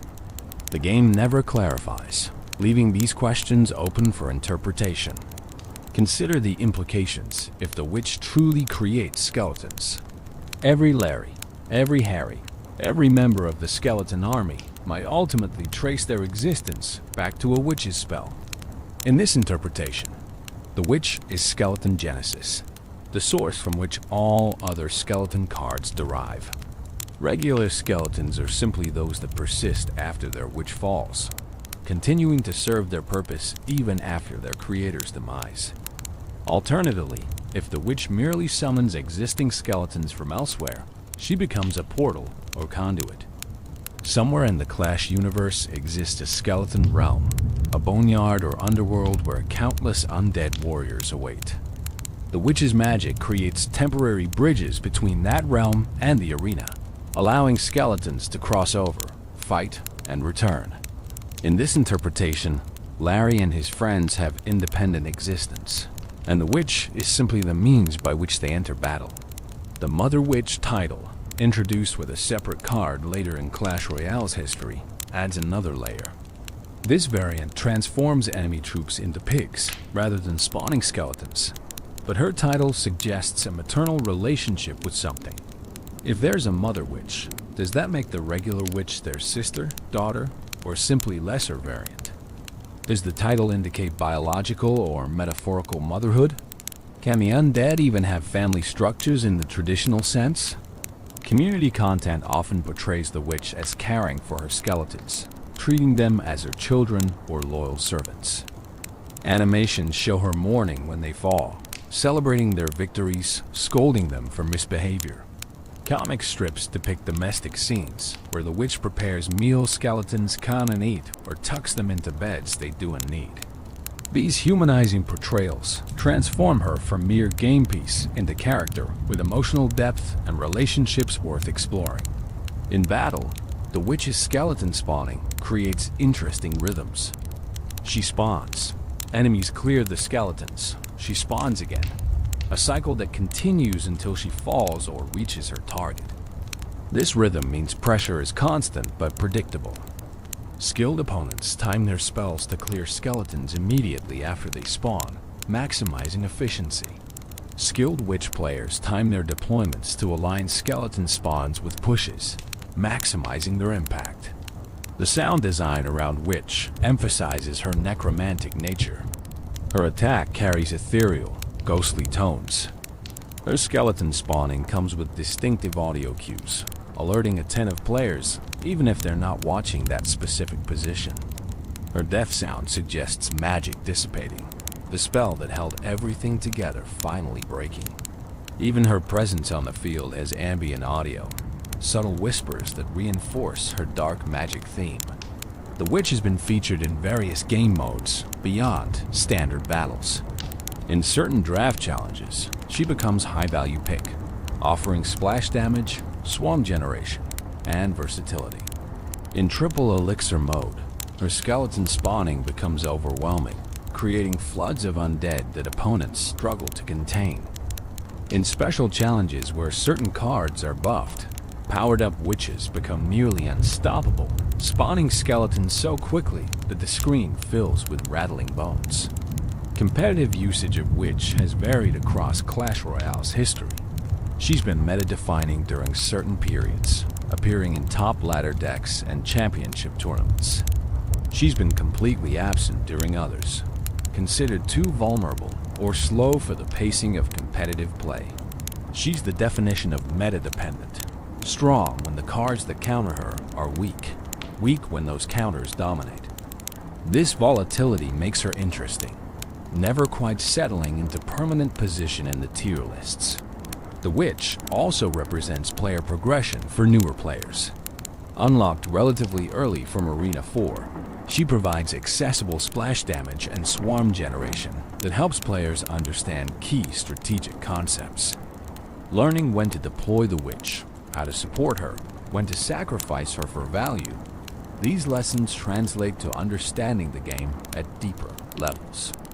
Many players remember their first Witch, the excitement of unlocking that epic card and trying it in battle for the first time.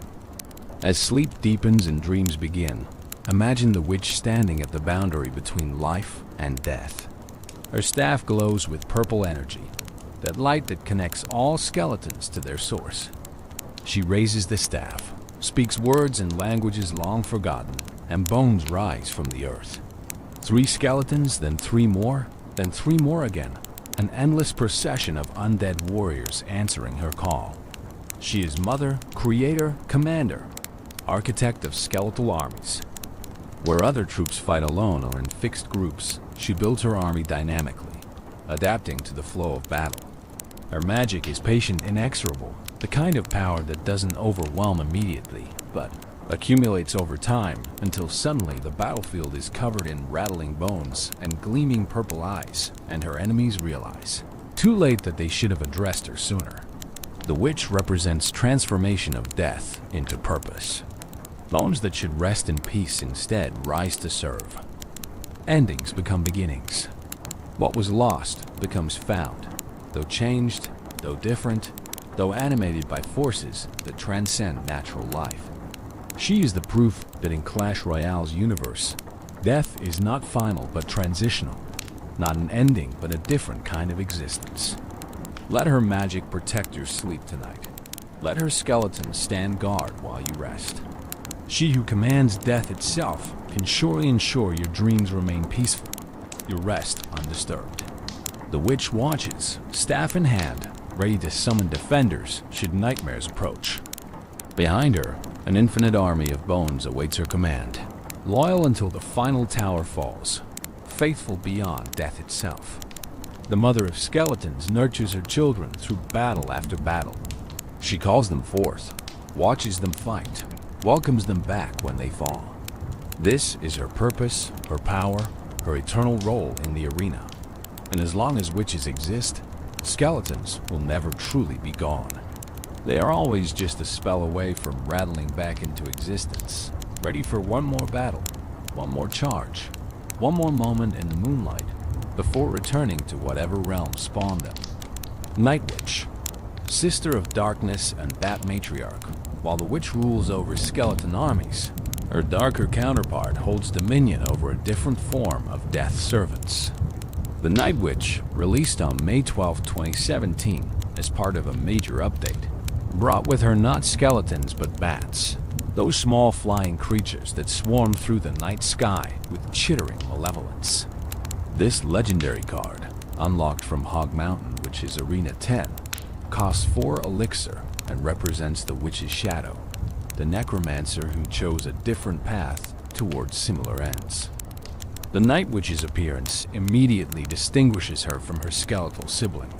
Where the Witch wears purple, the Night Witch wears black with purple accents.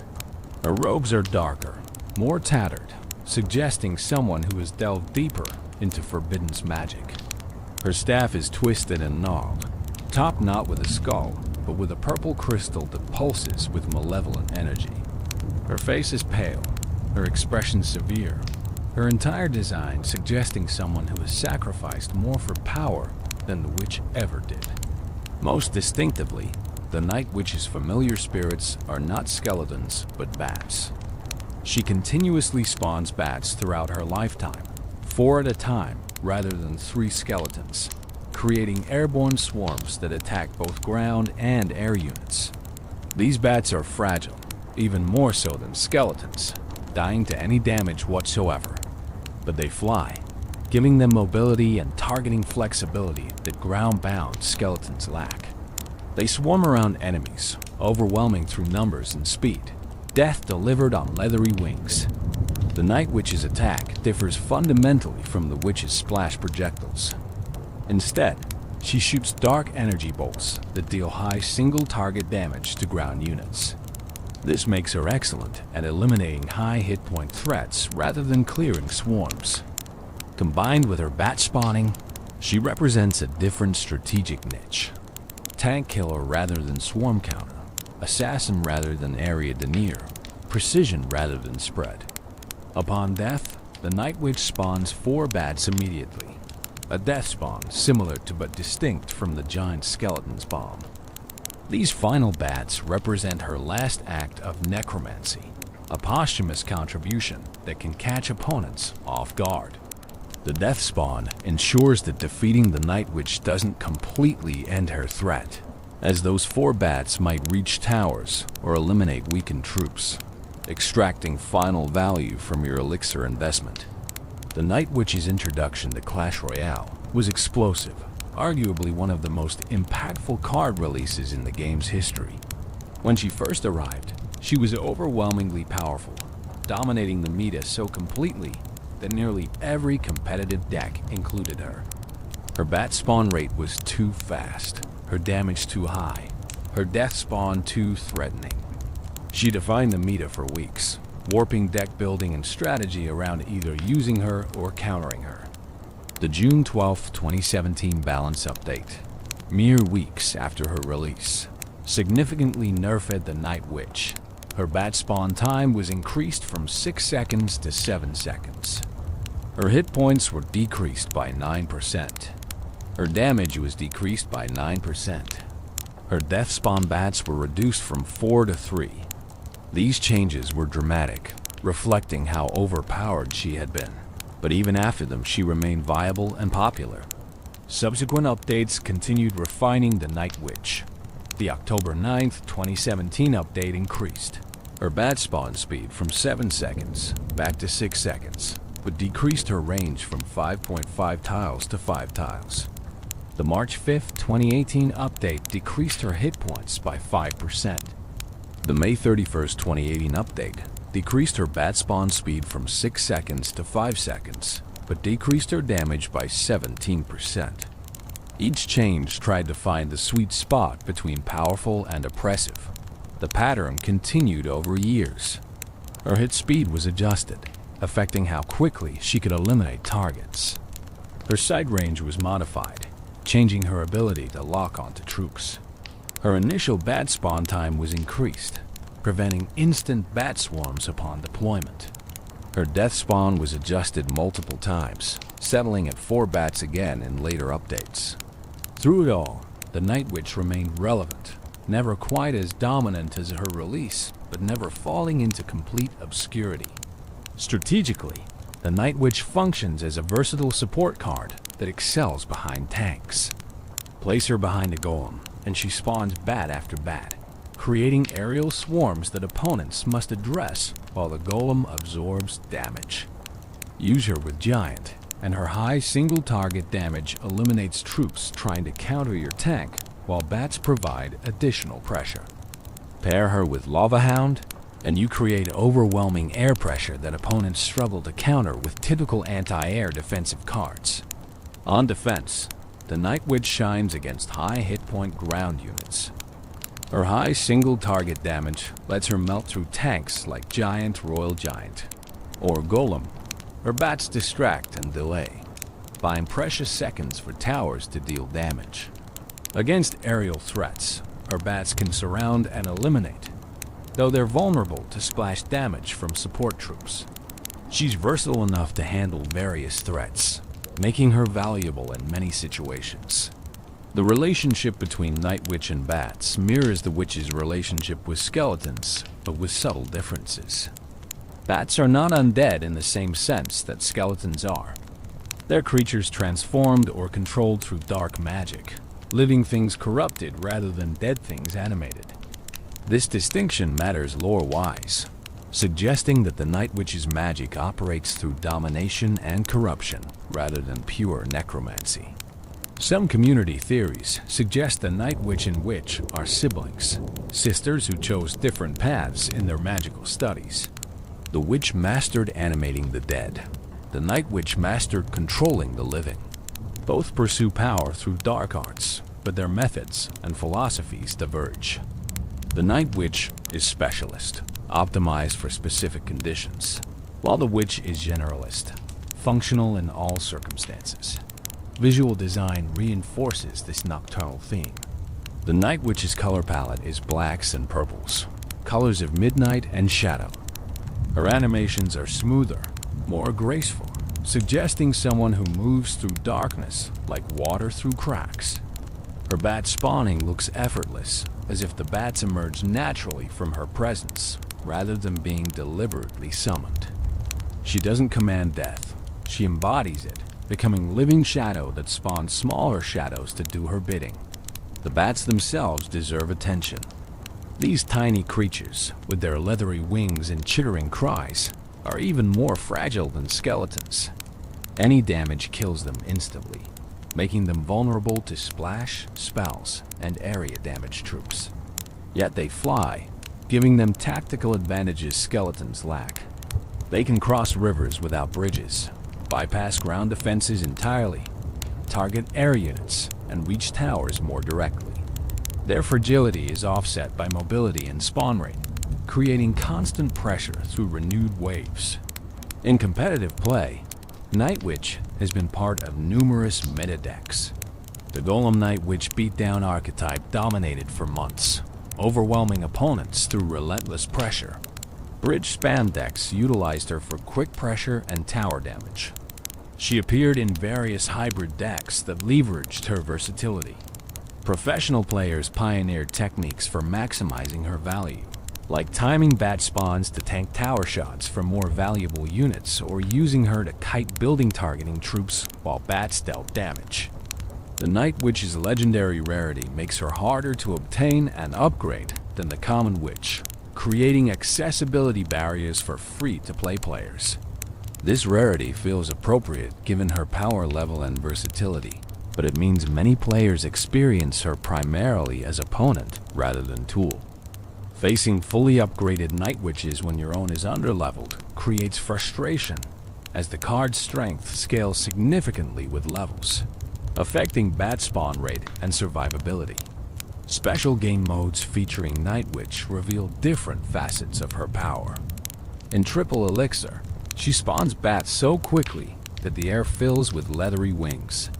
In draft challenges, she becomes premium pick, offering versatility and win condition potential simultaneously. In challenges where certain rarities are banned, her absence is felt immediately, highlighting how much her presence shapes strategies and deck building. The Night Witch has become so integral to certain playstyles that her removal fundamentally changes how those decks function. Animations depict her as more sinister than the Witch, more willing to embrace morally questionable magic. Fan art frequently shows her in dramatically shadowed settings, surrounded by swirling bats and dark energy. Comics contrast her seriousness with the Witch's occasional whimsy, suggesting personality differences alongside their magical specializations. The Night Witch is the one who didn't hesitate, who dove into forbidden knowledge without reservation, who paid whatever price power demanded. The bats she commands reflect this darker commitment. While skeletons retain some cartoonish charm, despite being undead, bats feel more genuinely threatening.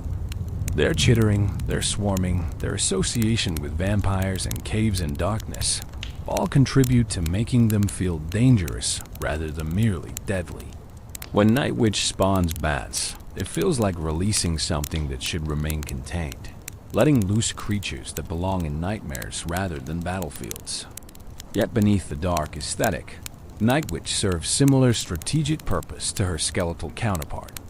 Both are support cards that spawn secondary units continuously. Both convert defense into offense effectively.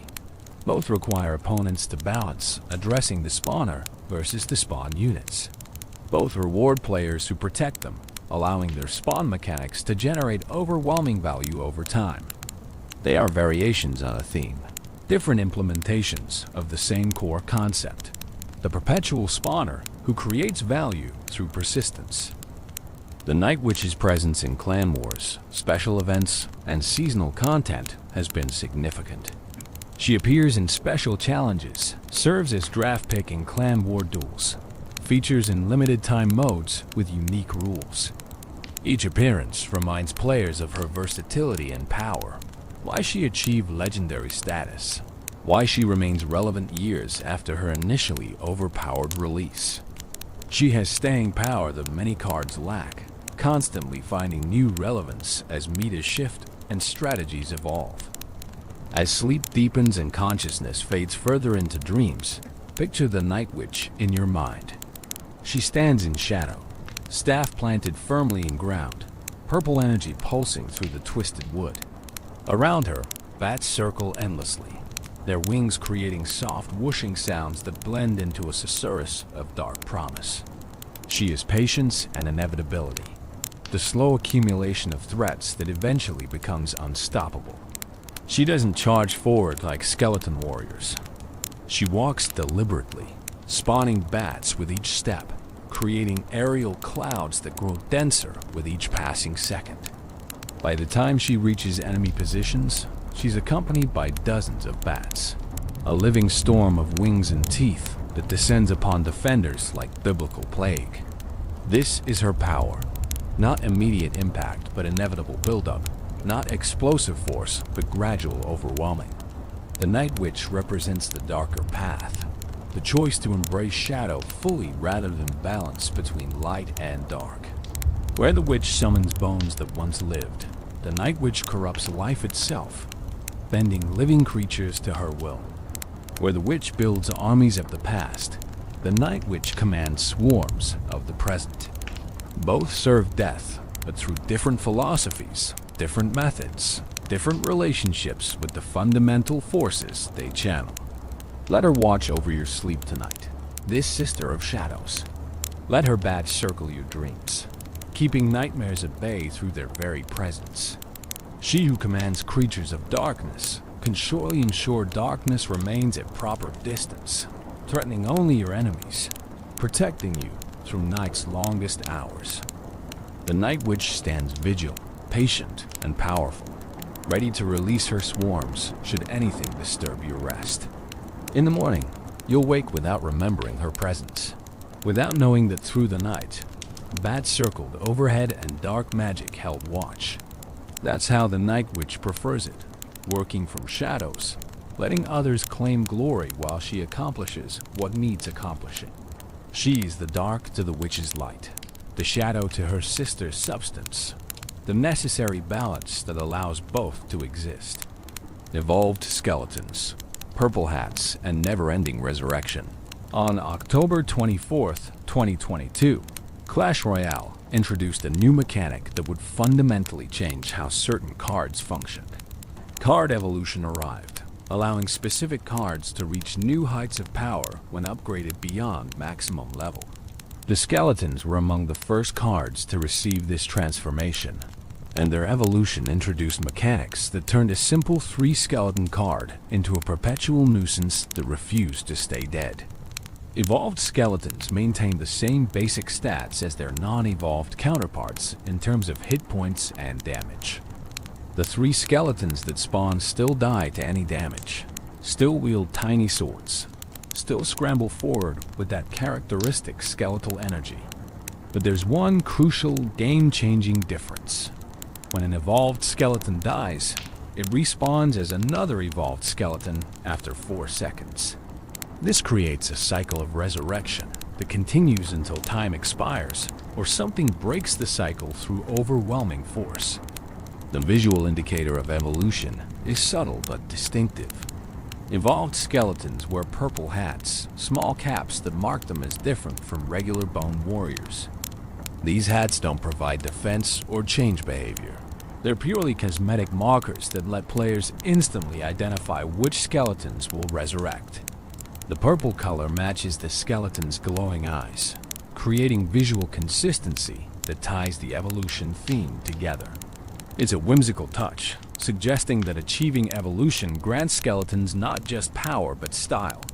The evolution mechanic transforms how players use and opponents counter the skeleton's card. Regular skeletons, once eliminated, are gone until you cycle back to the card and deploy it again. Evolved skeletons return automatically, creating pressure that persists far longer than the 3 elixir investment suggests. They become defensive permanents, constantly respawning to distract and damage threats. They become offensive persistence, continuously attacking towers unless completely stopped. To evolve cards, players must reach King level 14, the maximum King level. They need the card at maximum level, requiring significant time and resources for common cards like skeletons. Then they need evolution shards, special items that accumulate slowly through various game modes and occasionally through shop purchases. Finally, they need gold, the universal currency that gates all upgrades. The combined requirements make evolution accessible primarily to dedicated players or those willing to spend money, creating power disparities that sparked community debate. When first introduced, evolved skeletons immediately impacted the competitive meta. Their persistent respawning made them exceptionally valuable on defense, as they continuously distracted and damaged troops without requiring additional elixir investment. On offense, they provided constant chip damage, requiring opponents to address them repeatedly or accept slow tower deterioration. The 4-second respawn timer proved short enough that properly protected, evolved skeletons could chain resurrections indefinitely. Balance adjustments followed quickly. The November 7, 2022 update increased the respawn time from 4 seconds to 6 seconds, giving opponents more breathing room between skeleton waves. This change reduced their oppressive feel without eliminating their core strength. The evolution remained powerful, but required more careful protection and strategic placement. Further minor adjustments tweaked their power level over subsequent months. Strategically, evolved skeletons function differently from their regular counterparts. With regular skeletons, you accept that they're temporary, disposable tools that provide value then disappear. With evolved skeletons, you invest in permanence, creating threats that require sustained attention or hard counters. They're less about immediate impact and more about maintaining pressure, about creating problems opponents must repeatedly address. On defense, evolved skeletons shine against predictable attacks.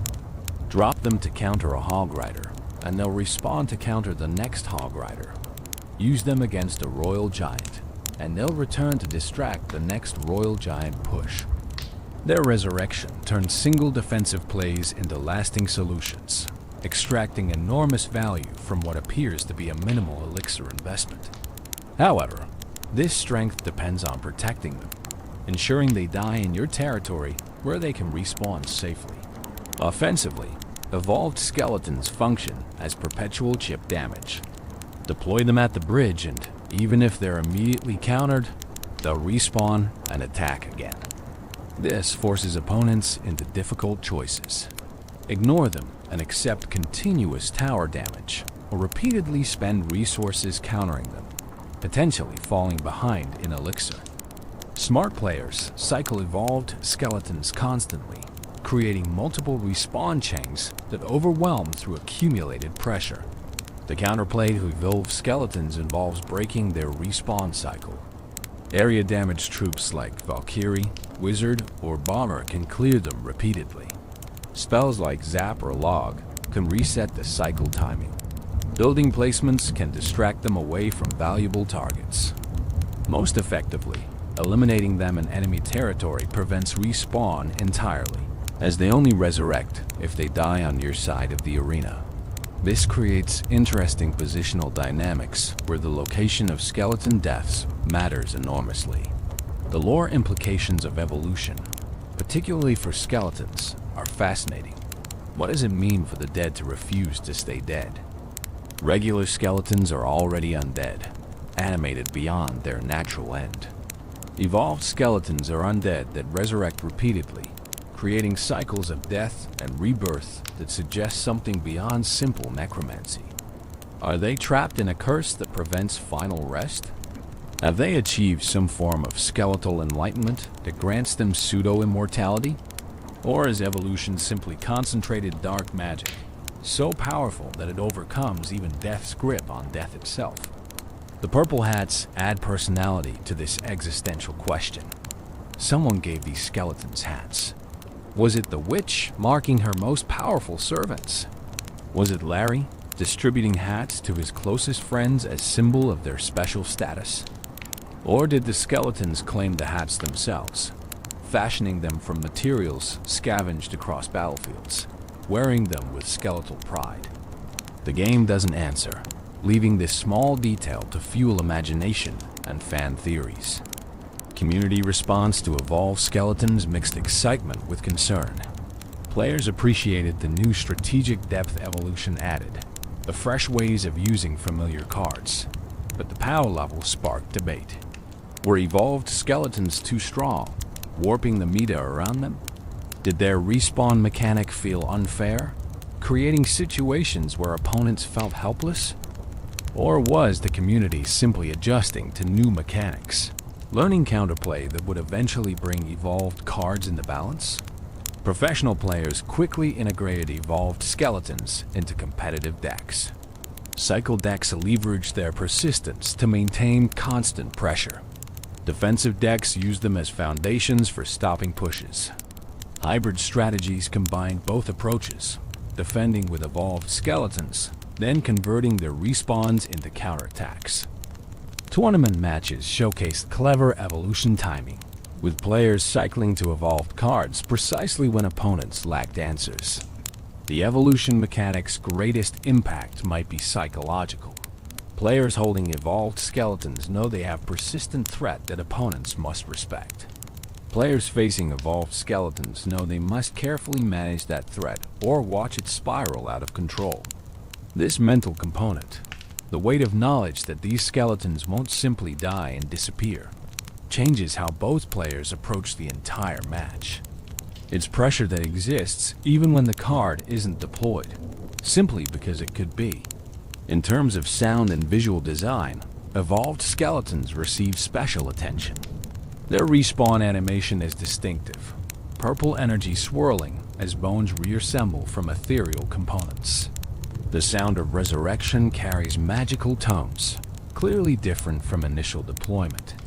These design choices ensure players immediately recognize when skeletons are respawning versus being freshly deployed, maintaining clarity even during chaotic battles. The community has created extensive content around evolved skeletons. Guides explaining optimal usage, when to protect respawns versus when to let skeletons die in enemy territory. Montages showing endless chains of resurrection. Skeletons dying and respawning dozens of times in single matches. Memes about opponents' frustration facing infinite skeleton loops. Discussions debating whether the evolution mechanic is healthy for the game or problematic power creep. Consider also the philosophical dimension of never-ending skeletons. In stories, undead that cannot be permanently killed are typically horrors, curses, problems to be solved rather than powers to be celebrated. But in Clash Royale, this eternal return becomes tactical advantage, strategic tool, blessing rather than curse. It's a fascinating inversion of traditional undead narratives, where resurrection is desirable rather than tragic, where refusing to stay dead is victory rather than damnation. As you descend deeper into sleep, imagine evolved skeletons in their endless cycle. 3 warriors fall in battle, bones scattering across arena floor. Purple energy swirls, and they rise again. Hats slightly askew, but spirits undimmed. They charge once more, knowing death is temporary, that they'll return again and again until victory is achieved or time expires. They are persistence incarnate, the refusal to accept defeat, the embodiment of try again, taken to supernatural extremes. Let them guard your dreams with their immortal vigilance. When nightmares approach, the skeletons fall defending you. 4 seconds pass, and they rise again, ready to face the same threats once more. They cannot be permanently defeated because they cannot permanently die. They are evolution's gift to those who need protection that never wavers, defense that never rests. Warriors who literally cannot quit because quitting would require staying dead, and they've evolved beyond death's ability to hold them. The purple hats bob in rhythm with their movements, marking them as special, as chosen, as evolved beyond their common origins. Larry and his friends reach new heights, not through size or strength, but through transcending death itself. They are skeletons squared, undead made more undead, the already impossible made more impossible still. And they march through your dreams wearing those ridiculous purple hats with absolute dignity, because style matters even when your bones held together by dark magic and stubborn refusal to rest. Evolution made skeletons immortal in the most literal sense possible. They don't just survive, they return. They don't just persist, they resurrect. They are the answer to the question, what if skeletons simply refuse to accept defeat? And that answer is terrifying for opponents, comforting for allies, and absolutely fascinating for anyone who appreciates the philosophical implications of animated bones that won't stay unanimated. Sleep soundly, knowing that somewhere in the arena, evolved skeletons are dying and respawning, maintaining eternal watch, ensuring that no threat goes unchallenged, that no tower stands undefended, that no battle is truly over until time expires. They are the warriors who learn that death is optional, that endings are merely transitions, that with enough determination and a sharp purple hat, even the smallest skeleton can become eternal. The Skeleton King, from Larry to royalty on October 26, 2021. Clash Royale introduced champions, a new rarity of cards that could only be unlocked from King level 14, and brought unique abilities that no other troops possessed. Among the first 3 champions released was the Skeleton King, and the community immediately recognized him as potentially connected to skeleton lore as most beloved character, Larry himself. The Skeleton King stands as the largest, most imposing skeleton in the game. He towers over regular skeletons, dwarfing even the giant skeleton in presence and authority. His appearance immediately communicates royalty. He wears an ornate crown, golden and glittering, sitting atop his skull with undeniable majesty. He carries a massive club, larger than several regular skeletons combined, capable of delivering devastating area damage with each swing. His bones appear thicker, sturdier, suggesting supernatural durability befitting a monarch. His purple cape flows behind him as he moves, the same purple that marks all skeleton units, connecting him to his subjects through shared coloration. His eyes glow with intense purple light, brighter than any regular skeleton, as if concentrated power or authority manifests through more brilliant luminescence. Everything about his design screams importance, power, leadership. This is not merely a skeleton. This is the skeleton, the king of all bones, the ruler of the undead realm. The Skeleton King's most distinctive feature is his ability, Soul Gathering. When activated, all troops within range that die contribute their souls to the Skeleton King, granting him increased damage. Additionally, he can resurrect fallen troops as skeletons that fight for him, bringing back even enemy units as undead servants. This ability, thematically perfect, connects him to skeleton lore, positioning him as the ultimate necromancer, the being who commands death itself rather than being merely subject to it. The resurrection mechanic feels like evolution of the witch's skeleton spawning, where she continuously creates skeletons from nothing. The Skeleton King transforms death itself into skeleton warriors. Fallen allies, defeated enemies, even other skeletons once they die, can all be resurrected by the King's power. He is recycler of death, ensuring nothing truly ends while he reigns, converting every casualty into another undead servant. The theory that Larry became the Skeleton King draws primarily from the animated short, Lost and Crowned. In this film, Larry steals the Red King's crown, triggering a series of misadventures that see the crown damaged and Larry punished. The Skeleton King's crown bears visual similarity to the crown from the animation, suggesting narrative connection.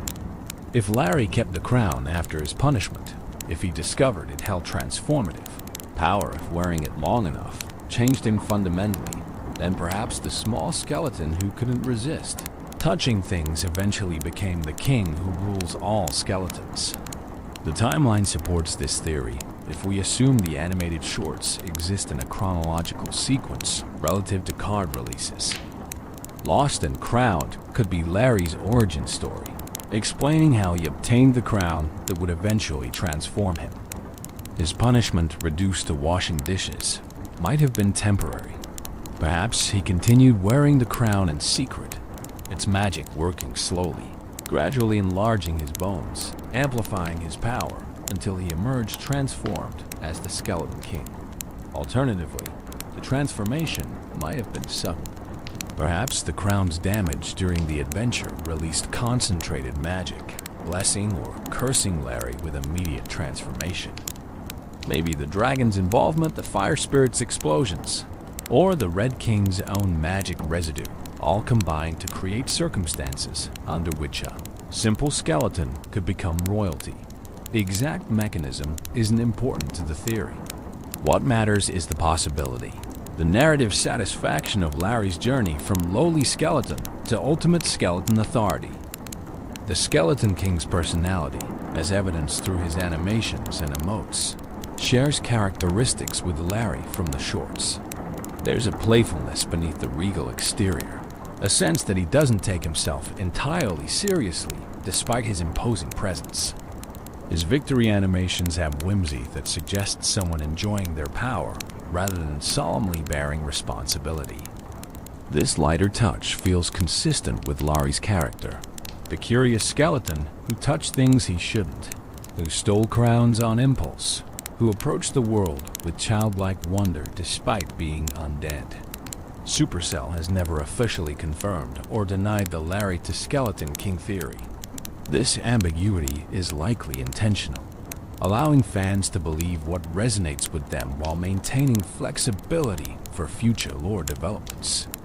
The company seems to appreciate that sometimes fan theories enhance engagement more than official declarations would. By leaving the connection implied rather than explicit, they invite community participation in skeleton lore, making players co-creators rather than merely consumers. Competitively, the Skeleton King has been impactful since his release. His high hit points make him difficult to eliminate quickly. His area damage allows him to clear swarms and pressure multiple targets simultaneously.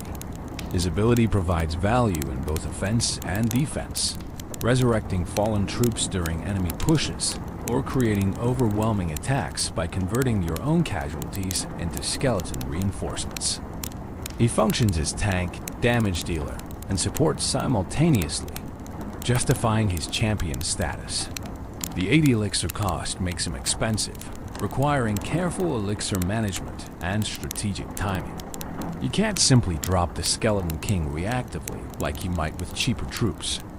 He represents significant investment that must be protected and leveraged properly.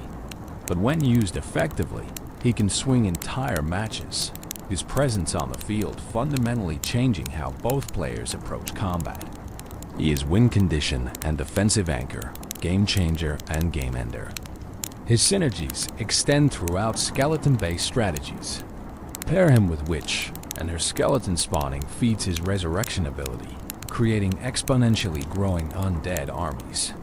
Use him with Graveyard, and fallen graveyard skeletons can be resurrected, extending the spell's impact. Combine him with Skeleton Army, and you have numerical superiority backed by royal authority, swarms led by their king into glorious battle. The Skeleton King also introduced champion cycle mechanics to the game. Once deployed, he must be defeated and respawn before you can deploy him again. This creates risk-reward decisions around when to commit your champion. Deploy him too early, and he might die without extracting full value, forcing you to wait through respawn timer during crucial moments. Deploy him too late, and you've left powerful tool unused, potentially losing matches you could have won. Mastering champion timing separates skilled players from merely competent ones. In terms of lore significance, the Skeleton King represents culmination of skeleton evolution in Clash Royale. From common 3 skeleton card, to epic skeleton army to legendary Night Witch, and now champion Skeleton King, skeletons have climbed the rarity ladder, proving their worth at every tier.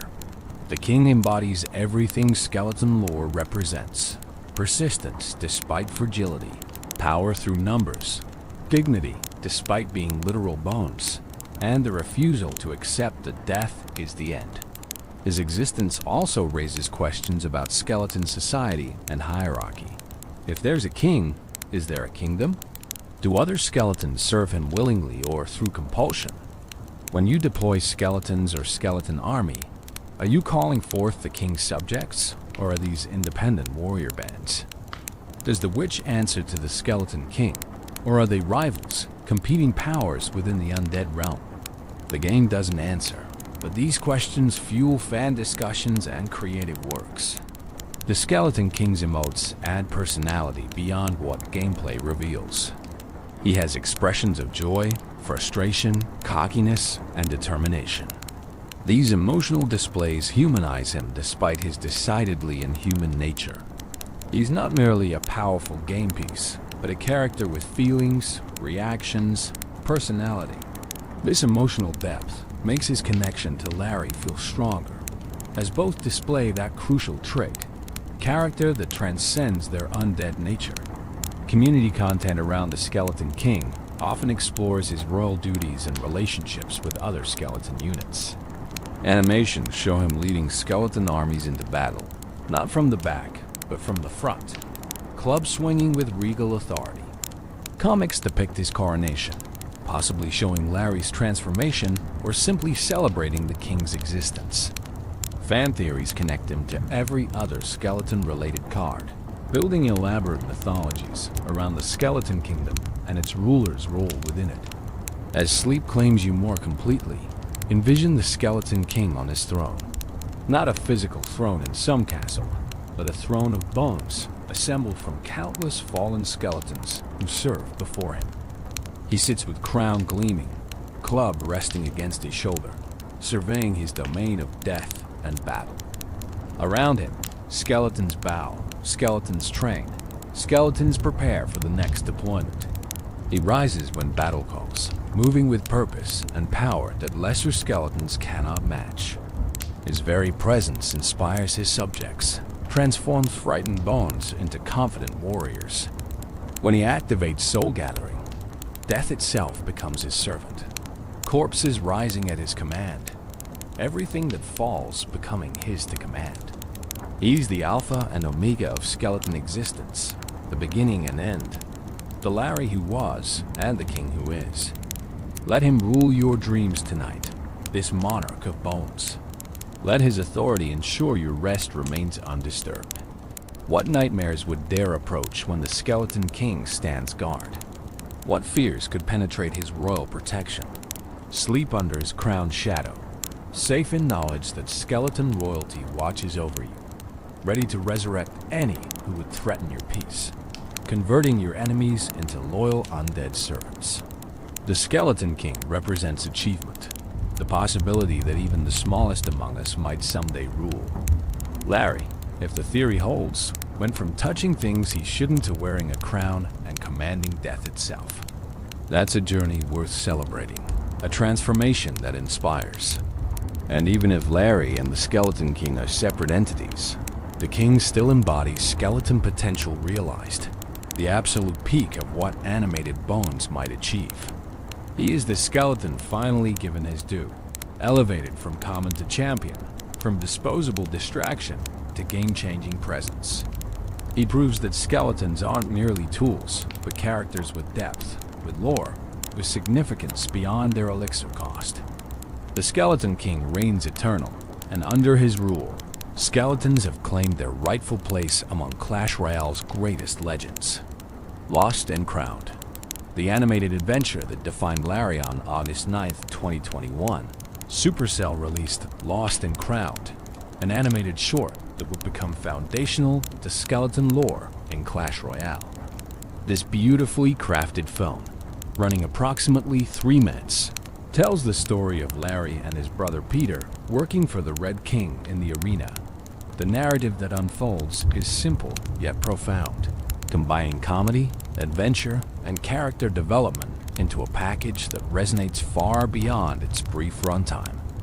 The short opens with Larry and Peter performing maintenance work in the Red King's castle or arena facilities. They're janitors, essentially, skeletons given the unglamorous job of keeping things clean and functional. This immediately establishes them as everyman characters, workers rather than warriors, skeletons with jobs beyond battle.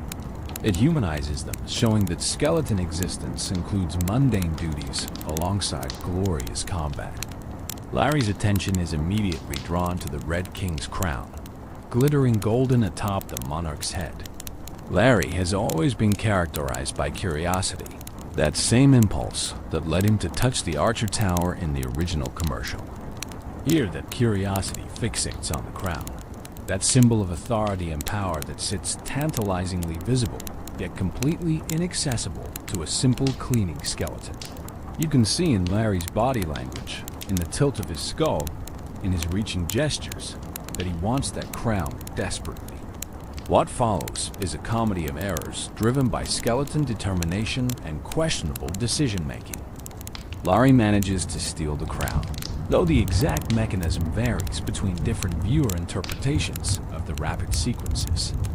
With crown in hand, Larry and Peter must navigate the castle's defensive systems, chambers filled with traps designed to protect valuable items from thieves. The fact that the crown was improperly secured before they stole, it raises interesting questions about the Red King's security, protocols, or perhaps his trust in his skeleton employees. The Fire Spirit sequence provides some of the animation's most memorable moments. Larry and Peter encounter fire spirits, those small explosive elementals that hover and burn with manic energy. The skeleton's attempts to avoid or neutralize the fire spirits result in cascading chaos, explosions triggering more explosions, flames spreading through chambers and chain reactions of fiery destruction. The animation quality shines here, with fluid movements and dynamic camera angles that create genuine tension despite the comedic tone. Peter proves himself a loyal brother throughout the ordeal, staying with Larry despite the increasingly dangerous situations Larry's theft has created. This brotherly bond adds emotional weight to the narrative. These aren't just two random skeletons. They're family, connected by something deeper than simply being spawned by the same witch. Their relationship suggests that skeletons have social structures, family bonds, relationships that matter beyond mere unit deployment. The dragon's lair represents the adventure's climax. Having escaped the fire spirits and navigated countless traps, Larry and Peter find themselves in a chamber dominated by a massive dragon, possibly a juvenile or sleeping dragon that suddenly awakens. The scale contrast is powerful. Two tiny skeletons, one wearing a stolen crown, facing a creature that could incinerate them with a single breath. Yet they persist, somehow surviving through a combination of luck, quick thinking, and skeletal resilience. The crown becomes damaged during the dragon encounter, dented or cracked depending on how you interpret the visual damage shown. This detail becomes crucial for theories about Larry's eventual transformation into the Skeleton King. The crown's damage might have released magic, altered its properties, or simply made it wearable for a skeleton, whereas the perfect crown would have been too large or incompatible with skeletal anatomy. Eventually, Larry and Peter manage to return the crown to the Red King, though it's no longer in pristine condition. The king's reaction is disappointment rather than fury, suggesting he has some fondness for his skeleton employees despite their criminal behavior. The punishment is gentle by royal standards.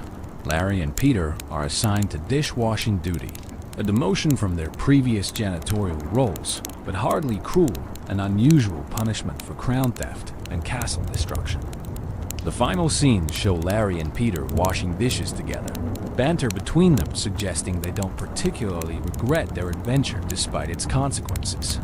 They're together, they survived, they experienced something beyond their normal existence. The crown theft, the chase, the dragon, all of it created memories and stories worth more than the punishment they received. It's a satisfying conclusion that acknowledges consequences while maintaining the lighthearted tone throughout. Lost and Crowned achieves several crucial things for Clash Royale's lore. First, it established Larry and Peter as distinct characters with personalities, relationships, and agency. They're not merely game pieces, but beings who make choices, albeit questionable ones. Second, it showed skeleton society beyond battle, revealing that skeletons have jobs, hierarchies, and lives that extend past the 3 seconds they typically survive in arena combat. Third, it created narrative foundation for the Skeleton King theory, providing origin story for how a simple skeleton might obtain the crown that would transform or mark him as royalty. The animation quality itself deserves recognition. The movements are fluid and expressive, giving the skeletons impressive range of body language despite lacking faces capable of detailed expression. The environments are richly detailed, showing the Red King's castle as lived in space rather than abstract background. The action sequences are dynamic and well choreographed, maintaining clarity even during chaotic moments. It's professional-grade animation that respects the source material while elevating it. The short's soundtrack complements the action perfectly, with music that swells during dramatic moments and softens during character beats. Sound effects are satisfying, from the clatter of skeleton bones to the whoosh of fire spirits to the dragon's intimidating presence. Even without dialogue beyond occasional skeletal noises, the audio design communicates everything necessary for understanding the narrative and emotional beats. Community response to Lost and Crowned was overwhelmingly positive. Fans celebrated seeing beloved characters receive proper animated treatment. The short was analyzed frame by frame, with viewers discovering small details and Easter eggs hidden throughout. It inspired fan art, fan fiction, and extensive discussions about its implications for Clash Royale lore. Supercell had created something that transcended marketing, becoming genuine entertainment that enriched player connection to the game. The short also raised interesting questions that remain unanswered. Why did Larry want the crown so badly? Was it simple kleptomania, the same impulse that made him touch the Archer Tower? Or did he sense something about the crown, some connection or destiny that drew him to it? Why did Peter help him despite knowing it was wrong? Brotherhood? Or does he also feel the crown's pull, supporting Larry's quest even if he doesn't fully understand it? What happened to the crown after Larry and Peter returned it? Did the Red King have it repaired? Did he discard it as damaged? Or, as the Skeleton King theory suggests, did Larry manage to keep it after all, perhaps as partial payment for his labor, or through another theft we never witnessed? The animation doesn't show us, leaving these crucial plot points open for interpretation and speculation. The dragon's role also invites questions. Why was a dragon living in the Red King's castle? Is it a pet? A prisoner? A guard? Does it relate to other dragon cards in the game, like Baby Dragon or Inferno Dragon? Or is it unique, an individual creature whose story intersects with Larry's just this once? The animation treats the dragon as obstacle rather than character, but its presence suggests depths to arena world building that other content only hints at. Lost and Crowned exists in a peculiar narrative space. It's clearly part of Clash Royale's official lore, released by Supercell through official channels. Yet it's also somewhat divorced from the game itself, telling a story that doesn't directly connect to gameplay mechanics or match outcomes. It's world building, character development, lore enrichment that asks nothing of players except that they watch and enjoy. This willingness to create content that exists for its own sake, rather than serving immediate game promotion, demonstrates Supercell's investment in their universe.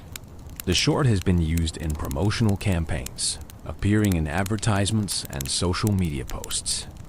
But it's also become something players seek out independently, something they share with friends who don't play Clash Royale, something that stands as entertainment regardless of game knowledge. A well-crafted story with appealing characters transcends its original purpose, becoming a cultural artifact that outlives its marketing intent. As you drift deeper into dreams, let Lost and Crowned play in your mind. See Larry reaching for that glittering crown, unable to resist despite knowing consequences await. Watch Peter loyally following his brother into danger, their bond stronger than common sense. Feel the heat of fire spirit explosions, the terror of the dragon's chamber, the relief when they survive against all odds.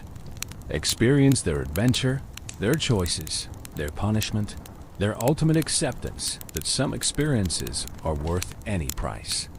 Larry and Peter's story reminds us that curiosity, while dangerous, leads to adventures worth having. That loyalty to those we care about matters more than following rules. That consequences, while unavoidable, can be survived and even embraced. That simple skeletons can have complex motivations, can want things beyond their assigned roles, can dream of crowns even when they know crowns aren't meant for creatures like them. Lost and Crowned gave skeletons depth, narrative, the beginning of mythos that players would build upon for years to come. It transformed Larry from meme into protagonist, from running joke into hero of his own story. And in doing so, it elevated all skeletons, showed that even the most disposable units in the game could be characters worth caring about, worth creating content around, worth dreaming about as Sleep finally claims you fully. Tombstone and skeleton spawners. Buildings that bleed bones. Not all skeletons enter the arena through direct deployment. Some emerge from structures, spawn continuously by buildings that serve as skeletal factories, producing warriors at regular intervals until destroyed or time expires. The Tombstone, introduced early in Clash Royale's history, represents the classic skeleton spawner, a building that creates tactical advantages through persistent troop generation rather than direct damage or defensive mechanics. The Tombstone unlocks from Bone Pit, appropriately Arena 2, and costs 3 elixir to deploy. It's a rare building card that spawns skeletons at regular intervals throughout its 30-second lifetime. The building itself appears as a weathered gravestone, cracked and ancient, emanating purple necromantic energy that marks it as more than mere stone. The visual design immediately communicates its purpose. This is where skeletons come from, the literal tombstone from which the undead rise. Every 2.9 seconds, the Tombstone spawns one skeleton, continuing this production until the building is destroyed or its lifetime expires. Additionally, when destroyed, the Tombstone spawns 4 skeletons as a death spawn, similar to the Night Witch's posthumous bat production.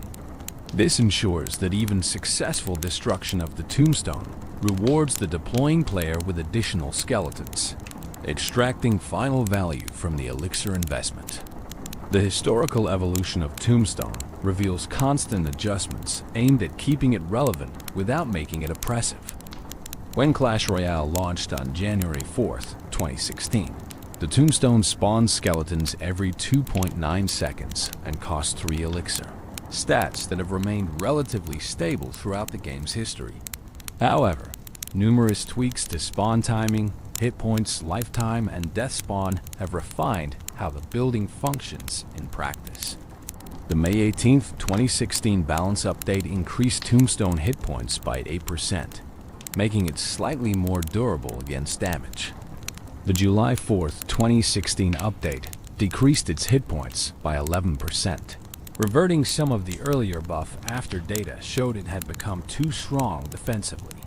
The January 23, 2017 update increased its lifetime from 40 seconds to 60 seconds while decreasing hit points by 30%, fundamentally changing its role from durable structure to fragile but long-lasting spawner. Later updates continued the refinement process. The June 12, 2017 balance update decreased lifetime from 60 seconds back to 40 seconds while increasing hit points, trying to find optimal balance between duration and durability. The October 9, 2017 update decreased spawn speed from 2.9 seconds to 2.5 seconds, making it spawn skeletons faster, but reducing its lifetime to 30 seconds. Each change affected how players used Tombstone and how opponents countered it, creating evolving strategies around this seemingly simple building. The death spawn mechanic has also been adjusted multiple times. Originally spawning 4 skeletons, it was reduced to 3 at one point, then increased back to 4.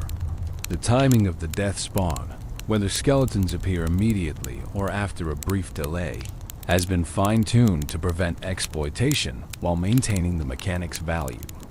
These adjustments reflect Supercell's ongoing effort to make Tombstone useful without making it frustrating to face. Strategically, Tombstone excels as a distraction building that provides continuous value through skeleton spawning. Against single-target troops like Prince, Hog Rider, or Mini P.E.K.K.A., the Tombstone pulls them toward the center of your side while spawning skeletons that surround and attack. Even after the building falls, the death spawn provides additional distraction and damage. For 3 elixir, you receive significant defensive value if the building survives long enough to spawn multiple skeleton waves. The building's placement is crucial for maximizing effectiveness. Plant it too close to the river, and it becomes vulnerable to direct tower damage or spells. Place it too far back, and enemy troops might ignore it, targeting towers directly. The optimal placement varies by opponent deck and troop composition, requiring players to adapt positioning based on threats they're facing. Mastering Tombstone placement separates players who extract maximum value from those who waste its potential. Tombstone also functions as spell bait in certain deck archetypes. If opponents hold Fireball, Rocket, or Poison specifically to eliminate your Tombstone, they can't use those spells on your Goblin Barrel, 3 Musketeers, or other valuable targets. You create decision points where opponents must choose which threat to spell and which to handle through other means. This mind game element adds strategic depth beyond the building's simple skeleton spawning function. In beatdown strategies, Tombstone can support pushes by providing continuous skeleton reinforcements. Place it behind your tank, and it spawns skeletons throughout the push's development, adding their damage to your accumulated death ball. The building stays safely behind your advancing troops, protected from direct assault while churning out warriors. This transforms a defensive structure into offensive support, demonstrating Tombstone's versatility. The lore implications of Tombstone are dark and fascinating. This building literally spawns skeletons from a grave, suggesting that beneath the arena ground lie countless buried bones waiting for necromantic magic to call them forth.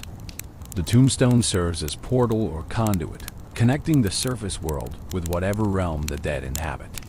Each skeleton that emerges has been summoned from that realm, pulled through the stone into temporary service. Does each Tombstone contain specific skeletons, individual warriors bound to particular graves? Or does it tap into a general pool of available undead, summoning whoever answers the call?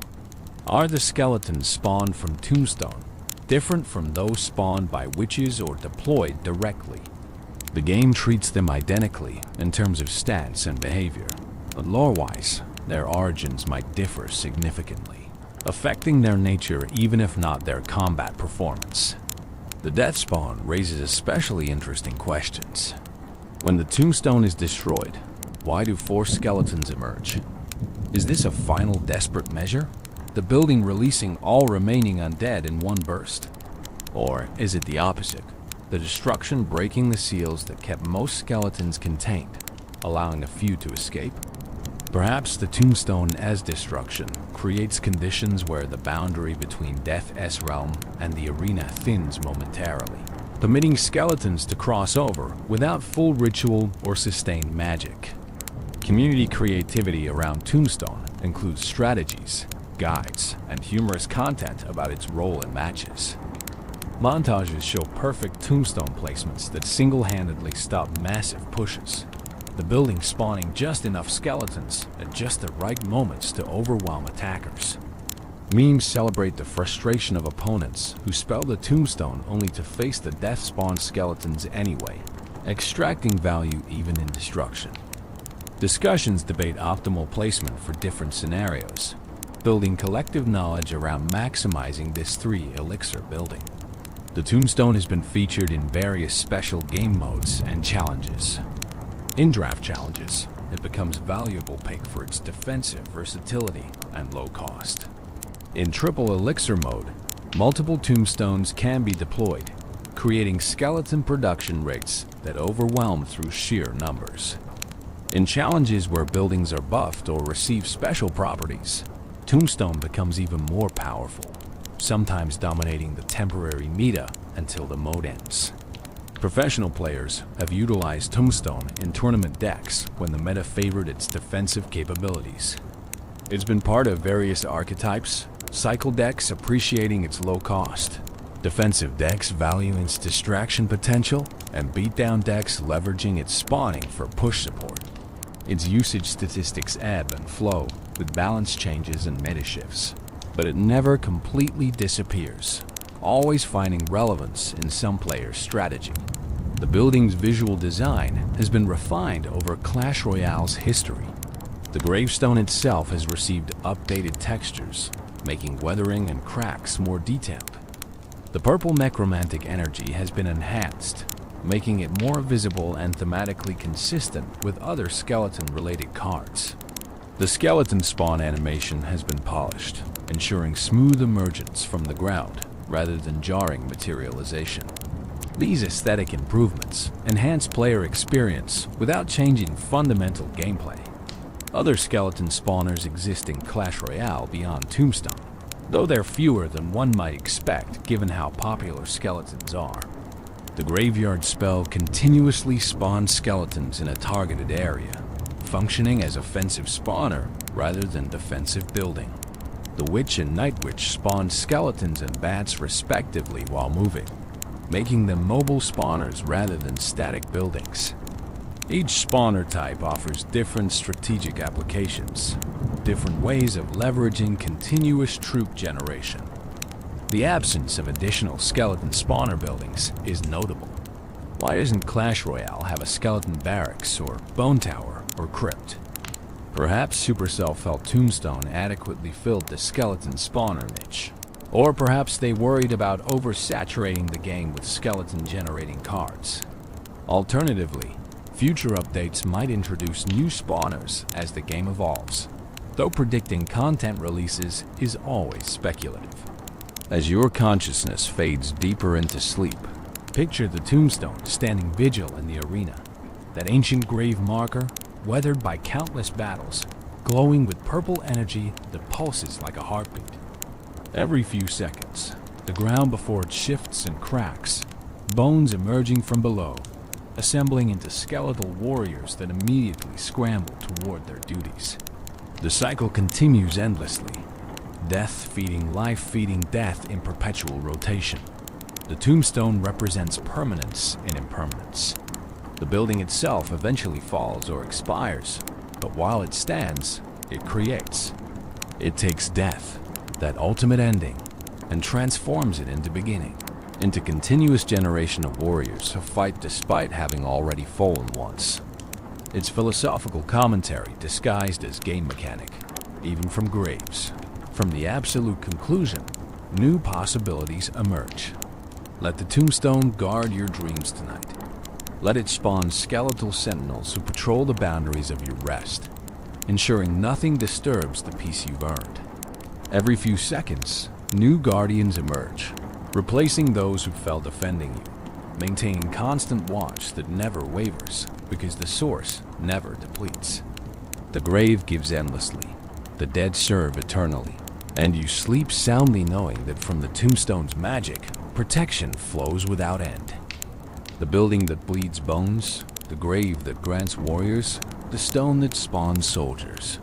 Tombstone is all these things and more, a 3 elixir investment that pays dividends in distraction, damage, and defensive depth.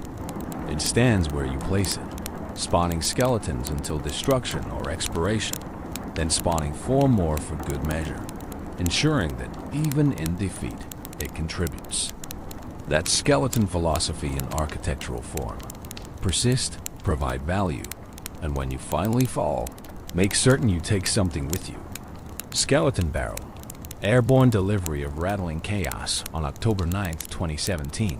Clash Royale introduced a card that combined skeletons with aerial mobility in a way no previous card had achieved.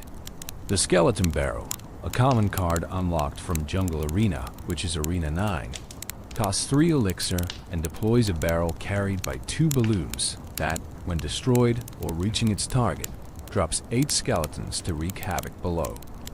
Is the skeleton equivalent of the Goblin Barrel, trading surprise tower damage for overwhelming skeleton swarm delivered from above.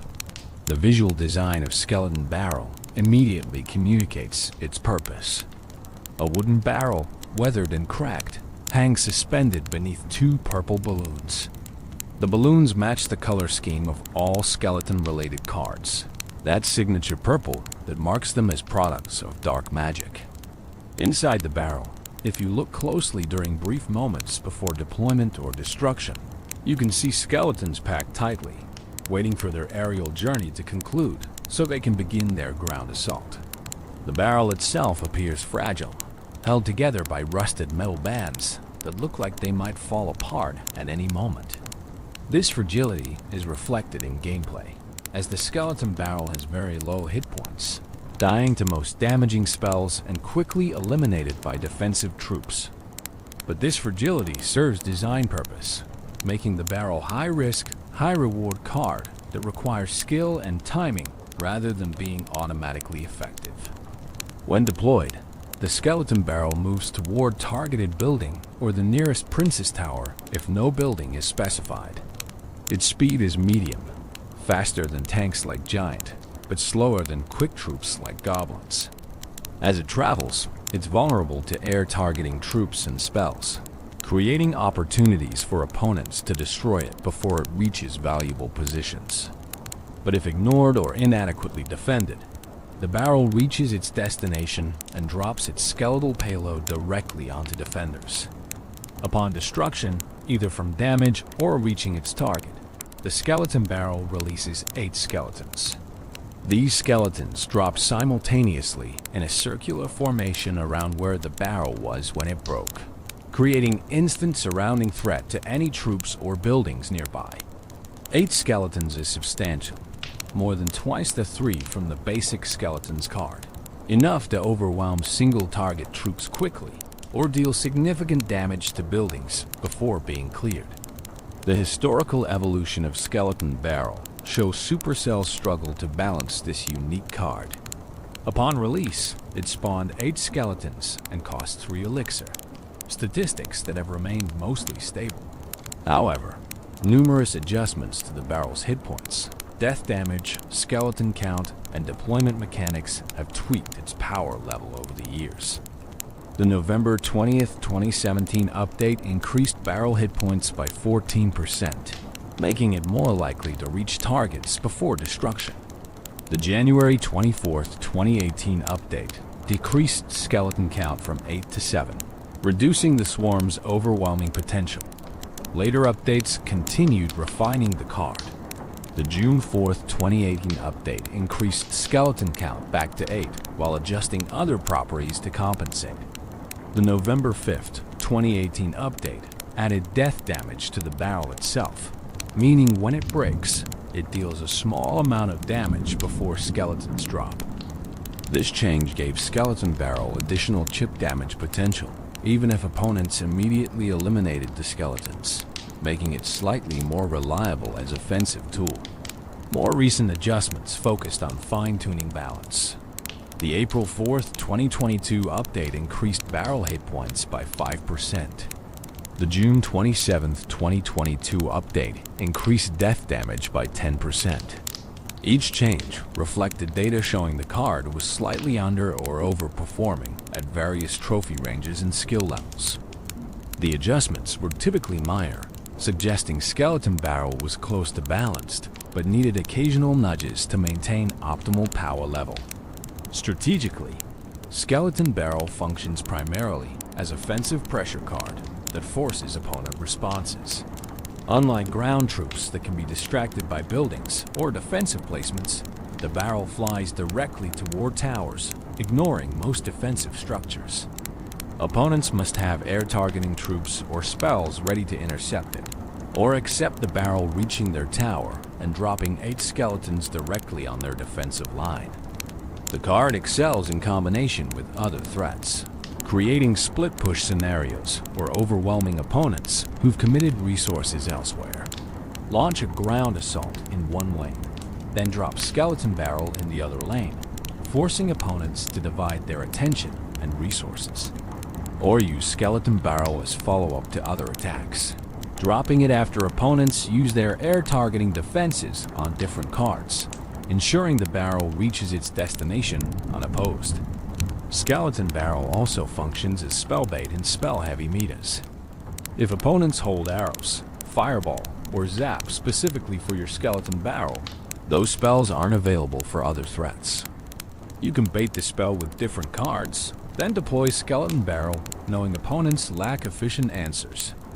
This creates rock, paper, scissors scenarios, where proper sequencing of cards matters enormously, where knowing what's in opponent's hand determines your deployment decisions. On defense, Skeleton Barrel sees less use, but can serve niche purposes. Dropping it on top of enemy troops releases 8 skeletons that immediately surround and attack, similar to how Skeleton Army functions, but delivered from air rather than ground. This can catch opponents off guard, as they're not expecting defensive deployment of what appears to be purely offensive card. The tactic requires precise timing and placement, but can generate positive elixir trades against certain threats. The lore implications of Skeleton Barrel raise amusing questions. Who built this barrel? Who decided that putting skeletons in a barrel suspended by balloons was sensible strategy? The contraption seems almost comedic, like something from a cartoon rather than serious military equipment. Yet it works, delivering undead warriors through aerial means that ground defenses cannot intercept, proving that sometimes ridiculous ideas are strategically sound. Are the skeletons inside the barrel conscious during transit? Do they experience the flight? Feel the wind? See the arena passing below them? Or do they exist in suspended animation, unaware until the barrel breaks and releases them into immediate combat?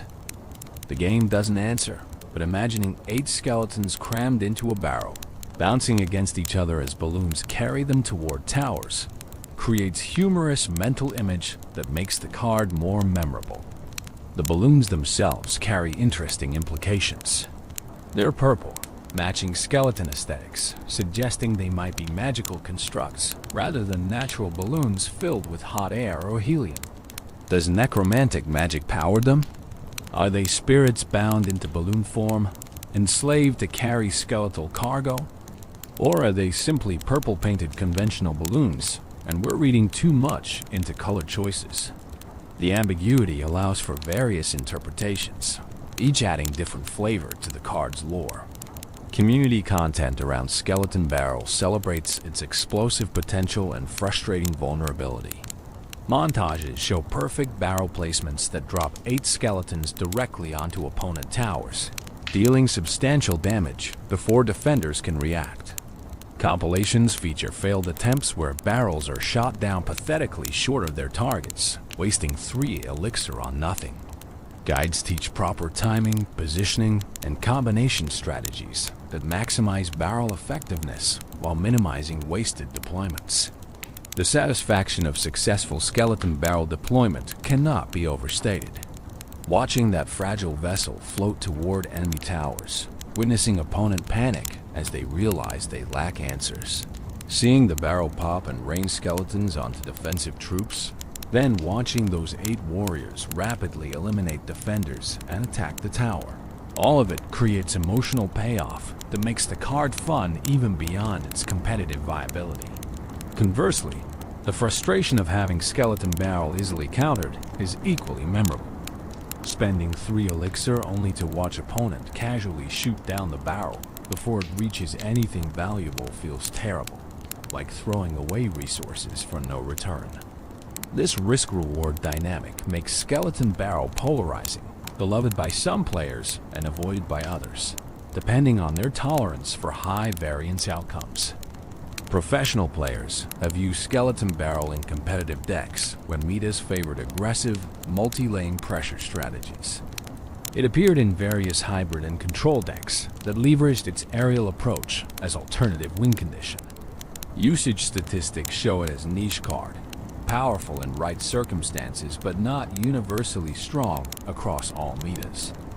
Its effectiveness depends heavily on what cards opponents are running, whether they have reliable air targeting answers or must scramble to defend its approach. The Skeleton Barrel represents innovation in skeleton delivery systems, where Tombstone spawns them from graves and witches summon them through magic. The barrel simply carries them through the air and drops them onto enemies. Its low-tech solution to high-level strategic problem: how to get fragile ground troops past ground defenses. The answer, apparently, is to put them in a barrel and float them over obstacles. It shouldn't work as well as it does, but that's part of its charm.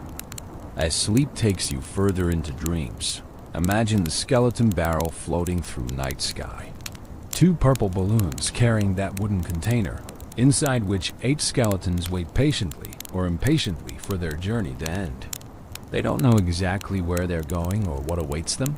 They just know that when the barrel breaks, they'll spill out and fight whatever's there. That's faith. In a way, trust that whoever deployed them chose wisely, that their aerial insertion will place them where they're needed most. Let the Skeleton Barrel drift through your dreams tonight, carrying skeletal guardians to wherever nightmares might spawn. When fears approach, the barrel breaks above them, raining bones and swords and that distinctive rattling laughter. 8 defenders appear instantly, surrounding threats before they can approach, overwhelming through numbers what they lack in individual strength. The barrel is delivery system, and what it delivers is protection, 8-fold security dropped from sky. The airborne assault of rattling chaos, the flying barrel of bones, the purple balloon vessel of violence. Skeleton Barrel is all these things. 3 elixir of potential that either pays off dramatically or fails spectacularly, depending on opponent readiness and your timing. It's Clash Royale at its most volatile, most exciting, most dependent on skill and circumstance rather than raw power. And that makes it perfect for skeletons, those troops that have always been about smart play over brute force. Graveyard, the spell that spawns an endless swarm. On November 1st, 2016, Clash Royale introduced a spell unlike any that had come before. The Graveyard, a legendary spell card that costs 5 elixir, doesn't deal direct damage or provide buffs or clear enemy troops. Instead, it summons skeletons, continuously spawning them in a targeted area for 9 seconds, creating what amounts to temporary tombstone that opponents cannot destroy through conventional means. Its skeleton spawning is spell, area denial through continuous undead generation, and it would become one of the game's most distinctive and polarizing cards. The visual presentation of Graveyard is appropriately grim and atmospheric. When cast, the targeted area becomes marked with purple energy, dark magic suffusing the ground. Then, one by one, skeletons begin emerging from that corrupted earth, each appearing with small bursts of necromantic power.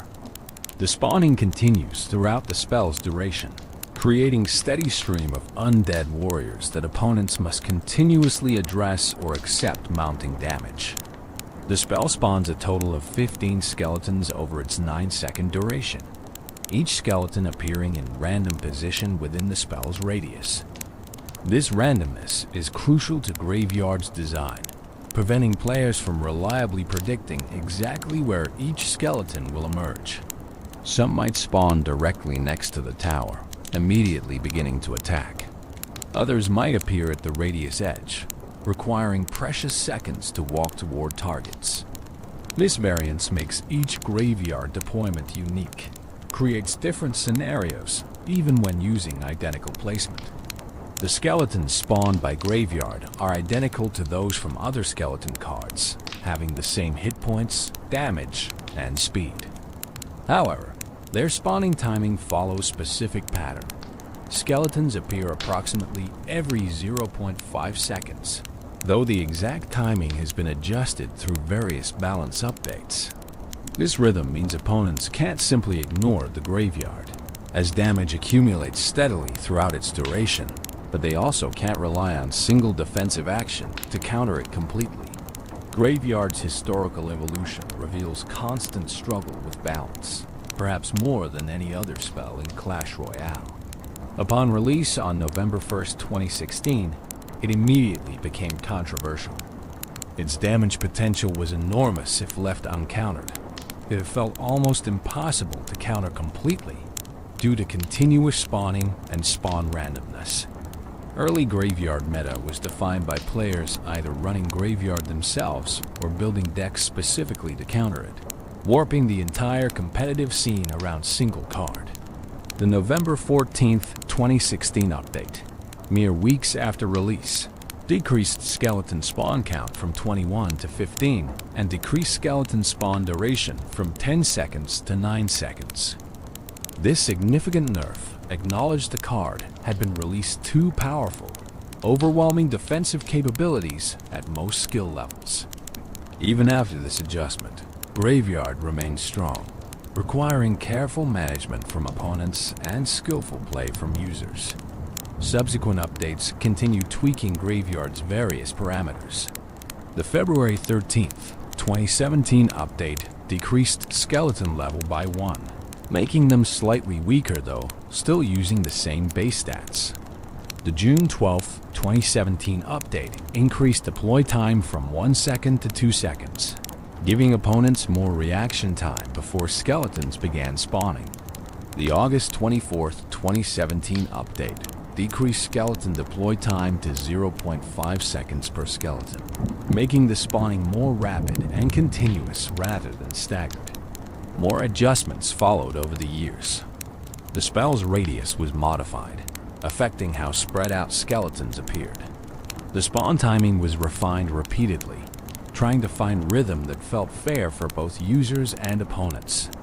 The skeleton levels were adjusted relative to the spell's level, ensuring damage scaled appropriately with upgrades.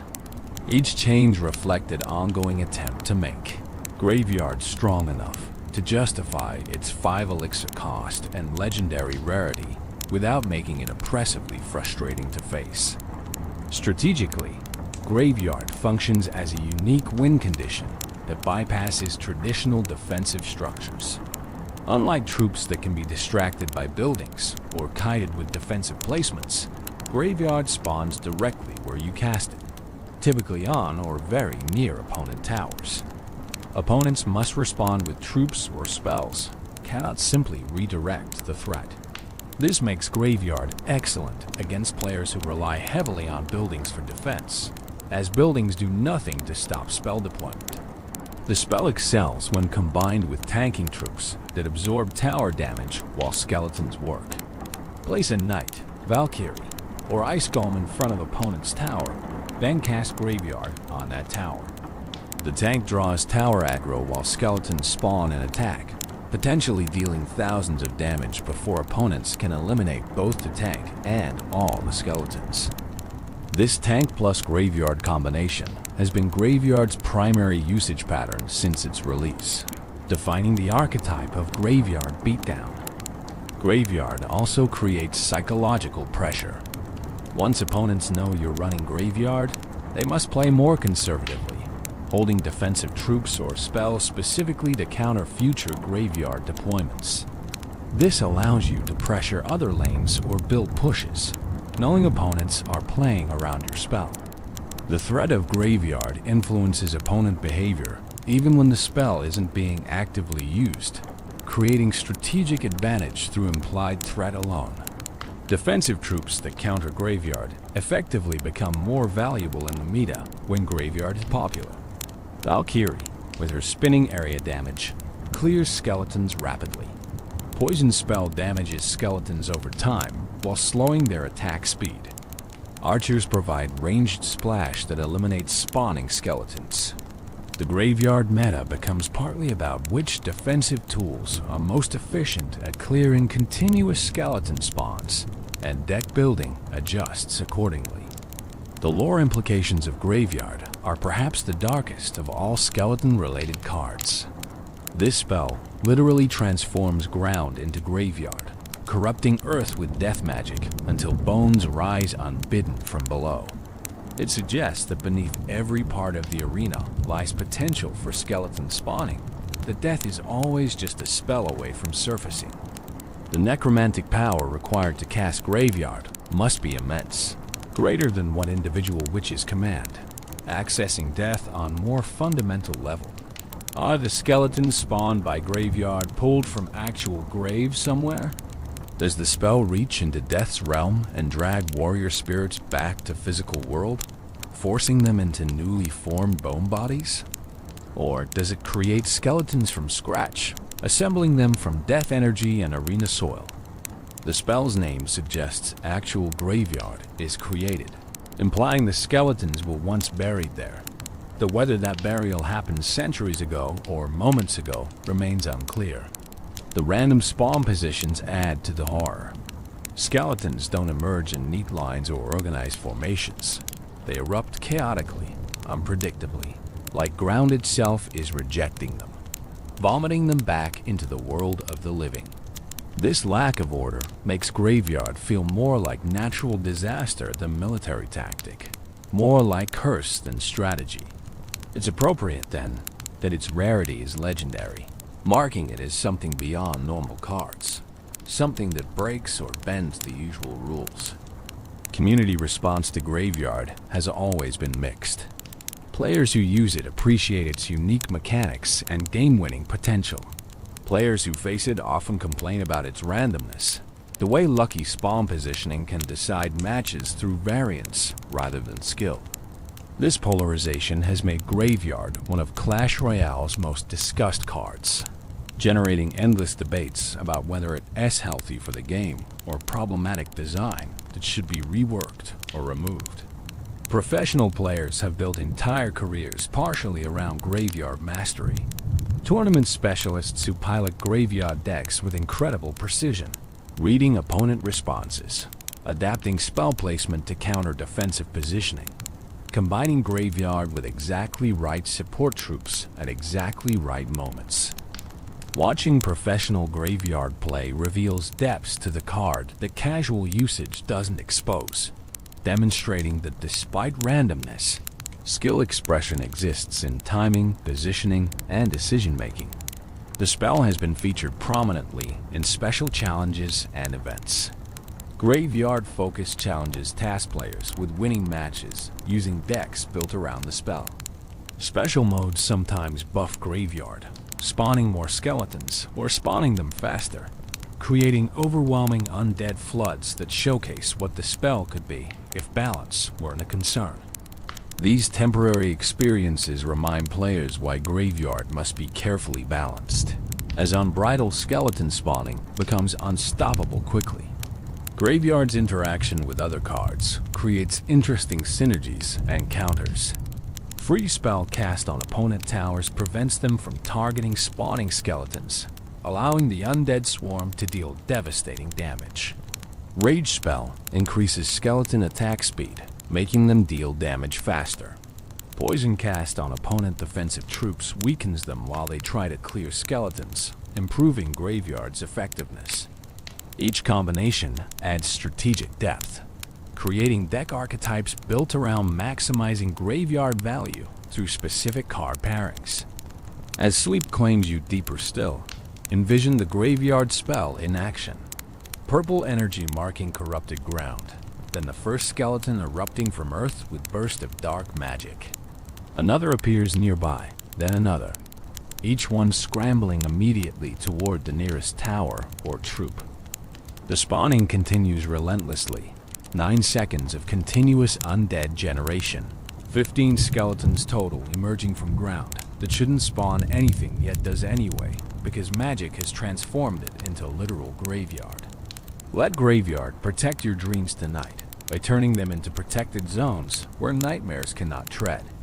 Any fear that approaches gets immediately swarmed by spawning skeletons. 15 defenders emerging to eliminate threats before they reach you.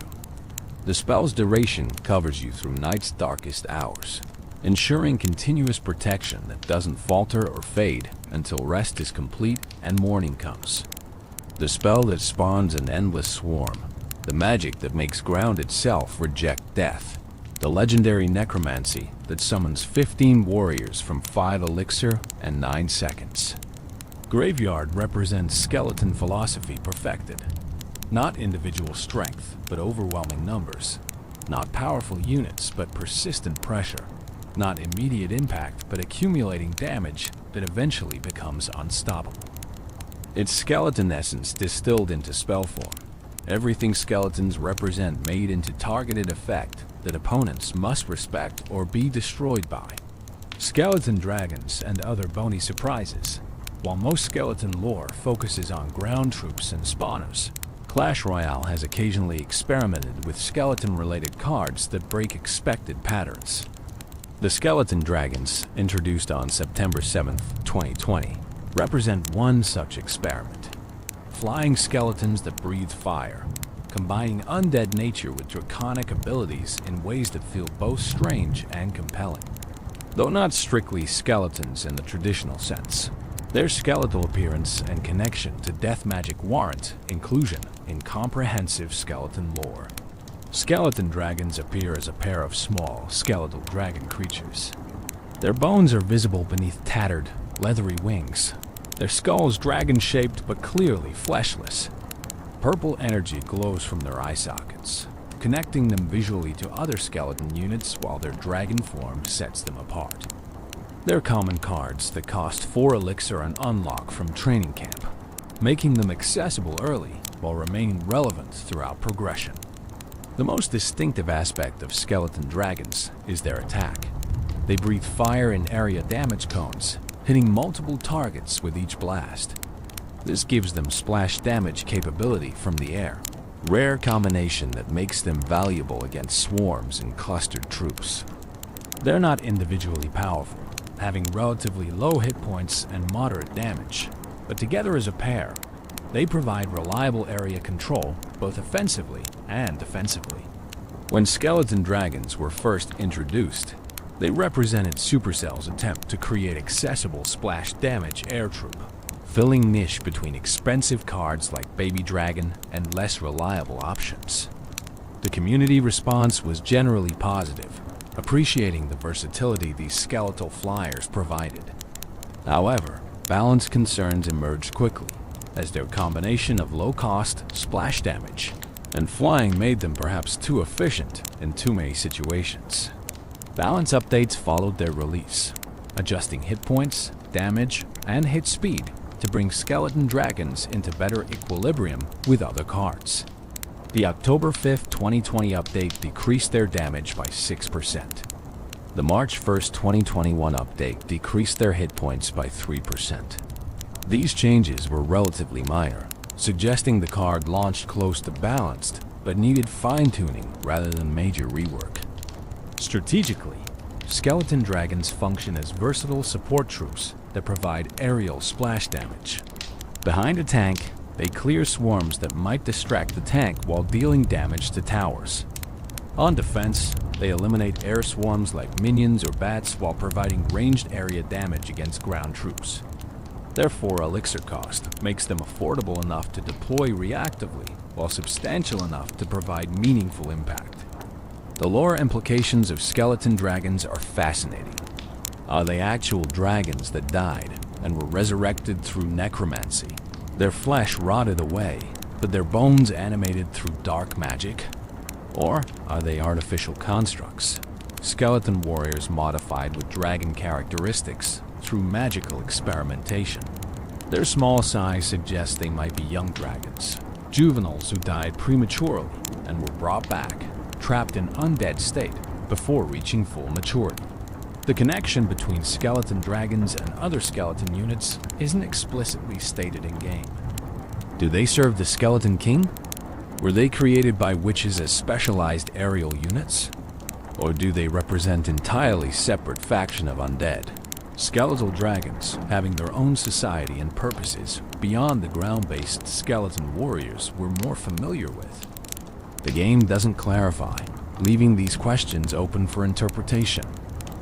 Beyond skeleton dragons, Clash Royale has hinted at other skeleton-related content through cosmetics, emotes, and seasonal events. Halloween celebrations often feature skeleton-themed content, acknowledging the connection between skeletons and spooky celebrations. Special challenges sometimes modify skeleton spawn rates or behaviors, temporarily transforming the game into skeleton-dominated chaos. These seasonal touches keep skeletons relevant beyond their competitive viability, cementing them as cultural touchstones within the game. Emotes featuring skeletons have been particularly popular. Larry's various expressions, the Skeleton King's reactions, generic skeleton celebrations and frustrations all have been immortalized in emote form. Players use these to communicate, to taunt, to celebrate, to commiserate. Skeleton emotes transcend their original context, becoming universal language among Clash Royale players, regardless of which decks they actually run. Skins and tower cosmetics sometimes feature skeleton themes, allowing players to customize their appearance with undead aesthetics. Skeleton-themed towers, skeleton-decorated arenas, skeleton banners and badges, all available through various progression systems or shop purchases. These cosmetic options demonstrate Supercell's recognition that players love skeletons enough to want them visible beyond just card deployments. The community has also created unofficial skeleton content that has become part of the broader culture around the game. Fan-made skeleton challenges, custom rules that make skeleton cards more powerful or numerous, circulate through social media and friend groups. Players create skeleton-only decks, handicapping themselves competitively for the satisfaction of winning with nothing but bone warriors. These community-driven celebrations of skeleton culture demonstrate how deeply the units have embedded themselves in player consciousness. As your mind drifts through the borderlands between wake and sleep, picture the unexpected skeleton variations. Dragons with skeletal wings breathing fire, guard skeletons with shields and special armor, evolved forms with purple hats and resurrection abilities. Each variant represents different expression of skeleton concept, different answer to question of what else skeletons might become.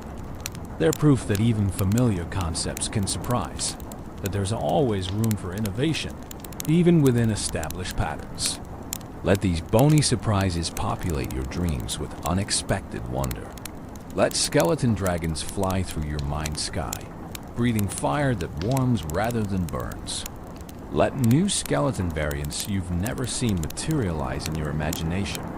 Combinations of bones and magic that Supercell hasn't implemented yet, but might someday. The skeleton family continues growing, adding members, surprising us with what warriors made of death can accomplish when given chance to evolve. The strategic evolution of skeleton meta over Clash Royale's long history since its 2016 launch. Skeletons have played vastly different roles in competitive and casual play. The skeleton meta has shifted dramatically through various eras, with these bone warriors rising and falling in prominence based on balance changes, new card introductions, and evolving player strategies. Understanding this evolution reveals not just game history, but how a simple concept, fragile warriors that die easily but cost little, can remain relevant for nearly a decade. In the early days of Clash Royale's 2016 launch, skeletons were immediately recognized as essential cycle cards. The original 4-skeleton deployment for 1 elixir represented incredible value, allowing players to cycle through their decks faster than almost any other option while extracting defensive value. Early competitive players built entire strategies around cycling skeletons and other cheap cards to reach their win conditions repeatedly, establishing the cycle deck archetype that remains viable today. The Skeleton Army's initial 20 skeleton swarm for 4 elixir dominated early meta, providing defensive capabilities that could stop nearly any ground push. Players quickly learned that having answers to Skeleton Army was mandatory, not optional. Decks without area damage spells or splash troops struggled against the overwhelming Bone Tide. This forced diversity in deck building, as pure single-target strategies became unviable when 1, 3, or 4 elixir card could completely shut them down. The reduction of skeletons from 4 to 3 on June 21, 2016 marked the first major skeleton meta shift. Suddenly, the card that had been automatic inclusion in many decks felt slightly less powerful, marginally less capable of completely stopping threats. Some players abandoned it, seeking other cycle options. Others adapted, learning new placement techniques that maximized the value of 3 skeletons instead of 4. The community debated whether the change was necessary or excessive, with passionate arguments on both sides. When skeletons returned to 4 count on February 13, 2017, the community celebrated. The familiar 4 skeleton squad had returned, and players who had maintained faith in the card felt vindicated. But this celebration was short-lived.